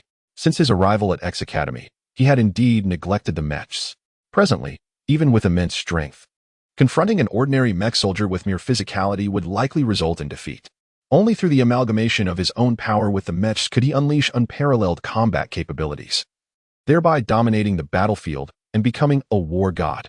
Thank you, Mentor Jiang. I understand now. Tang Fei and Wang Yueping departed the office, walking through the academy in a somewhat silent atmosphere. You. Both spoke simultaneously before falling silent. You go first, Tang Fei chuckled. I was unaware of the situation earlier. I apologize. Upon learning the true circumstances, Wang Yueping held a favorable impression of Tang Fei. How many men could maintain their composure in such a scenario? She believed that, given Jiang Jie's charm, few men could remain unaffected.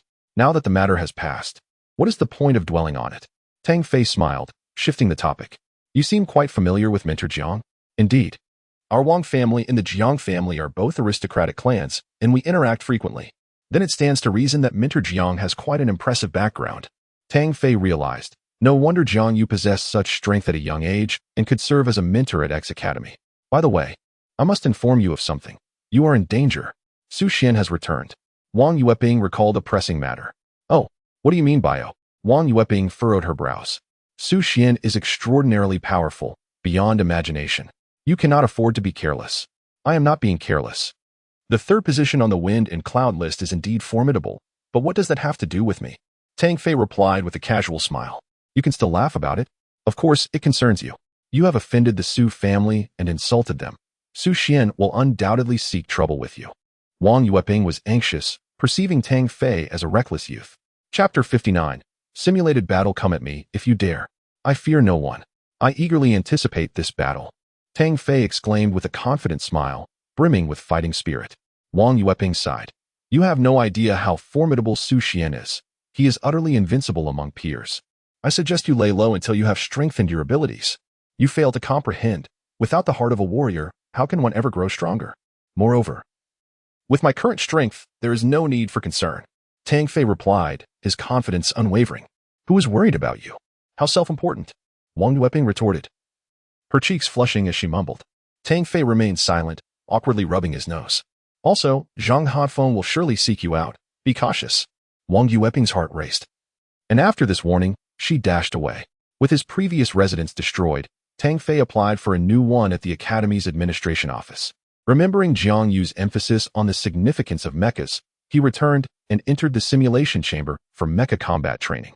This equipment, available in each student's quarters, connects all users and randomly matches opponents for simulated battles. Participants can engage in 1v1 duels or team battles of 3v3 or 5v5. After connecting, Tang Fei whimsically entered the name Madman. Upon system matching, he noticed an impressive online count of over 4,000 participants. Within mere seconds, the match was set. Madman versus Cabbage. After observing various mechas, Tang Fei chose the Dark Knight, his most familiar model. Cabbage piloted a mid-tier lunar mecha known as the Pegasus Knight. As the two mechas connected, their data was matched. Dark Knight mecha, strength 50, defense 50, speed 50, energy 50. Pegasus Knight, strength 55, defense 58, speed 65, energy 60. The battlefield resembled a ravaged city where the two mechas materialized. Hey, why did you choose Dark Knight? I was hoping for a real challenge. At this rate, I'll take you down with a single strike. Cabbage complained. I'm accustomed to this. Tang Fei replied lightly, drawing his alloy blade and standing still. Enough chatter. Let us get this over with. I seek a worthy opponent. Fighting you seems rather dull. Cabbage scoffed before the Pegasus Knight charged forward, thrusting its spear with energy. Aiming to pierce the Dark Knight mecha, Tang Fei expertly controlled his mecha, dodging the spear as it grazed past. Once combat commenced, he became serious. The mecha closed in, and with a fluid motion, he struck down with his blade. Boom. Madman wins.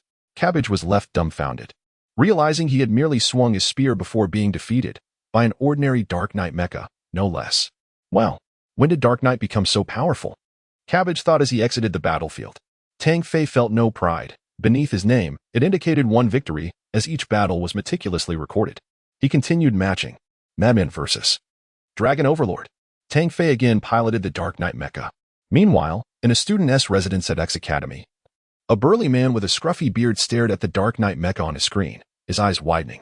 Well, my first match is against a rookie. This is lame. He went by the moniker Dragon Overlord. Dragon Bro. Quickly eliminate him and move on to the next match. Someone urged in the chat. The viewership surged to over 300. Evidently, Dragon Overlord was renowned. This rookie is a mere punching bag for Dragon Bro. Another chimed in. Use this rookie for practice. Dragon Bro, show us your lightning transformation technique. Many cheered. Dragon Overlord replied. Alright, let me show you how it's done. The lightning transformation technique is most effective with the Mercury Blade mecha. The two mechas entered the battlefield. Dark Knight mecha, strength 50, defense 50, speed 50, energy 50. Blade mecha, strength 60, defense 58, speed 70, energy 65. You rookie, being obliterated by my lightning transformation technique will be an honor. Dragon Overlord laughed as his mecha surged forward like a bolt of lightning, executing multiple rapid displacements with remarkable speed. The Dark Knight mecha drew its alloy blade, remaining still. Dragon Overlord, while maneuvering, boasted in the chat, the lightning transformation technique employs high-speed movement, channeling energy to strike the same direction within 3 seconds. Hitting 9 points, each 100% power explosion. Once hit, escape is nearly impossible. Simultaneously, the blade mecha swung down at the Dark Knight's head, striking once, then repositioning for a second blow at the same spot. However, to the opponent, the slight alteration in direction during the second attack was imperceptible on the battlefield. Interesting. Tang Fei focused intently, slightly raising the Dark Knight mecha to block the first strike. As the second strike descended, he lifted his blade once more to absorb the blow. The third, fourth, fifth, ninth strikes. 9 consecutive blows, each faster and more powerful than the last, reverberated with an awe-inspiring force. Yet only Dragon Overlord realized how astonishing his opponent's reflexes were. The lightning transformation technique was his signature move, having defeated countless foes with it. Originally, He intended to showcase his skill before the crowd, using this rookie as a test subject. Little did he anticipate that the opponent piloting the Dark Knight mecha was a genuine expert, truly terrifying. This is a case of the pig eating the tiger, Dragon Overlord thought, cursing under his breath. The 9 strikes were immensely powerful. However, Tang Fei remained stationary, deftly countering each attack. After the 9th strike, he suddenly stepped forward, unleashing a shoulder charge filled with explosive power. Dragon Overlord reacted swiftly, activating his energy shield, but nonetheless, his mecha was sent flying. The shield shattered, and it collapsed to the ground, unable to rise again. A single, devastating strike. The sheer brutality of the encounter left the spectators gasping in disbelief. The ordinary Dark Knight mecha vanquished the advanced Blade mecha, rendering Dragon Overlord's famed lightning transformation technique entirely ineffective. Who is he? Was the thought that flickered in everyone's minds. Goodness, this is astonishing. Dragon Bro actually lost. Who is he? Could he possibly be one of the top 10 figures on the leaderboard? Terrifying. One strike and he is a god. Dragon Overlord's eyes widened, still in disbelief at his defeat. I lost due to my arrogance. If we were to battle again, I would surely win. Dragon Overlord lamented. May I ask, who are you? Hee, I am Tang Fei. You surely wouldn't know me. Farewell. Tang Fei replied with a smile before departing the battlefield. Tang Fei, Dragon Overlord pondered, suddenly exclaiming, Tang Fei, the one ranked 93rd on the leaderboard? The audacious challenger of the Su family? Most spectators recognized the name, although few had truly witnessed his strength, and they were astonished to discover how formidable he truly was. Chapter 60. The insult is too much. The simulation system, with an accuracy exceeding 80%, is an indispensable tool for training mech warriors, widely utilized throughout the galaxy and supported technologically by the ZS Interstellar Group. This was not Tang Fei's first experience operating it. Yet he remained in awe of such realistic technology. After a consecutive series of 15 matches, all victories, he found no formidable opponent. Upon Tang Fei's exit, a stir erupted within X Academy. It was reported that during a mech simulation battle, someone using the Knight Mech had utterly defeated Long Bajio Tian. This news rippled through the academy like a stone cast into a lake. Few in X Academy were unaware of the moniker Long Bajio Tian, a renowned sophomore expert, ranked 78th on the Storm and Cloud rankings. His prowess in mech combat was formidable, having vanquished numerous foes with his signature technique, Thunder Transformation 9 Heavens. Could this news be reliable? Of course it is. I witnessed it with my own eyes. The one who defeated Long Gu is the new student, Tang Fei.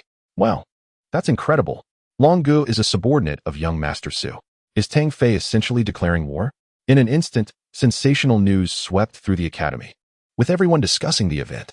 Long Bajio Tian, in reality known as Long Yun Tian, was one of Su Xian's most capable subordinates, renowned for his combat strength. And yet he was defeated by Tang Fei.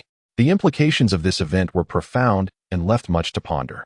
Deep within X Academy stood a grand hall, enveloped by flowing magma, an extraordinary display of fire elements. This hall, known as the Hall of Earth Fire, was highly esteemed within the academy.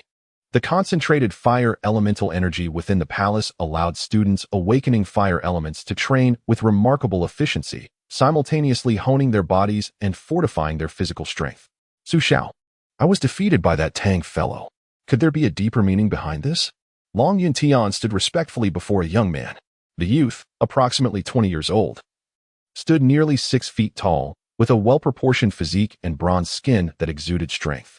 Beneath his thick brows lay bottomless eyes, and meeting his gaze felt like being drawn into a vortex that instilled fear.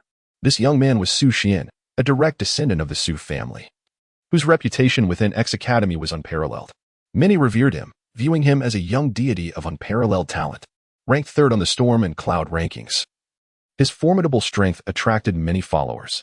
With his handsome appearance and illustrious lineage, countless young women were enamored by him. This was Su Xian, a young powerhouse reigning over X Academy. Do not fret, he is but an insignificant ant. I shall deal with him during the ranking matches. Su Xian replied in a calm tone, like a monarch surveying his subjects, his indifferent gaze rendering Long Yun Tian drenched in perspiration. As for you, having followed me, your strength has shown no progress, and to be defeated by a first-year student is utterly disgraceful. You may accept your punishment alone. Su Xian's voice was neither loud nor forceful, merely a flat statement. Yet to Long Yun Tian, it resonated like thunder, deafening in its impact. He could only bitterly smile, knowing that the so-called punishment entailed a week of intense training, requiring him to exert every ounce of effort. After finishing his meal, Tang Fei received a call through the Sky Network from Wang Yueping, who bombarded him with questions. When did you defeat Long Yuntian? My goodness. You actually dared to challenge Su Xian? Do you wish to meet an early demise? I told you. Why didn't you listen? Su Xian is not someone you can contend with. Wang Yueping's admonishments made Tang Fei chuckle and feel touched, recognizing her genuine concern. All right, I understand. After a lengthy conversation, Wang Yueping finally hung up. Having replenished his energy, Tang Fei began to strategize his training. Currently, his physical body had reached a limit that made further breakthroughs exceedingly difficult. What he lacked was a deeper understanding of awakening abilities, aiming to maximize the development of elemental powers swiftly, while also refining combat skills and elemental techniques. X Academy housed a palace dedicated to an array of elemental skills and combat techniques. However, as an external student, Tang Fei lacked the privilege to study or observe them. This predicament had been addressed with Mentor Jiangyu, who informed him that there were two pathways for external students to transition into full members. One required immense backing and strength to petition the dean directly. Though Tang Fei believed his strength was sufficient, he recognized the futility of lacking a powerful backing. The second option involved achieving a ranking on the Storm and Cloud rankings, which would also allow a clean application for full membership. Tang Fei approached the Academy's administrative office and submitted his application. You are Tang Fei? The middle-aged man at the office appeared visibly displeased upon seeing Tang Fei's name. Tang Fei furrowed his brow, sensing something amiss. Yes, that's me. I hear you are quite arrogant at the Academy, having insulted the Su family on several occasions. Is that true? The man's expression darkened. Upon hearing this, Tang Fei realized the gravity of the situation. Those are mere rumors. I have no grievances with the Su family and no reason to provoke them. Quite the debater, aren't you? If you have done so, why not admit it? The middle-aged man's tone grew stern. The Su family is the foremost family on Mars, renowned for their power. How could a mere junior like you dare to insult them? Many witnessed you injuring their members without cause. Such offenses are intolerable. How could X Academy accept someone like you? Forget about your application for full membership. Tang Fei felt a surge of indignation. Do you know the complexities of this situation? The Su family's members attacked first. I was merely defending myself. Am I not allowed to fight back? The facts are clear. Many saw this happen. You are obstinately defiant. Now leave. You will not be granted full membership here. The middle-aged man waved his hand impatiently. Is there even a code of conduct at X Academy? Is this the Academy's stance, or simply yours? I have met all conditions for full membership. My affairs with the Su family are irrelevant to the Academy and my application. Tell me, what grounds do you have to deny me? Tang Fei shouted, his fury boiling over. The middle-aged man was equally enraged. Feeling humiliated that this young boy dared to raise his voice at him, a figure of authority in X Academy. What I say goes. My decision reflects the Academy's will. If you continue your outbursts, it would be seen as a contempt of the Academy. I have the right to discipline you. The insult is unbearable. Tang Fei's blood boiled. His teeth clenched. What's wrong with you bullying me? At the Academy, you must remain submissive. If you dare to act arrogantly again, I will ensure you learn that some individuals are not to be trifled with. The middle-aged man sneered malevolently. Tang Fei forced himself to suppress his anger. Coldly regarding the man. I see now. You are merely a lackey of the Su family. Let me be clear. I, Tang Fei, have never feared anyone. I shall remember today's events, and while the mountain may not yield, the waters will flow. One day, you will regret this. Chapter 61. Before the grand event, the middle-aged man sneered, mocking, what audacity. You are merely a minor peripheral student. I am genuinely curious where your confidence derives from to make me regret. I shall await that day. In the man's eyes, Tang Fei was nothing more than an inconsequential youth. Potential is insignificant without a formidable backing in this era. Having departed, Tang Fei deemed further discussion futile. He chose not to engage in debate or argument. It was at this moment he comprehended the vast influence of the Su family. Yet this realization would not compel him to submit. Since they pressed him relentlessly, he would no longer hold back. Tang Fei had already devised a plan. After all, X Academy did not belong to the Su family. This middle-aged man was clearly abusing his authority to oppress him, and the principal was undoubtedly unaware of this. Therefore, Tang Fei resolved to leverage the ranking competition of the Wind and Cloud list, albeit this required substantial strength as a foundation. Let the situation escalate. He awaited to see how they would handle the aftermath. The ranking competition was but a month away, and since he could not prioritize learning skills, Tang Fei intended to enhance his elemental abilities, which necessitated profound comprehension. X Academy housed numerous devices unobtainable from the outside world, exceedingly powerful beyond imagination. For elemental manipulators, X Academy featured the Hall of Five Elements. Each hall could harness the corresponding elemental forces, allowing students to practice with remarkable efficiency. Due to its geographical location, the Hall of Fire was naturally the most potent. The Hall of Wind, situated in the southeast of the Academy, welcomed Tang Fei after he secured his qualifications. Upon entering, he immediately perceived the rich flow of wind elements without needing to consciously attune himself. There were over 100 small rooms within, each suited for individual training. With a strict limit of 3 hours per session, Tang Fei located an empty room, activated the signal, and the door automatically locked behind him. The chamber was modest, constructed of black metal, containing only a mat on the floor, no other furnishings. The concentration of wind elements here was several times denser than outside, with gentle breezes stirring about. The wind force could be adjusted across 5 levels. Tang Fei promptly set it to the highest level, and instantly, the small room was engulfed in a tempest, with visible gusts of wind howling through. Each gust felt like a sharp blade piercing his skin, causing excruciating pain. Startled, Tang Fei quickly turned it off. In that brief moment, his body bore numerous wounds, with faint traces of blood seeping out. How formidable! He had been careless. Tang Fei was astonished. He felt dissatisfied with himself for being unable to withstand the 5th level of wind force. Were others to learn of this, they would undoubtedly be taken aback. The 5th level of wind force would have easily torn apart ordinary students within mere moments. Ultimately, he adjusted it to the 3rd level, continuously using the wind to buff his body, honing his physical resilience. Simultaneously, he sat cross-legged on the mat, absorbing the wind elemental powers. Meanwhile, the heart of the ocean began to radiate, intensifying the surrounding wind elements. Tang Fei's genes seemed to awaken, voraciously absorbing the wind elements as if seeking to merge with them. This scene went unnoticed, otherwise, it would have truly astounded the mundane world. The fusion of genetic and elemental powers could only be achieved upon reaching sea level, highlighting its terrifying potential. Tang Fei had yet to fully comprehend the heart of the ocean's capabilities. Thus far, he only knew it facilitated his training and could resist fire elemental forces. With no other apparent functions, time flowed unceasingly. In the blink of an eye, half a month had passed. Tang Fei's understanding of wind elements had reached profound depths, making it hard to believe he had only recently awakened his genes. During this time, he diligently practiced his family's martial arts techniques and skills. He had thoroughly explored the heart of the ocean, discovering an intriguing aspect. When he concentrated, a strange vision emerged, revealing a colossal door in his mind. The sensation was extraordinary, akin to a hallucination, yet Tang Fei knew it was not an illusion. Could it be a dimensional space? What could this door signify? What secrets lay within the heart of the ocean? Tang Fei pondered extensively, realizing that this gem harbored immense mysteries, secrets far beyond the common man's comprehension. As time progressed, X Academy became increasingly bustling. The ranking competition of the wind and cloud list was not merely an internal affair. It held significant implications for various families and the military of the Solar Alliance, undoubtedly a grand event. This event attracted thousands of spectators, and securing a high rank would yield undeniable benefits. As the time drew near, all students fervently dedicated themselves, each aspiring to strive for success. Those who entered X Academy were no weaklings. They were elite talents, resilient and proud. Many had their sights set on the positions within the wind and cloud list. Typically, challenging those at the top of the ranks was difficult. Such powerful individuals were often engrossed in their own training.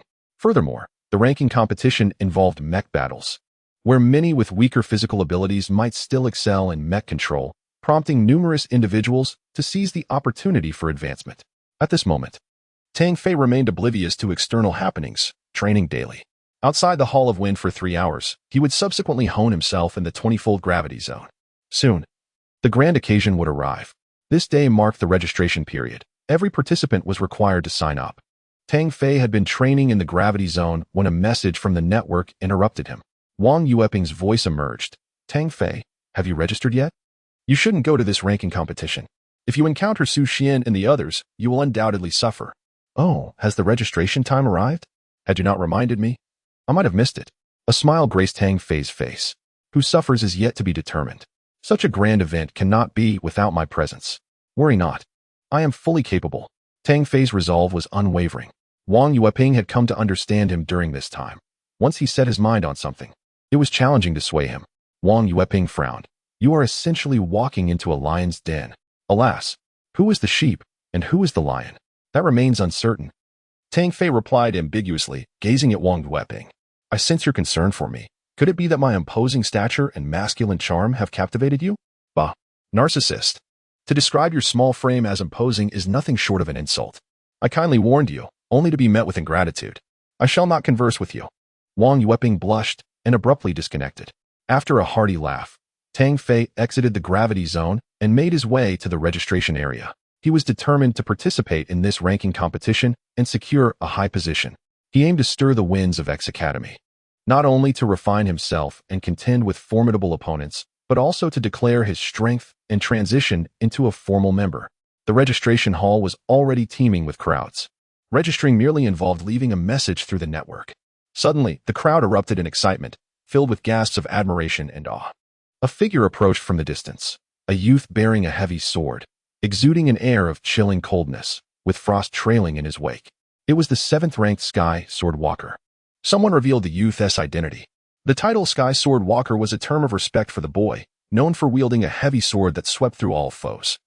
Unmatched among his peers, the crowd parted to make way, demonstrating their respect for the strong and awed by the boy's presence. Shortly thereafter, another wave of astonishment swept through the crowd, this time predominantly from the males, each wearing expressions of admiration. On the opposite side stood a figure clad in blue, possessing a flawless physique that defied imperfection, with bright eyes that one dared not meet, skin as fair as snow, exuding an elegant charm devoid of makeup. The Flute Fairy. It was said her mental prowess awakened during her genetic awakening. Another top 10 powerhouse, ranked 4th, wielding a flute that commanded awe, as if summoned, one after another. Formidable individuals appeared, rarely seen due to either seclusion or training in the wild. Now, for the ranking competition, they all returned. The Blade King, the 9th-ranked master, an awakened wielder of the golden element, with hands that transformed into indestructible blades. That is the Wind God. How striking, as if he could soar away at any moment. Look, it is Su Xian, the son of the Fire God, a direct descendant of the Su family, ranked 3rd, immensely powerful. At that moment, a name captured Tang Fei's attention. A youth approached with measured steps, his demeanor calm, yet the air around him distorted slightly, as if ethereal flames flickered, creating an aura that deterred proximity. His eyes were profoundly deep, radiating a terrifying presence. Tang Fei narrowed his eyes. With just a glance, he discerned the extraordinary combat prowess of the individual before him, sensing an ominous threat. Su Xian seemed to sense this gaze and turned, his expression reminiscent of a celestial deity, surveying the crowd with an air of superiority that commanded reverence. The onlookers around Tang Fei dared not meet his gaze, retreating in fear, while only Tang Fei's eyes shone brightly, undeterred, holding his ground. Ah, this is intriguing. Su Xian chuckled lightly, dismissing Tang Fei and moving on. In his eyes, apart from a few prodigious talents, no one else warranted his attention. Observing these youthful masters, the only notable difference Tang Fei perceived was that they did not stand in line. The majority of the top 10 from the Storm rankings had arrived, each one exuding unparalleled elegance and extraordinary charisma. The 1st and 2nd ranked had yet to appear. Tang Fei had hoped to witness their grandeur, yet opportunity eluded him. It was said that these two individuals were exceedingly mysterious, seldom gracing X Academy with their presence, and news of them was rare. After 2 hours, Tang Fei finally completed his registration, and the information had been inscribed into the Heavenly Network. The ranking matches would commence tomorrow, with observers from the Solar System Military District and various ancient families in attendance. Just after finishing registration, he was intercepted by an individual whose face was grotesquely swollen. Confused, Tang Fei inquired, "What do you want?" The assailant's features remained obscured, but his eyes glinted with venomous malice as he fixed his stare on Tang Fei. "What do I want? If it weren't for X Academy, I would have killed you already." Tang Fei frowned, rolling his eyes in exasperation. "You need treatment for your insanity. Step aside, I have matters to attend to. You are quite arrogant, but your arrogance will not last long." The man's chest heaved, struggling to contain his fury. "The taste of Jiangyu is delightful. I assenti it. The poison I administered will ensure you relish it. Once I deal with you, I will make the provocative woman regret her choices." Upon hearing this, Tang Fei scrutinized the man closely, finally recalling his identity. "Oh, so it is you. You vile creature. You're still alive." This remark incited Hai Ao Wei La's fury, compelling him to retaliate, yet he restrained himself. "I have investigated you, Tang Fei. Hailing from a backward Earth, you possess no allies. Be wary during this ranking match. Killing you would be too easy. I intend to savor your descent into despair. Fool. Tang Fei dismissed him, forcefully pushing past, leaving with a parting warning. Do not provoke me. Hai Ao Wei La seethed with rage, wishing to retort, but Tang Fei had already distanced himself. Chapter 62. Dean Semaphone. The arrival of the Wind and Cloud Ranking Tournament holds great significance for the entire Solar System Alliance. It is a grand competition. For all the youth, it represents a struggle among peers, a moment to validate their own strength. For the formidable, it is a contest for the title of the foremost among the younger generation.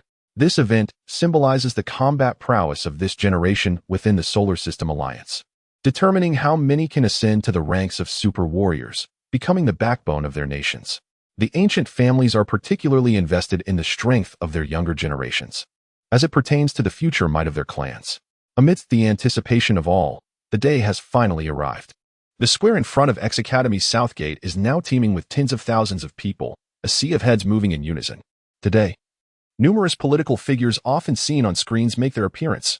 Many high-ranking military leaders of the Solar System Alliance, several titans of industry, representatives from neighboring nations, and the overseers of the Solar System's God branch.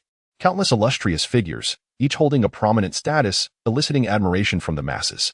There stands Li Qiuanxiong, the vice chairman of the Solar System Alliance, the third most powerful figure in the entire alliance. He has arrived. I must hurry to capture this moment in a photograph. A robust middle-aged man dressed in a black suit, appearing to be in his 50s, emerges, frequently seen in the news. Quickly. It's Major General Motor of the 9th Mech Legion. Am I dreaming? The War God Hall's leader. It is said that even the leaders of the Solar System Alliance treat him with great respect. Miss Lena, chairwoman of KM Mechanical Group.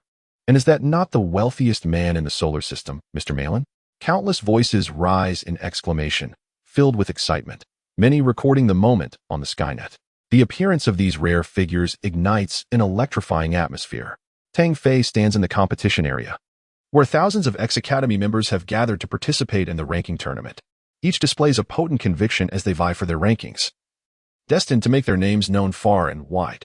Tang Fei spots several of the top 10 contenders, each exuding an air of superiority, their charisma unparalleled. In this moment, Tang Fei feels his blood boil. He yearns to battle with the strong, to hone his skills through combat and enhance his prowess, particularly in the realm of mech warfare. Practical experience is crucial, necessitating confrontation with formidable warriors.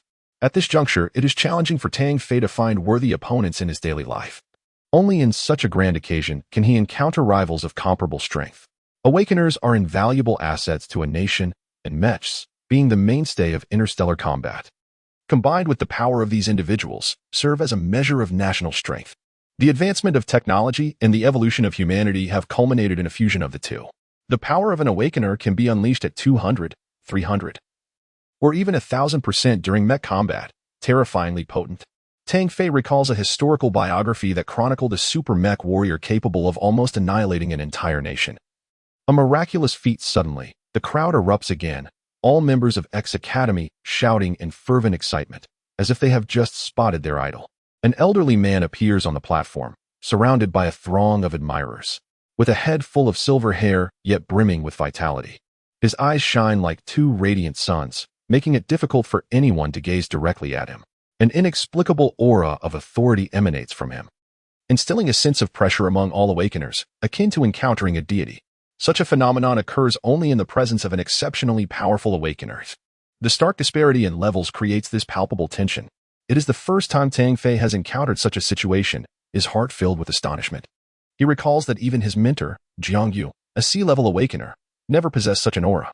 It is evident that this elder is at least B-level, a rarity within the Solar System Alliance. Who could this be? At that moment, someone nearby reveals the answer. The Dean has appeared.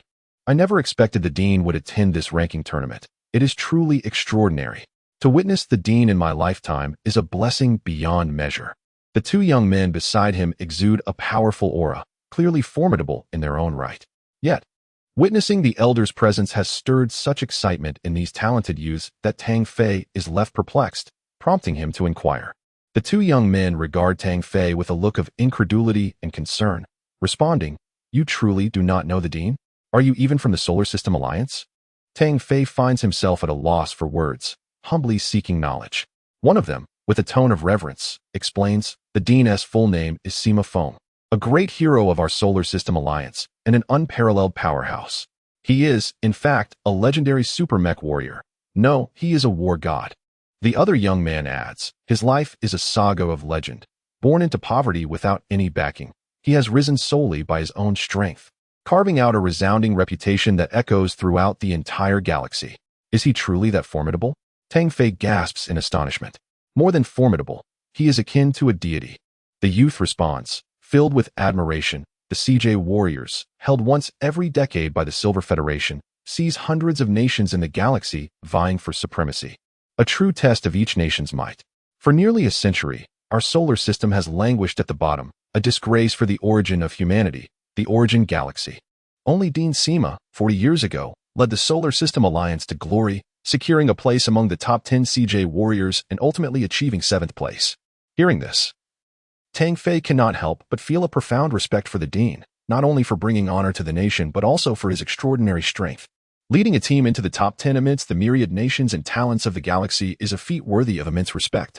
By this alone, Dean Sima stands as a hero, having won immense honor, his prowess placing him among the elite of the Solar System Alliance. There are countless legends associated with him. For instance, when an unknown army of strange beings attacked the solar system, wreaking havoc and causing numerous deaths, it was Dean Sima who piloted a mech to single-handedly resolve the crisis. After hearing many tales of Dean Sima, Tang Fei gazes at the elder once more. His expression now filled with reverence. A surge of ambition ignites within him. He too shall become powerful, and none shall stand in his way. Once his father's health is restored, he will venture beyond the Solar System Alliance, exploring other nations and expanding his horizons. Tang Fei resolves inwardly. For as the saying goes, reading thousands of books is no substitute for traveling thousands of miles. He yearns to experience the world beyond. Everyone, please be quiet. The Wind and Cloud Ranking Tournament is about to commence. Now, let us welcome our Dean of X Academy, Sima Feng, to share a few words. As the host concludes, he cedes the floor to Sima Feng. The elder's appearance incites yet another wave of fervor, cheers, applause, and shouts reverberating throughout the crowd. Sima Feng gestures for silence. And in an instant, tens of thousands fall silent, their eager eyes fixed upon him. Today marks the annual Wind and Cloud Ranking Tournament. I am grateful for your presence. Many may wonder why I, an old man, have come forth. Firstly, I wish to witness the current standards of our younger generation. Secondly, he intentionally pauses, allowing anticipation to build before continuing. Secondly, I have been entrusted by the highest committee of the Alliance to assemble a formidable task force. Named the Divine Domain Special Operations Team. This will be the premier team of the Alliance, the sharpest blade of our nation, a gathering of the strongest. Signifying that each member shall embody divinity. I will personally train this team, which will consist of 10 members, with the top 10 from this academy's ranking tournament qualifying as reserve members. This explosive news sends the venue into a frenzy. As families and clans begin to whisper among themselves, eager to uncover the latest developments, all wishing to send their most exceptional descendants to this prestigious team. The reputation of Sima Feng looms large, resonating throughout the realm, akin to the legacy of 10 of his most esteemed disciples, whose future achievements are boundless. The younger generation is invigorated, their blood ignited with fervor, their eyes ablaze with excitement. Each awakened soul yearns for strength, yet this ambition demands rigorous training and guidance. Every small advancement is fraught with challenges. The name of Sima Feng, a paragon of strength, is magnetically alluring, drawing many who aspire to secure a coveted position on the leaderboard, even those ranked among the top 10. Among the crowd, only Tang Fei remains composed, perceiving no distinction in the location of his training. Though he has heard of Sima Feng's illustrious name, he feels little internal recognition of its value, failing to grasp the significance of this opportunity. At this moment, his focus is on swiftly acquiring funds to heal his father's ailments and improve their family's circumstances, while also seeking vengeance against those who harmed him. Upon learning that each official Special Forces member would receive a reward of 1 million galactic coins, Tang Fei's eyes glistened with red intensity, his thoughts swiftly shifting. He resolved to enter the top 10 of the leaderboard and secure a place in the Divine Realm Special Forces. Once selected, his father's health could be treated immediately, eliminating the need to save money. I must participate, Tang Fei exclaimed, his composure shattered. Sima Feng observed the reactions below with satisfaction before officially announcing the commencement of the competition. As for the format and rules of the contest, Tang Fei had already familiarized himself with them. The competition featured 5 major groups, A, B, C, D, and E, with thousands of participants evenly distributed among them. In the first elimination round, each individual would enter a simulated battlefield, utilizing their most proficient mecha for interstellar combat. Only those who achieved a qualifying score would advance to the next round, failure meant elimination. Tang Fei was assigned to Group C, which boasted over 1,700 participants. The majority were upperclassmen, with only a handful of first-year students. Soon, Tang Fei entered Simulation Pod 425, and as the scene shifted, an array of mechas materialized before him. "Hello, please select your mecha." A melodious female voice chimed. Tang Fei chose the Nightfall mecha, believing that all mechas possess unique advantages rather than a strict hierarchy of strength. 10 seconds later, he was thrust into the space battlefield, his mission, to withstand the onslaught of an E-class warship for 5 minutes. Below, a summary revealed the warship's formidable capabilities: 30 unmanned drones, 100 robotic soldiers, and a squad of mecha warriors. This was Tang Fei's first encounter with such combat. Time was of the essence. The scene morphed, and he found himself amidst the vast cosmos. Countless stars twinkling around him in a scene so vivid it blurred the lines of reality. Remarkable! Tang Fei marveled at the astonishing technology. However, there was no time for awe as the battle commenced. A colossal warship loomed before him, its E-class designation belied by its imposing presence. The ominous turrets exuded a palpable threat, each blast capable of toppling a mecha warrior. Boom! Drones surged from the warship like a swarm, unleashing a barrage of laser projectiles. Tang Fei, ever alert, executed a ghostly maneuver, deftly evading over 10 laser blasts. He brandished his alloy blade, deflecting the incoming assault. With no alternative strategies, he focused on swiftly eliminating his adversaries. Armed with a pistol in his left hand and a blade in his right, he orchestrated a dance of offense and defense. His concentration razor-sharp, each drone's trajectory etched into his mind, their movements seemingly slowing in his perception. Each shot found its mark. After 10 precise shots, one drone exploded, awarding him 10 points. As another drone approached, he cleaved through it with a powerful strike, the sound echoing as his blade sliced through. His score surged to 20. Tang Fei understood that these points were crucial to his advancement. The Nightfall mecha became an extension of himself, executing extreme maneuvers with effortless grace. Within a minute, he had dispatched 15 drones, accumulating a score of 150 points. Just then, 100 robotic soldiers charged forth from the warship, wielding laser weaponry and marching in formation. A torrent of lasers rained down upon him, saturating the area with deadly fire. While the lasers inflicted no fatal damage upon his mecha, the sheer volume was overwhelming, compounded by the drone's distractions, forcing him into a frantic evasion. The Nightfall mecha surged into high gear, executing evasive maneuvers while retaliating against the robotic soldiers. Each robotic soldier taken down earned him 5 points. But the situation grew increasingly dire. With 3 minutes elapsed, Tang Fei's score stood at 185.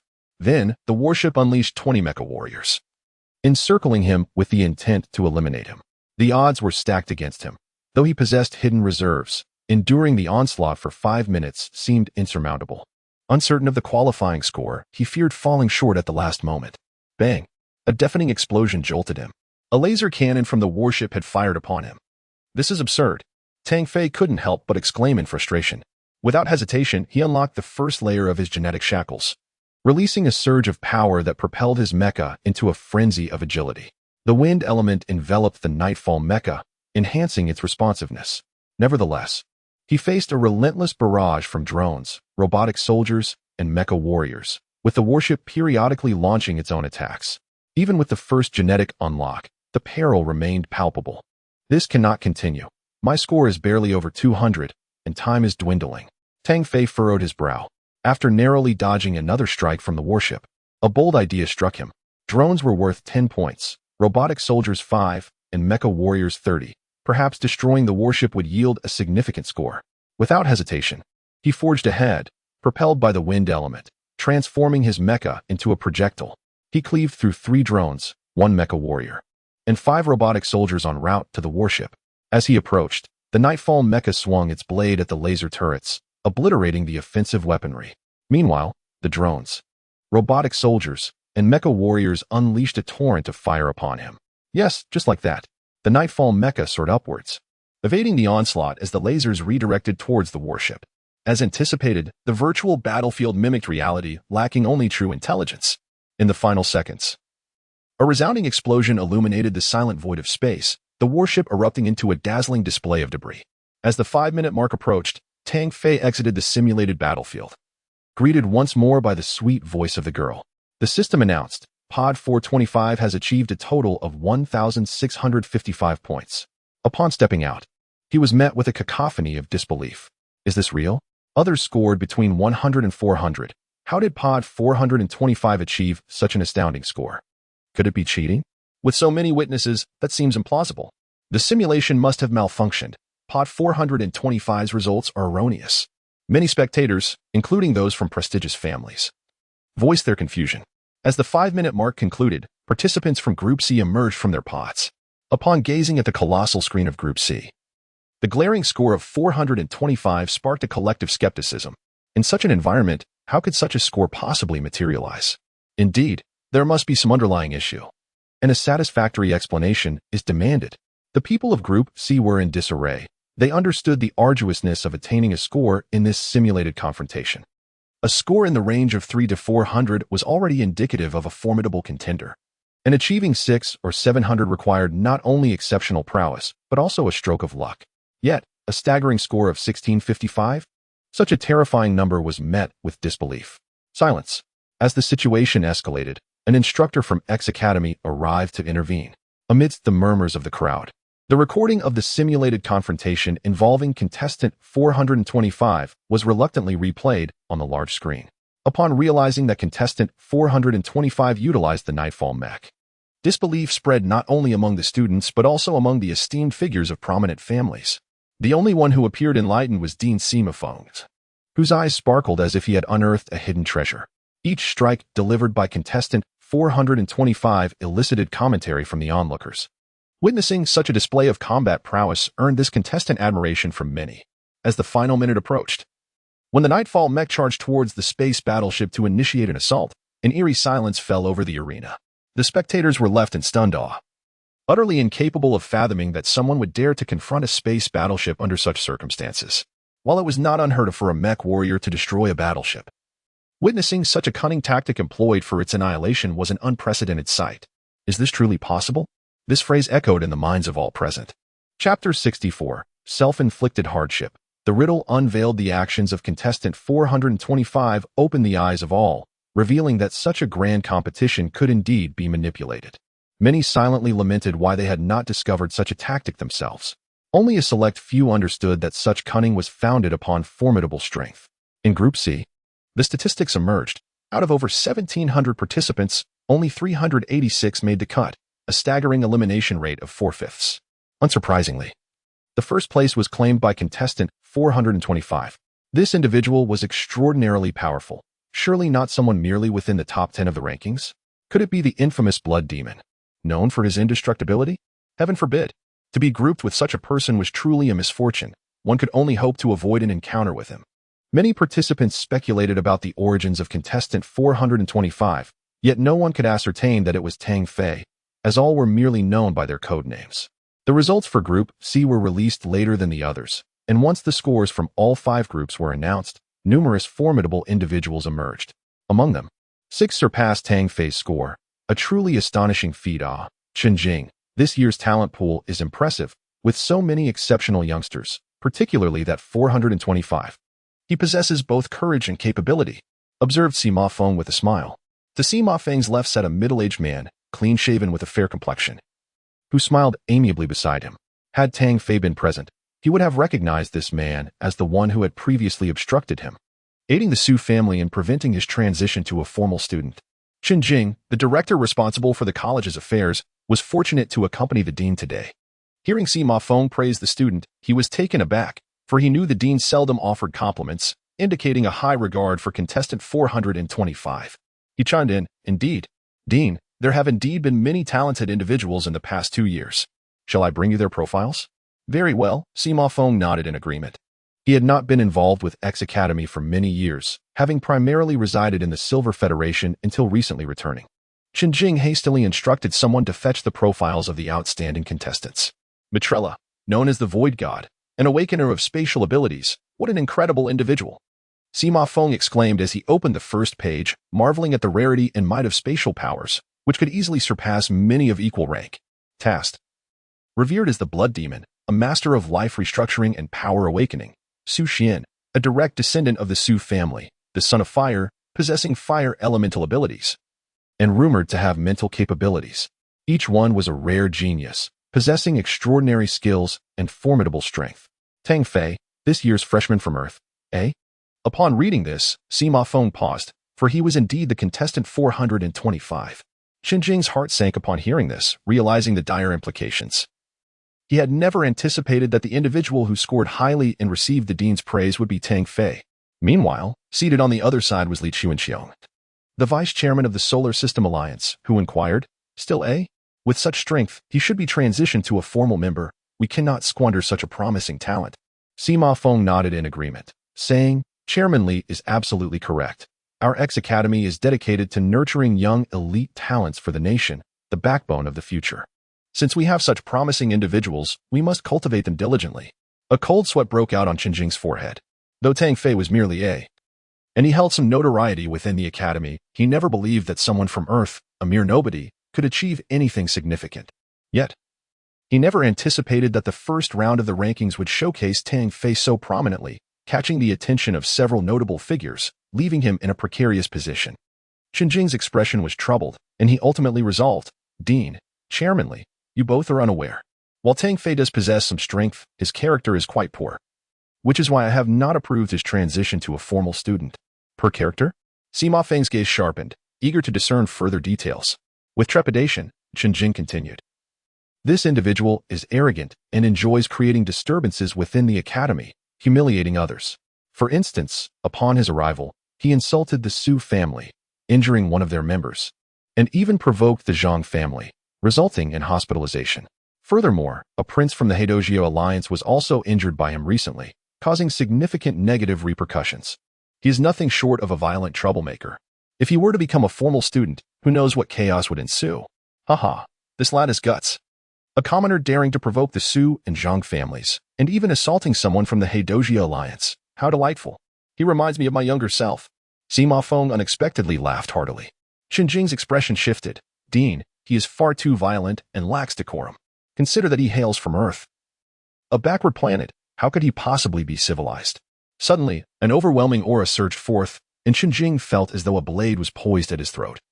An icy chill enveloping him, as if he had plunged into a timeless abyss of ice. "What of being from Earth? I am still from Earth. Are you implying that I am lacking as well?" Sima Feng's complexion darkened, his silver hair billowing, radiating his fury. "I have always believed that it takes two to tango. If he has struck out, especially against the scions of such prominent families, there must be a reason behind it. Your words today seem to harbor ill intentions." This statement sent a jolt of fear through Xinjing, who promptly fell to his knees, trembling.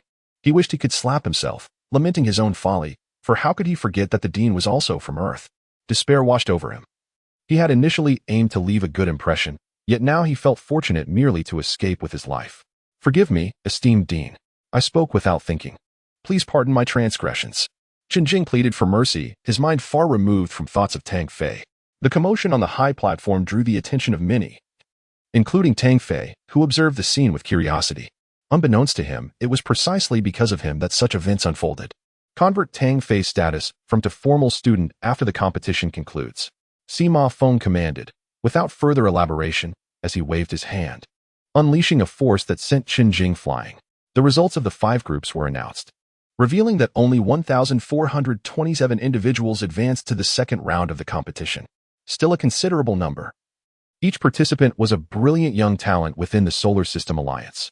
Now gathered together, their extraordinary presence left many in awe, for they were likely to become the future power brokers of the Alliance over the next few decades.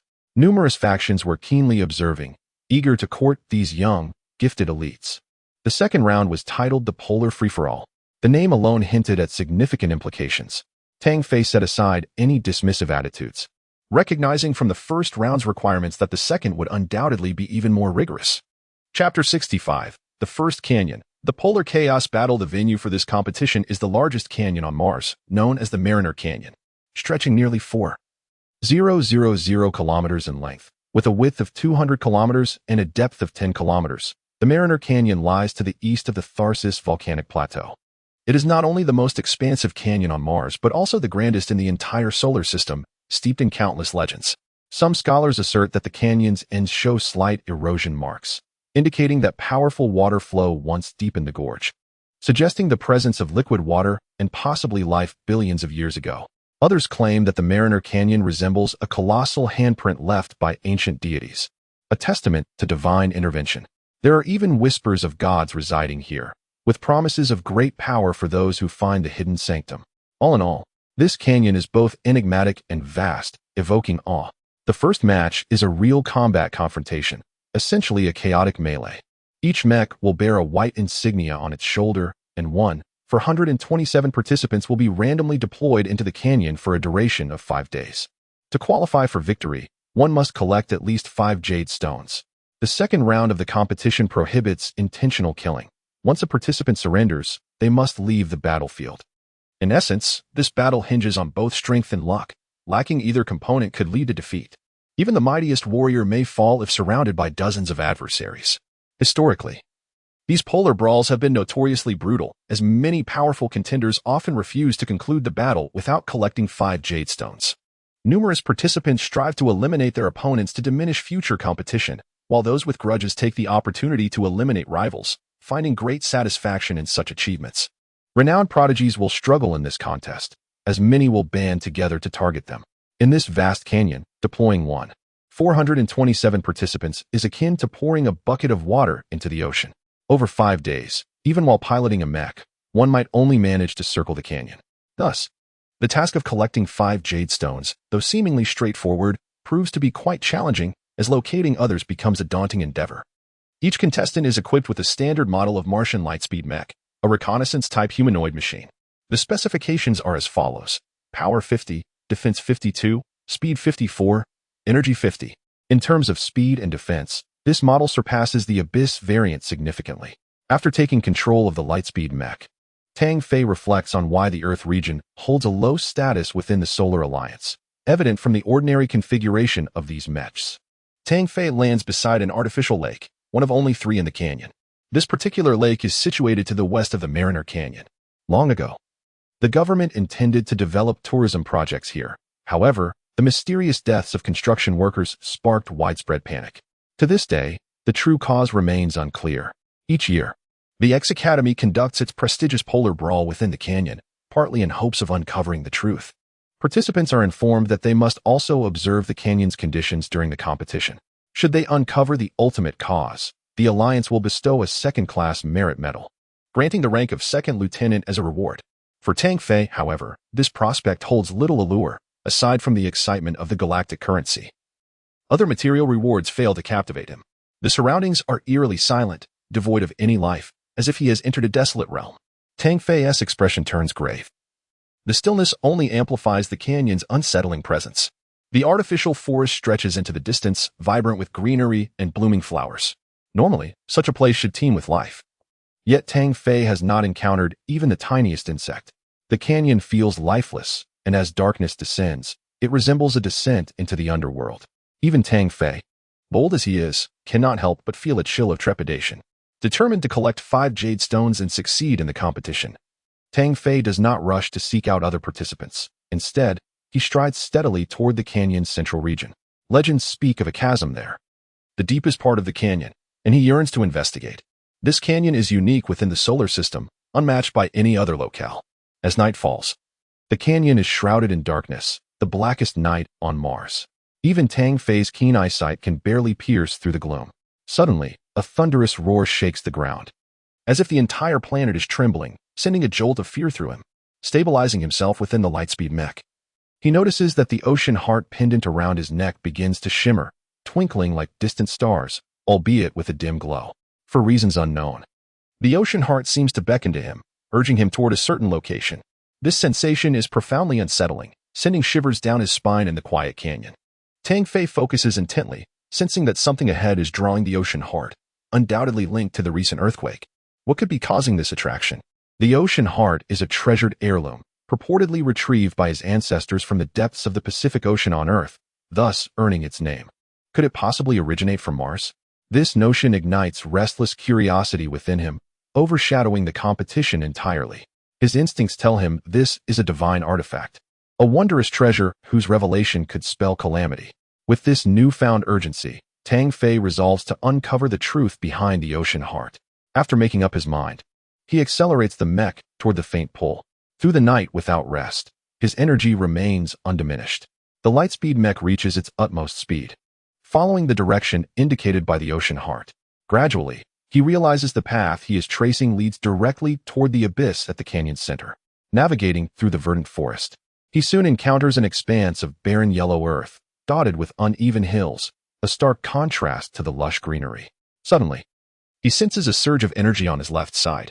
Reacting instantly, he performs a swift maneuver, drawing his alloy blade and unleashing a powerful strike. The assailant gasps in shock, attempting to defend themselves, but it is too late. They are sent flying by an overwhelming force. Such a feeble attempt at ambush. Tang Fei shakes his head. Since the opportunity presents itself, he cannot refuse. He strips the opponent of their insignia and affixes it to his Mech's shoulder, where two jade stone emblems shimmer softly, radiating brilliance. The assailant, now frightened, surrenders and retreats, and Tang Fei continues onward, albeit with heightened caution. He remains alert. Should he fall prey to a surprise attack and be forced from the battlefield, it would be a grave injustice. As half a day passes, he notices an increasing number of participants as he approaches the central region. Along the way, he has faced 6 ambushes. 4 opponents managed to escape, while the other 2 surrendered and were eliminated. In such a brief period, his Mech now boasts 4 jade stone insignias. This endeavor does not seem overly challenging. Tang Fei feels little difficulty. Within less than a day, he has amassed 4 insignias, making qualification appear almost effortless. Only someone of Tang Fei's exceptional prowess would perceive it as such. For ordinary individuals, the task would be far more formidable. Each contender in the second round is an elite talent, possessing formidable strength. Tang Fei's ease stems from the fact that these 3 ambushers did not engage him in a full-scale confrontation. Otherwise, it would have required more effort. At this moment, Tang Fei beheld the abyss ahead, a massive chasm gaping open, stretching over 20 kilometers wide, with its length shrouded in obscurity.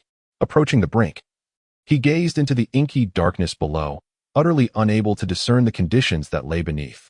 What captivated his attention were the wisps of black mist that continuously emanated from the depths, exuding an eerie and enigmatic aura. Tang Fei was not the first to arrive. Dozens of figures surrounded him, each exuding formidable strength and an astonishing presence. They maintained a considerable distance from one another, refraining from action and instead observing the abyss intently. After a prolonged silence, one among them broke the stillness. Fairy of the Flute, there seems to be something peculiar here. Shall we join forces to investigate? The speaker's voice resonated with authority, and he recognized one among them. Fairy of the Flute. The surrounding individuals turned their gazes, astonished to see the 4th-ranked powerhouse of the wind and cloud rankings. Tang Fei was deeply impressed by the Fairy of the Flute, whose elegance was ethereal and beauty captivating. Adorned in garments of ancient style, resembling a celestial being descended to the mortal realm. Truly remarkable eyesight from the Blade King, to recognize her even from a distance. The fairy's voice was melodious, yet devoid of emotion. Another formidable figure from the wind and cloud rankings, and many present furrowed their brows in discontent. The first speaker laughed heartily. He was indeed the Blade King, his eyes ablaze with fervor as he gazed at the fairy, no matter how she may change.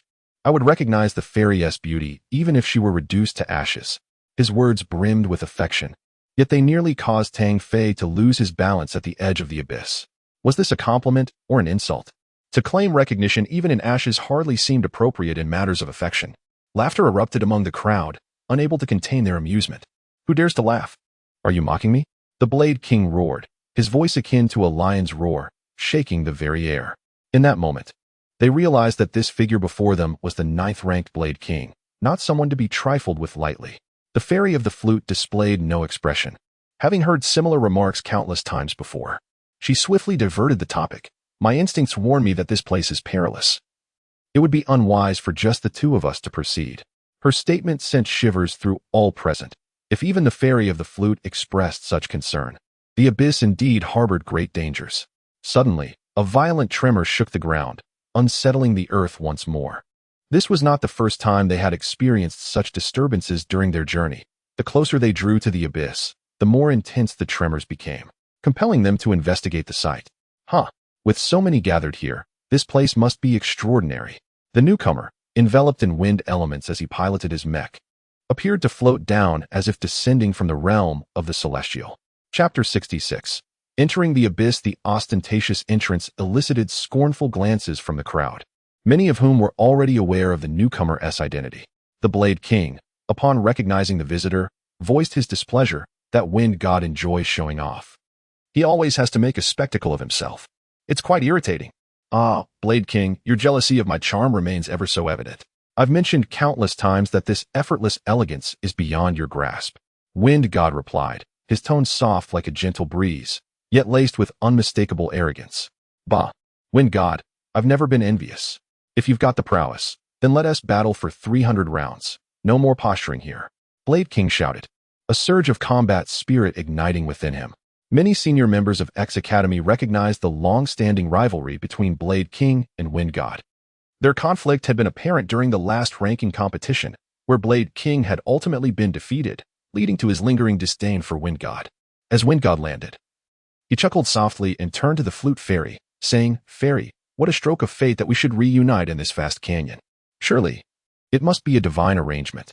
"You're overthinking it," the flute fairy replied coolly. The others exchanged curious glances. Even Tang Fei perceived the subtle tension. It appeared that both Blade King and Wind God were vying for the flute fairy's attention, yet she remained largely indifferent to their advances.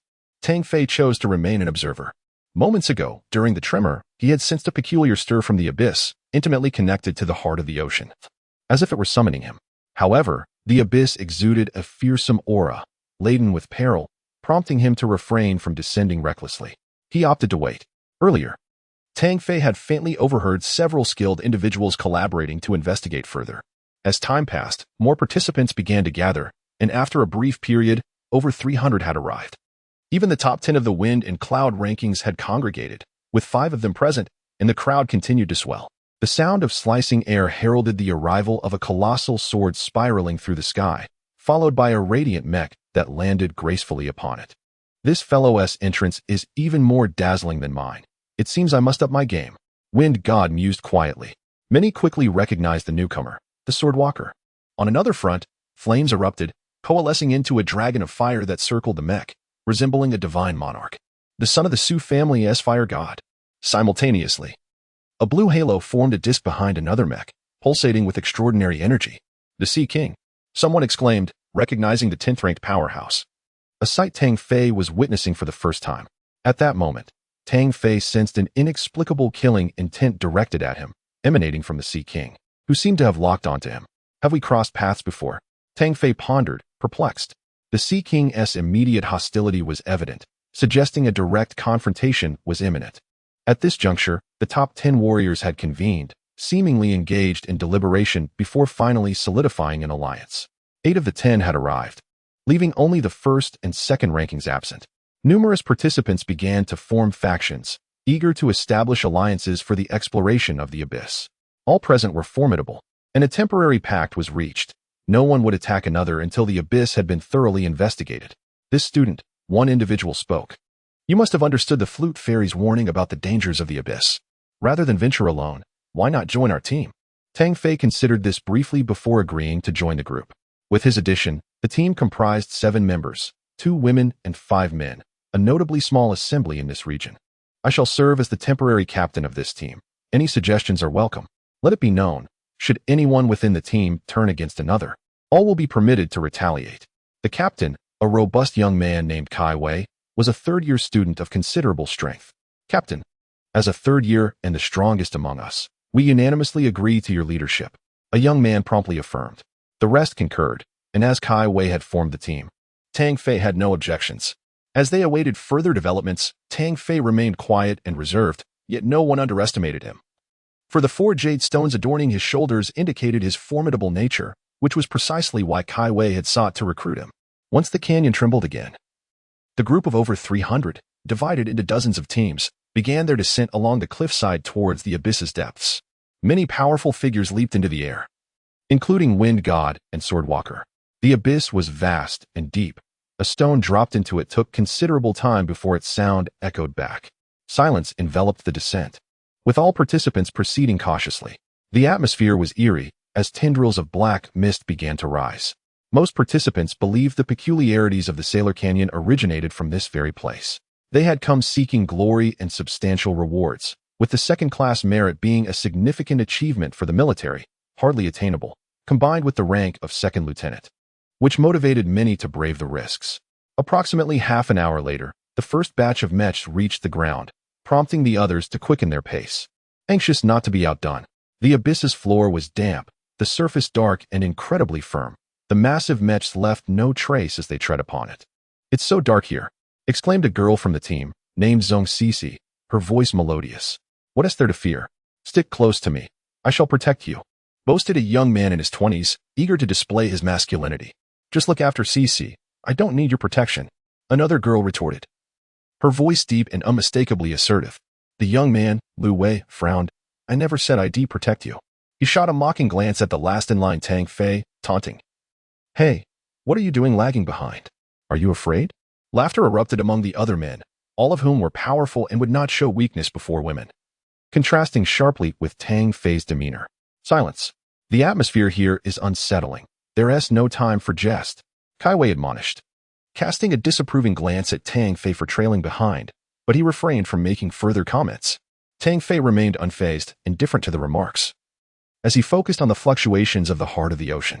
Upon reaching the abyss's floor, he noticed the stone beneath him shimmered with an abundance of wind and water elements, their energies so concentrated that they sent shivers down his spine. What could have caused this phenomenon? Tang Fei was filled with confusion, his senses heightened as he scrutinized every detail around him, striving to uncover the truth behind it all. Chapter 67. Abyssal Beasts. Tang Fei's silence drew disdain from the other members of the team, leading them to question whether the 3 jade stones were truly taken by him. The abyss was vast and shrouded in darkness, devoid of any light. Although the mechas were equipped with floodlights, none were activated, as doing so would deplete their energy reserves. In this eerie place, conserving even a modicum of strength was paramount. The numerous teams that had entered began to disperse. After half an hour of exploration, the squad found nothing. It seemed as if they were treading upon an empty expanse. "Captain, there is nothing here. Are we overthinking this?" one member questioned. Lu Wei approached the captain, inquiring, "Captain Kai Wei, you are the only third-year student among us. You must know more about this place. What is its mystery?" Kai Wei gradually relaxed his vigilance, reassured by the emptiness surrounding them. "I cannot say for certain what lies here. In previous competitions, this abyss showed no unusual activity. Only this time has there been a disturbance. The top 10 on the leaderboard have shown interest in this region, indicating its significance. Perhaps we can uncover the canyon's secrets from here." Suddenly, sounds of battle echoed from afar, accompanied by cries of alarm. The 7 members instantly heightened their alertness, glancing nervously towards the source of the noise. "What is happening? It sounds terrifying," Zong Sisi exclaimed, her innate fear of darkness surfacing. "Could it be a fight? Were we not told that fighting was forbidden in the abyss? Otherwise, we would be besieged by everyone," someone questioned. "It's not us fighting. It's something else." Kai Wei's expression darkened as he dismissed the notion. "Good heavens, what could it be?" Zong Sisi cried out in terror. No one responded. Silence enveloped them, and an ominous feeling settled in their hearts. "Something is approaching. Run!" Tang Fei suddenly shouted, charging ahead. The unexpected action momentarily stunned everyone, but they quickly followed suit, fleeing down the path. After a considerable distance, nothing had transpired, causing the others to cast hostile glances at Tang Fei. "Are you trying to make us look foolish on purpose? How despicable!" Lu Wei scolded angrily, pointing at Tang Fei. "Not only are you embarrassing us, but your intentions are clearly malicious." Another echoed with indignation. Zong Sisi, equally incensed, felt frightened by Tang Fei's actions. "Are you doing this deliberately?" "Fool," Tang Fei replied curtly, his expression grave, his eyes resembling 2 small moons fixed on the rear. "Who are you calling a fool? Do you wish to die?" Lu Wei roared with fury, feeling humiliated before the women, his demeanor menacing as he pointed at Tang Fei. Not just him. Another man unsheathed his alloy knife, ready for a fight. "Stop this infighting," Kai Wei exclaimed, his disappointment in Tang Fei palpable. "We are teammates. Why resort to insults? I do not have such pig-like teammates," Tang Fei retorted indifferently, not waiting for Kai Wei's anger to escalate, adding, "If I were you, I would focus on resolving the current dilemma instead of engaging in this triviality." As if to validate Tang Fei's words, a series of red eyes suddenly illuminated the darkness behind them. A multitude of crimson eyes, filled with a murderous aura, sent chills down the spines of the seven. Ah! Zhong Sisi screamed, retreating behind the others. The remaining members were no better off. Unable to discern the forms of the approaching entities, only the fierce red eyes glaring at them. Prepare for battle. Kai Wei reacted immediately, bellowing as he brandished an alloy spear. In the second round of the competition, mechas were equipped only with familiar cold weapons, lacking any firearms. Roaring, dozens of monstrous creatures charged forth. As they drew near, the seven finally beheld their forms, towering 7 to 8 meters high, resembling grotesque rats, their dark fur gleaming unnaturally. With thick tails and blood-red eyes exuding a dreadful aura that unsettled the mind. They bore a pair of ghastly wings on their backs. What manner of creature is this? Each member pondered. Even those native to Mars had never encountered such beasts. Kill. They all shouted, for they were elite geniuses of X Academy. After the initial shock, they drew upon their strength to confront the creatures, raising their weapons to engage in combat.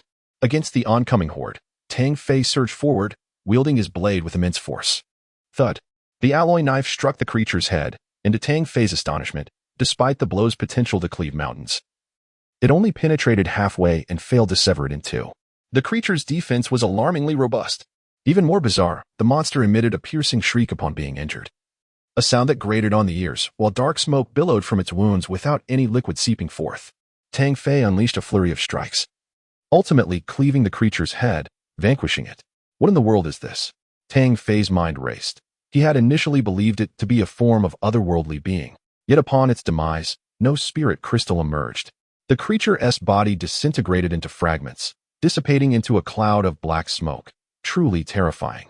Mars had been occupied by humans for a considerable time, with all anomalies eradicated. If these were not remnants of otherworldly beings, then what could they possibly be? Tang Fei sensed a vague connection between this and the purpose of his arrival. What a monstrous creature. It's incredibly difficult to kill, the others exclaimed. For few possessed the sheer brutality of Tang Fei, they found it arduous to slay even a single beast. As dozens of creatures let out their shrill cries, 2 members faltered in their composure. That momentary lapse allowed 10 beasts to launch a fierce assault on one individual. Crack! A series of sounds erupted as the radiant mecha was swiftly torn asunder, its occupant being devoured whole by the monsters. The scent of blood seemed to invigorate the beasts, inciting them to a more frenzied assault. Everyone, do not scatter. Stay together, Kai Wei shouted. His formidable prowess shone through as he wielded his spear, the power of earth elements enabling him to dispatch 4 creatures in quick succession, yet the danger remained palpable. The remaining 6 members huddled together, forming a defensive circle to fend off the creatures. Separation would only spell doom. Tang Fei, Kai Wei, and 2 other men formed a tight group, while Zhong Sisi and another female released elemental energy attacks from within their midst. Zhong Sisi, armed with a longbow, activated her genetic locks, channeling the power of fire elements. Fire arrow. A surge of fire elemental energy emanated from the mecha, coalescing into a flaming arrow. Boom. The arrow struck with tremendous force, instantly slaying a creature. The other female, wielding earth elemental power, summoned a dirt dragon that erupted from the ground, obliterating another beast's head. With the 2 women demonstrating their prowess, the others naturally rallied to fight. Kai Wei, as a third-year student and captain, exhibited extraordinary combat capability. The mecha radiated a golden light, the power of gold elements coalescing within his spear, unleashing a brilliant radiance akin to a divine weapon from the celestial realm. Kill. With unparalleled might. Every thrust of his spear felled a creature, showcasing his formidable prowess. The other 2 members, one awakening brute strength for violent assaults, and the other awakening defensive capabilities that rendered them nearly invulnerable, fought valiantly. In contrast, Tang Fei's performance was rather ordinary. He refrained from activating his genetic locks, relying solely on his physical strength, taking 4 or 5 strikes to dispatch a single beast. These creatures aren't so formidable after all. At this rate, we'll finish them off in no time. Zhong Sisi giggled. Indeed, had we known it would be like this, brother Nanyu wouldn't have perished. What a pity. Lu Wei lamented, reminiscing about a fellow competitor who had died earlier, his heart heavy with regret. As Lu Wei cast a discontented glance at Tang Fei, he exclaimed, "We have all exerted ourselves. We have slain numerous monsters, yet you, in your leisurely manner, have only managed to kill one after several attempts." The others, upon witnessing this, could not help but share his displeasure. Another man, with dark skin and a cropped hairstyle, mocked, "What a waste, those 3 jade stones were undeservedly bestowed upon him." Hey, since you have joined the team, why not surrender the jade stones? That way, you would at least benefit from our protection. Lu Wei smirked maliciously. Kai, harboring doubts about Tang Fei's capabilities, nevertheless recognized the importance of unity within their team and interjected, "We are all in this together. Let us refrain from further insults." Tang Fei remained silent, indifferent to the foolishness before him. As Lu Wei fiercely attacked and dispatched another monster, he continued, "Captain, he offers no contribution to the team and displays woeful strength. We should not be burdened by incompetence. Let us expel him from the team." Zhong Sisi, her delicate features furrowed in concern, replied, "Lu Wei, this place is perilous. If he were to leave the team, how could he possibly survive alone?" Lu Wei retorted with disdain, "In a world where the weak are consumed by the strong, his presence in the team only serves to jeopardize us if danger arises. It would be prudent to remove him sooner rather than later." Kai Wei frowned, unwilling to consider separation at this moment. Although Tang Fei had not demonstrated remarkable prowess, he had shown the ability to handle monsters, and it was his earlier warning that had heightened the group's vigilance. "Lu Wei, now is not the time for such discussions. Focus on slaying the monsters and extricating ourselves. Who knows what else may transpire?" As the captain, Kai Wei's commanding presence silenced Lu Wei, though his eyes remained fixated on Tang Fei, filled with scorn and derision. Lu Wei was known for harboring grudges, and Tang Fei's previous remark had already earned him Lu Wei's ire. Within 10 minutes, dozens of monsters were vanquished. The group, save for Tang Fei, appeared utterly exhausted, as the constant activation of their genetic restraints had taken a toll. "You certainly excel at shirking responsibilities. A waste is indeed a waste. Lacking in strength yet still attempting to evade effort." Lu Wei sneered at Tang Fei, his expression cold. Tang Fei gazed into the distance, his demeanor tranquil, seemingly unperturbed by Lu Wei's taunts. Lu Wei felt deeply humiliated. His reputation among second-year students was considerable, and to be disregarded incited a fiery rage within him. "Hey, I'm talking to you. Are you even listening? You waste. Are you too frightened to respond?" Lu Wei scoffed, glaring fiercely at Tang Fei. Chapter 68. The Golden Gate. At this moment, at the entrance of the abyss, a torrent of bloodthirst surged forth, and a formidable Mech appeared, enveloped in an aura of malevolence, resembling a descending demon, exuding an aura of terror. If others were present, they would undoubtedly exclaim in astonishment. This was none other than Taster, the top-tier powerhouse ranked first on the Storm ranking, known as the Blood Demon. Why has this current session encountered such upheaval? Is something about to transpire? Taster furrowed his brow, his Mech's eyes glowing with a crimson light, as if attempting to pierce the depths of the abyss. The previous 2 sessions had missed their chances. I shall not let this opportunity slip by. I must obtain this, and I will become the most formidable being beneath this starry sky.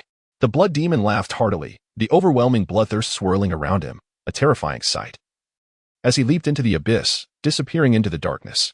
About 10 minutes later, at the spot where the Blood Demon had stood, the space trembled, and a black portal emerged, from which a gleaming Mech appeared, conjured out of thin air, shocking all who witnessed it. "Finally, I have found you. You have come here. It seems there is something of great significance to you." The newcomer was Matrella, the second-ranked powerhouse on the Storm ranking, revered as the Void God. "Blood Demon, your relentless endeavors over 3 sessions to acquire this item have piqued my curiosity."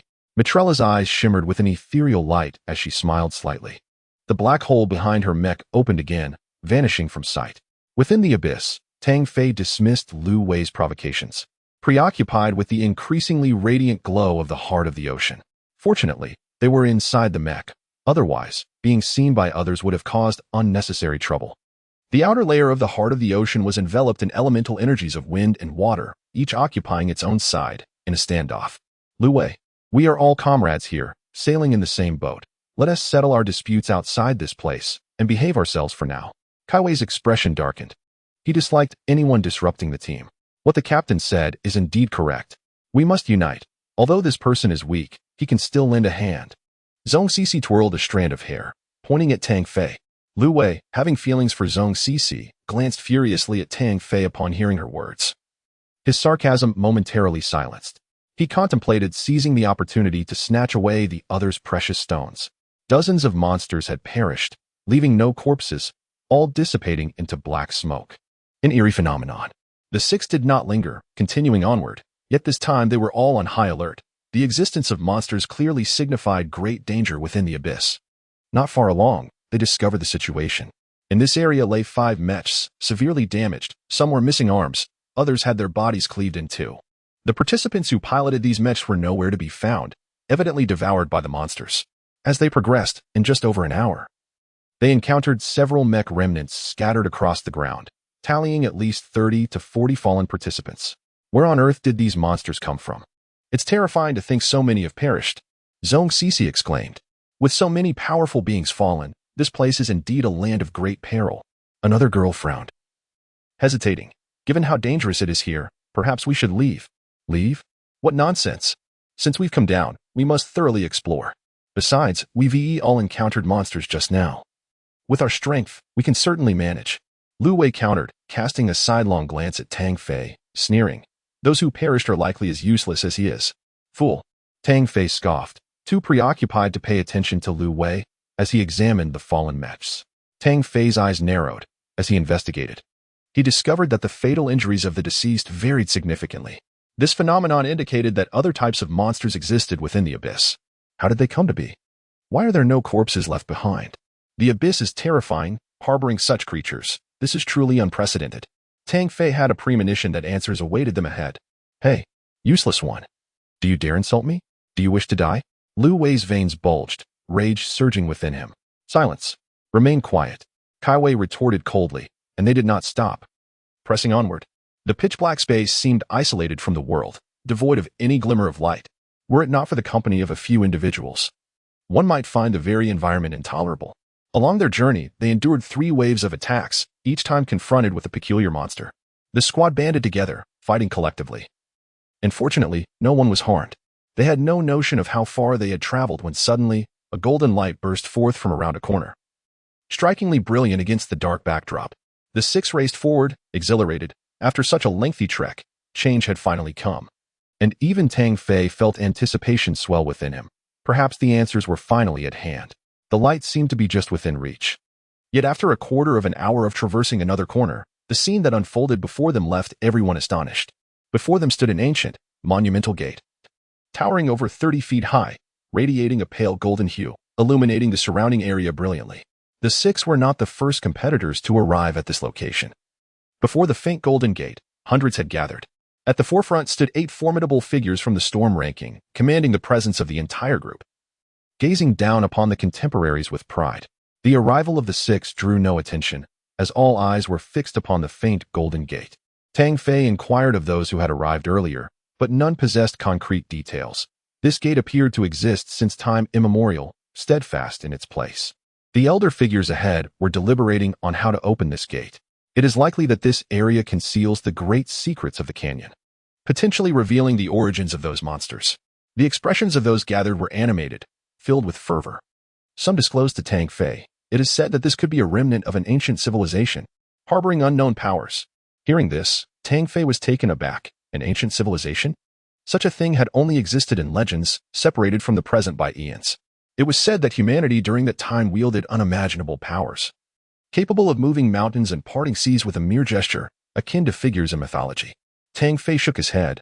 This assertion seemed implausible, given the vast expanse of time with no evidence to support the existence of such a civilization.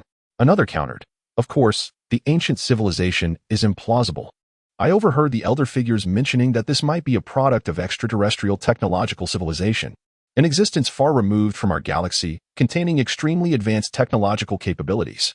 Various theories emerged. Some were utterly absurd, claiming it to be a divine artifact, while others were reasonably grounded, such as the notion of alien technology, which indeed held a possibility. In the boundless universe, it was entirely conceivable that civilizations with technological prowess beyond human reach might exist. Everyone retreated, allowing the 8 leaders to prepare to force the gate open. Someone shouted for the others to step back 100 meters, clearing the way. The top 8 powerhouses on the storm ranking lined up on the battlefield, each controlling their mechs and drawing forth their weapons. Chapter 69. Encirclement. The pale golden gate presented an insurmountable barrier, obstructing the path of all who sought to pass. Only by opening it could they uncover the answers they desired. The top 8 formidable champions of the storm and cloud rankings, each exuding an aura of immense power, prepared to unite their strengths in a concerted effort to breach the golden gate. Break! They shouted in unison, launching their full-scale assault. The gate erupted in a dazzling brilliance, blindingly radiant, akin to a golden sun in the midst of night, rendering it impossible to gaze upon. The radiance, as swiftly as it appeared, vanished, returning to its original state. However, a sense of dread engulfed all present. The combined might of the 8 champions was insufficient to shatter the gate, a truly astonishing revelation. My friends, we have unleashed our most potent forces. Surely, no mere door can withstand us. One of the champions exclaimed, filled with indignation. The others concurred. Each of them was a paragon of strength, and none would be halted by a simple barrier. The sword walker commanded his mech to raise an enormous sword. An icy chill emanating from it, transforming the ground beneath into a frost-laden expanse, the blade exuding an aura that seemed capable of freezing anything in its path. The son of fire, Su Xian, maneuvered his mech, conjuring twin fire dragons that danced around him, infused with terrifying elemental energy. As if intent on incinerating all in their wake, the flute immortal's genetic shackles were unbound, altering his essence to a more ethereal state, emanating an unusual energy that hinted at a collapse of the space before him, a manifestation of profound mental prowess. The Blade King elevated his long sword, cloaked in golden energy, transforming it into an indomitable weapon. The Wind God levitated, summoning 2 whirlwinds that coalesced into a tempest. The Sea King, manipulating his mech, conjured an ocean behind him. Though an illusion, the energy it radiated was palpable, as a colossal sea beast leaped forth. 2 other champions joined the fray, one, the Titan, whose physique bulked dramatically, amplifying his mech's power 5-fold, wielding a massive hammer capable of demolishing anything. The other, the Shadow King, melded into the darkness, his long sword unleashing a flurry of over 100 dazzling strikes, an onslaught that struck fear into the hearts of many. The 8 supreme champions, renowned for their might, had garnered their illustrious reputations through sheer strength. In this moment, the onlookers bore witness to the overwhelming combat prowess of these paragons, an awe-inspiring sight. Tang Fei's eyes burned with determination. None among the 8 were weaklings. Their strength was formidable, exuding an aura of invincibility among their peers. He yearned for such adversaries, seeking to forge himself into a true powerhouse, believing that only through combat with the elite could he reach his limits, transcend himself, and enhance his capabilities. Excitement surged through the crowd. Surely, the combined might of these 8 masters would breach the gate. No force in existence could withstand their power. Boom. Fire dragons soared. Sea beasts roared. Tempests swirled, and the gleam of colossal blades flashed. The immense power seemed poised to obliterate the very region. Just as the crowd prepared to erupt in cheers, an astonishing spectacle unfolded before their eyes. Every strike dissipated into the pale golden gate, silent and without a trace. As though consumed entirely, not only had they failed to open the gate, but they had not even stirred a ripple upon its surface. Am I dreaming? Did I not see that correctly? The attacks of these 8 paragons have created not even a splash. This must be a jest, Lu Wei exclaimed, disbelief flooding his voice as he mumbled to himself. Tang Fei, ever the helpful soul, unhesitatingly delivered a slap that sent Lu Wei's mech spiraling away. My heavens! It is real, Lu Wei bellowed, though he had already landed far off. The expressions of the 8 champions darkened. They had unleashed their most formidable blows. Yet to no avail. A sense of despair gripped everyone, each aware that beyond this gate lay the answers they sought, perhaps even greater secrets. Lu Wei returned, glaring daggers at Tang Fei. You actually struck me. Since you made a request, I felt compelled to oblige. Tang Fei shrugged. No need for gratitude. I shall have my revenge. Lu Wei seethed, humiliated and enraged. At that moment, a piercing cry erupted from the depths, followed swiftly by tremors that intensified. The competitors' expressions shifted. They realized calamity was imminent. In the blink of an eye, a multitude of blood-red eyes emerged in the distance, innumerable and ominous. A horde of monstrous beings materialized, their numbers incalculable. Some resembled grotesque rodents with fleshy wings. Others were serpentine beasts with 3 lion heads. Some stood upright, like werewolves, cloaked in crimson fur. Others appeared as centipedes, their blue bodies adorned with 2 pairs of massive pincers. Upon closer inspection, there were over a dozen different types of monstrosities, the largest exceeding 20 meters in length, with the smallest still measuring 5 or 6 meters. Their ghastly visages radiated malice and terror. Tang Fei was the first to react, charging toward the Golden Gate. Faced with the overwhelming tide of monsters, he understood that only by unifying their forces could they hope to withstand the onslaught. The appearance of these creatures sent many into a panic. In that moment of bewilderment, countless monstrous beings launched their brutal assault. In an instant, the air filled with screams as over a dozen mechs were obliterated. The 8 champions' expressions shifted, no matter how powerful they were. The sheer numbers of the monsters rendered them vulnerable to annihilation. They quickly called out, urging the others to gather together. After the initial chaos claimed the lives of over 20, the remaining participants managed to organize themselves. 78 individuals formed 2 groups, each comprising 39 members. The front lines were manned by those engaging in close combat, while the rear provided ranged support to eliminate the encroaching beasts. The expanse before them was teeming with monsters, an unending sea of horror. From a distance, the boundary seemed infinite. Within the depths of darkness, it was impossible to ascertain how many creatures had congregated. For every monster felled, 2 more surged forth, an inexhaustible tide. To an ordinary warrior, the sight would be utterly despairing. Yet, this group consisted of members from X Academy, the young elites of the Solar System Alliance, each one formidable in their own right. United, their power was enough to obliterate anything in their path. The monsters were ferocious and innumerable, but they were temporarily unable to breach the line of defense. Tang Fei, having been the first to react, found himself assigned to the second team. Remaining calm, he surveyed the approaching horde. He noted that while each monster dissipated into a cloud of black smoke upon death, it did not vanish into the air as before. Instead, it ascended, coalescing above at a height of over 100 meters. Something was amiss. What was this black smoke? And what purpose did it serve? Tang Fei pondered deeply, his mind racing to comprehend the inexplicable assault of these creatures. Having previously encountered and battled such abyssal monsters, Tang Fei knew they lacked intelligence, attacking purely upon detecting the presence of enemies. So what had drawn this multitude to them? Why were they converging and launching an attack? Tang Fei surmised that 2 possibilities could explain the situation. First, there was something here driving the abyssal beasts into a frenzy, attracting them. Second, someone was actively hurting these creatures, guiding them toward their demise. The first possibility seemed unlikely. If something were indeed attracting the abyssal monsters, the area would have been swarming with them long before their arrival, yet that was not the case. However, if the second were true, it was utterly terrifying. Who would seek to exterminate them? What could be their motive? A chill ran down Tang Fei's spine as the relentless onslaught of the abyssal monsters enveloped him in an atmosphere of conspiracy.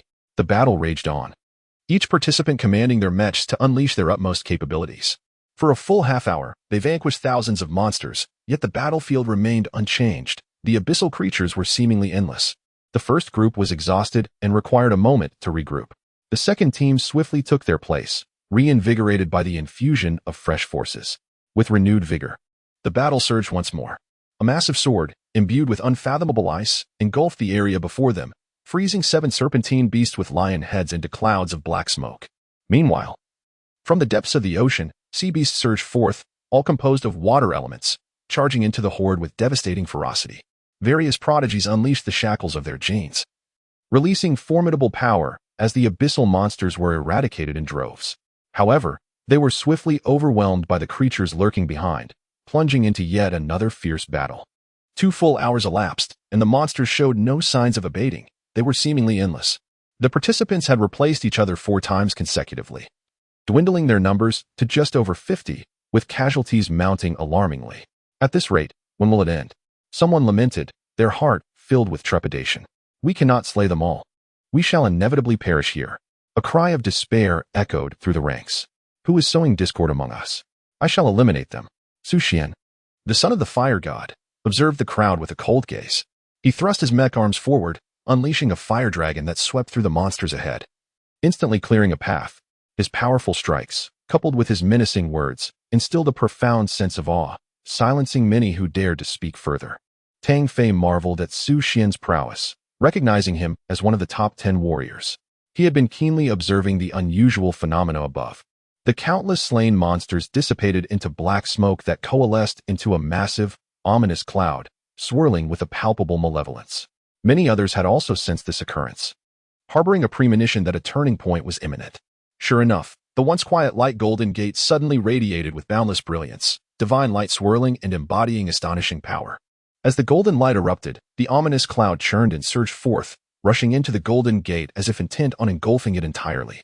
None could discern whether this transformation heralded good or ill. They could only watch in stunned silence.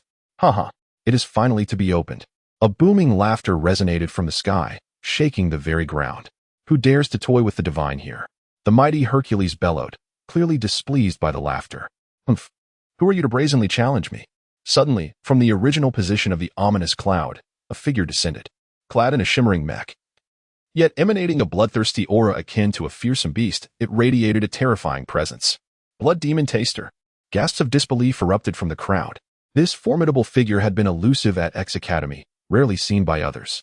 Hercules' expression darkened. He understood that the Blood Demon was a formidable adversary of unfathomable strength. Had he known it was him, Hercules would have refrained from engaging in conversation. Yet, in front of everyone, he was loath to lose face.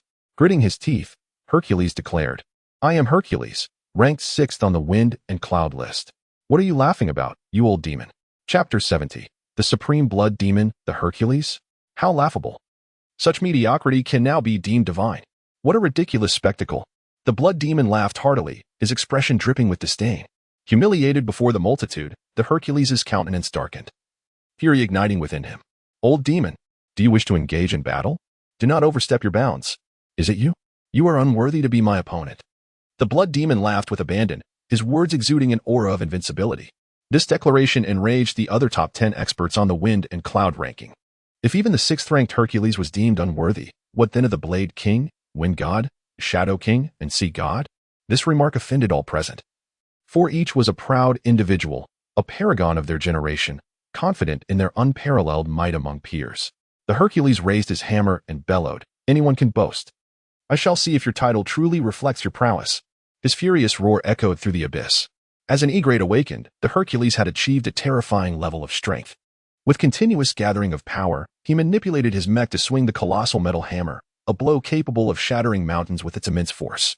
The onlookers were shaken.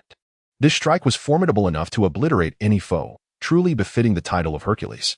Nearly a display of trivial skill, the Blood Demon scoffed, his movement swift as lightning. The mech seemed to teleport as blood energy surged, propelling him before the Hercules, whereupon he delivered a diagonal slash with the bizarre crimson blade, clashing with the hammer.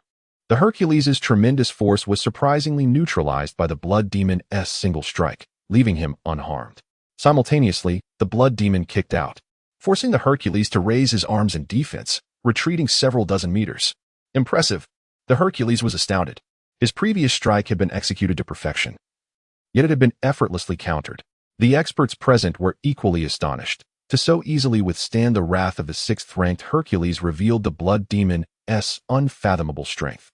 Many discerned that the Blood Demon had not met the hammer head-on but had unleashed 6 swift strikes with his blade, dissipating the hammer's force. This only served to accentuate the Blood Demon's terrifying might and extensive combat experience. "With such meager strength, you dare to make a fool of yourself," the Blood Demon derided, his gaze icy. He stepped forward, blood energy swirling around him like a demonic deity, as he struck down with a palm imbued with tremendous power. The Hercules' expression changed drastically. He found himself unable to evade this blow, as if all avenues of escape were sealed. Hastily, he braced himself with his arms, channeling his formidable strength against the assault. Boom! The Hercules was sent flying, his mech crashing against the golden gates with a resounding explosion. What a Hercules! Nearly a muscle-bound fool. The Blood Demon's singular strike left the onlookers in awe. The Blade King and Shadow King, allies of the Hercules, could no longer tolerate the Blood Demon's arrogance. "Blood Demon, you are indeed formidable, but do not become too arrogant," the Blade King admonished. The Shadow King stepped forward, his sword pointed askew. "Blood Demon, what is your ulterior motive lurking in the shadows? Did you summon these abominations?" This question startled everyone. Many began to ponder the Blood Demon's peculiar behavior. The Flute Immortal and Su Xian's eyes sparkled with insight as they regarded the Blood Demon. "Why should I require your guidance in my affairs? If I summon them, so be it. If not, what business is it of yours? Step aside." The Blood Demon sneered, blood energy surging as his eyes glimmered with palpable crimson light. At this moment, the golden gates began to merge with peculiar dark clouds, slowly transforming as the faint golden glow shifted into gray. "Blood Demon, overconfidence breeds arrogance. Your reign at the top is nearing its end." The Shadow King swung a sword, commanding his mech to unleash a phantasmagoric assault, striking with 108 swords that sealed all avenues of escape. The Blade King followed suit, summoning the power of gold elements, manifesting 3 golden blades from the heavens to cleave downwards. The Hercules, recovering from his injuries, wielded his hammer once more, striking with a force akin to a mountain-s might aimed directly at the Blood Demon's chest. A bunch of clowns. The Blood Demon remained unfazed, the blood energy intensifying as he charged forward like a true demon. The battle commenced, an extraordinary clash of titans, the 5th-ranked Shadow King, the 6th-ranked Hercules, and the 9th-ranked Blade King united against the Blood Demon, a spectacle that would surely reverberate throughout X Academy. Shall we witness a re-ranking here? Someone exclaimed in astonishment.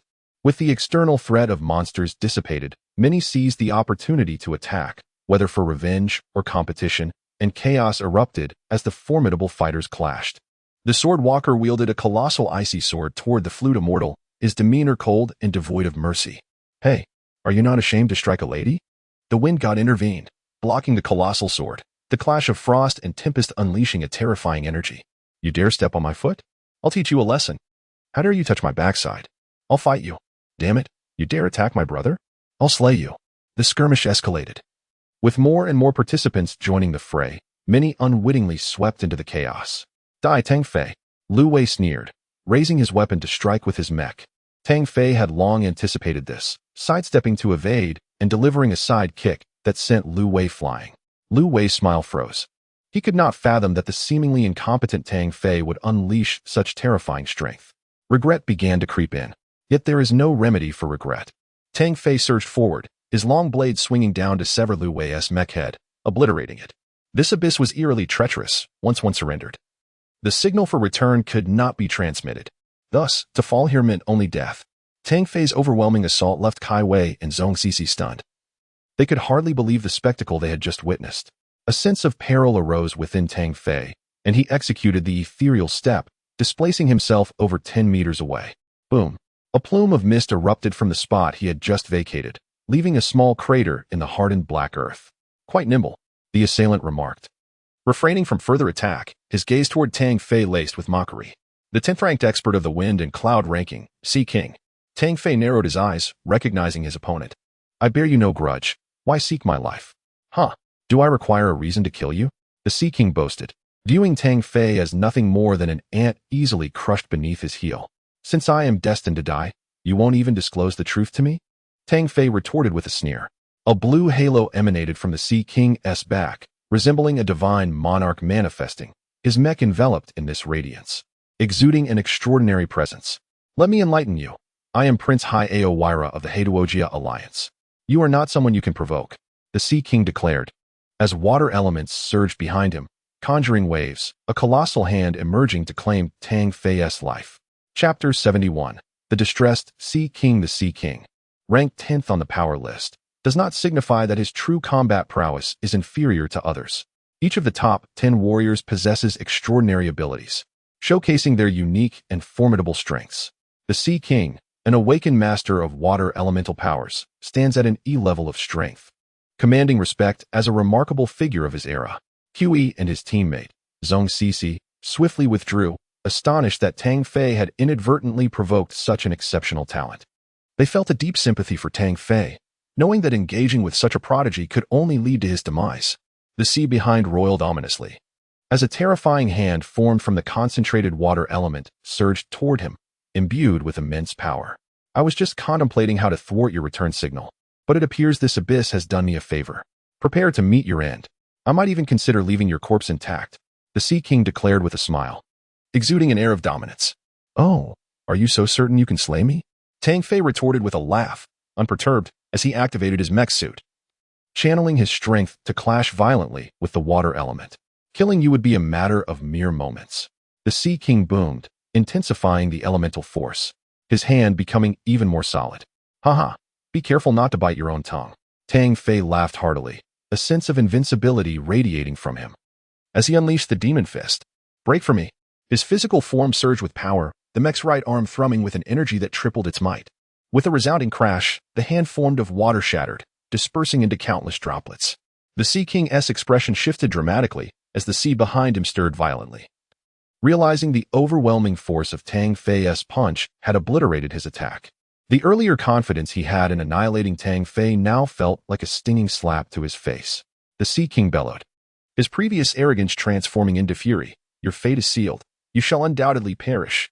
The waters behind him surged forth, more tangible than ever, threatening to inundate the area. As the elemental power amassed, the ocean is boundless.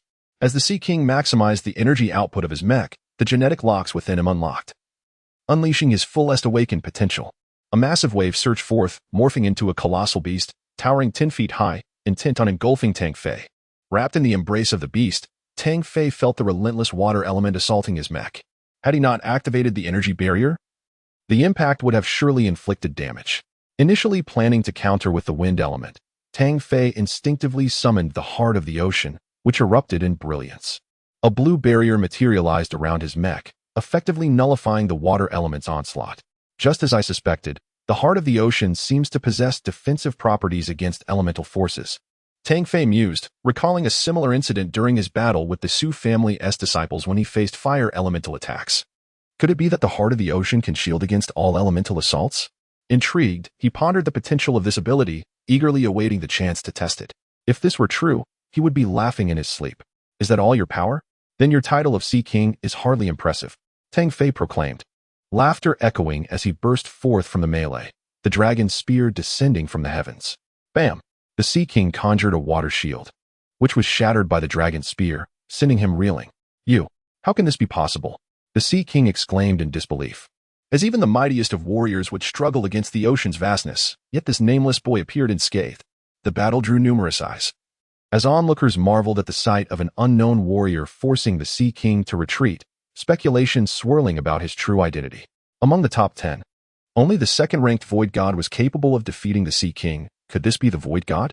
Zhong Cece gasped in astonishment. Impossible. The Void God is elusive and, like the Blood Demon, prefers solitude. His awakening is of spatial capabilities, not strength. Huey countered decisively. Suddenly, a fire dragon, encasing a mech, plunged into the fray. Its deep-set eyes locking onto Tang Fei. You surpass my expectations. You have earned the right for me to intervene. How pretentious. If you want to intervene, just say so, no need for such grandiloquence, Tang Fei scoffed, disdain evident in his demeanor. Many spectators gasped, their expression shifting as they realized the significance of the newcomer. Huey and the others were left bewildered by Tang Fei's growing aura, even drawing the attention of the son of the fire god. You have insulted the Su family and harmed its disciples. Today, I shall teach you a lesson. Su Xian remarked coolly, a fire dragon swirling around his mech, embodying the essence of a fire deity. Do not delude yourself into thinking you are a god. I act with a clear conscience. Must the Su family be the only ones to bully others while forbidding retaliation? How absurd. Tang Fei scoffed, pointing at Su Xian and the Sea King. His battle spirit soaring. Let the so-called gods show me their prowess. Today, I shall see you both toppled from your pedestals. This declaration reverberated through the surroundings, as few dared to utter such words against two of the most formidable warriors on the power list. Arrogance. I was merely careless, allowing you to gain the upper hand. The Sea King glared at Tang Fei, his humiliation palpable. To restore his honor, he felt compelled to slay Tang Fei. He is the one I intend to punish, Su Xian said dismissively, indicating that Tang Fei was his target. Su, this boy is our common enemy. Let us join forces to eradicate him, the Sea King proposed. Momentarily taken aback, but soon grinning with the intention of teaming up with the son of the fire god. I need no partnership to strike. I merely wish to teach him a lesson, not to kill him. Step aside, Su Xian retorted, his brow furrowing. His pride would not allow him to ally with the Sea King. Su Xian's rebuke was devoid of any semblance of camaraderie, causing the Sea King's expression to darken. Son of the fire god, mind your tone. I am not one of your Su family. Speak with some decorum. Su Xian remained unfazed, his indifference revealing a resolute pride. What right do you have to demand my courtesy? A simple statement, yet it radiated an aura of arrogance. Tang Fei observed the brewing conflict between the two, bemused by their escalating tension. Fire god, do not overstep your bounds. The Sea King bellowed, the water element swirling around him, a reflection of his inner fury. Hey, what a pompous Sea King. Do not elevate yourself too highly. In the eyes of others, you are but a mere pest. Tang Fei laughed heartily, his expression one of mockery. You court death. The Sea King, though wary of Su Xian, harbored no such reservations regarding Tang Fei. The ocean roiled behind him, and long spears formed from the water element surged forth, propelled by his mech. Yet, a wall of flame intercepted the spears. Su Xian, are you truly choosing to assist him? The Sea King seethed with rage. I have stated my intent to teach him a lesson. Your presence here is unwelcome. Depart, Su Xian declared, his demeanor unyielding, pushing the Sea King to the brink of fury. Had it been just the three of them, the Sea King would have retreated, seizing the opportunity to benefit from their conflict. However, with others observing, to back down would be to lose face. Su Xian, since you insist on retreating, step back further. Do you not see we are about to engage in battle? You are truly an eyesore. We know you fear Su Xian's might. But must you endure such humiliation? Tang Fei taunted, fanning the flames of discord. Silence. The Sea King roared, caught between the desire to maintain his pride and the imminent threat of conflict. Su Xian, I have no quarrel with you. Do not interfere in my affairs. The Sea King shouted, his form surging with determination as he charged toward Tang Fei, intent on delivering a lethal strike, disregarding all else. Step back, Su Xian commanded, flames surging as a barrier formed, sealing off the battlefield. Break through. The Sea King forcefully breached the firewall, accompanied by 3 enormous, shark-like beasts, thrashing through the waves as they advanced with lethal intent. Oh, Sea King, why must you go to such lengths? Tang Fei did not resist. Instead, he gracefully maneuvered with ethereal steps, approaching Su Xian while deftly evading attacks, creating the illusion that the Sea King was targeting Su Xian directly.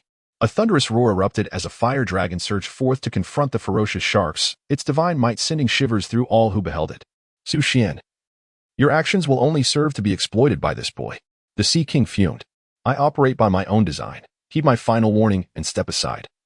Or do not blame me for my actions. Su Xian's countenance grew grave as he delivered his ultimatum. How dare you, Su Xian?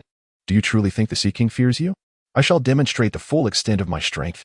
Driven to the brink of madness, the Sea King unveiled his weapon, a trident reminiscent of the legendary god of the sea. From the depths of the ocean, boundless as the sky, I summoned the 9 dragons of water. The Sea King's renowned technique unleashed a formidable mech skill infused with the essence of water. A vast expanse of oceanic depths cloaked the heavens as 9 azure dragons surged forth, appearing as if they were manifestations of celestial might itself. Onlookers, including several prodigies, halted their battles in astonishment, witnessing the impending clash between the Sea King and the Son of the Fire God. Who was this individual that compelled 2 titans to battle, seemingly intent on resolving their conflict in a single strike? Possessing immense power, sometimes a single decisive blow could determine victory. Clearly, the Sea King intended to shatter all impediments with his ultimate technique. Ah, this move is commendable. Su Xian's expression shifted for the first time, a glimmer of battle fervor igniting in his eyes. The fire element surged forth, coalescing into swirling flames around his mech, as dozens of massive fireballs, each several meters in diameter, gathered at his side. Firestorm. Su Xian thrust his hands forward, sending the multitude of fireballs soaring into the sky, each accompanied by a resounding force that reverberated through the air. The scene resembled an apocalyptic vision, as the fireballs cascaded like meteors, hurtling toward the water dragons and the Sea King. The clash of water and fire elements ensued, as the powers of 2 elemental awakeners threatened to obliterate the surrounding area. The opposing energies were inherently antagonistic. Would water extinguish fire, or would fire evaporate water? Tang Fei and the spectators stood in awe, captivated by this monumental spectacle. Chapter 72. The gate opens. The confrontation between the Son of the Fire God and the Sea King captivates the hearts of all. Tang Fei observes from the sidelines, benefiting greatly from witnessing this duel of masters. Having just awakened the power of the wind element, he still lacks the finesse despite the assistance of the ocean heart. The 2 formidable elemental awakeners, paragons among their peers, provide Tang Fei with profound insights into elemental energy through their battle. As flaming meteors descend, an ominous aura threatens to annihilate everything. 9 water dragons roar, colliding with the fiery meteors, causing the very fabric of space to tremble, and time seems to momentarily halt, inducing a fleeting disorientation. The air reverberates with a deafening roar, akin to 1,000 thunderclaps exploding in unison, enveloping the area in a thick mist. Heavens! What is happening? Why can I not see? Is the world coming to an end? It is terrifying. The crowd gasps, overwhelmed by the sheer power of the elemental forces. The fire element evaporates the water element, resulting in a dense fog. Tang Fei's eyes gleam with intensity as he fixates on the battlefield. Suddenly, a surge of overwhelming power rushes towards him. Instinctively, he sidesteps and retaliates with a powerful punch, a reflex born from his battle awareness. Bang! The clash of forces elicits a muffled grunt from the assailant, clearly indicating that Tang Fei's formidable strike has made an impact. Sea King, I never expected you to resort to such underhanded tactics. In an instant, Tang Fei identifies his attacker. Who else could it be but the Sea King? Tang Fei, not wishing to engage in a full-scale battle at this moment, prefers to conserve his peak combat power for what lies ahead. He remains vigilant, observing the faintly golden gate, now shrouded in ominous clouds and transformed into a dull gray. He senses that this gate will soon open, revealing secrets that will undoubtedly ignite an epic conflict. Seizing the opportunity, the Sea King evades the son of the fire god, unleashing 3 water dragons that lunge forward with gaping jaws. Get away! Tang Fei bellows, his fists seemingly capable of splitting the heavens, exuding immense strength as he engages the water dragons in a fierce struggle, ultimately shattering the 3 water elements. The Sea King's expression shifts, astonished by Tang Fei's tenacity. Repeated assaults have failed to inflict significant harm. After exchanging numerous blows, the son of the fire god once again obstructs the Sea King. Su Xian, a direct descendant of the Su family, possesses an illustrious status and formidable strength. Truly deserving of the title of genius, he looks down upon his peers, including the Sea King, with disdain. Su Xian, I acknowledge your prowess. But should you push me to the brink, I will not hesitate to engage in a life-and-death struggle with you. The Sea King roars, frustration and humiliation driving him to madness. Today's events are destined to spread, inviting ridicule from all. Su Xian's demeanor remains icy as he points at the Sea King, his eyes ablaze with battle intent. The one I have chosen is beyond your interference. Not only you, Sea King, but even the blood demon will not intimidate me. Moreover, you lack the qualification to challenge me to a life-and-death contest. This statement is a blatant insult, leaving the Sea King at an impasse. He wishes to avoid confrontation with the Su family's prodigy unless absolutely necessary. At the now gray gate, the blood demon stands undeterred, while the mighty god, Shadow King, and Blade King exhibit their remarkable prowess, not conceding an inch, truly deserving of their place atop the rankings. Tang Fei marvels at the blood demon's strength when, unexpectedly, the ocean heart emits a faint glow, drawing his gaze to a vacant area of the battlefield, sensing the presence of an individual there. Someone has detected my presence. Quite remarkable. The void god, concealed in the shadows, gazes in astonishment at Tang Fei. He pays no further heed, fixating on the gate, which appears on the verge of opening. Incredible! Such a concentration of dark energy could breach it. What lies within? The wind god and the sword walker battle fiercely, while the flute fairy remains still, her mental focus entirely on the gate. The faintly golden gate has entirely morphed into a gray hue, an eerie, frigid aura spreading, causing trepidation in the hearts of all. Each combatant instinctively halts, gazing in fear at the gate. Boom! The abyss trembles as the gray gate swings open, releasing an ancient, chilling aura that instills a primal fear of the unknown. The crowd recoils, their vigilance heightened to its zenith, for no one knows what lies beyond this threshold. The gate is opened. It resembles a portal to the underworld, tendrils of black mist swirling, obscuring any view of the interior. No one dares to move. I'll await the first to act. Void God, since you have arrived, do not hide in the shadows. The blood demon chuckles. The crowd gasps, astonished that the second-ranked Void God, a master of spatial abilities, has arrived so silently. It is truly terrifying.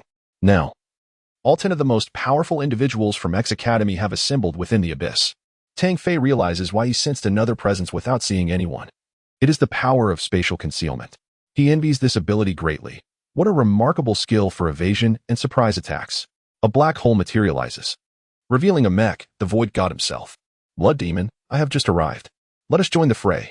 The Blood Demon sneers. Your claim of joining the fray is merely a facade. You are here to stir chaos. You have followed me for quite some time. Do not think I am unaware. The Void God feels a chill. He had not anticipated that the Blood Demon would be aware of his presence from the outset. Blood Demon, your words are pleasing. I have merely come to observe, unlike you, who is directly after the treasures within, ready to employ any means necessary.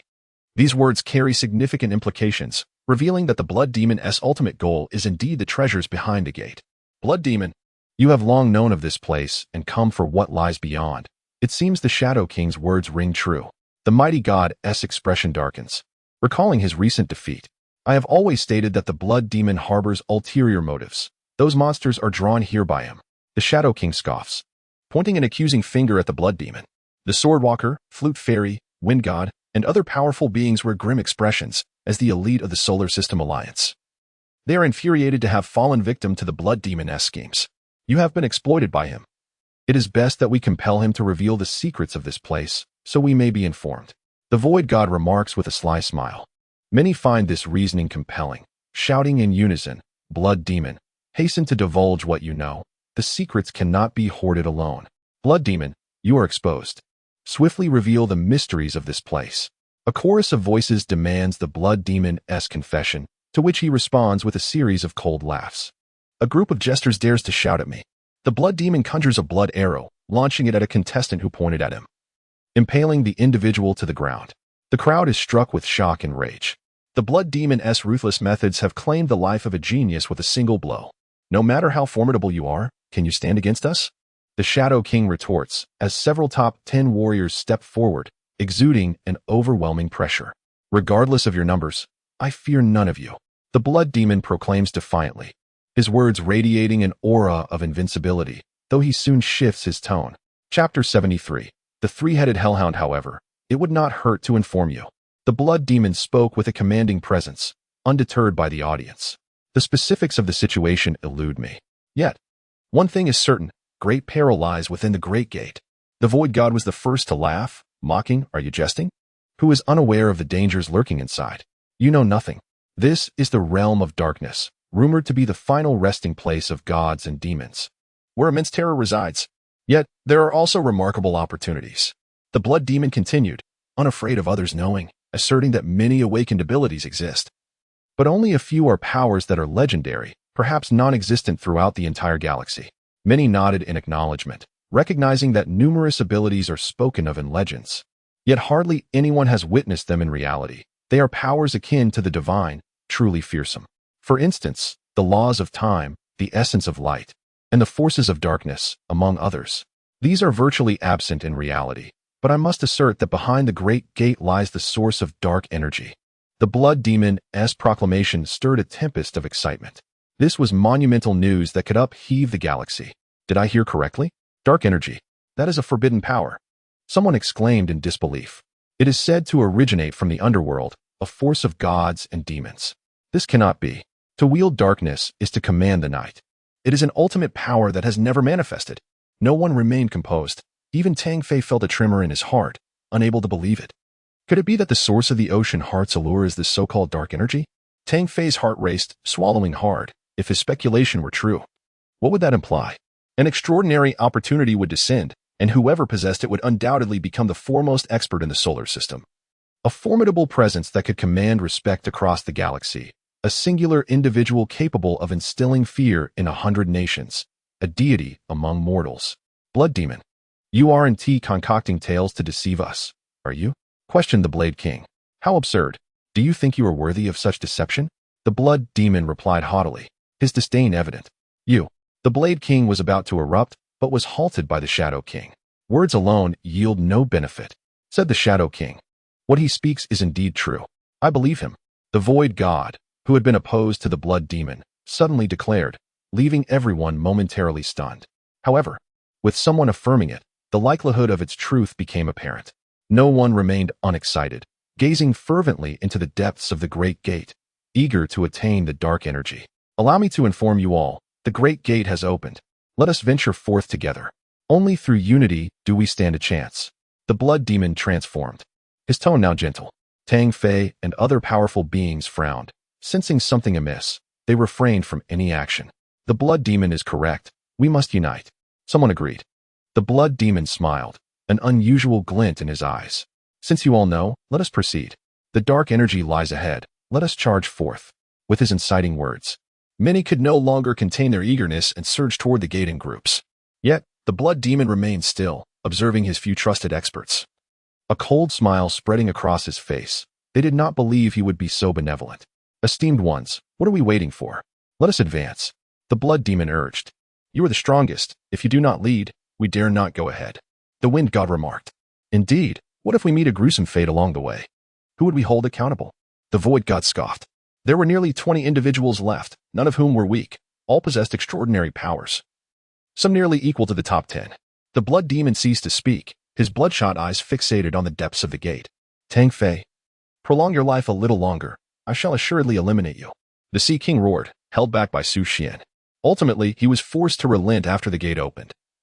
Yet his resolve to kill Tang Fei remained unchanged. It was his mission. Why shout so? I truly suspect you are a pawn of the Heiduoji Alliance. Tang Fei taunted. You. What of me? As a member of the Solar System Alliance, you actually assist outsiders. Alas.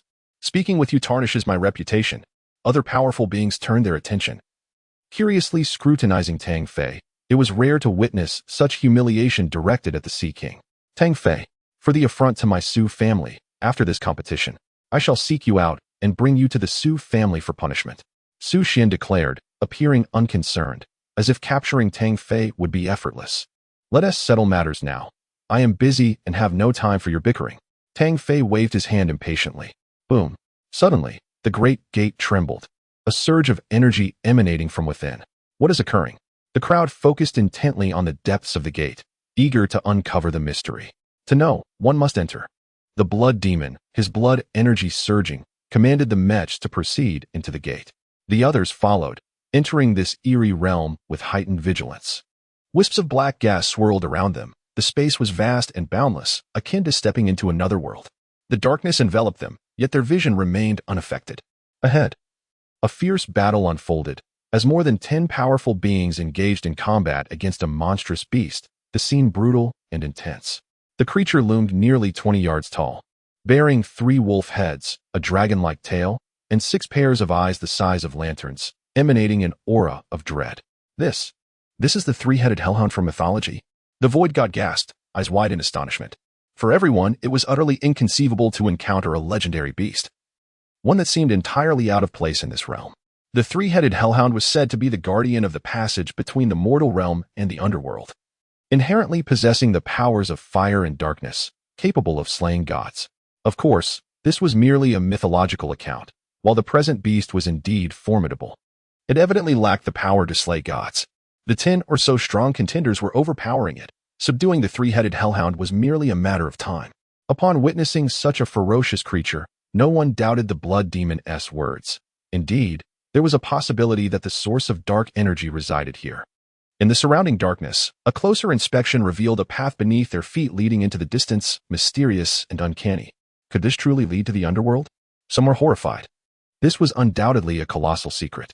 The enigmatic nature of this great canyon likely stemmed from this abyss, and none anticipated such a terrifying presence would exist here. Many felt exhilarated. They had uncovered a secret, awaiting the rewards from the Solar System Alliance. The blood demon advanced slowly, frequently scanning the surroundings. Tang Fei lagged at the rear, the ocean heart flickering with brilliance, exuding vitality. He sensed a magical force beckoning from the depths of this path. Under the onslaught of numerous powerful beings, the 3-headed hellhound faltered, gravely wounded, on the brink of defeat. Suddenly, it opened its maw wide, unleashing a torrent of black flames that swept across the area, before stepping onto a wave of black fire and fleeing in panic. Black hellfire, a wondrous force resulting from the fusion of fire and darkness elements. Those with discernment quickly evaded. However, 2 individuals, slow to react, were reduced to ashes. So powerful. Tang Fei's eyelids twitched. To incinerate 2 powerful beings with a single flame was indeed excessive. Someone explained, this is the 3-headed hellhound's most potent strike, a culmination of its strength. After this, it is likely to be drained. Suddenly, the blood demon accelerated, cloaked in blood energy, swiftly retreating. The void god mirrored this action, diving into the black portal. Quick pursue. The others realized, fearing to lag behind, and all hastened with utmost speed. Tang Fei, moving with ethereal grace, surged to the forefront of the crowd, drawing considerable attention. Who is that fellow, moving so swiftly?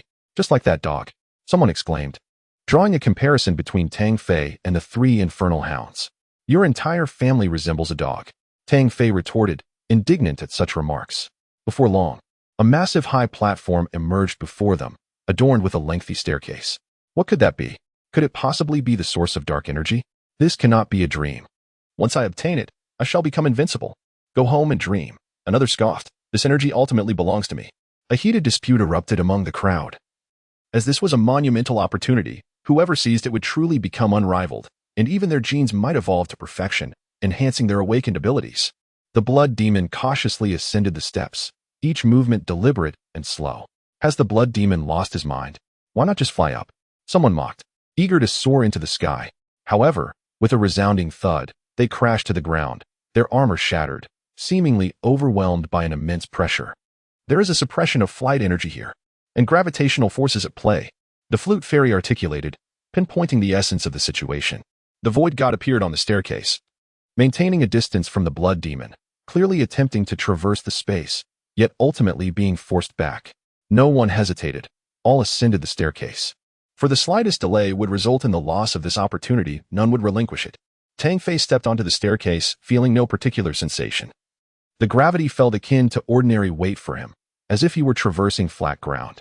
The staircase extended upward, comprising 99 steps. It appeared unremarkable, yet each step taken proved to be exceedingly arduous. After conquering the first 10 steps, the weight intensified. All the competitors possessed extraordinary strength. Such gravity was hardly a challenge. However, this optimistic scenario did not endure long. Upon reaching the 50th step, a newfound respect emerged, as they faced a gravitational force 16 times greater, accompanied by a chilling cold that pierced to the bone, rendering the experience quite uncomfortable. If this continued to the highest level, what magnitude of gravity would await?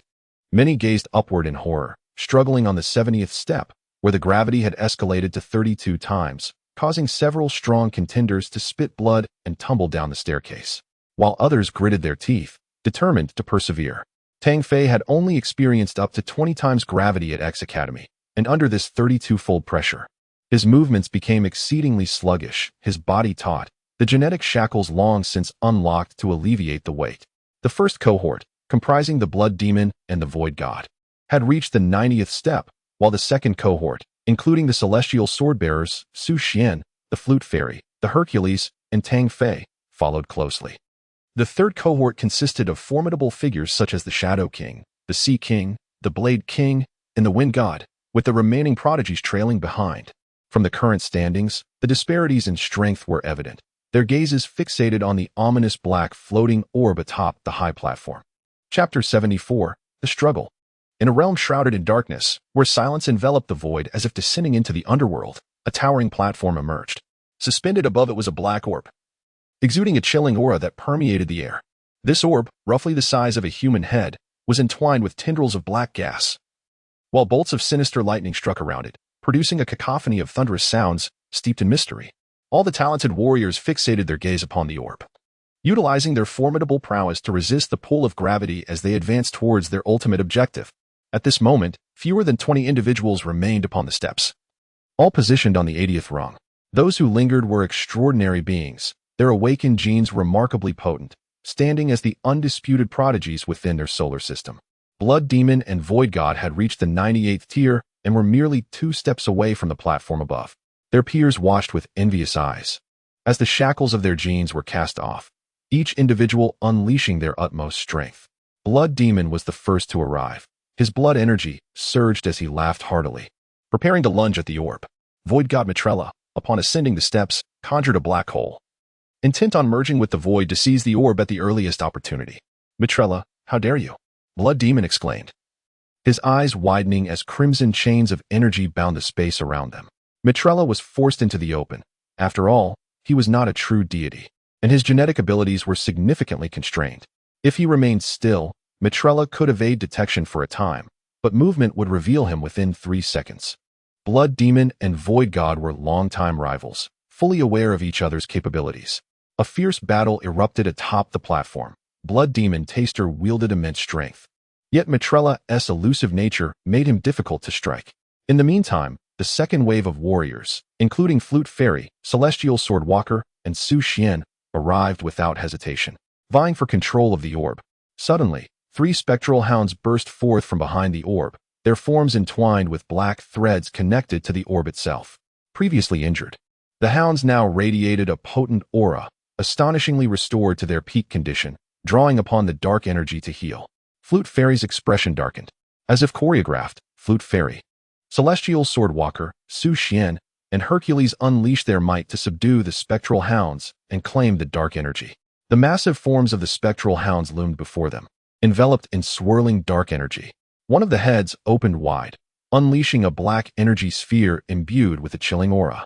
Celestial Swordwalker swung his greatsword, channeling frost power in a sweeping arc. Su Xian waved his long sleeves, summoning a fire dragon. Flute Fairy released a peculiar ripple, as if manifesting tangible force directed at the spectral hounds. Hercules raised his hammer, striking down with tremendous force. The 4 warriors possessed the power to vanquish any foe, however. Upon colliding with the black energy sphere, they found themselves evenly matched, locked in a stalemate. Only Flute Fairy's mental assault inflicted some damage on the spectral hounds. though it was soon thwarted by a surge of black flames. At this juncture, Tang Fei, Shadow King, and the third wave of warriors also arrived, rushing towards the dark energy. Who dares to seize it? Blood Demon roared, his blood energy soaring like a tempest, resembling a demon descending upon the earth. Casting aside Void God, he took a bold step forward, directly approaching the dark energy. Suddenly, a colossal avian beast appeared from the skies. Its gray body shrouded in dark energy, its enormous beak aimed at Blood Demon. Beast, get away! Blood Demon bellowed, launching a punch at the fierce avian. To his astonishment, this creature was remarkably powerful, engaging him in battle without yielding. At this moment, others pressed forward, unleashing their abilities to seize the creation. A transformation ensued as a black tiger king, a massive black bear, and a nine-headed serpent emerged from the void, all formidable beasts engaged in combat with the prodigious warriors. What are these creatures? Have they been summoned from the underworld? The crowd gasped in terror. The black tiger king, adorned with wings, opened its maw wide, and after a fierce battle, crushed the armor of a talented warrior, leading to their demise. These armors, mere ordinary models crafted from common materials, proved incapable of withstanding the assaults from these feral beasts. Fortunately, the creatures were not numerous, allowing 3 or 4 warriors to contend with each beast, resulting in a stalemate on the battlefield. Tang Fei clashed with a black bear, refraining from unleashing his full power, instead seeking to communicate with the heart of the ocean to find an opportunity to seize the dark energy. On the platform, every participant was embroiled in a fierce battle. Although their armors were not formidable, each combatant's awakened level exceeded a rank, ensuring they remained competitive. Suddenly, Mitrella appeared beside the dark energy, his mechanized hand outstretched to grasp it. Get away! Blood Demon intervened, his blood energy surging as he forced Mitrella back with a punch. At this moment, only the 3 spectral hounds, the avian beast, and a black bear remained on the battlefield, allowing many to focus on claiming the dark energy. Who dares to take it? Blood Demon clashed with a multitude of strong opponents, unleashing overwhelming power that prevented anyone from breaking through. Just as it seemed the dark energy would fall into Blood Demon's grasp, a massive blue hand descended from above, seizing the dark energy. The Sea King, filled with excitement, manipulated his powers to secure the dark energy and turned to flee the area. At that instant, Tang Fei's heart of the ocean radiated a peculiar wave, enveloping the dark energy in a sphere of light. This luminescence exuded a divine aura, causing the dark energy to slip from the Sea King's control and land in Tang Fei's hands. The heart of the ocean shimmered, divine power enveloping the dark energy, which was instantly consumed. When the radiance faded, the dark energy had vanished, yet only Tang Fei knew it resided within the heart of the ocean. Return it to me. The Sea King thundered, infuriated that something so close had been snatched away by Tang Fei. The wave surged as he brandished his trident, unleashing his ultimate power in pursuit. This is not yours. Why should I return it? Tang Fei retorted, laughing as he stepped lightly, preparing to depart the battlefield. Where do you think you're going? Mitrella appeared behind him, slashing down with a blade. Tang Fei countered with a swift motion, blocking the attack and retreating once more. Who do you think you are? Daring to snatch from my grasp? You shall pay dearly. Blood Demon's eyes blazed crimson. His arduous journey was for this moment, and now, at the critical juncture, it had been taken from him, igniting his fury. Blood energy surged like a tide, invigorated by his wrath, as Blood Demon summoned his utmost power. Tang Fei unleashed his ancient martial skills, engaging in close combat, and surprisingly forcing Blood Demon back. This spectacle left all observers in shock. Blood Demon, the foremost champion of X Academy, renowned for his unmatched strength, was being repelled by an unknown participant. It was utterly inconceivable. He is a freshman, hailing from the Earth District, a first-year auditing student named Tang Fei. The Sea King revealed Tang Fei's identity. This declaration shocked everyone anew, igniting a thought in their minds. When did a freshman become so formidable, especially one from the seemingly insignificant Earth? Chapter 75. Escape to the other inhabitants of the solar system. Earth is synonymous with backwardness, poverty, and weakness. The mere emergence of an awakened being from such a place is remarkable, yet the existence of a prodigious young talent on par with them is simply unfathomable. Is that Tang Fei, the one who just confronted the Su family? The Blade King's eyes widened, his expression filled with intrigue as he regarded Su Xian. Most had heard of Tang Fei's name, yet few had taken it to heart. Now, they were compelled to acknowledge this junior from Earth. Dark energy is not something a mere Earthling can contend for. The Void Deity attempted to seize it. Tang Fei became the center of attention, Dark energy is a great boon, yet it also invites great peril. A dozen formidable opponents surrounded him, and had they not feared one another, they would have struck. Hand over the dark energy immediately. Otherwise, you shall surely perish. Blood Demon T seethed with fury, his aura vibrating ominously. The Sea King shouted, Tang Fei, give it to me. I swear I will not kill you. I owe you a favor. Tang Fei scoffed in response. What are you? You think you can kill me? One must possess self-awareness. Earthling, if you surrender the item to me, I will guarantee your safety. You must understand. I possess spatial power and can escort you away in safety. The void deity smiled as he spoke. Enough. Don't overestimate yourself, or you'll become a laughingstock. Tang Fei retorted, unimpressed. He was no fool. Although spatial power is enigmatic, it is not invincible and can be countered in numerous ways. The void deity's face darkened. A murderous intent emanating from him. What are you staring at? I speak the truth. Tang Fei rolled his eyes in disdain. Many voices arose, some luring, others promising benefits, some resorting to threats. Yet Tang Fei remained unmoved, his countenance calm and unafraid. Ladies and gentlemen, let us take him down together. And afterward we can discuss the division of spoils, shall we? The Sea King declared grimly, his expression menacing. This provoked considerable agreement among the crowd. Not interested. The Swordwalker replied coldly. After a moment of contemplation, Su Xian decided to act. Although he despised teaming up, the dark energy was too significant to overlook. The Flute Fairy stood aside, appearing as an outsider, with no intention of intervening. See, dog, all you can do is prance around. Come on, calling so many is useless. Tang Fei insulted the Sea King, internally cursing the women of his family as the situation turned dire for him. The Sea King's face darkened. He had been insulted multiple times today, and his murderous intent reached its peak. Let us see how you die. 13 powerful figures attacked, with 6 hailing from the storm ranking. Such a formidable force, who among the younger generation could rival it? Even the most formidable awakened beings would fall.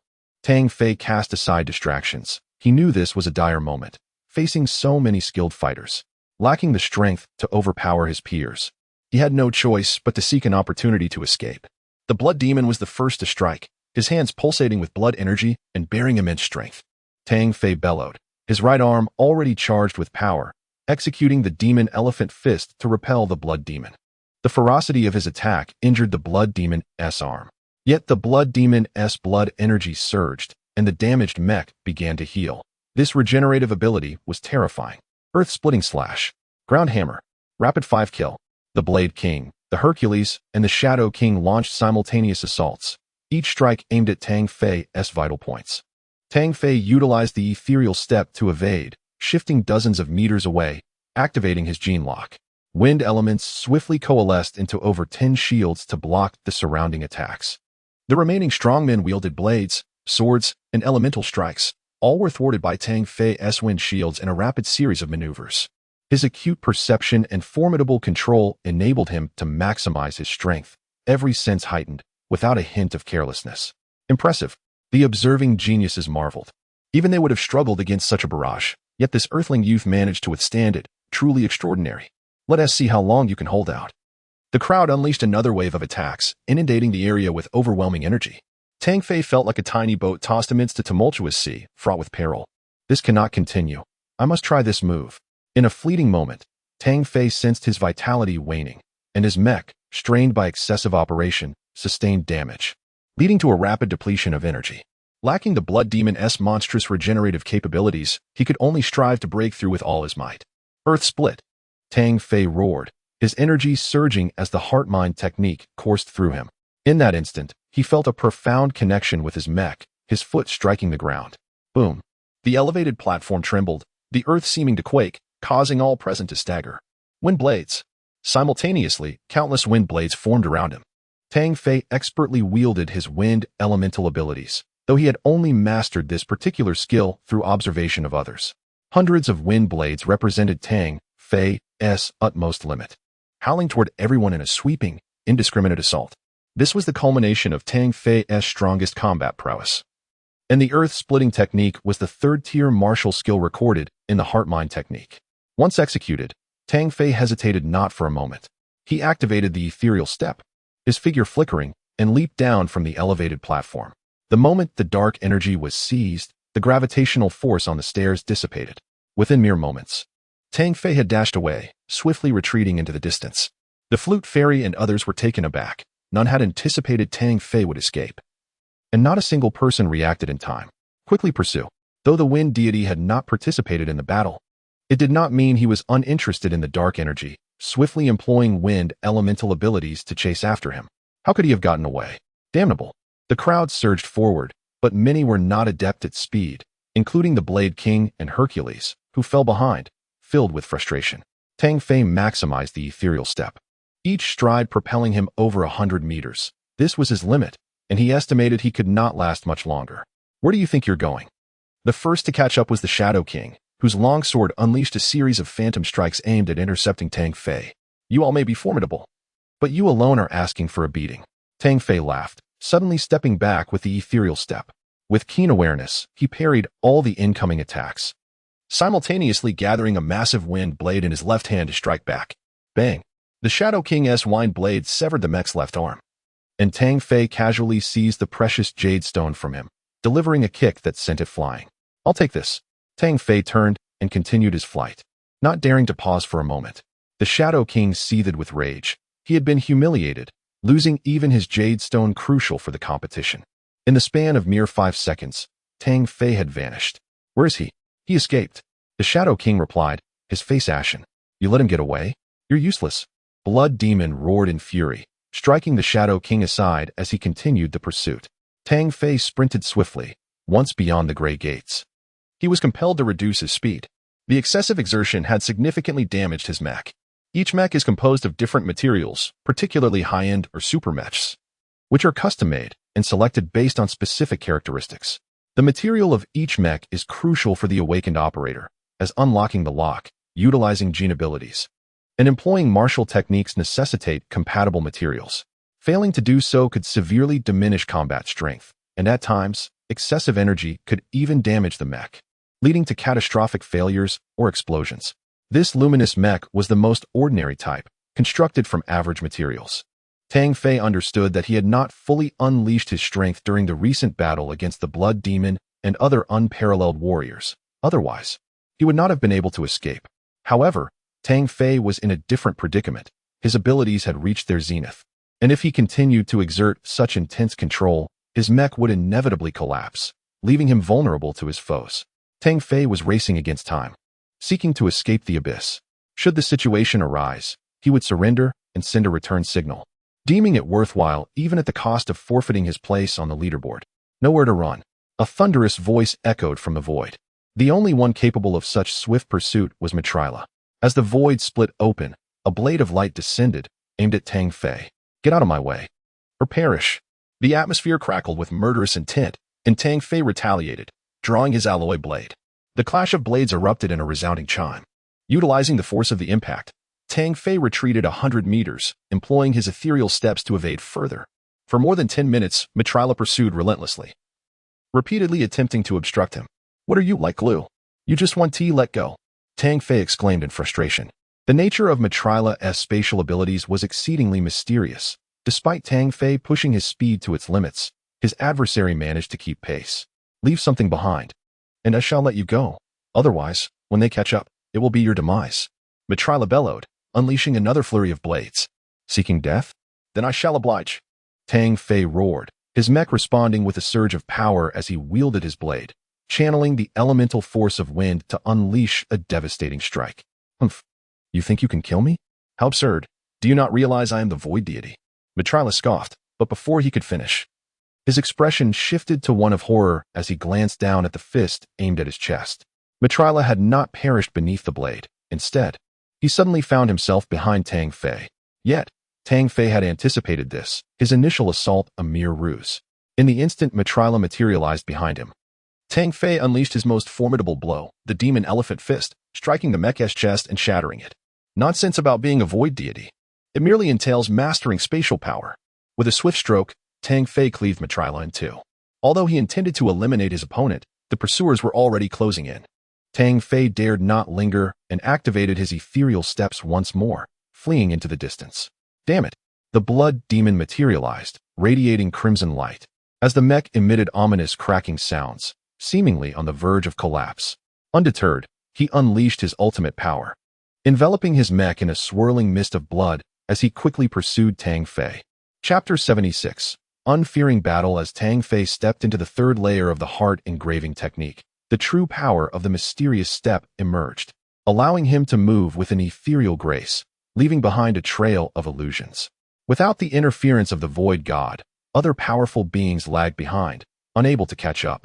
The Blood Demon pursued Tang Fei, mere hundreds of meters away, his eyes glowing a fierce crimson. His frustration reached a boiling point. He was so close. Yet that distance felt insurmountable. Earthling, if it weren't for this mech's interference, I would have captured you to vent my anger. The Blood Demon roared from behind. His awakening had reached E-grade, nearing the strength of a C-grade awakener. Should he unleash his full combat power, even the Lightstream mech would be unable to withstand it. And thus, he remained unable to close the gap. Keep your mouth shut if you lack the ability. If it weren't for the multitude chasing behind, I could easily subdue you with one hand. What a farce, claiming the top of the leaderboard. Utter nonsense. Tang Fei retorted disdainfully, dismissing the Blood Demon's bravado. You seek death.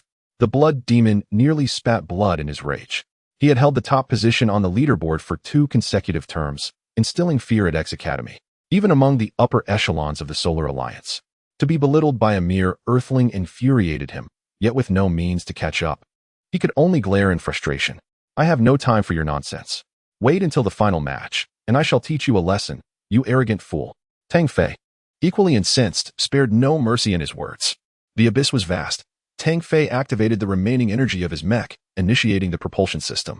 The mech surged upward like a rocket, soaring toward the surface. Once he emerged from the abyss, he could escape, originally possessing 4 jade stones. He had just acquired the Shadow King's stone, bringing his total to 5. Upon reaching the surface, he could send a return signal and exit the competition. Soon, he burst forth from the abyss, reaching the canyon floor, where the sky loomed dark, as if heralding a tempest. Requesting return, Tang Fei promptly activated the return signal. The signal was received, and a melodious female voice responded. Signal received. Contestant 425, please wait 5 minutes. The propulsion system consumed the last of its energy, leaving the mech in a battered state, with significant damage. Earthling, surrender to me. The Blood Demon erupted from behind, undeterred, his body enveloped in a sanguine aura, charging forward. Tang Fei felt the surge of anger rise within him. As he activated his technique to restore his energy, he unleashed the monster manifestation fist, engaging in close combat. Blood Demon, I have requested to return. If you continue to attack, do you wish to violate the rules? Tang Fei's mech was severely damaged. If the battle persisted, it could lead to catastrophic failure. Humph. As long as you have not truly retreated, what can it matter if I strike? Besides, returning does not equate to surrender. As long as I do not kill you, the Academy will not object. The Blood Demon, confident in his overwhelming power, was capable of shattering boulders with a single blow. Dust swirled as the ground trembled. The violent collision erupted with a thunderous roar, akin to a thunderclap. Tang Fei defended with all his might. Had this been a previous battle, he would have felt no trepidation. However, after prolonged use of the mech, it was already compromised, and further combat could lead to malfunction. The Blood Demon was right. Returning required time, yet during that time, he could still be attacked, and as long as the opponent did not strike to kill, it would not be deemed a violation. Drill of the Lone Dragon? Tang Fei leapt, his mech descending like a spinning top, delivering a strike imbued with terrifying force. Bang!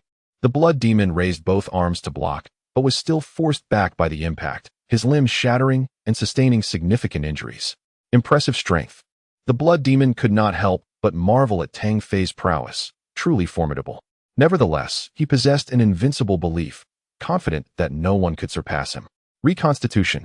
The Blood Demon roared, his body radiating an overwhelming aura as a power surged around him, visibly repairing the damaged areas of his mech. This was the terror of an awakener. The fusion of man and mech unleashed a dreadfully potent force.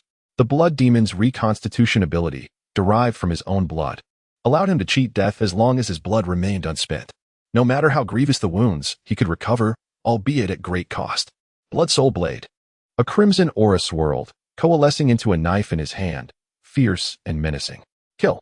The Blood Demon swung, unleashing a massive energy attack. Tang Fei drew the remains of his alloy blade to intercept, but was sent reeling backward by the force of the blow. The Blood Blade manifested as a tangible weapon. As long as the Blood Demon's vitality remained robust, it would persist, its power unyielding, capable of transmitting destructive energy through collisions into the enemy's body. The battle was arduous, a primal struggle. For the first time, Tang Fei felt the true strength of the blood demon, worthy of the title of the top of the leaderboard. With each clash, a crimson aura penetrated Tang Fei, wreaking havoc within his flesh and veins. The heart engraving technique operated swiftly, radiating light throughout his being, as if ancient scriptures were being recited, elevating Tang Fei's essence. While the technique could suppress the chaotic blood energy, it could not eradicate it amidst battle. It could only restrain his injuries and bolster his combat effectiveness. 3 minutes had elapsed, and only 2 more minutes remained until he could return. Tang Fei sought to utilize the mysterious step to evade and buy time. However, this notion was swiftly shattered as other contestants began to appear, quickly surrounding the area. Tang Fei, hand over your belongings, and I may spare your life. The Sea King emerged, launching an immediate assault, unwilling to delay further.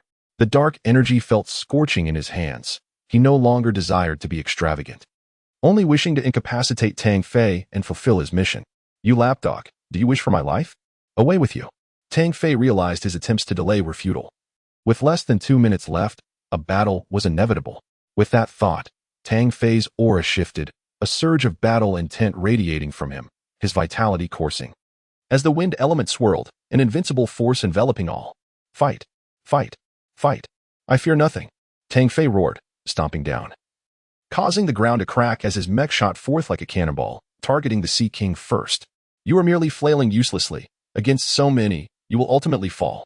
The Sea King swung his trident, summoning a column of water to press forward. Windblade. Break. With his right hand wielding the blade and his left hand forming a massive wind element blade, he struck down with the force to cleave mountains. The water column shattered, and Tang Fei executed the mysterious step, showcasing his utmost speed as the alloy blade sliced through the air. Clang. A gash appeared on the Sea King's mech's chest, sustaining damage. Had he not reacted swiftly, he might have been cleaved in two. With a series of cracking sounds, Tang Fei's left arm fractured, shedding numerous metal shards, clearly suffering significant backlash from the previous strike. Chapter 77, Battle. Beware, lackey, your life may be forfeit next time. Tang Fei laughed heartily, an indomitable fighting spirit permeating the heavens. The Sea King continually retreated, gripped by fear. Moments ago, he sensed an aura of death.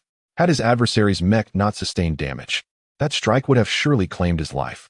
Shame and terror engulfed the Sea King's heart. He dared not advance. Terrified that Tang Fei's next move would obliterate him, regret would come too late. You cannot remain so arrogant for long. Your mech is damaged. Pushed to its limits, this is your own undoing. The Sea King roared, humiliated by his own fear, casting a venomous glare at Tang Fei. Everyone. He can no longer withstand this. Now is our chance. Let us strike together and bring him down. Haha, how amusing. Sea King, do you truly believe others are like you? A traitor to your own country, a sycophant to foreign powers. Was it not your prowess that once earned you respect? Why now do you hide like a coward? Step forward, and allow me, your Tang Grandpa, to send you to the netherworld. Tang Fei mocked, even as he battled the blood demon. Tang Fei's strength was highly regarded among the onlookers, for many could not abide the Sea King's demeanor. Ignoring his taunts, the crowd consisted of renowned masters from various corners of the solar system, each a formidable talent of their time. Tang Fei's words silenced figures like the flute immortal and the swordwalker, who hesitated to act for the sake of honor. You have harmed my brother. I will not let you escape. The Hercules, wielding a massive hammer, joined the fray. The Stone King's gemstone was taken from him. I shall reclaim it. The Blade King bellowed, charging forth with his weapon. Desire a fight? Speak plainly. Who else remains? Come at me all at once. I fear not the battle. Tang Fei sneered, even as his alloy knife shattered into pieces. The wind element surged, coalescing into a colossal wind blade in his grasp.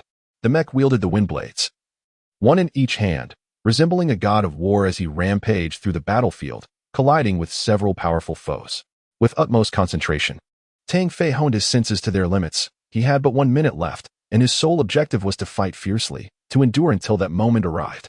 The Blood Demon, Hercules, Blade King, and several other formidable fighters were all renowned figures within the X Academy, each possessing a fearsome legacy. Their names earned through true feats of valor. At this moment, many latecomers arrived, drawn by the fierce battle. They sought to delve into the depths of the abyss. Yet were taken aback to find such powerful beings assembled here, including those ranked among the top 20 on the wind and cloud rankings, leaving them in awe. The overwhelming battle aura and relentless might send tremors through their hearts. That is the Hercules, wielding a unique hammer capable of shattering the ground with each strike. A youth recognized the Hercules and gasped, while many awakened powers regarded him as a target. And there is the Blade King. Good heavens, his gold element mech skills are unmatched. Others quickly identified the Blade King as well. This gathering was no assembly of weaklings. Many were figures from the wind and cloud rankings, albeit ranked lower. Look, enveloped in a crimson aura, possessing formidable reconstructive abilities, could that be the Blood Demon, the strongest in the wind and cloud rankings? Some recognized the Blood Demon's presence. The shock rippling through the crowd was more intense than before. If the Hercules and Blade King were idols and aspirations for many, then the Blood Demon was undeniably a legend. All had heard tales of this formidable warrior. It truly is the Blood Demon, the Academy's strongest and immortal devil. The astonishment was palpable.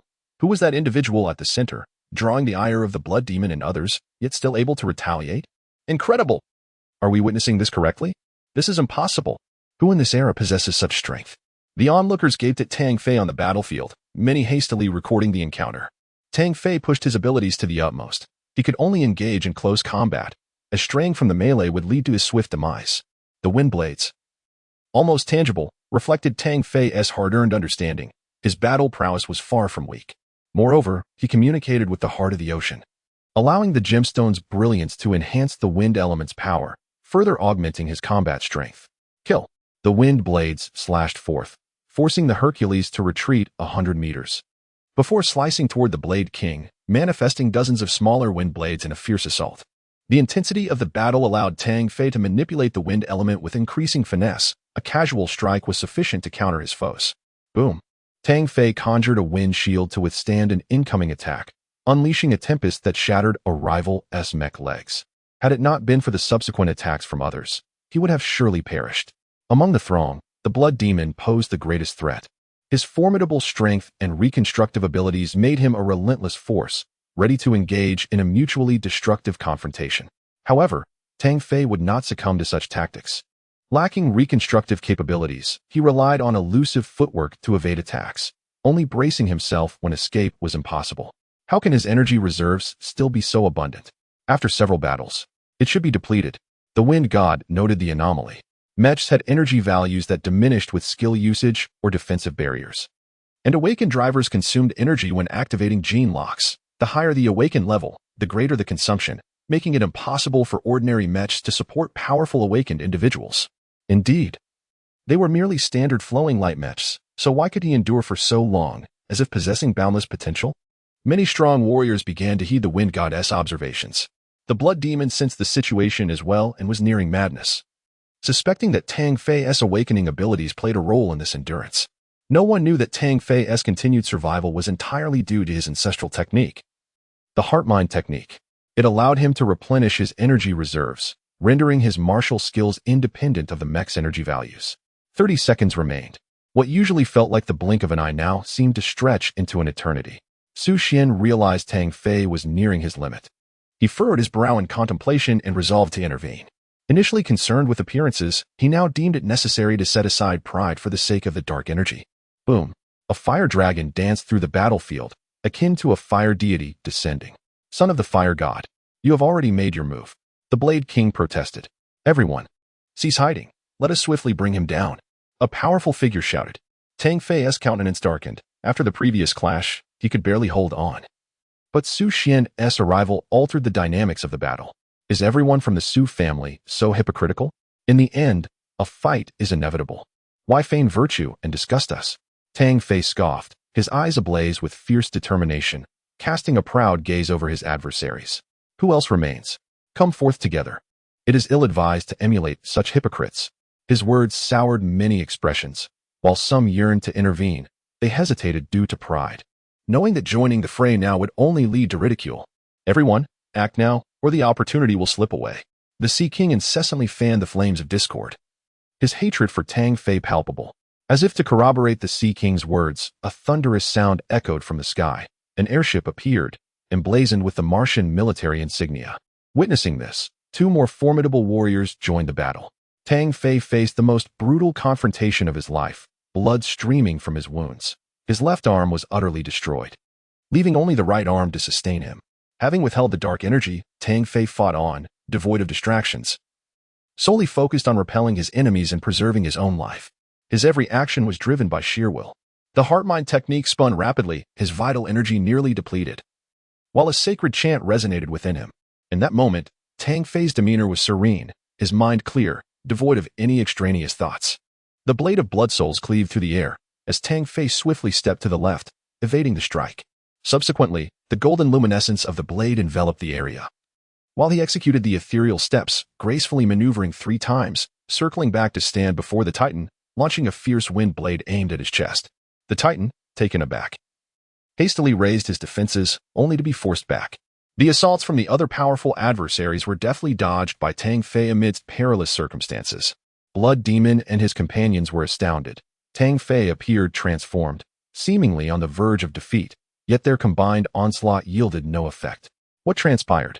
The spectators were bewildered, with only a few discerning the truth. His state is remarkably peculiar. The flute fairy furrowed her brow, her eyes radiating an unusual glimmer as they fixated on Tang Fei in the battlefield. I sense the wind elements are exhilarated. They are converging around the earthling. The wind deity proclaimed in astonishment. Ah!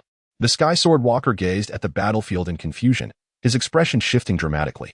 Not only the Sky Sword Walker, but also the flute fairy and the wind deity recognized the change. Retreat swiftly. Observing warriors hastily fell back, while Blood Demon, too, sensed the urgency and intensified his frenzied assault. After delivering 2 strikes, the Blade King felt an ominous presence and quickly withdrew. At that moment, everyone could visibly see a sphere of pure wind elemental energy, 3 meters in diameter, coalescing above Tang Fei's head, harboring an overwhelming destructive force. At this juncture, the Titan and Blood Demon attempted to retreat, but it was somewhat too late. A thunderous roar reverberated across the expanse. The earth trembled as if on the brink of collapse. The Titan screamed in agony, trying to withdraw, yet half of his body was consumed by the tempestuous energy. The white storm erupted, sweeping across hundreds of meters, obscuring the area. In the battlefield, apart from the Blade King and Su Xian, no one else managed to escape. Only the sounds of anguish echoed. Those far from the battlefield changed countenance. The energy was too ferocious, and even at such a distance, they still felt the terrifying fluctuations. Did Blood Demon and the others perish? After a considerable pause, someone ventured to ask. The airship appearing in the sky was violently shaken by the energy, ultimately activating its energy shield to withstand the impact. The Titan and his cohort were doomed. Even if they survived, they would be rendered incapacitated. The wind deity sighed, noting that few among their peers could endure such energy. It was enough to qualify as C-class awakened energy. The flute fairy spoke, leaving the crowd in stunned silence, unable to articulate their thoughts. Chapter 78. The finale. The storm stirred up a whirlwind of dust, wreaking havoc with its terrifying force. Visibility was reduced to mere meters, shrouding the situation within in an ominous uncertainty. Were they still alive? After a lengthy silence, a voice broke the stillness, whispering doubts about survival amidst such devastation. Many sighed, for it seemed inconceivable that anyone could have endured the sheer magnitude of the unleashed energy. It was horrifying. Both the Blood Demon and the God of Strength had fallen, a reality that was almost too staggering to fathom. The Wind God lamented, pondering whether he too would withstand such a cataclysm. The Blade King, bearing wounds on his back, wore a grim expression, his eyes tinged with crimson. The God of Strength had been his closest companion. He could hardly believe he had met such a tragic end. No, someone was alive. Indeed, more than one. The flute fairy's eyes sparkled with a sudden realization, startling the crowd with her revelation. One of them must be the Blood Demon. His ability to regenerate assured his survival. All gazes turned toward the swirling dust ahead. Upon hearing of a survivor, the Blade King swiftly plunged into the haze, relying on his memories to navigate. Soon, he emerged, carrying a mech, his face alight with astonishment. To everyone's disbelief, the God of Strength was indeed alive. Gasps of amazement rippled through the crowd. The mech he piloted bore no intact section. It was utterly shattered. At a critical moment, he had retreated, narrowly escaping death by distancing himself from the epicenter of the chaos. The Wind God gestured with a powerful sweep of his arm, conjuring a gust that swept the dust away, revealing the battlefield before them. The first sight to greet their eyes was a massive pit, hundreds of meters deep, within which lay a small, untouched area. A solitary figure stood atop this sanctuary, cloaked in a radiant light, obscuring their identity. Who was this survivor? The air buzzed with astonishment. The battle had been catastrophic, the unleashed energy obliterating the very landscape, leaving behind a haunting image etched in the minds of all present. Look! The ground is shifting, someone exclaimed, noticing movement within the soil of the pit. Just as they pondered this development, a deafening roar erupted, and a crimson light surged skyward as if to pierce the heavens. From the earth emerged a Mech, exuding a blood-red aura that obscured all sight. It was the blood demon, Taster. I knew he had not perished. His distinctive presence was immediately recognizable. The blood demon's aura swirled around him as he maneuvered towards the figure enveloped in light on the battlefield. Was the fierce confrontation still ongoing? Many recoiled, fearful of another explosive clash. Tang Fei, awakening from a strange state post-explosion, had sensed the breath of death moments before. Had the heart of the ocean not cocooned him in a protective glow, he might have been obliterated by his own unleashed power. Was that incredibly destructive move truly his? Tang Fei had no time for reflection as he saw the blood demon charging towards him. In a split second, he summoned his remaining strength to direct his Mech, crashing down with immense force. The once pristine ground crumbled beneath him, and the Mech shot upwards like a cannonball towards a hovering airship. The airship, already en route to retrieve Tang Fei, was massive enough to accommodate over a dozen Mechs. With a thunderous impact, Tang Fei landed at the airship's entrance. In that moment, Tang Fei finally felt a sense of peace. He waved to those below before collapsing, losing consciousness. I despise this. The blood demon seethed, his face pale from injuries sustained in the explosion. Struggling to draw a breath, he yearned to control Tang Fei and seize the dark energy. Yet, he could only watch helplessly as his quarry escaped. The rescue airship from the Mars military hovered nearby, and though the blood demon was confident, he dared not engage the official forces, left only to witness Tang Fei's departure. Once again, they had all faltered, outmaneuvered by a nascent force from Earth, a mere outsider. Reflecting on this, the wind god could hardly believe it. This battle had profoundly shaken them. The Swordwalker maintained his stoic demeanor, but his fighting spirit surged. Next time, I shall demonstrate my strength. The descent into the abyss had exposed Tang Fei to the scrutiny of all. The grievances with the Su family remained unresolved, and upon returning, he would address them in their entirety. Su Xian had also departed, seemingly preparing for significant action. Many felt a thrill. It seemed the Su family was finally poised to strike. They knew well Su Xian's character. He was a renowned prodigy, fiercely prideful. And Tang Fei's relentless pressure had pushed him to the brink of eruption. Though Tang Fei had proven formidable, the assembled strongmen felt neither disheartened nor intimidated. For the flowing light Mech could not unleash their full potential. In a true battle, they believed themselves invincible. The second round of competition continued, escalating in intensity as time progressed, with battles becoming increasingly frequent, and the struggle for precious jade reaching a fever pitch, especially among powerful figures like the Blood Demon. Their might was unmatched, instilling fear and driving the fervent pursuit of jade. Many competitors lost their chances and were eliminated. It was disheartening, originally.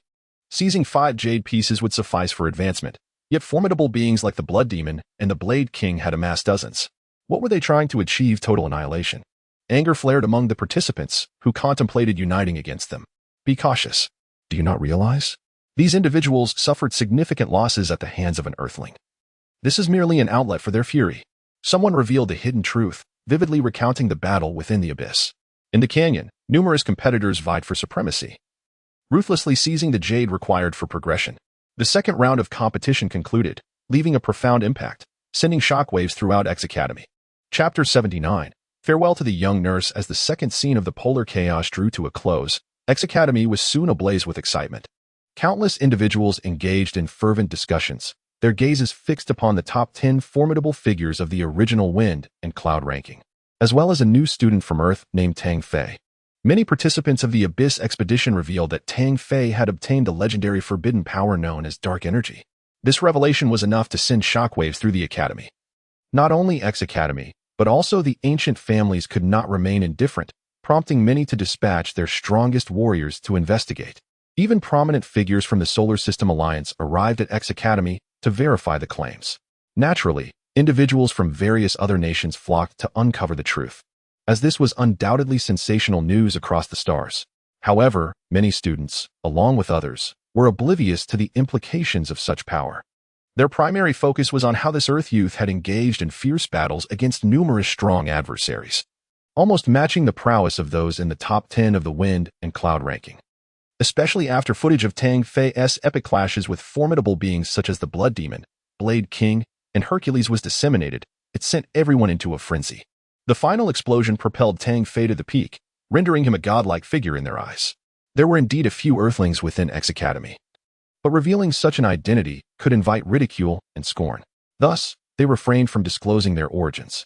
This battle had firmly established the reputation of Earthlings, instilling a sense of pride and honor among many, to the extent that they attempted to prevent the Earth District Association, whose president was none other than Tang Fei himself.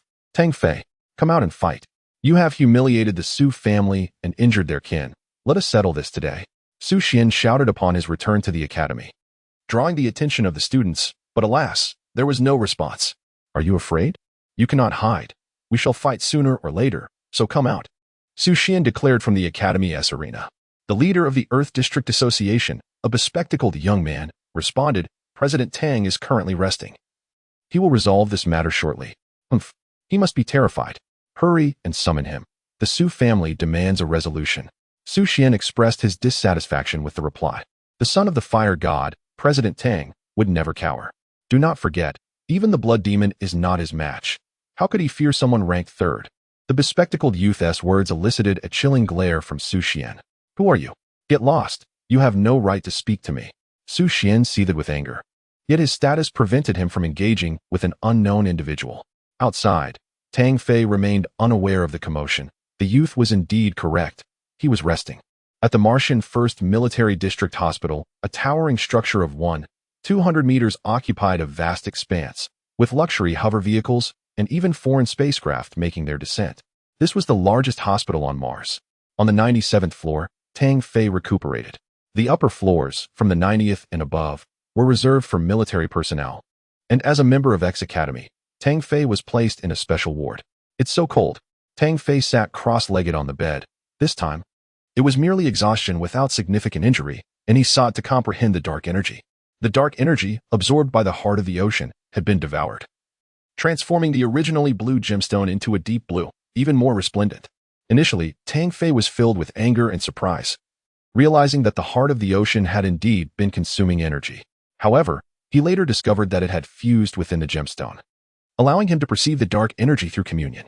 Yet this energy was vastly different from the wind element. The dark element was shrouded in mystery, exuding a frigid aura that pierced to the bone. With each attempt to comprehend it, Tang Fei felt his blood freeze, and both his body and spirit endured immense torment. Had it not been for the simultaneous operation of the heart-mending technique, which mitigated the chill, he might have succumbed to frostbite. After merely an hour, even with the aid of his techniques, Tang Fei's complexion remained ashen, devoid of any color, and his body ached intensely. I can't hold on any longer. This is my limit. Tang Fei forcefully halted his meditation, continuing might damage his genetic makeup. At that moment, the door swung open, and a girl clad in a pink nurse's uniform entered. Time for your medication. Her sweet voice was irresistibly soft. Tang Fei felt a sense of familiarity and looked up, surprised.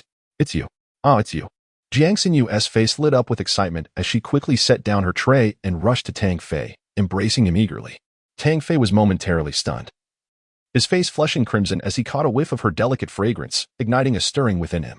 Jiang Xinyu seemed overjoyed, gripping Tang Fei's hand tightly, her large, sparkling eyes shimmering with enthusiasm, her petite lips chattering like a lark, creating a delightful ambience rather than annoyance. After a while, Jiang Xinyu realized her actions and quickly released her grip, her exquisite face flushing a deep shade of red. Ahem, so you came to Mars. This is quite impressive. After all, this is the largest hospital on Mars. Tang Fei broke the awkwardness with a smile. Jiang Xinyu wrinkled her nose in response. Had I known, I wouldn't have come. The people here are too difficult to deal with. A few of my colleagues barely spoke to me upon learning I was from Earth. It's ridiculous. Who do they think they are to look down on Earthlings? They are merely mundane beings. Pay them no mind. They will eventually realize that Earthlings are not inferior. Tang Fei comforted with a grin, observing Jiang Xinyu's adorable demeanor. Right. I was just talking about myself. How did you end up on Mars, Tangu? Our first encounter was in a hospital, and here we are again. Jiang Xinyu queried, puzzled. Tang Fei reflected on this, realizing the truth in her words. He cleared his throat, about to speak, when Jiang Xinyu suddenly glared with wide eyes, hands on her hips, and teasingly said, Tangu, you're not following me around, Are you? Did you come to the hospital just to see me? Tang Fei nearly toppled off the bed, his mind racing. Little girl. What are you thinking? Can't you see I'm injured? Besides, if it were to see you, would I need to go through all this trouble? Who are you calling a little girl? I'm not small. Jiang Xinyu protested, puffing out her chest indignantly.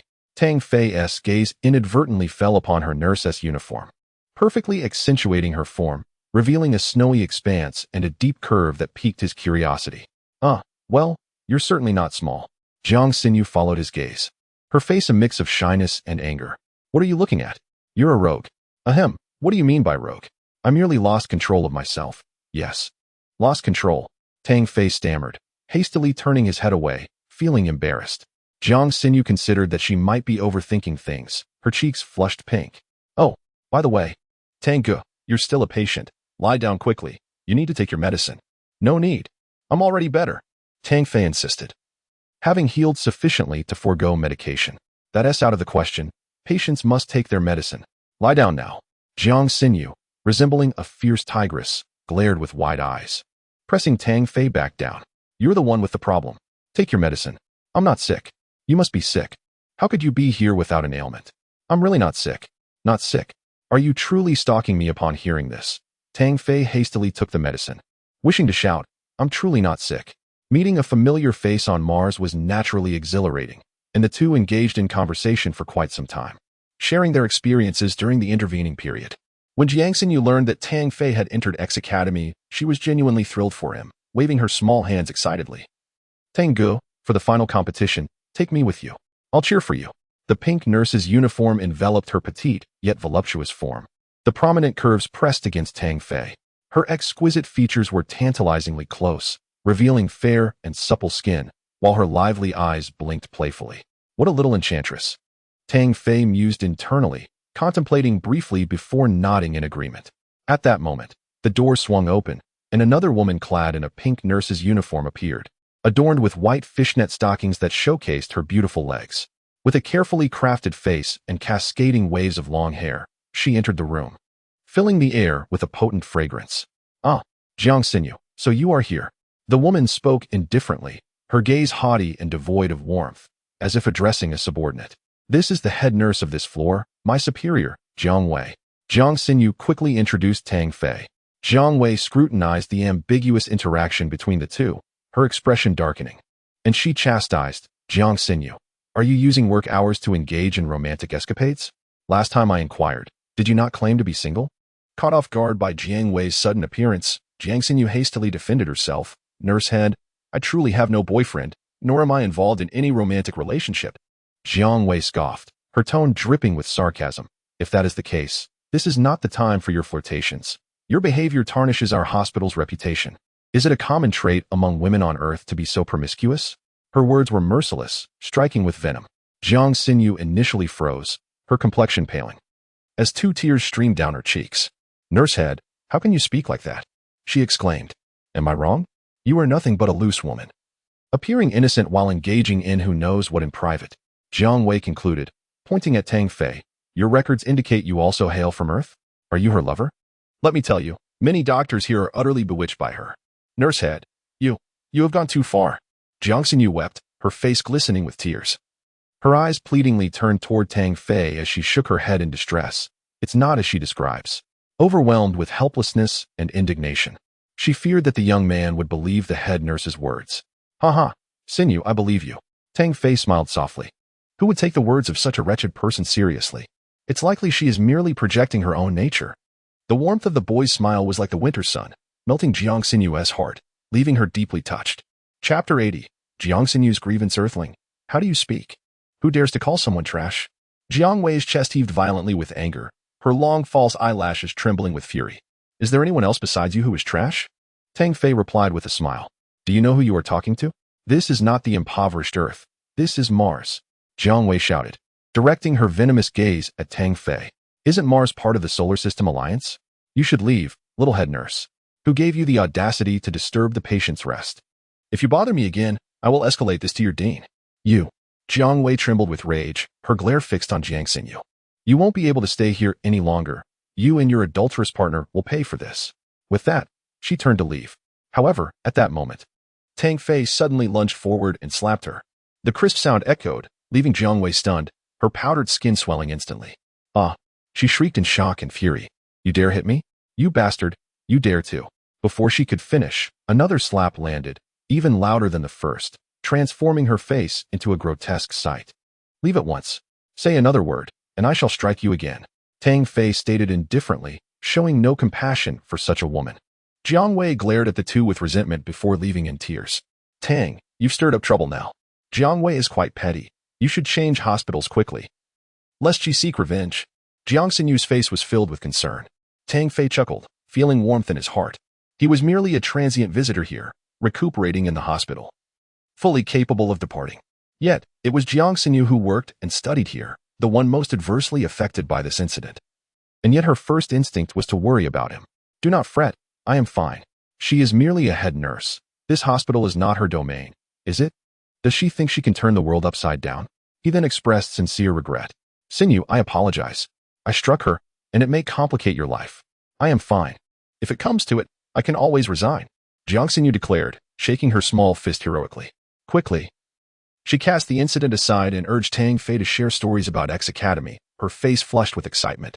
In a luxurious hovercar, 3 individuals sat, an elderly man and 2 middle-aged men. If anyone from X Academy were to witness this scene, they would surely gasp in astonishment. The 3 were of significant stature, one being the esteemed Dean Sima Feng of X Academy.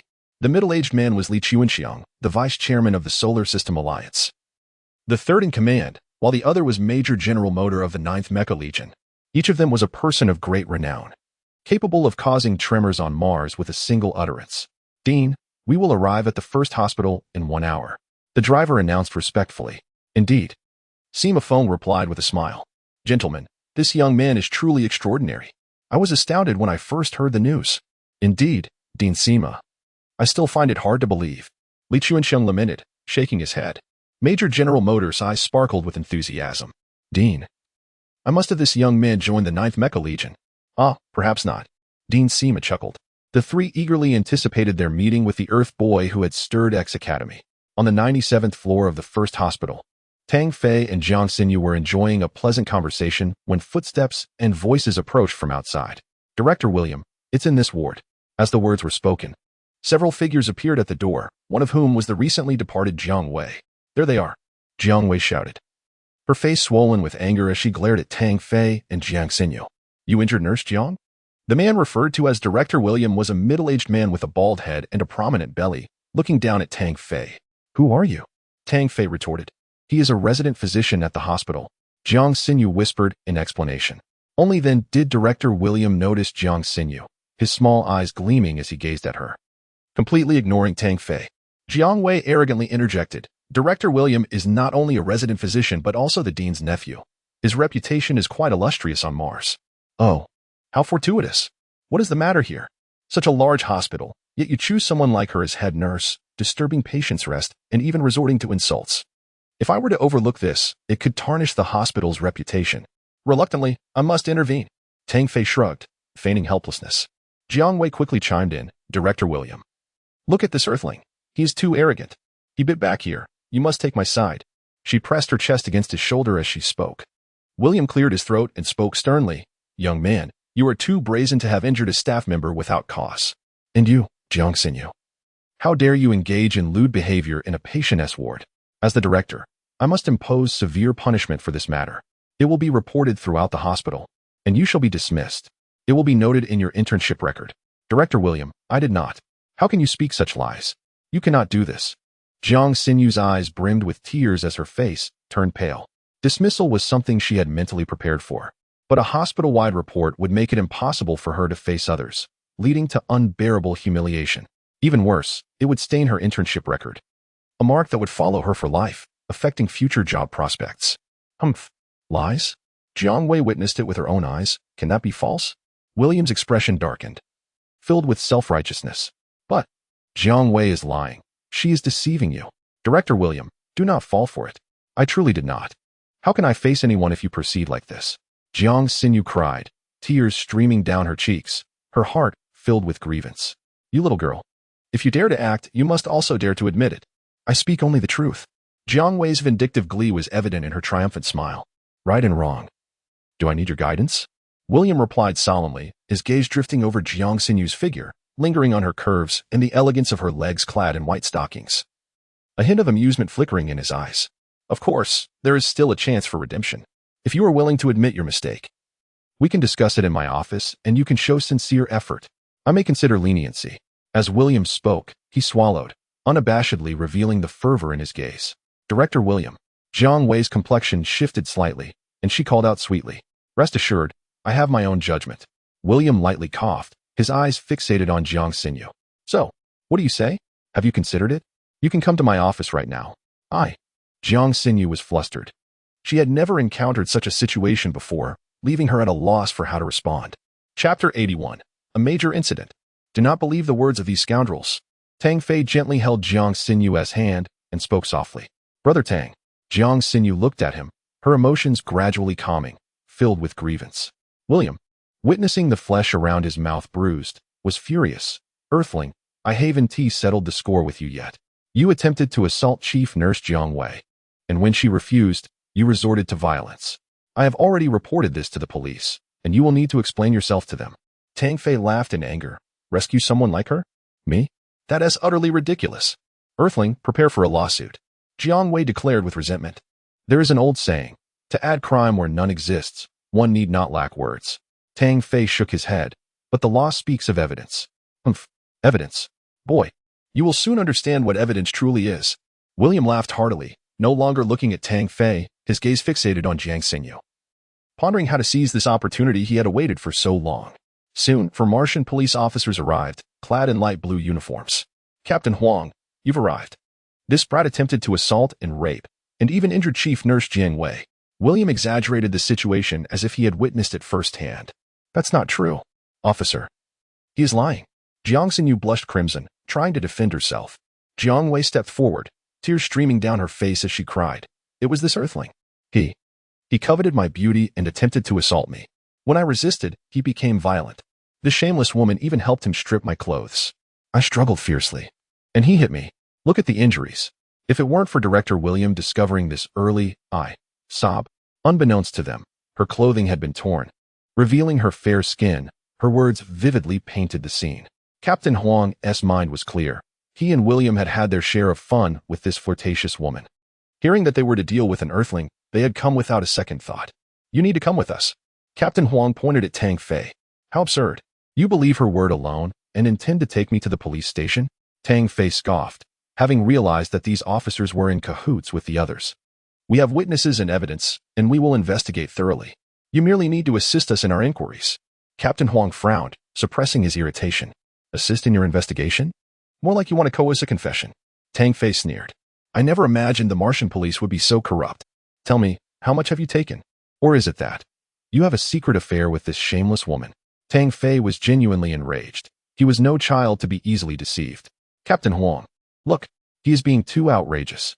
Jiang Wei cried, shaking Captain Huang's arm in desperation. Hearing Tang Fei's words, Captain Huang became furious. You have only one choice now. Come with us. Otherwise, you will be arrested. The police cannot act like this. Brother Tang is innocent. Do not believe them. Jiang Xinyu pointed at William and Jiang Wei, her exquisite face filled with anger. Xinyu, no need to say anything. They are all in this together. It is futile to argue. Tang Fei shook his head. Captain Huang, realizing they were aware of the situation, no longer hesitated and turned hostile. Since you refuse our hospitality, don't blame us for being ruthless. Arrest him. The three officers behind him charged at Tang Fei, eager to perform impressively. Earthling, you have landed yourself in trouble on Mars. Captain Huang warned. I may be in trouble, but I know you are the ones who will face consequences. Tang Fei remained calm, unperturbed, confident in his innocence. So arrogant. Let us see how long you can maintain that smile. One officer sneered, lunging at Tang Fei with a punch. Brother Tang, be careful. Jiang Xinyu screamed in fear. Fear not. Merely a few flies. Tang Fei laughed heartily, striking back with a punch. Crack. The sound of breaking bones echoed, and a scream erupted as one officer was sent flying, blood spilling from his mouth, unable to stand. The other two officers were terrified as Tang Fei advanced, delivering a kick to one's chest. Boom. The two police officers were kicked against the wall. Convulsing on the ground, unable to rise. You dare attack the police? Captain Huang was horrified. Pointing at Tang Fei with a pale face, do you know the consequences of attacking an officer? You will be treated as a terrorist. Oh, how does your behavior differ from that of terrorists? You still have the audacity to accuse me? Tang Fei mocked. If you stop now and come with me to the police station, I can pretend this never happened. Captain Huang's legs trembled. He finally realized the frightening strength of the youth before him. Initially oblivious, he now understood that this was the 97th level, a military ward, and his complexion changed. Was this earthling someone of significant stature? Are you out of your mind? It seems I need to fix that for you. Tang Fei smiled as he approached Captain Huang, slapping him across the face. Captain Huang could not evade. His face burned with pain, swelling instantly. This slap is to avenge my wrongful accusation. Tang Fei followed with another slap, causing Captain Huang to stagger, blood oozing from his mouth. This slap is for the sake of the public. For you wearing a uniform to harm others. Tang Fei relentlessly delivered 5 slaps, each with considerable force. Captain Huang's face was covered in blood as he collapsed, sobbing. Having never endured such humiliation, Jiang Wei and William were utterly stunned. Someone had audaciously attacked the police, and to them, it felt like a dream. Now it is your turn to speak. Tang Fei smiled faintly as he approached William. To William, this smile appeared devilish, and he regretted provoking such a psychopath. I believe there must have been a misunderstanding. Sweat trickled down William's forehead, which he dared not wipe away, pleading for mercy. Misunderstanding? Oh. Tang Fei feigned understanding before swiftly striking, sending William's 200+ pounds of weight flying. The scream that erupted was akin to that of a slaughtered pig, startling Jiang Wei to the ground. My hitting you is also a misunderstanding. Tang Fei coldly laughed, turning to the stunned Jiang Wei. It's your turn. Do not hit me. It was all my fault. I can serve you. I am very skilled in bed. Jiang Wei, terrified, pleaded, her eyes fixed on Tang Fei, her chest exposed. Get lost. Tang Fei similarly sent her flying with a slap. His face darkening. I usually refrain from hitting women, but your kind makes me feel disgusted. In my eyes, you are no longer a woman. At this moment, Jiang Xinyu regained her senses, shaken by Tang Fei's violence, and urgently urged, Brother Tang, let us escape quickly. The consequences of assaulting an officer are severe. Tang Fei smiled fearlessly. His actions were not impulsive. If he were an ordinary person, he might indeed be captured, but Tang Fei was different. As a member of X Academy, the police would think twice before attempting to arrest him. X Academy held considerable power. It was impossible for them to ignore their students. The very reason Tang Fei dared to act was this assurance. If things escalated, an investigation would surely ensue, and in the end, the innocent would remain untainted. He felt no fear of any uproar. The events occurring here had already been witnessed by security cameras, which had promptly informed the principal. William happened to be the principal's nephew, and upon hearing that someone was assaulting his nephew in the hospital, he wasted no time in contacting the municipal headquarters. Upon receiving the report, the headquarters reacted swiftly, alarmed by the news of terrorists at the first hospital, and a general alert was sounded.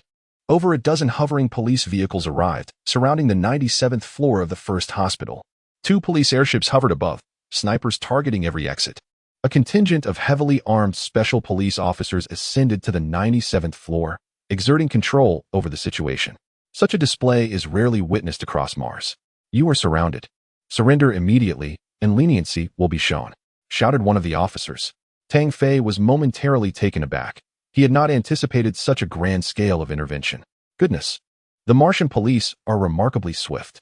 On Earth, it would take at least an hour for a response. He lamented. Jiang Xinyu, filled with anxiety, glanced at Tang Fei with a look of helplessness, her small hand grasping his tightly. Do not worry. Tang Fei reassured her, sending a message through the Skynet to contact Wang Yueping. Hello, I heard you were hospitalized. How are you? You still think to seek me out? Wang Yueping's voice came through the Skynet, her image appearing on the screen as she applied a facial mask. I have encountered some trouble and require your assistance. Tang Fei replied with a hint of exasperation. You need my help? Wang Yueping, momentarily stunned, quickly noticed the beautiful nurse Jiang Xinyu beside Tang Fei. And her expression soured. So you are on a date, huh? Even in illness, you are fortunate. Tang Fei managed a wry smile. This is hardly a fortunate date. Enough joking around. I am surrounded by special police. Please, think of a way out. I am at room 65 on the 97th floor of Mars First Hospital. Without further ado, upon hearing this, Wang Yueping's demeanor turned serious. She frowned and said, by some time, I will handle it. After cutting off the connection, Tang Fei exhaled in relief. Wang Zhueping hailed from an ancient family on Mercury, possessing a modicum of influence on Mars. If she claimed she could resolve the matter, he felt assured. Brother Tang, who is she? She is so beautiful. Jiang Xinyu pouted, feeling inexplicably disheartened as she witnessed Tang Fei conversing with Wang Zhueping.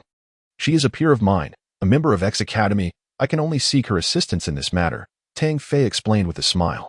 Oh, Jiang Xinyu replied, though for some reason she felt a flicker of rivalry towards Wang Zhueping. You should release us promptly. Leniency can still be afforded. Captain Huang, hearing the sounds of rescue, regained his confidence and spoke with arrogance. Haha, do you still wish to be hit? Tang Fei grinned, extending his fist. Captain Huang recoiled in fear, his voice faltering, his face marred, reluctant to endure further suffering. Humph. Once captured, I shall make you pay. Captain Huang seethed inwardly with resentment. Chapter 82. An imposing presence, a multitude of special police surrounded the entire 97th floor of the first hospital, with police airships hovering above and a dozen snipers taking aim. Feiyan wiped the sweat from his brow, dragging his corpulent frame to the side of Director Liu, filled with indignation. Old Liu, we must severely punish the criminals. It is utterly despicable to cause a ruckus at the first hospital. Feiyan, the hospital's director and William's uncle, was overwhelmed with a mix of anger and shock upon hearing the report from his subordinates. The audacity of someone to create chaos in his territory and even kidnap his nephew had not left him this furious in a long time. Rest assured, Director Fei, I will not let these miscreants go unpunished. Setting aside the assault on officers, given our relationship, I will assist you in resolving this matter. The two shared a close bond, having collaborated for many years. Old Liu, once this is settled, come over to my place. I have some lovely new nurses, all untouched. I guarantee your satisfaction. Feiyan slapped his companion's shoulder, speaking jovially. Oh, haha, we must hurry then. That girl I met last time brought me immense pleasure for days. Director Liu's eyes sparkled, his throat dry with anticipation. After speaking, he hastily commanded his subordinates to persuade the captors, declaring that if there was no response in 10 minutes, they would storm in and seize the hostage. Tang Fei and Jiang Xinyu sat anxiously in a room. The latter was particularly restless, her small hands incessantly fidgeting, her face etched with worry. Tang Fei, on the other hand, casually turned on the television, engrossed in an entertainment program. Ah, Brother Tang, how can you still have the leisure to watch TV? I'm nearly dying of anxiety. Where's your friend? Jiang Xinyu paced back and forth, her pink nurse's uniform swaying, the sight of her long, delicate legs drawing Tang Fei's attention. Xinyu, can't you sit still? You're making my eyes hurt. It's only been 10 minutes since I called. No matter how fast she is, she cannot arrive that quickly. Tang Fei gently reprimanded, rubbing his forehead. I'm just anxious, Brother Tang. There are police everywhere. What if? As she spoke, tears welled up in Jiang Xinyu's large eyes. It's my fault. If it weren't for me, this wouldn't have happened. Woe is me. Foolish girl. Don't say that. Since you call me Brother Tang, I cannot stand by while you suffer. Even if it weren't you, as a fellow Earthling, I would have intervened. I cannot condone such behavior. Tang Fei smiled warmly, comforting her. Suddenly, Jiang Xinyu threw herself into Tang Fei's embrace, sobbing uncontrollably. She felt warmth, her heart melting in the moment. Coming from a privileged background, she had always been cherished at home and enjoyed harmonious relationships in her previous hospital. However, since arriving on Mars, she felt neglected and uncared for, surrounded by insincere medical professionals and leaders. Tang Fei's kindness and concern were unprecedented for her. Nestled in his embrace, she longed to stay there forever, even if it meant a lifetime. Tang Fei chuckled softly, noticing the little beauty had fallen asleep in his arms, her long eyelashes glistening with tears. This girl seems truly exhausted, he mused. He understood while the prejudiced Earthlings faced outside their home, a sentiment he shared deeply. The petite beauty, clad in her pink nurse's uniform, with her silky hair adorned with a cute nurse's cap and a rosy complexion reminiscent of jade, was undeniably captivating. Though small in stature, her figure was alluring. Yet, at that moment, Tang Fei felt nothing but admiration. Gently placing Jiang Xinyu on the bed and covering her with a blanket, 10 minutes passed, and the special police called out 3 times without receiving a response. They decided to charge in. Those inside, this is your final opportunity. Come out and surrender immediately, or the consequences will be severe. The special officer, not expecting a reply, prepared to order an entry. Suddenly, a voice emerged from within. Enough. You needn't shout any longer. I will come out. Tang Fei emerged, dragging William and Captain Huang with him, standing resolutely before the crowd. He maintained his composure, knowing not what madness might ensue from the uniformed officers. "Summon your director and the hospital chief. I have matters to discuss." Naturally, the message reached Director Liu and Fei. Initially, they intended to ignore it, but a single remark from a subordinate altered their course. "Director, that individual appears calm and composed. Could he possess significant connections?" One officer hesitated to suggest. Director Fei dismissed this notion outright. "Impossible. A mere youth from Earth could have no such standing." However, Director Liu had a different perspective. Having visited Earth, he understood that despite its backwardness, remarkable individuals could emerge from there. The youth's composure in such a tense situation was beyond what most could manage. Coupled with the assault on an officer, anyone bold enough to act in such a manner was either insane or had formidable backing. This boy did not seem to fit the profile of madness. Ultimately, both Director Liu and Fei approached Tang Fei, taken aback by his youthful appearance. Upon meeting him, Director Liu furrowed his brow, sensing he had inadvertently invited trouble. "Earthling, release them immediately and accompany me to the police station. Continuing down this path will lead to your downfall." Director Liu spoke with a tone of measured authority. I have simply delivered justice on behalf of the people," Tang Fei replied nonchalantly. "Presumptuous. You are far too arrogant." Fei trembled with rage, deeply concerned for his nephew's well-being.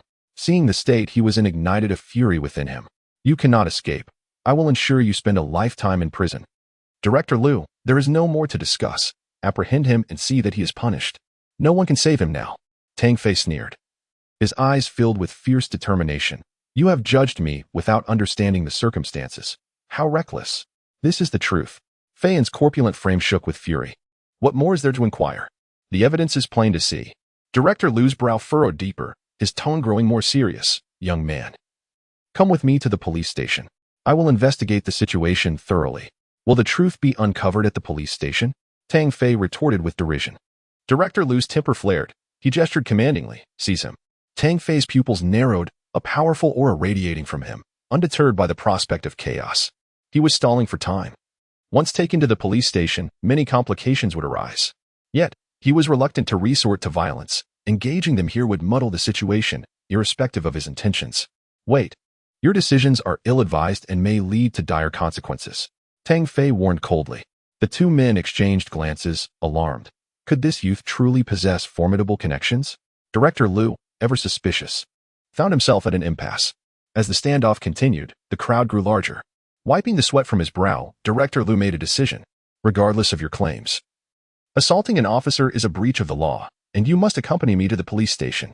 There is no room for negotiation." His stance was firm, and dozens of special police prepared to subdue Tang Fei. What has transpired to warrant such a commotion? Suddenly, a group approached from a distance, causing the special police to hesitate in their actions. Fei, furious, bellowed, "Who goes there? Do you not see the special police are in operation? Move along and do not obstruct justice." However, as soon as he uttered these words, he regretted them deeply upon recognizing the trio at the forefront of the group. Particularly one middle-aged man clad in a general's uniform, whose mere presence was enough to instill fear in all. In this era, the authority of military personnel far surpasses that of the past. Every president of the alliance hails from the military ranks. As the three approached, Director Liu felt a chill run down his spine. It was not just a major general he faced, but also a middle-aged man he had seen on television several times. The prominent figure of the Solar System Alliance, the third in command, Vice President Li Chuanxiu. Li. President Li. Director Liu hastily bowed and approached, his forehead drenched in sweat, his mind a whirlwind of confusion. Fine, too, felt his legs weaken, nearly collapsing to the ground, overwhelmed by the realization of impending doom. What had he just said? "Dean, Sima." Upon recognizing the elderly man's face, Director Liu's lips twitched in disbelief. What kind of day was this, with three significant figures appearing before him? In the next moment, the answer emerged. "Hey you, aren't you supposed to be recuperating? Why are you surrounded by a group of SWAT officers?" Sima Feng expressed his bewilderment. Tang Fei, astonished by their arrival, replied, "Dean Sima, you know me. I am indeed recuperating, but some issues arose." Sima Feng chuckled. "Not only do I know you, but you have become quite the celebrity at X Academy." After a hearty laugh, he inquired about the circumstances surrounding the situation. Tang Fei recounted the events in detail, without a hint of exaggeration. "Oh, such a thing has occurred." Li Chuanxiu spoke, his tone calm, Yet it nearly caused Director Lu to topple over in terror, his body trembling.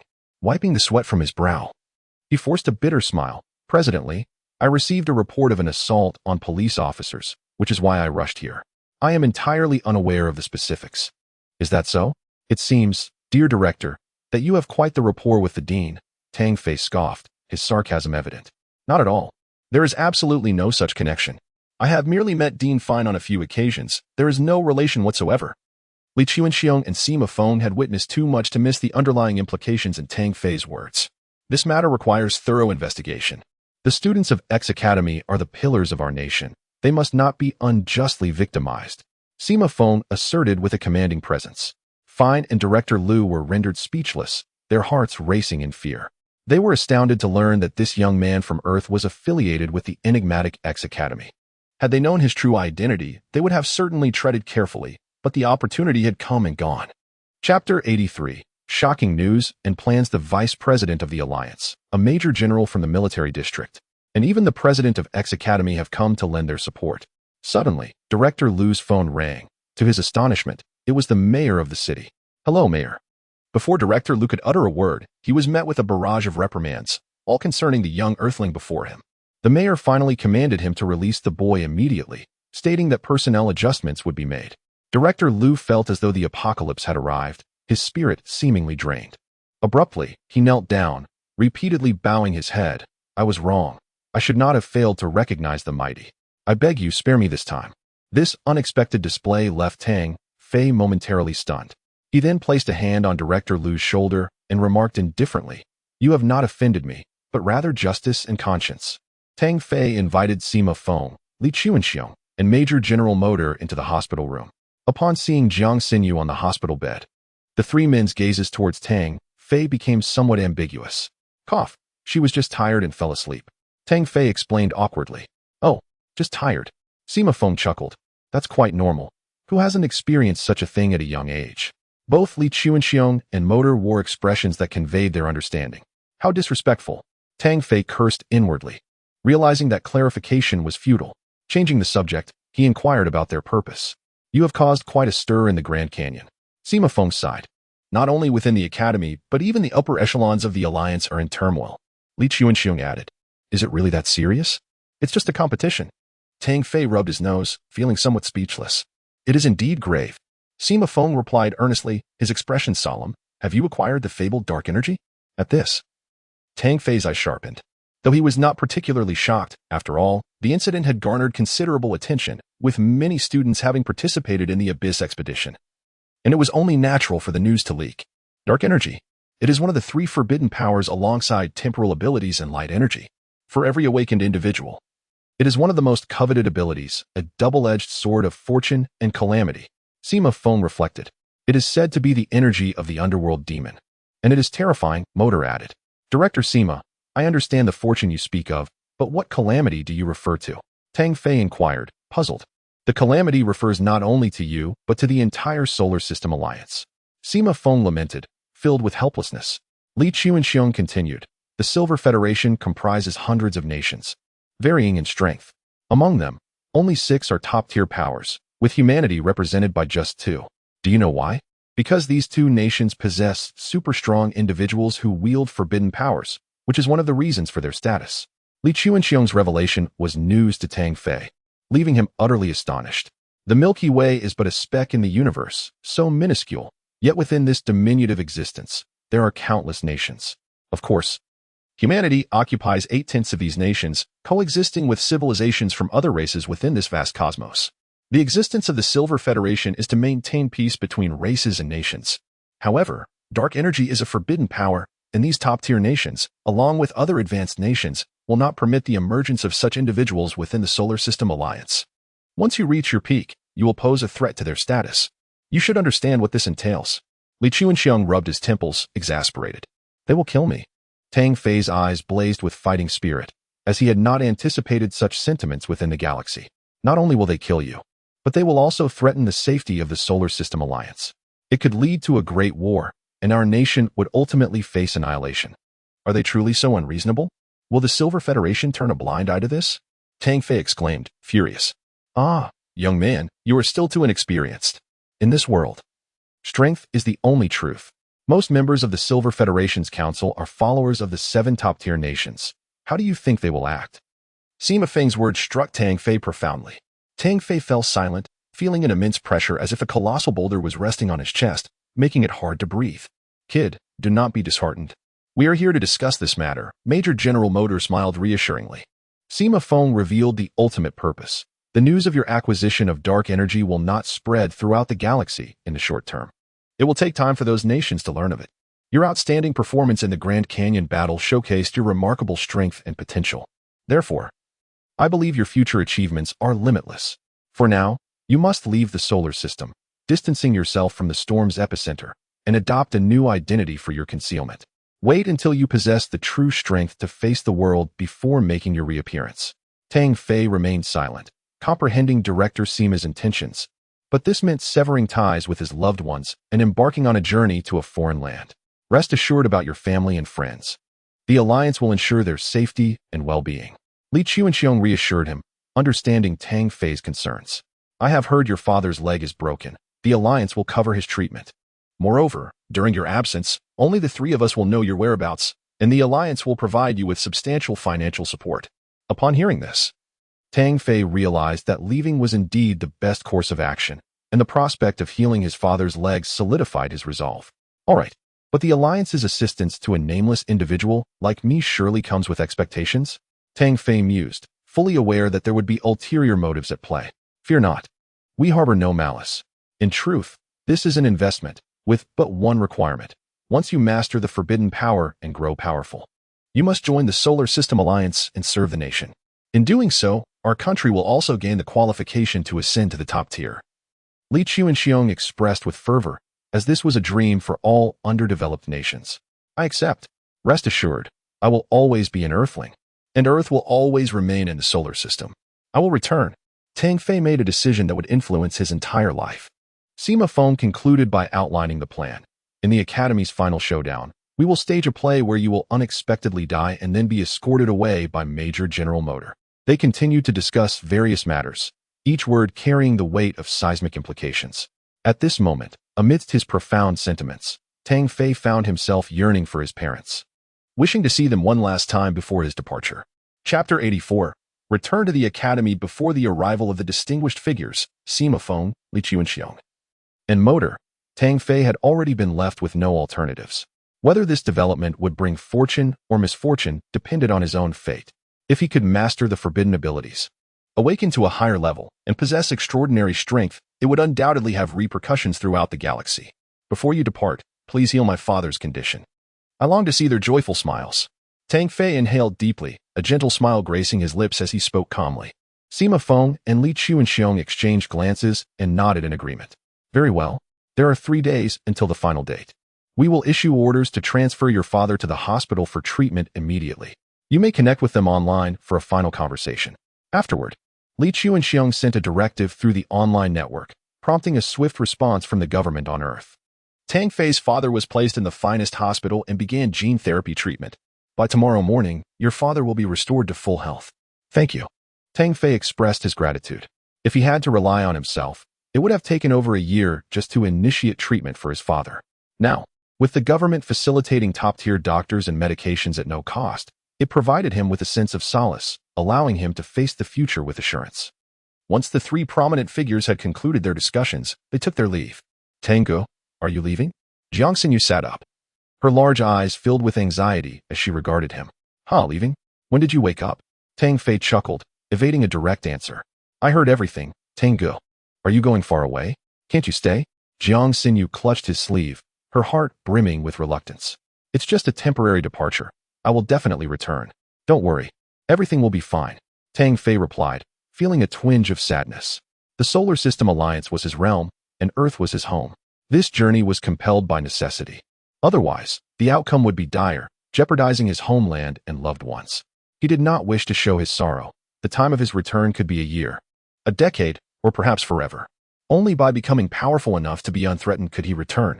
Throughout his life, when had he ever felt so constrained? In recent days, he had faced formidable opponents with confidence, but this compulsion to leave instilled in him a profound yearning for strength. I am destined to stand atop the pinnacle of this cosmos and return once more, impervious to any challenge. Tang Fei declared fervently within, a surge of energy enveloping him, making Jiang Xinyu perceive a transformation in the man before her, one who stood tall and unyielding. After the departure of the three dignitaries, the mayor appeared, extending utmost courtesy towards Tang Fei, almost bowing in deference. He promptly suspended Director Lu's position pending investigation. The director of the first hospital, William, and Sergeant Jiang Weihu were also taken away, rumored to have been implicated in a scandal involving the embezzlement of billions of galactic coins and misconduct with young female nurses. With Jiang Wei being an accomplice, the revelation of these scandals indeed sent shockwaves through the community, prompting the mayor to order a thorough investigation to eradicate all sources of corruption. Tang Fei could only shake his head in lamentation, recognizing the folly of self-inflicted suffering. The following morning, Tang Fei returned to X Academy with Jiang Xinyu.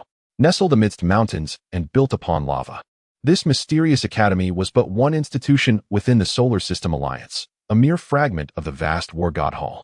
Tang Fei marveled at the origins of this War God Hall, pondering its formidable legacy. He had inquired about it from many, yet no satisfactory answers had emerged. All he knew was that the War God Hall was terrifying, its influence pervasive throughout the galaxy, even drawing respect from Sima Academy head. Jiang Xinyu was particularly animated, her eyes darting in every direction, exclaiming in wonder since their arrival at the academy. You finally arrived. The academy was in an uproar. Wang Yueping was the first to find Tang Fei. Upon noticing Jiang Xinyu beside him, her brows arched in surprise. Oh, look at that. You went to the hospital and returned with a girlfriend. Tang Fei rubbed his nose, attempting to clarify. Don't say such things. This is my friend from Earth, Jiang Xinyu. Jiang Xinyu, linking her arms with Tang Fei, lifted her chin, exposing her swan-like neck. We are friends. Ah, hello, I am Tang Fei's classmate. Wang Yueping approached with a smile, casually draping her arm over Tang Fei's other arm, her tone soft. Tang Fei often jokes, calling me his wife. How embarrassing. Humph. If you know it's embarrassing, why say it out loud? Some wish they could, but they cannot. The banter between them left Tang Fei feeling overwhelmed, as if they were perpetually at odds. Enough. Both of you, let go. We need to discuss serious matters. Tang Fei finally managed to interject, seeking clarity from Wang Yueping.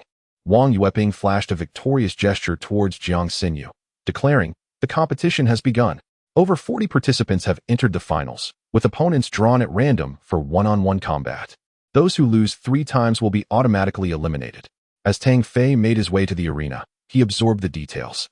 The chaotic battle had culminated in only 40 contestants reaching the finals, the rest eliminated. Most of these finalists were formidable figures from the original Wind and Cloud rankings, with only a few emerging as dark horses. At that moment, the central arena of X Academy was teeming with spectators, many more than on the first day, including numerous high-ranking officials. 5 battlefields were simultaneously hosting the final confrontations, each participant randomly matched against opponents, with 3 chances to compete. This not only required strength, but also luck. Alas, why must the first match be against Blood Demon? One participant matched with Blood Demon expressed instant despair, choosing to forfeit. The former top contender of the Wind and Cloud rankings held a fearsome reputation. Even the name alone was enough to intimidate opponents. Not just Blood Demon, but also Void God, Son of Fire, Flute Immortal, and Sky Sword Walker. None dared to engage, for defeat was trivial, but sustaining injury could jeopardize future matches. As Tang Fei entered the arena, he drew the attention of many, flanked by 2 beautiful women, making it nearly impossible not to attract notice. Wow, who is that? Such luck. I wish I could switch places. A dark, slender youth lamented. Hey, that guy looks familiar. Have I seen him before? Suddenly, someone recognized Tang Fei's face, their expression shifting to one of excitement and fervor. It's him, the president of the Earth District Association. Chapter 85, The Finals, Part 1. These few words seemed to possess an enchanting power, drawing the gaze of the crowd toward the figure they indicated.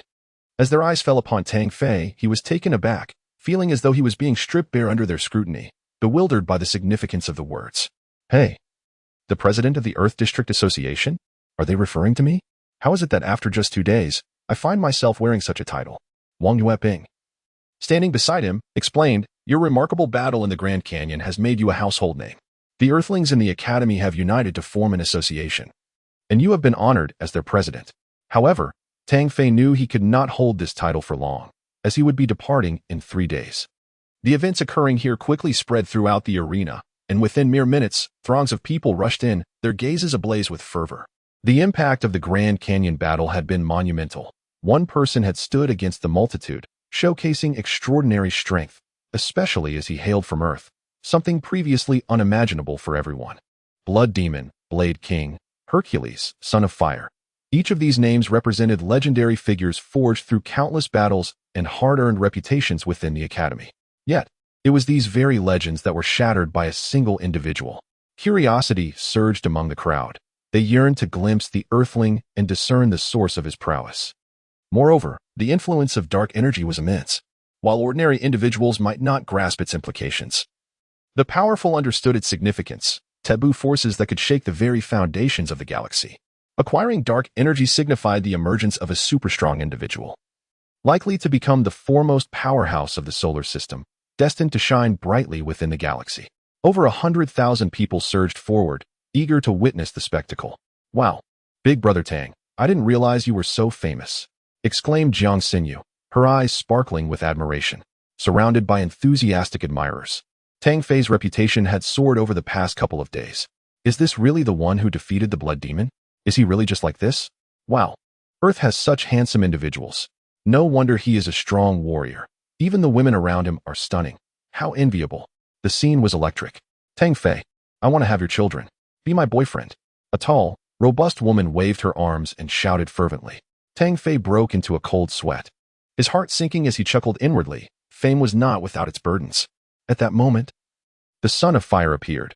I look forward to facing you in the final battleground. From afar, the Blood Demon bellowed, pointing at Tang Fei. Tang Fei, you have finally shown yourself. Come and meet your demise. The Blood Demon's eyes burned with fury, wishing to rend Tang Fei to pieces. Haha. How bold of you to call out after being defeated before. Tang Fei laughed heartily, unperturbed as he addressed the Blood Demon, reopening old wounds. The Blood Demon, enraged, had never before been subjected to such disdain. Not only the two of them, but also formidable figures like the Sword Walker and the Flute Immortal issued challenges. Tang Fei's actions in the Grand Canyon had ignited a fire within these prodigies, all eager for a chance to battle him. Let us fight. I will accompany you to the end.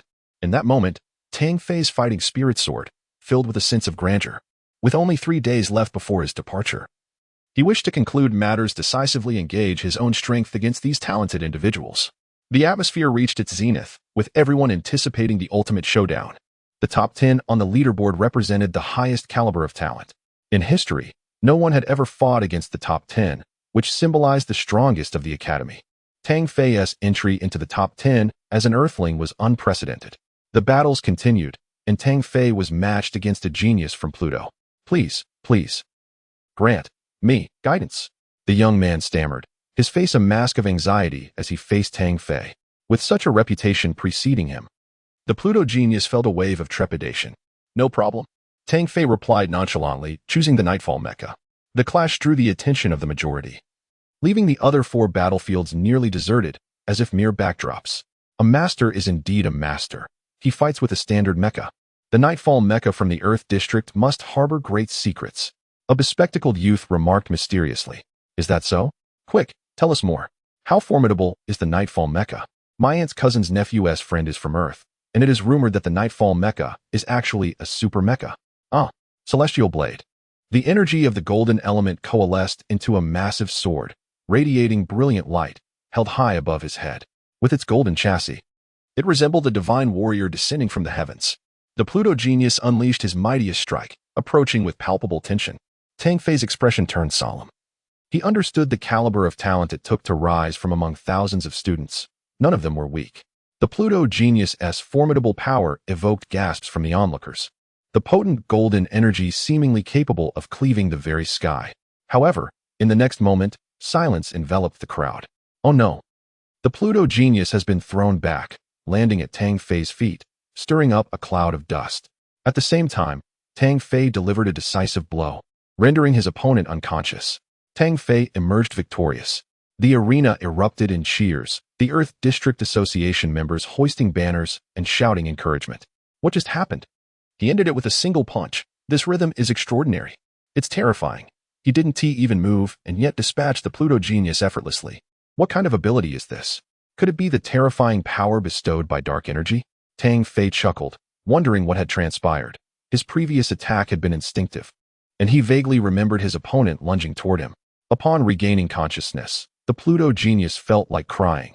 It had been a moment of panic, and he had stumbled over a rock beneath his feet. When asked about his experience, the Pluto genius refrained from self-deprecation. Well, I felt a strange energy entangle my feet, and then I couldn't move, falling to the ground. The confirmation only served to elevate Tang Fei further. As people speculated about his mysterious powers and formidable strength, all presumed to be linked to dark energy. Is this true? Wang Yueping's eyes widened in confusion. I'm telling you, he tripped and fell on his own. Do you believe that? Tang Fei said, scratching his nose.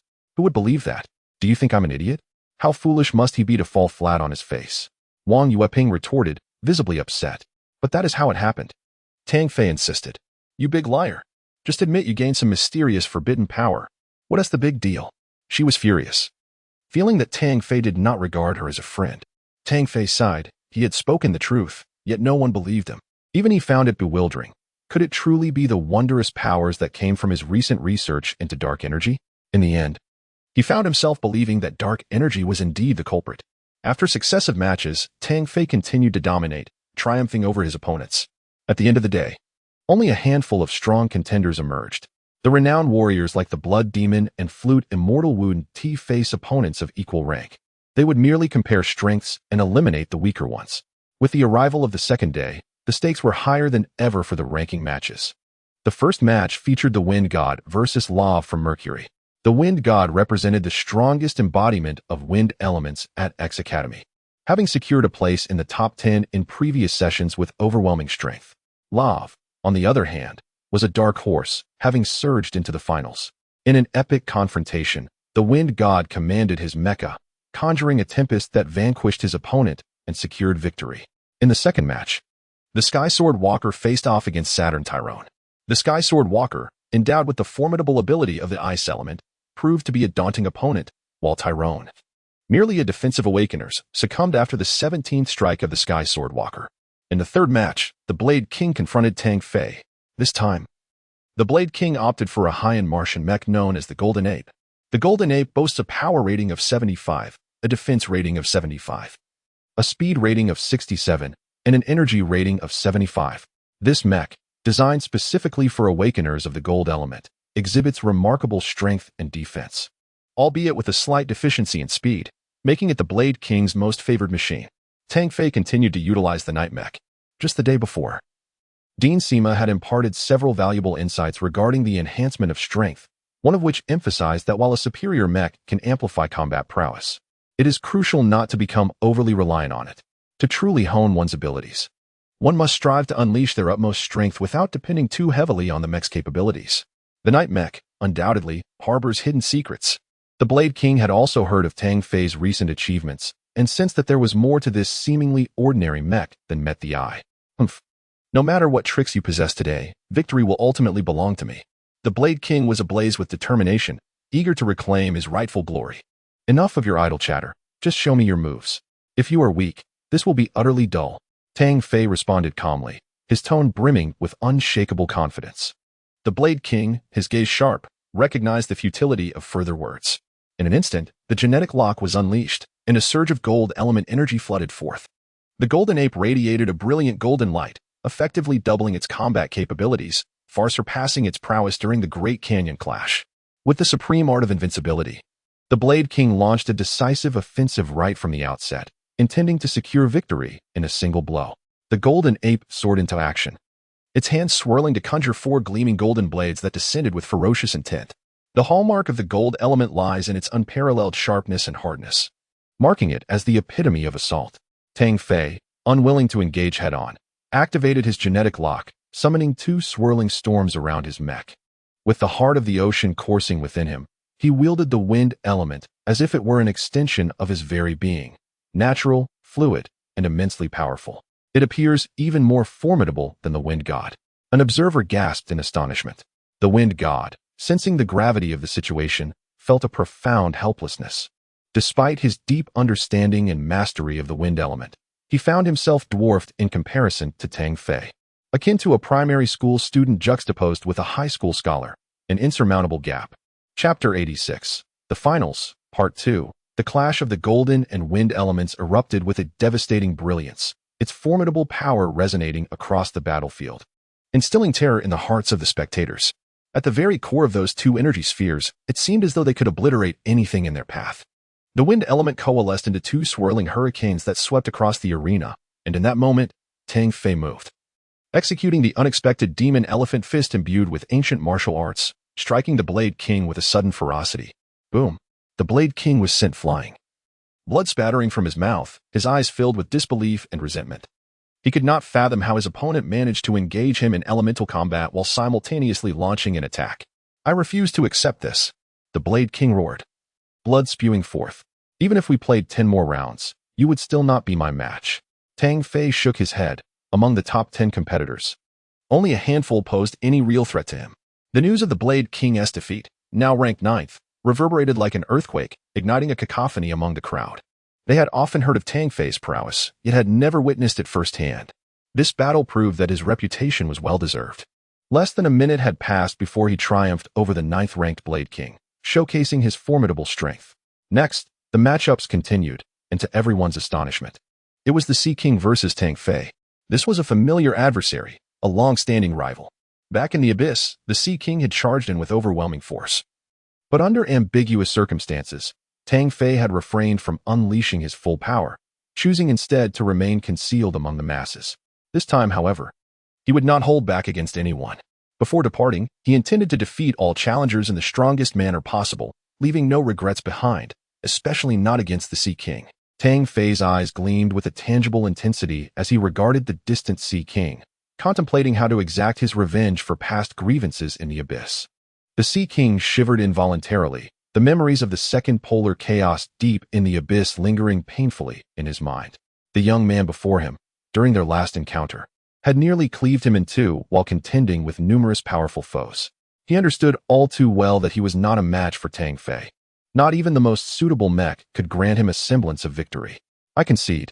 Under the scrutinizing gaze of the crowd, the Sea King, drenched in sweat and after much struggle, reluctantly raised his hand to declare his withdrawal from the match.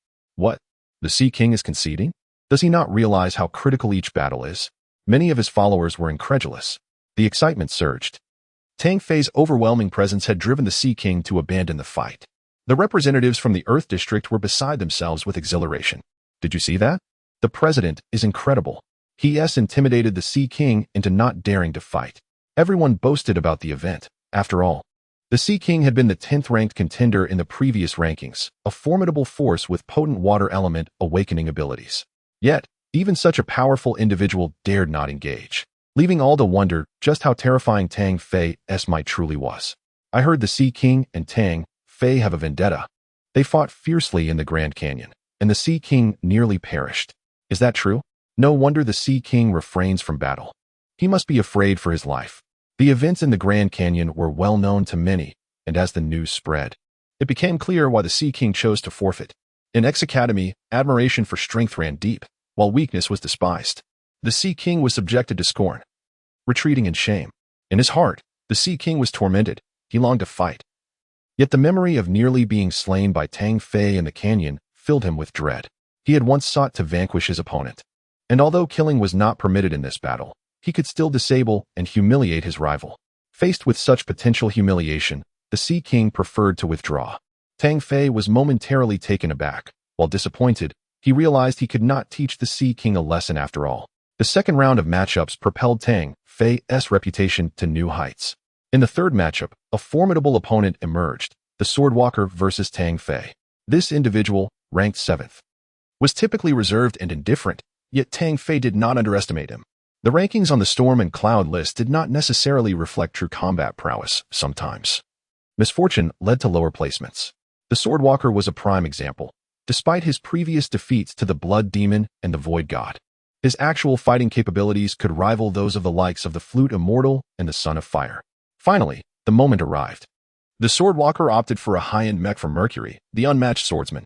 Unmatched Swordsman, Power 70, Defense 70, Speed 70, Energy 70.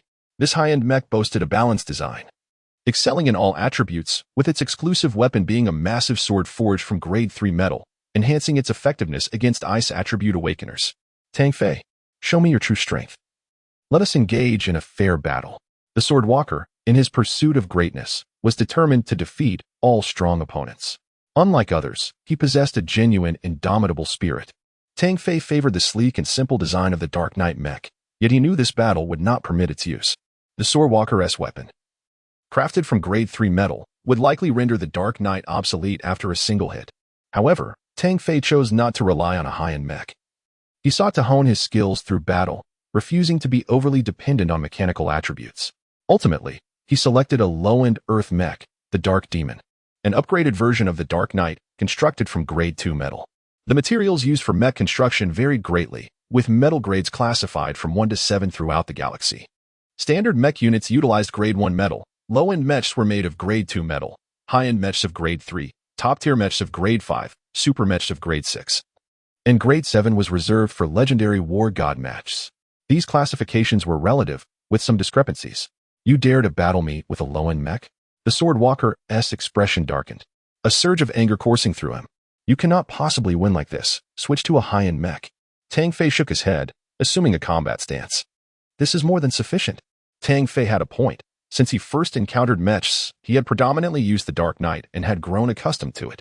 His choice of the low-end Dark Demon was a well-considered decision. Yet to the Sword Walker, this felt like a severe affront, his eyes seemingly ablaze with indignation. You dare to belittle me, the Sword Walker bellowed, unafraid of defeat or any consequence. His sole focus was on overcoming his opponent and growing stronger. His pride was immense, and Tang Fei's words and actions painfully struck at his self-esteem. You will pay for this. In that instant, frost spread across the ground, and snowflakes began to fall, heralding the arrival of winter.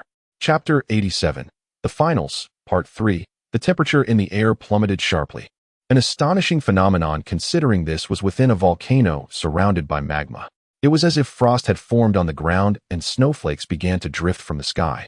A testament to the profound mastery of ice attributes possessed by the celestial Swordmaster, whose abilities had reached an extraordinary pinnacle. Was he attempting to encase the world in ice? Such a terrifying